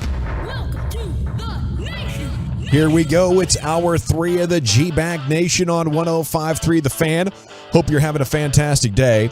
Okay, he is a Jets reporter for the New York Daily News. We're talking Jets right here with Antoine Staley. And a good afternoon, sir. How the heck are you? I'm doing good. How y'all doing? We're doing outstanding. Cowboys coming off a shutout victory of the Giants. We're talking about where it goes from here. Where does it go from here for the Jets, though, now? And without Aaron Rodgers, what is their best case scenario? What's their goal for the year now? Basically, I think to be kind of team that's competing for a playoff spot. I mean, they have a great defense, outstanding. I think a lot of people saw that on Monday Night Football. Quentin Williams is, all world, and what he's able to do. Registered 12 sacks last year. Sauce Gardner, even though for him, he said he had a tough night against Stephon Diggs. He's still one of the best corners in football. And yeah, I definitely think C.J. Mosley is also a very talented linebacker. But yeah, I think it's going to be tough to score points, especially when you have a guy like Zach Wilson who can be up and down. And I think they kind of showed this, reared his head against the Bills on Monday night too. It just happened to be 4 turnovers by Josh Allen really bailed out the Jets. Yeah, Antoine, what's the locker room situation? I'm sure everybody's saying the right things, but, man, you guys do a great job of covering that team. Are some of your people off the record, are they concerned about the fact of Zach Wilson having to come back out and play quarterback again? You would think they might be, especially considering what happened last year, and people lost confidence in Zach Wilson. I mean, I don't know if people dare remember, but after Zach was benched after the loss to the Patriots, Mike White became the starter, and they ended up having these Mike S. and White T-shirts, printed out, and they really were supportive of Mike White. And even though Zach Wilson apologized for his actions and lack of accountability, he lost the team. But he's been really, doing his part of trying to rehash his brand. And I think the teammates are really seeing all the work that he's done inside and outside of the locker room, trying to gain back their trust. And so far, at least externally, just talking to players on and off the record, they seem like they have Zach Wilson's back. We'll see if that's going to be the case for the rest of the year. But at least right now, they're saying all the right things.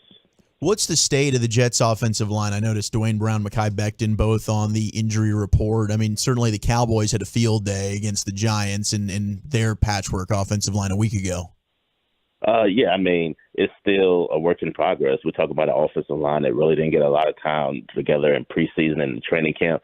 Dwayne Brown was on the PUP list for a better part of training camp, and then Mekhi Becton, they were trying to break him along slowly, and, he ended up winning the right tackle job. So, and of course, he hasn't played a lot of football in the last couple of years, but it's still a work in progress, just trying to get these guys all on the same page and get chemistry going. Lincoln Thomason's still struggling. He ended up having a really difficult year in 2022.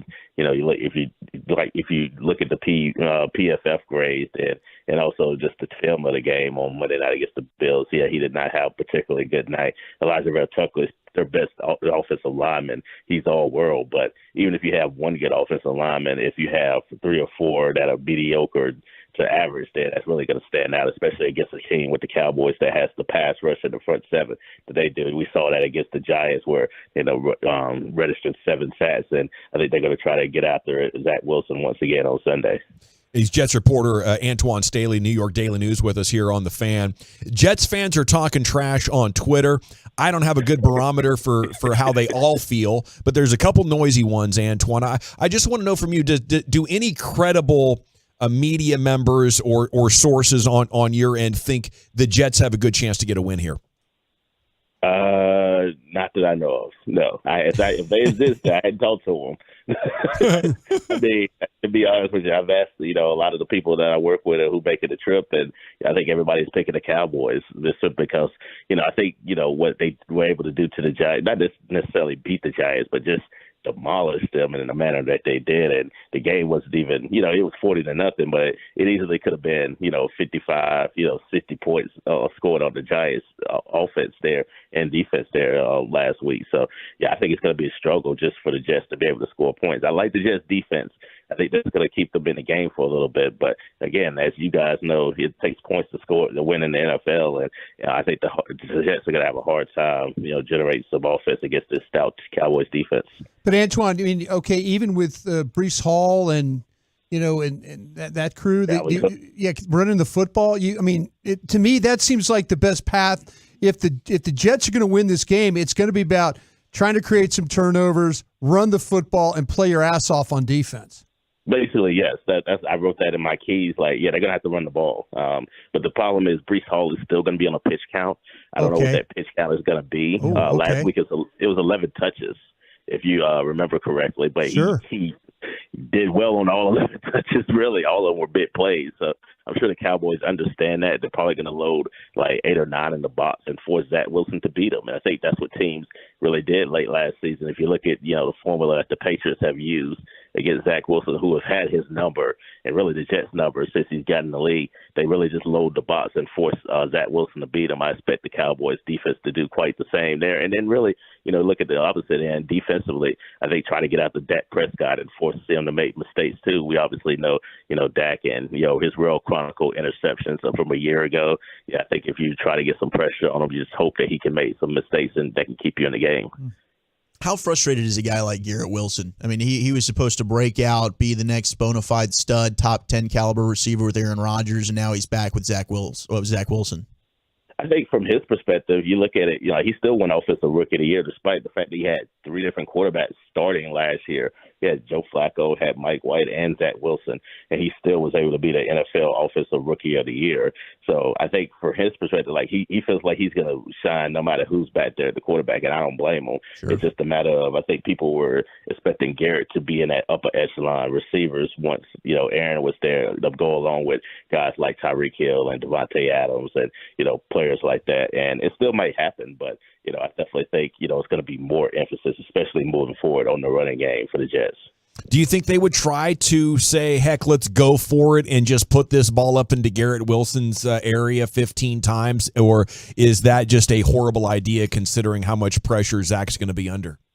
I think it's going to depend on just how the game is going. But, yeah, I think the offensive line is a real concern. It's been much maligned throughout the course of the preseason. And, it came to fruition, throughout Monday night. And I think it's going to be crazy just to sit there and say, let's just throw the ball to Garrett, 15 or 20 times in a game where you have a running game that had 172 yards rushing against a really good Bills defense. Now, I think the Cowboys pose a much different challenge. I think their run defense is much stouter than what Buffalo presents. So, yeah, it's definitely going to be a tough challenge there. And now, the Cowboys actually planning for Zach Wilson as opposed to Buffalo was planning to play Aaron Rodgers, but instead got Zach Wilson. Antoine, is there any update from the afternoon with Greg Zuerlein's situation with the kicking? We heard it's a 50-50 whether he played. The Jets may be working guys out. Did you get some names, or are they going to go with Zuerlein this week? Yeah, I do have names. I don't know if they're known to like people just in general, but yeah, guys like Ty Long, Matthew Wright, Austin Sherbert were guys from Oklahoma who was worked out today. We'll see if, what happens tomorrow. That's really going to be the telltale sign if whether Greg Zuerlein is able to play. If he's not able to play, then that also hurts their offense too, and about the points they can score. Because I know Zuerlein struggled down there with the Cowboys. He's been, close to automatic with the Jets too, and he was 3 for 3 against Buffalo, and that would be a real, that would really hurt their, chances to win this game, especially considering, the defense and, the way the offense is, lack of points the Jets offense has been able to generate, when Zach Wilson's been in there. Antoine, thanks so much for the game preview. Do you believe Aaron Rodgers will be back next year? Yes. I'm pretty confident. Yeah, he kind of said as much on the Pat McAfee show. Yeah, I have a hard time believing this is the way he's going to go out. I think he wants to, at least be back on the field with the Jets. Now what he looks like, I don't know. Especially he'll be 41 next year, but I think he's going to give it a go and at least try to get back out there on the field. Thank you, sir. Have a great weekend. Enjoy your time in Texas. All right, thank you, guys. Salute. There he goes, Antoine Staley, New York Daily News, here with you on 105.3 The Fan. Things we really want to see in this game. I think for me, it's going to start with, can we see the offense flow? Can we see some offensive explosiveness? Specifically, Michael Gallup needs himself a game, doesn't he? Yeah, I totally agree with you on that. And especially if Cooks, the Cowboys trainers aren't going to put hurt guys out there, but if Cooks is just limited just a little bit by how much he can really go, yeah, you're going to need you're going to need Gallup and you need Turpin and these tight ends to kind of step up and make some plays to take a little pressure off of what you're going to think from Cooks. If Cooks doesn't play, I think the Jets have a real advantage of how they can maybe match up against, and focus solely on Lamb and say, okay, Tolbert and Gallup, you're not good enough to beat us. And I think that would be a big blow if somehow Cooks is really limited in how well he could play in this or how long he could go in this game. Michael Gallup's our guy. It's been that way since he was drafted. Been a long time. That would be so disappointing if he cannot get his career back on track after that injury. It would be. And look, last week he had that one target. It was out of bounds and a long ball. I'd love to see him get going. I also we had a catch to open the second half. He did. That slant. He just wasn't. But the other one, he didn't have to be a part of the offense. Right. They didn't need him. So this week it'd be nice to see him get going. I think you brought up a great point about the tight ends. You saw Dalton Kincaid in that game on Monday night, the rookie who the Cowboys were interested in that they drafted. He got open underneath. I don't think the linebacker, C.J. Mosley, can't cover like he used to for the Jets. I think you might, if you get some matchups on linebackers with Ferguson, maybe you see more Schoonmaker instead of Hendershot if they're worried about the drops. Yeah. Even Tony Pollard in the passing game. I really think you need a big Tony Pollard game on Sunday. Well, that would be fun. I mean, if you get a big Tony Pollard game, I think there's no doubt about it. You win, and you win with style.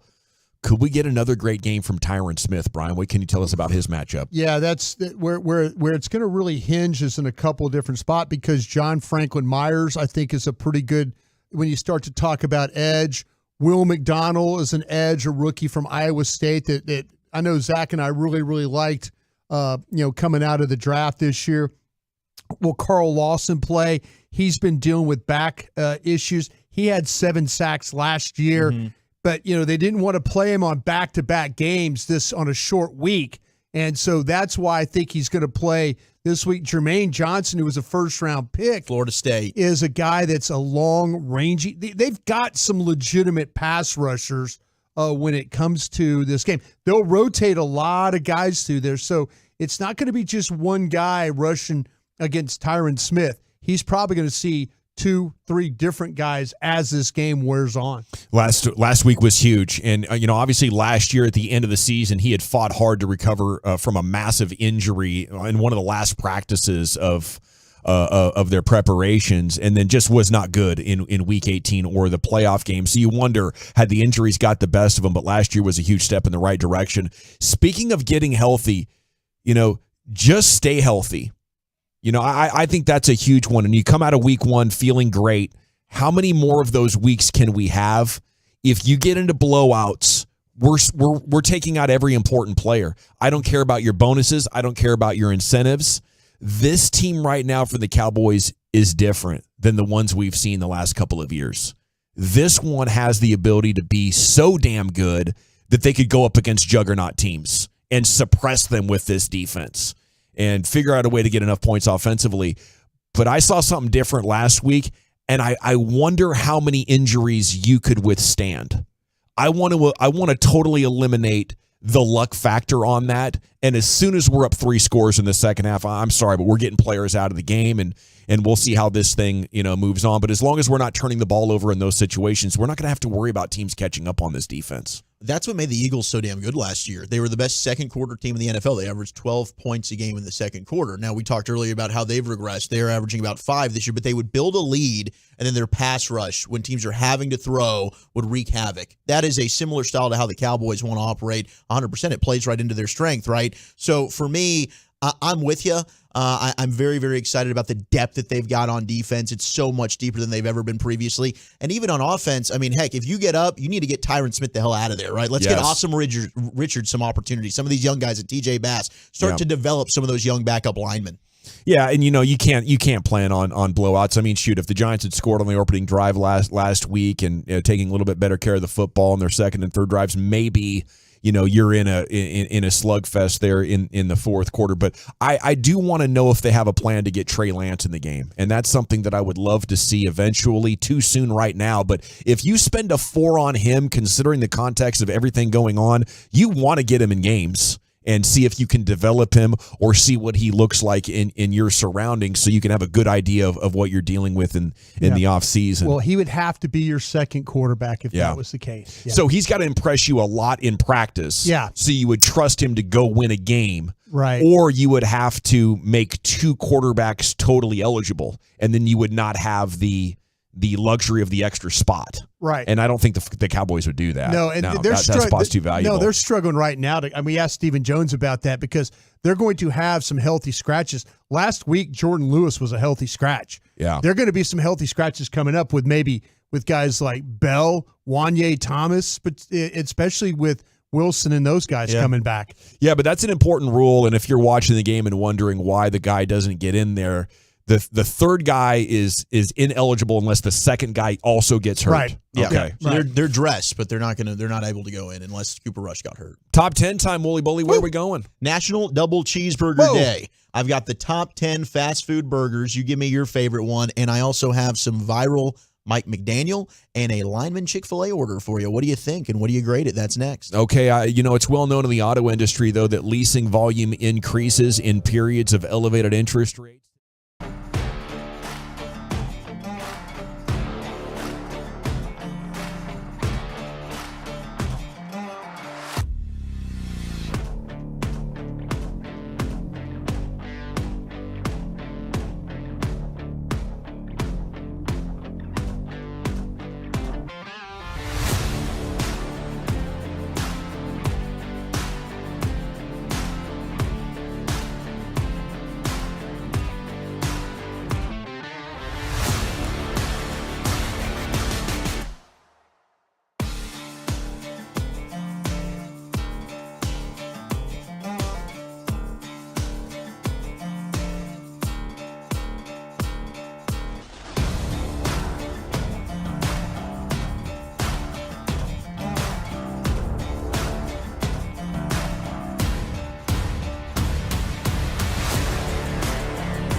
It's Fan Football Friday on 105.3 The Fan, sponsored by Blue Nail Roofing.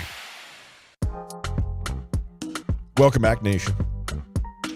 Hope you're having a good one. We are now 1 hour from Rangers pregame, the 6-gamer going on the line in Cleveland against the Guardians. It's getting a lot of fun around here once again.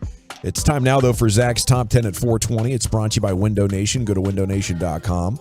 And it's brought to you by the Frankels. Life's unpredictable. Accidents happen. Franklin Frankel, the go-to attorneys for car and truck wrecks and DFW. If you or a loved one's been in an accident, contact Franklin Frankel for a free consultation.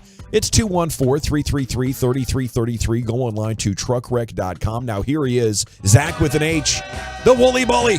Thank you very much, General. Happy National Double Cheeseburger Day. It is such a big deal that, in fact, Eric Chiafalo took off to celebrate it. Can you believe that? He is now believe that. I can't. circling but you're right. every burger joint right now. My man's scanning like at a grocery store looking at those hamburger meats in a tube, thinking about which one he's going to eat. He's going to eat them raw He's with a little bit of mustard. He's looking at the one that's probably like 4 or 5 tubes put together. Yeah. You know, you got the little like pound tube, but then you got the 4-pound tube. He's thinking like, I could eat that 4-pound tube of ground beef with some mustard. Oh. Like a fat kid loves cake. That's Eric Chiafalo with his ground beef. Loves his beef. Hey, if I bet you $100, could you have named the Pirates manager? No.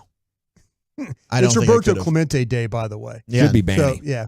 But Should be Banny. but there's this guy. I thought they were interviewing some guy. I'm like, who's this random guy? I would not have known who he was. Derek Shelton? Derek, Yeah. Yeah.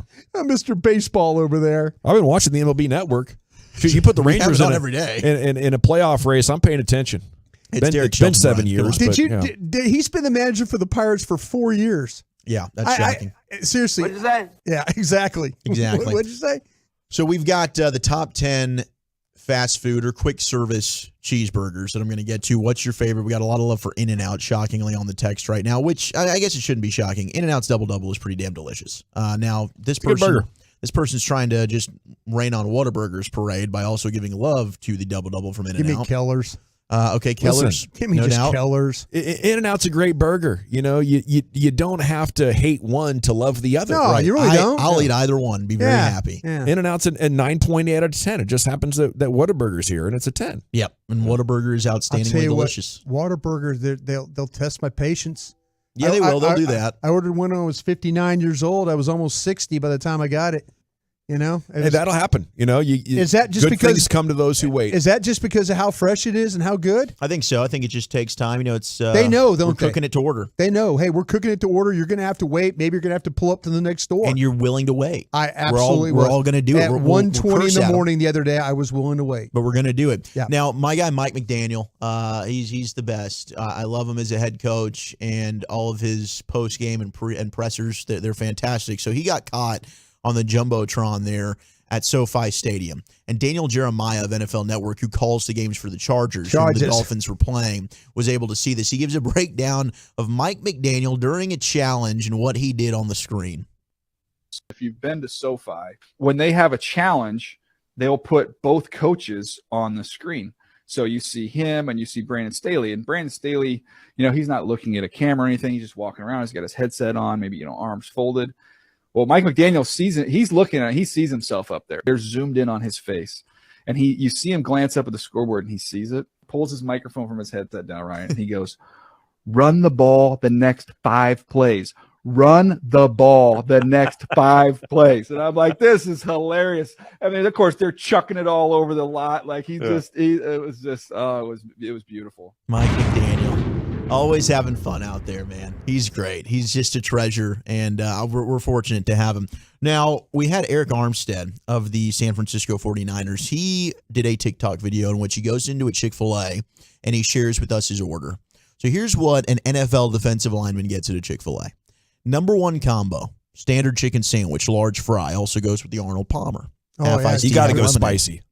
He went regular. He didn't go any spice, but I'm with you, man. I'll get one of each, in my heyday. Okay. Then he gets another standard chicken sandwich. See, this is where he should have gone spicy, so then you're getting the best of both worlds. He also gets a 4-count chicken strip, and then just to be healthy, he gets a Southwest salad. That Southwest salad's the best salad in the game. It's damn good. Yeah. So the total comes to 2,442 calories, 131 grams of protein, and 223 carbs. So the standard Chick-fil-A meal hovers around 740 calories. Shout out to Eric Armstead. I mean, he hosed the whole thing. How often, Zach, do you guys change those salads out? Oh, every day. So every day in that plastic container's a new salad? Yeah, they'll be making them fresh. Like right after breakfast, they're doing the salad prep for lunch. And then later on, they'll do salad prep again for dinner. I'm not getting a 3-day-old salad. No, absolutely not. You throw out all the old salads in a night? Yeah, they usually do. But they're usually trying to keep, you try and make sure you're not overly making some. You've been hanging out at the back door, maybe waiting for them? I wouldn't mind. As a manager, I used to take those things home. Hey, man, what are you doing with those salads? No, they're not reusing. But you'll try and see, okay, we're getting slow here around 8 o'clock. We're going to pull back and not make as many. Okay. And then sometimes but they're always fresh. But they're always fresh, yeah. Okay. You're not getting day-old salads. I was kind of fearful of that. I don't like when they hand me the salad in that tin or that. It's wilted. Yeah, and I'm kind of like, okay. you get some bad lettuce in there. Yeah. No. Okay. No, don't worry about that with Chick-fil-A. Right. I'm all about that. Could I do that Bishop Sycamore coach situation where I can order a whole bunch of salads in the morning? Can I get 100 salads? I got to feed all these guys. And by the time the afternoon comes, you guys haven't got rid of the salads. They're double discounted, and I come scoop them up for the low. That is a pro move, right? Well, I'm telling you, Coach Roy Johnson, Bishop Sycamore, that man know how to hustle. Yes, he does. Finesse Johnson. And he's going to smile at you while he does it. Yeah. Man, all right, Lucius, where are you going for your top cheeseburger? Okay, so it has a special place in my heart. Keller's drive-thru. Yeah, there you go. Because when I was a wee lad, I had to help my father clean his cars out on Saturday in the morning or whatever. He goes to Bachman Lake. Yeah. You wax the car down, go wash it off and everything, and when you finish, reward you with a burger as your dad drinks a beer. Yeah. Yeah, Keller's is delicious. Yeah. That and Burger Street, those two right there. I used to go back to back. Burger Street's underrated, man. Yeah, I used to like Burger Street a lot. really Lucius, how did you like when you used to do Jake's? Is Jake's still? Jake's is good. Jake's is great. That place that you went to that you bring our burgers from, that meat is, the knife. Oh my God, But that meat is amazing. The reason to do the knife is because we did that top 10 and they were voted they're number one. They were voted number one. Yeah. So if I'm going to get a burger, I might as well go to the number one place and pass right by it. Lucius hit on something though, Wolchuk. I don't know if it was like this when you were a kid, but a trip to a drive-in or any fast food, that was a treat. Yeah, that exactly. Exactly. Now kids just expected, can I have McDonald's for lunch? Right. Yeah. Like McDonald's was a thing to go to. Yeah. No, it was exciting to go to McDonald's. We had McDonald's at home. Yeah, that type of thing. Yeah. And it was just Either that or a patty with some regular bread. Wonder bread. This ain't McDonald's, bro. Either that or your dad boozed it up after work and just went and got a bunch of sack of burgers for you and brought them home. Sorry, man. I didn't have that, but kind of sounded like it had a benefit at the end of the day. It did, yeah. We got a lot of love for Griff's, which I've been meaning to try. We got to try that. It's good. Haven't tried it yet, but I've heard great things. Whataburger getting love, Dairy Queen, Freddy's, Wendy's, Burger Street, Hop Dottie's, Keller's, Steak and Shake. Hop Dottie's, that's by my house. I need to try that one. Hop Dottie is good. Burger House and Farmers Branch is getting love. The Greek, Chris Canellis, the Greek. Yeah. Yeah, there you go. Right across from SMU, good one. I got a lot of love for Brahms. I think Brahms Burger's super underrated. They're not listed in the top 10 here, of course, because it's a national They always list. have a line by my crib. But Every time I Brahms is so pass by, damn it's a good. line in the street. Oh, Brahms? Yeah. Oh, geez, yes. Keep a line. What's the place? Is the pickle? Was there a pickle? What's the restaurant? Pickle something? Chicken and Pickle? They don't do burgers, right? I don't know. I've never been. I think they do burgers. Yeah, we had chicken sandwiches when we were there. Chicken sandwiches. Okay, Yeah. I didn't know if that was. I didn't go far on the menu though. Yeah. And I fell asleep in that place too. So here's the top 10 best fast food cheeseburgers. You got Del Taco's Double Del Cheeseburger. Come on, dude. I've never I know, had that's one. surprising, but Never people had love people what? love Del Taco, man. Wow. Okay. Jollibee's.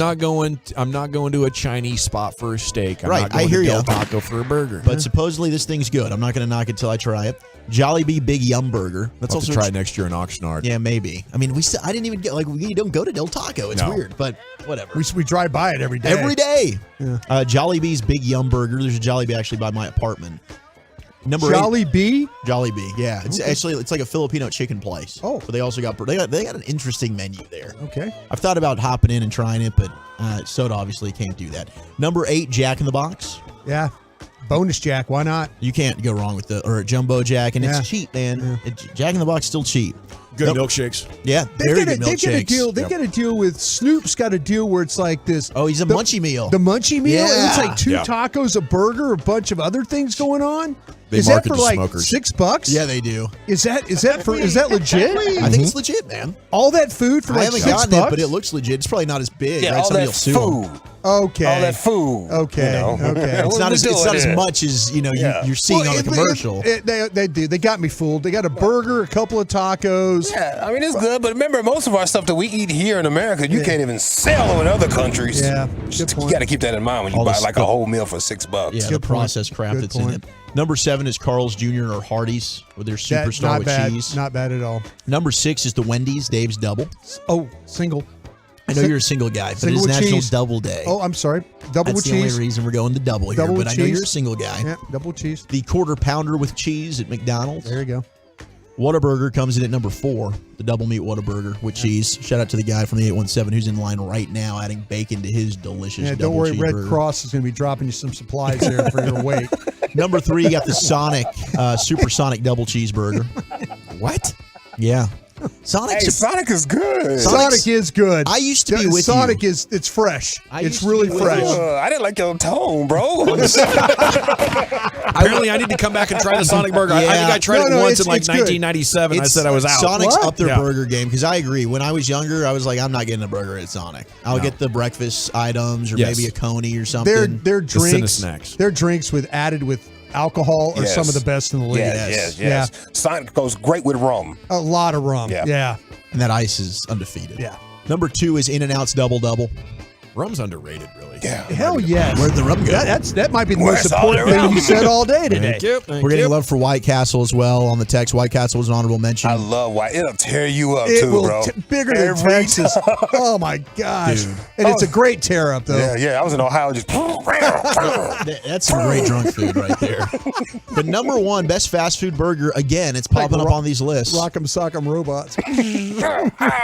It's Culver's Double Butter Burger with cheese. Okay, is there a Culver's in town? There's got to be a Culver's, right? Is Somewhere. there? I'll go there next time. We'll find Culver's. I'll get burgers for everybody. Sounds good, man. I I would love that. If it's in town, we got to do it, right? 940 says Fuddrucker burgers used to be fire. Whoa, If you can find a Fuddruckers, yes, let's do that as well. Yes, The buttered buns they had. Yes. Best buns and burgers. yes. Good call, Texer. Good call. Fuddruckers was great. Thank you, Wolfchuck. Is this former Ranger the most unlikable athlete in the history of all sport? It's next right here. It's the G-Bag Nation on 105 through the Fan. Coming up Monday morning on Sean and RJ, did the Cowboys make it 2-0? We'll talk about the game with Brad Sham. Star up, star down.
Classic Chevrolet Labor Day savings are back in a big way. Shop their biggest holiday savings of the year on over 700 new Chevys. See them all at ClassicChevrolet.com. Don't wait, though. The best Chevys with the biggest holiday savings sell fast. This is Texas. This is Classic Chevrolet. Relax and enjoy the difference and find new roads. Well, thank you, Lucius. It is the G-Bag Nation here on 105 through the Fan, getting set for a big Friday night in sport. Rangers pregame is coming up at 5:30 as they'll open up a weekend set against the Guardians. You have, college football weekend on tap, the NFL on tap as well. Coming up at 5 o'clock, Wolchuk has a trip around the bases. I saw something on A-Rod. I almost couldn't believe this. Isn't he the most unlikable guy in the history of sport? He's got gum disease. Does he? That's what I seen in my dentist's office yesterday. There's a video of him going around. Bad luck for him. He said, if it can happen to me, it can happen to anybody. It can. Was it an anti-tobacco chewing deal? No. Was A-Rod a dipper? I don't think he's man enough to be a dipper. Oh! But he is ratting out other players who were on PEDs. We do know he took some performance-enhancing drugs. Oh, come on, man. Says he felt a lot of pressure when he signed with the Texas Rangers, that $250 million deal back in the day, and wanted to give the fans what they were paying for, essentially, the team what they were paying for. But no, this time around he's in the news, throwing several players under the bus for testing positive for performance-enhancing drugs. According to newly released DEA documents, which reveal A-Rod was banned for the entire 2014 season for his use of PEDs, gave attorneys with the U.S. Department of Justice the names of several players. This is the Department of Justice, bro. You're not just telling on like competitors to the commissioner for immunity, like you're a cheating Houston Astro. You're talking to the damn feds. I'd be more impressed if it was the Hall of Justice. If he was able to talk to like those guys and kind of tell them what was going on. In exchange, he was granted immunity in those particular cases per the documents. That is full on snitching. Man, you can't do that. Among the players who landed in hot water because of A-Rod were Manny Ramirez and Ryan Braun, both of whom were slapped with suspensions, according to ESPN. Yeah, it's a bad look when they're coming after you and you can't do the time. You should know that, hey, I'm outside of the rules here a little bit. If they catch up to me, I'm going to have to own this one and do the time. But instead, he's going for immunity by telling on his peers. That's pretty horrible. That's pretty horrible. Okay. Be better. The truckwreck.com fan text is open at 877-881-1053. You're right with this music, Lucius. You're right. Luca Brazzi sleeps with the fishes. Yeah, he does. Yeah, they had to take him on a fishing trip. They will take him on a fishing trip. Long drive out into the cornfields. Yeah. You like marlins, Alex? You ever caught one? Yeah. You ever been on a deep sea boat? Elsewhere, Grammy Award-winning singer and entertainer Chris Brown is giving advice to Zion Williamson on how to handle women and the spotlight. No doubt Chris Brown, a man who has a lot of experience dealing with women in the spotlight over the years. Mm-hmm.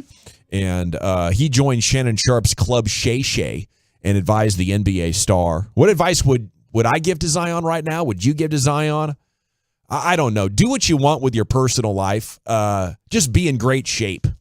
Be ready to hoop. Help your team. Yeah, I'd say stay away from the junk food. Be available. Stay away from skanks. Yes. Only get professional women out here.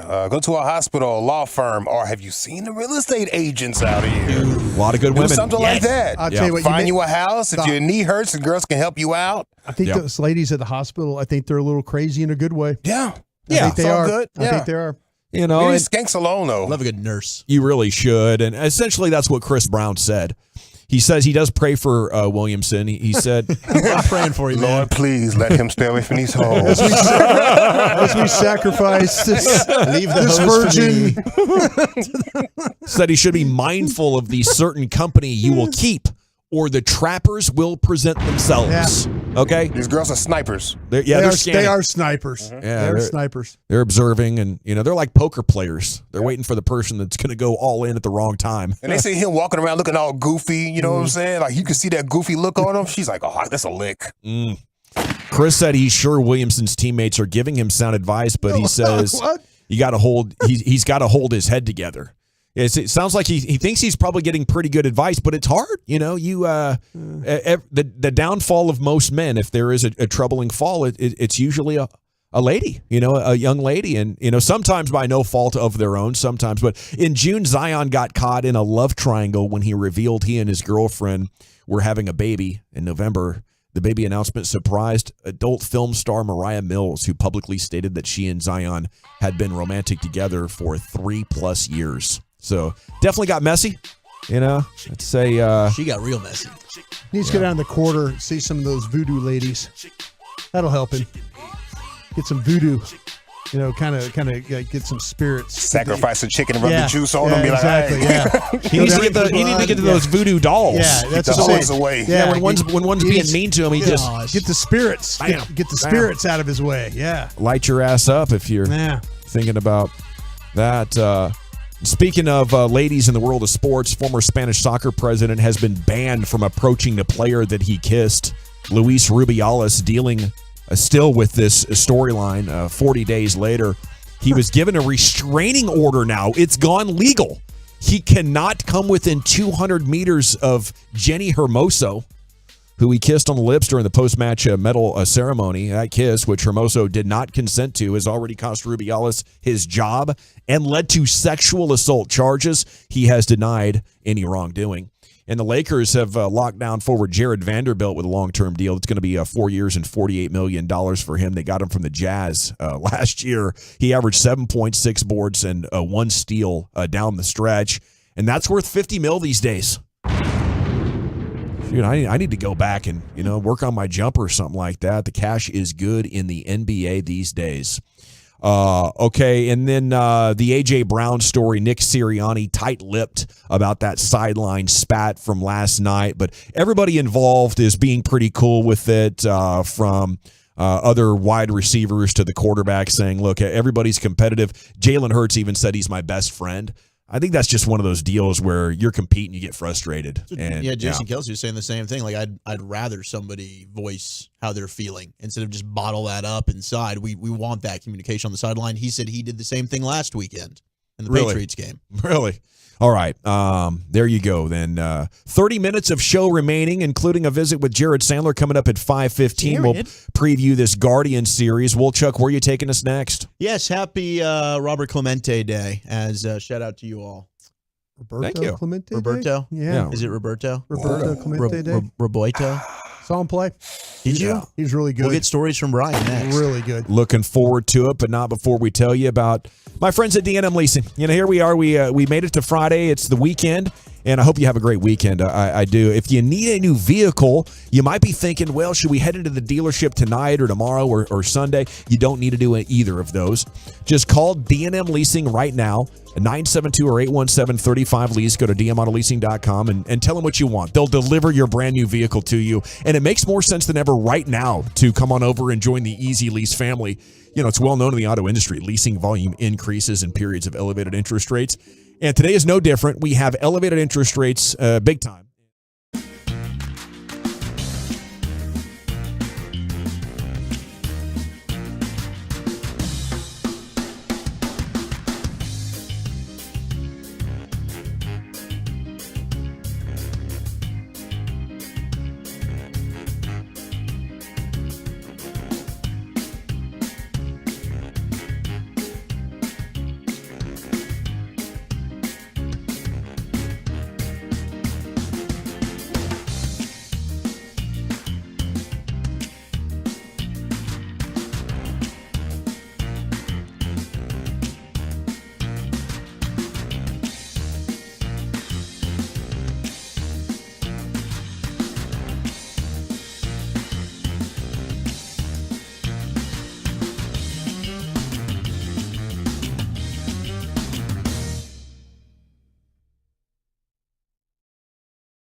From our fan studio, secured by DFWsecurity.com, you're rolling with the G-Bang Nation on 105.3 The Fan. Here we go. It's hour 4 of the G-Bag Nation on 105.3 The Fan. I hope you're having a good day.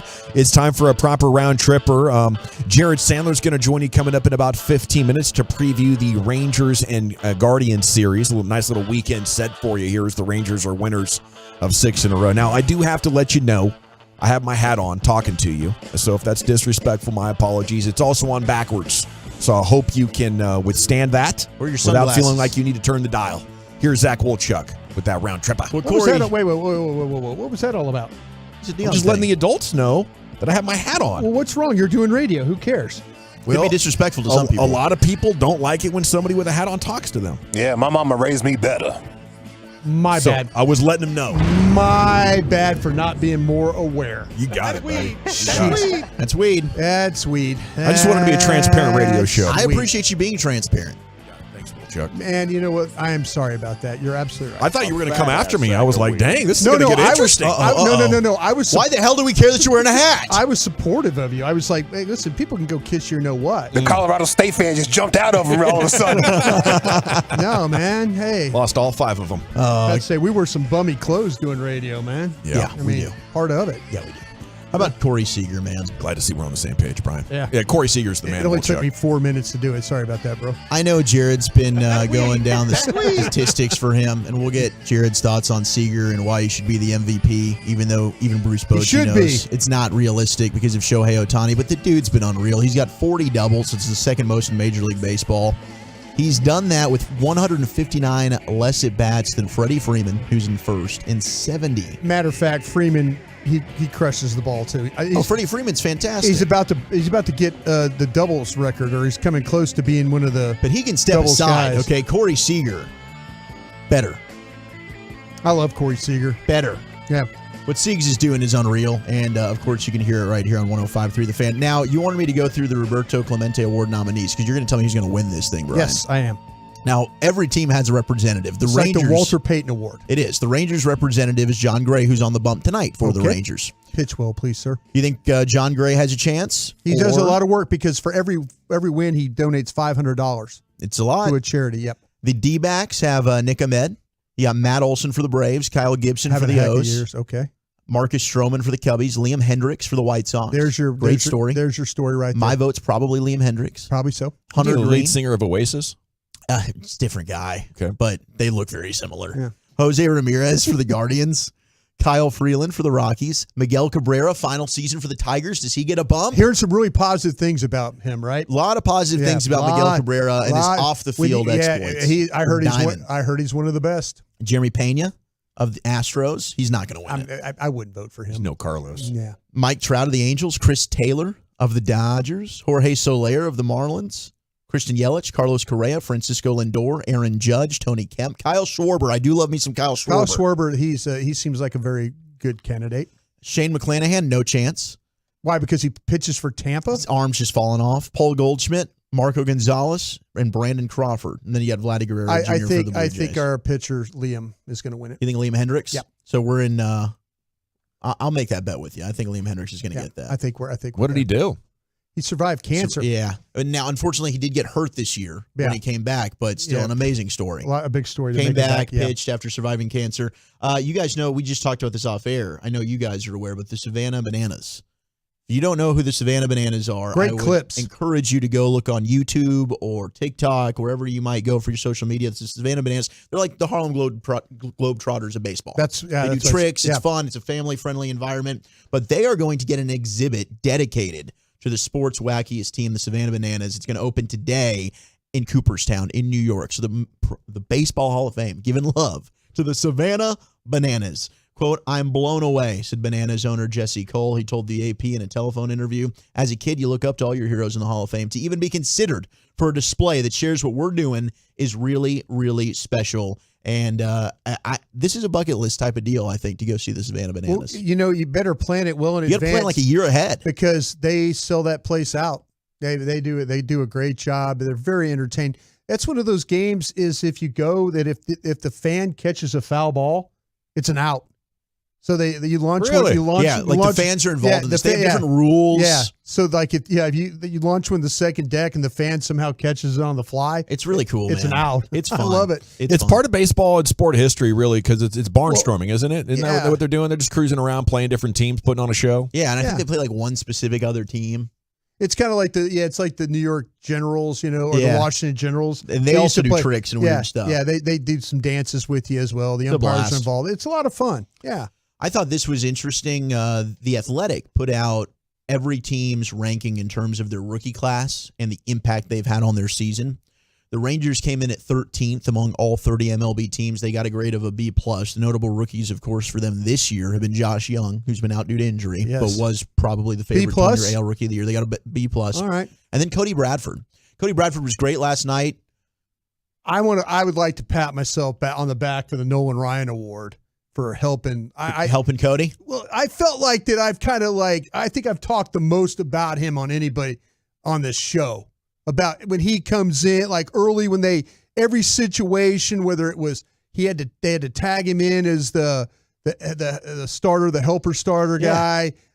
You wanted to give John Gray extra rest or Evaldi. Yeah, exactly. Spot start Cody start Bradford. guy, and it wasn't the first couple games. I think it was against the Braves and the Orioles, but he showed a lot of determination, hung in there. So yes, anything involved with him. Well, you brought up the extension with Dane Dunning the other day. That's what Cody Bradford's really known for. Yeah. Getting that extension, especially with his fastballs. His expression of his face during the game never changes.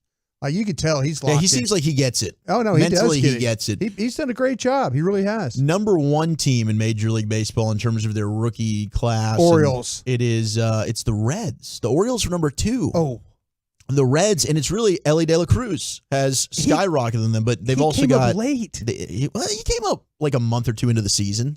Was it a month or two? Yeah, I didn't think it was that long into the season. I felt like it was kind of like they were scuffling along. Well, and then they got hot. Then they went on a crazy Why winning did I streak. not feel like that when the Rangers went there and got swept, he wasn't involved? But that was like the first month of the year. Well, that's what I'm saying, though, right? Yeah, but they brought him up within the first 2 months of the season. Okay. So he was definitely pre-All-Star break for sure. I'll tell you, one of my favorite things is to watch his highlights. And now that I got this cable package, I can watch. You got everything? I can watch You're him play. watching Red games. I'm watching him play on all the time. But one of my favorite things is when he gets the relay from the outfield, and they're going to cut a runoff at the plate. It's incredible how quickly he gets rid of the ball and how fast it gets to the plate. His time around the bases, too, fastest in Major League history. Oh, yeah. That dude flies. I mean, he could be a good NFL wide receiver. And he's a really good defensive shortstop, too, because of his range. No, he's fantastic. You brought Where up did they get him? How do we scout him? How do we miss him? Where did they take Ellie De La Cruz? That's a great question. I'm not really sure. Holy jeez, that guy, whoever scouted him, deserves a steak dinner. Yeah, that dude's absolutely fantastic and super young as well. One of the best young players in all of baseball. Number 2 is the O's, though, with Gunnar Henderson, who now might steal that award from Josh Young. Grayson Rodriguez has been fantastic as well. International free agent there for Ellie De La Cruz. Boom. Yeah, man. I thought that was our gig at the Rangers. I thought that's what we did. We are good at it, yeah. But other teams are paying attention, too. Yeah. Well, we missed it on I'm Ellie sorry, De La Gavin, I'm Cruz. going to ask another question. Where is he from? He's from Dominican Republic. There you go. 8 older siblings, including a twin who he dwarfs. It's crazy. Oh, so they're not identical. It's one of those twin situations. It's like One's Arnold. talented, the other one's not. Yeah. I want to go to the Dominican and watch just them play baseball. Just anybody play baseball. Thank you. 903 mid-June for De La Cruz is when there he we got go. called A up. little later, huh? Ish. A little bit. He's played the majority of the season. May, He spent 5 years in the minors, too. It's like, yes. Yeah, I don't know how you 5 take so years, long wow. to arrive and then you just hit the ground like a force of nature. It's pretty amazing. And then this was Bleacher Report put out, re-sign or move on, the biggest free agent for every team. DeGrom?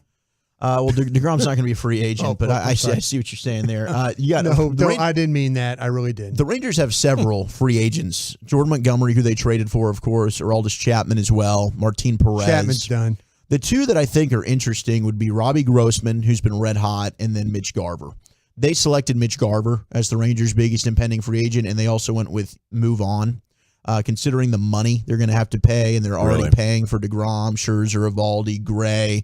Do you want to bring Jordan Montgomery back? You've got Jonah Heim locked in, and despite the fact that Mitch Garver has been on a tear recently, he does get banged up a lot. And Yeah. I mean, that happened last night with the bruise on his foot. But he's killing the ball. But he's been the last 6 weeks. The only thing that stopped him is He's been fouling the so ball off the top of good. his foot. I think you have to also consider that you're coming up on a decision for Adolis Garcia, and maybe you want to trade him. If not now, maybe in the next 9 months. So this situation could get quite fluid. Can't wait to see what CY has in mind. I think he's right. All right, well, right. Chuck, thank you for that trip around the bases. It felt complete and swift. An Ellie De La Cruz trip, proper round Shout trip, out if to you Robert. will. He's at Jared Sandler on Twitter, a Rangers insider, pre- and post-game show host, and he's going to preview the series, tell you what the Rangers need to do to get their next sweep. It's next here in the nation. These interest rates, they keep on skyrocketing.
Yeah, welcome back, G-Bag Nation. Hope you're having a great day. It's time now for the Rangers preview with Jared Sandler.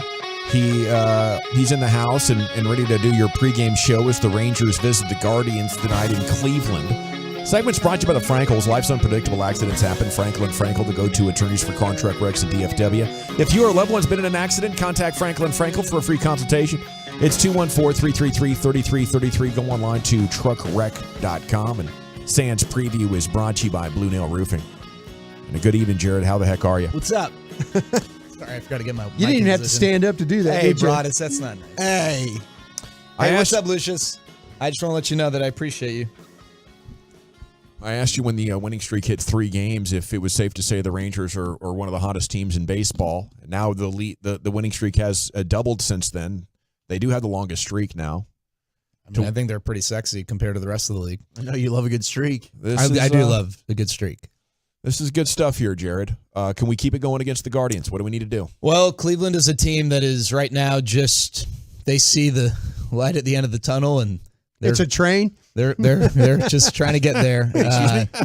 They do pitch well, and in football season we always talk about letdown weeks, right? And you just had a huge sweep in Toronto late night. It's actually one of the tougher travel nights because you got to deal with customs, and after a night game, they didn't get in until late, and so you can't sleepwalk, right? You got to still come to play.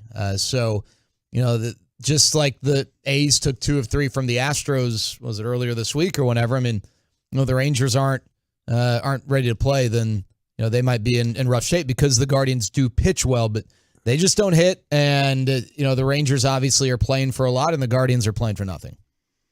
They would send John Gray ahead, right? Like he went ahead of the team probably for this one. Typically, yeah. I mean, they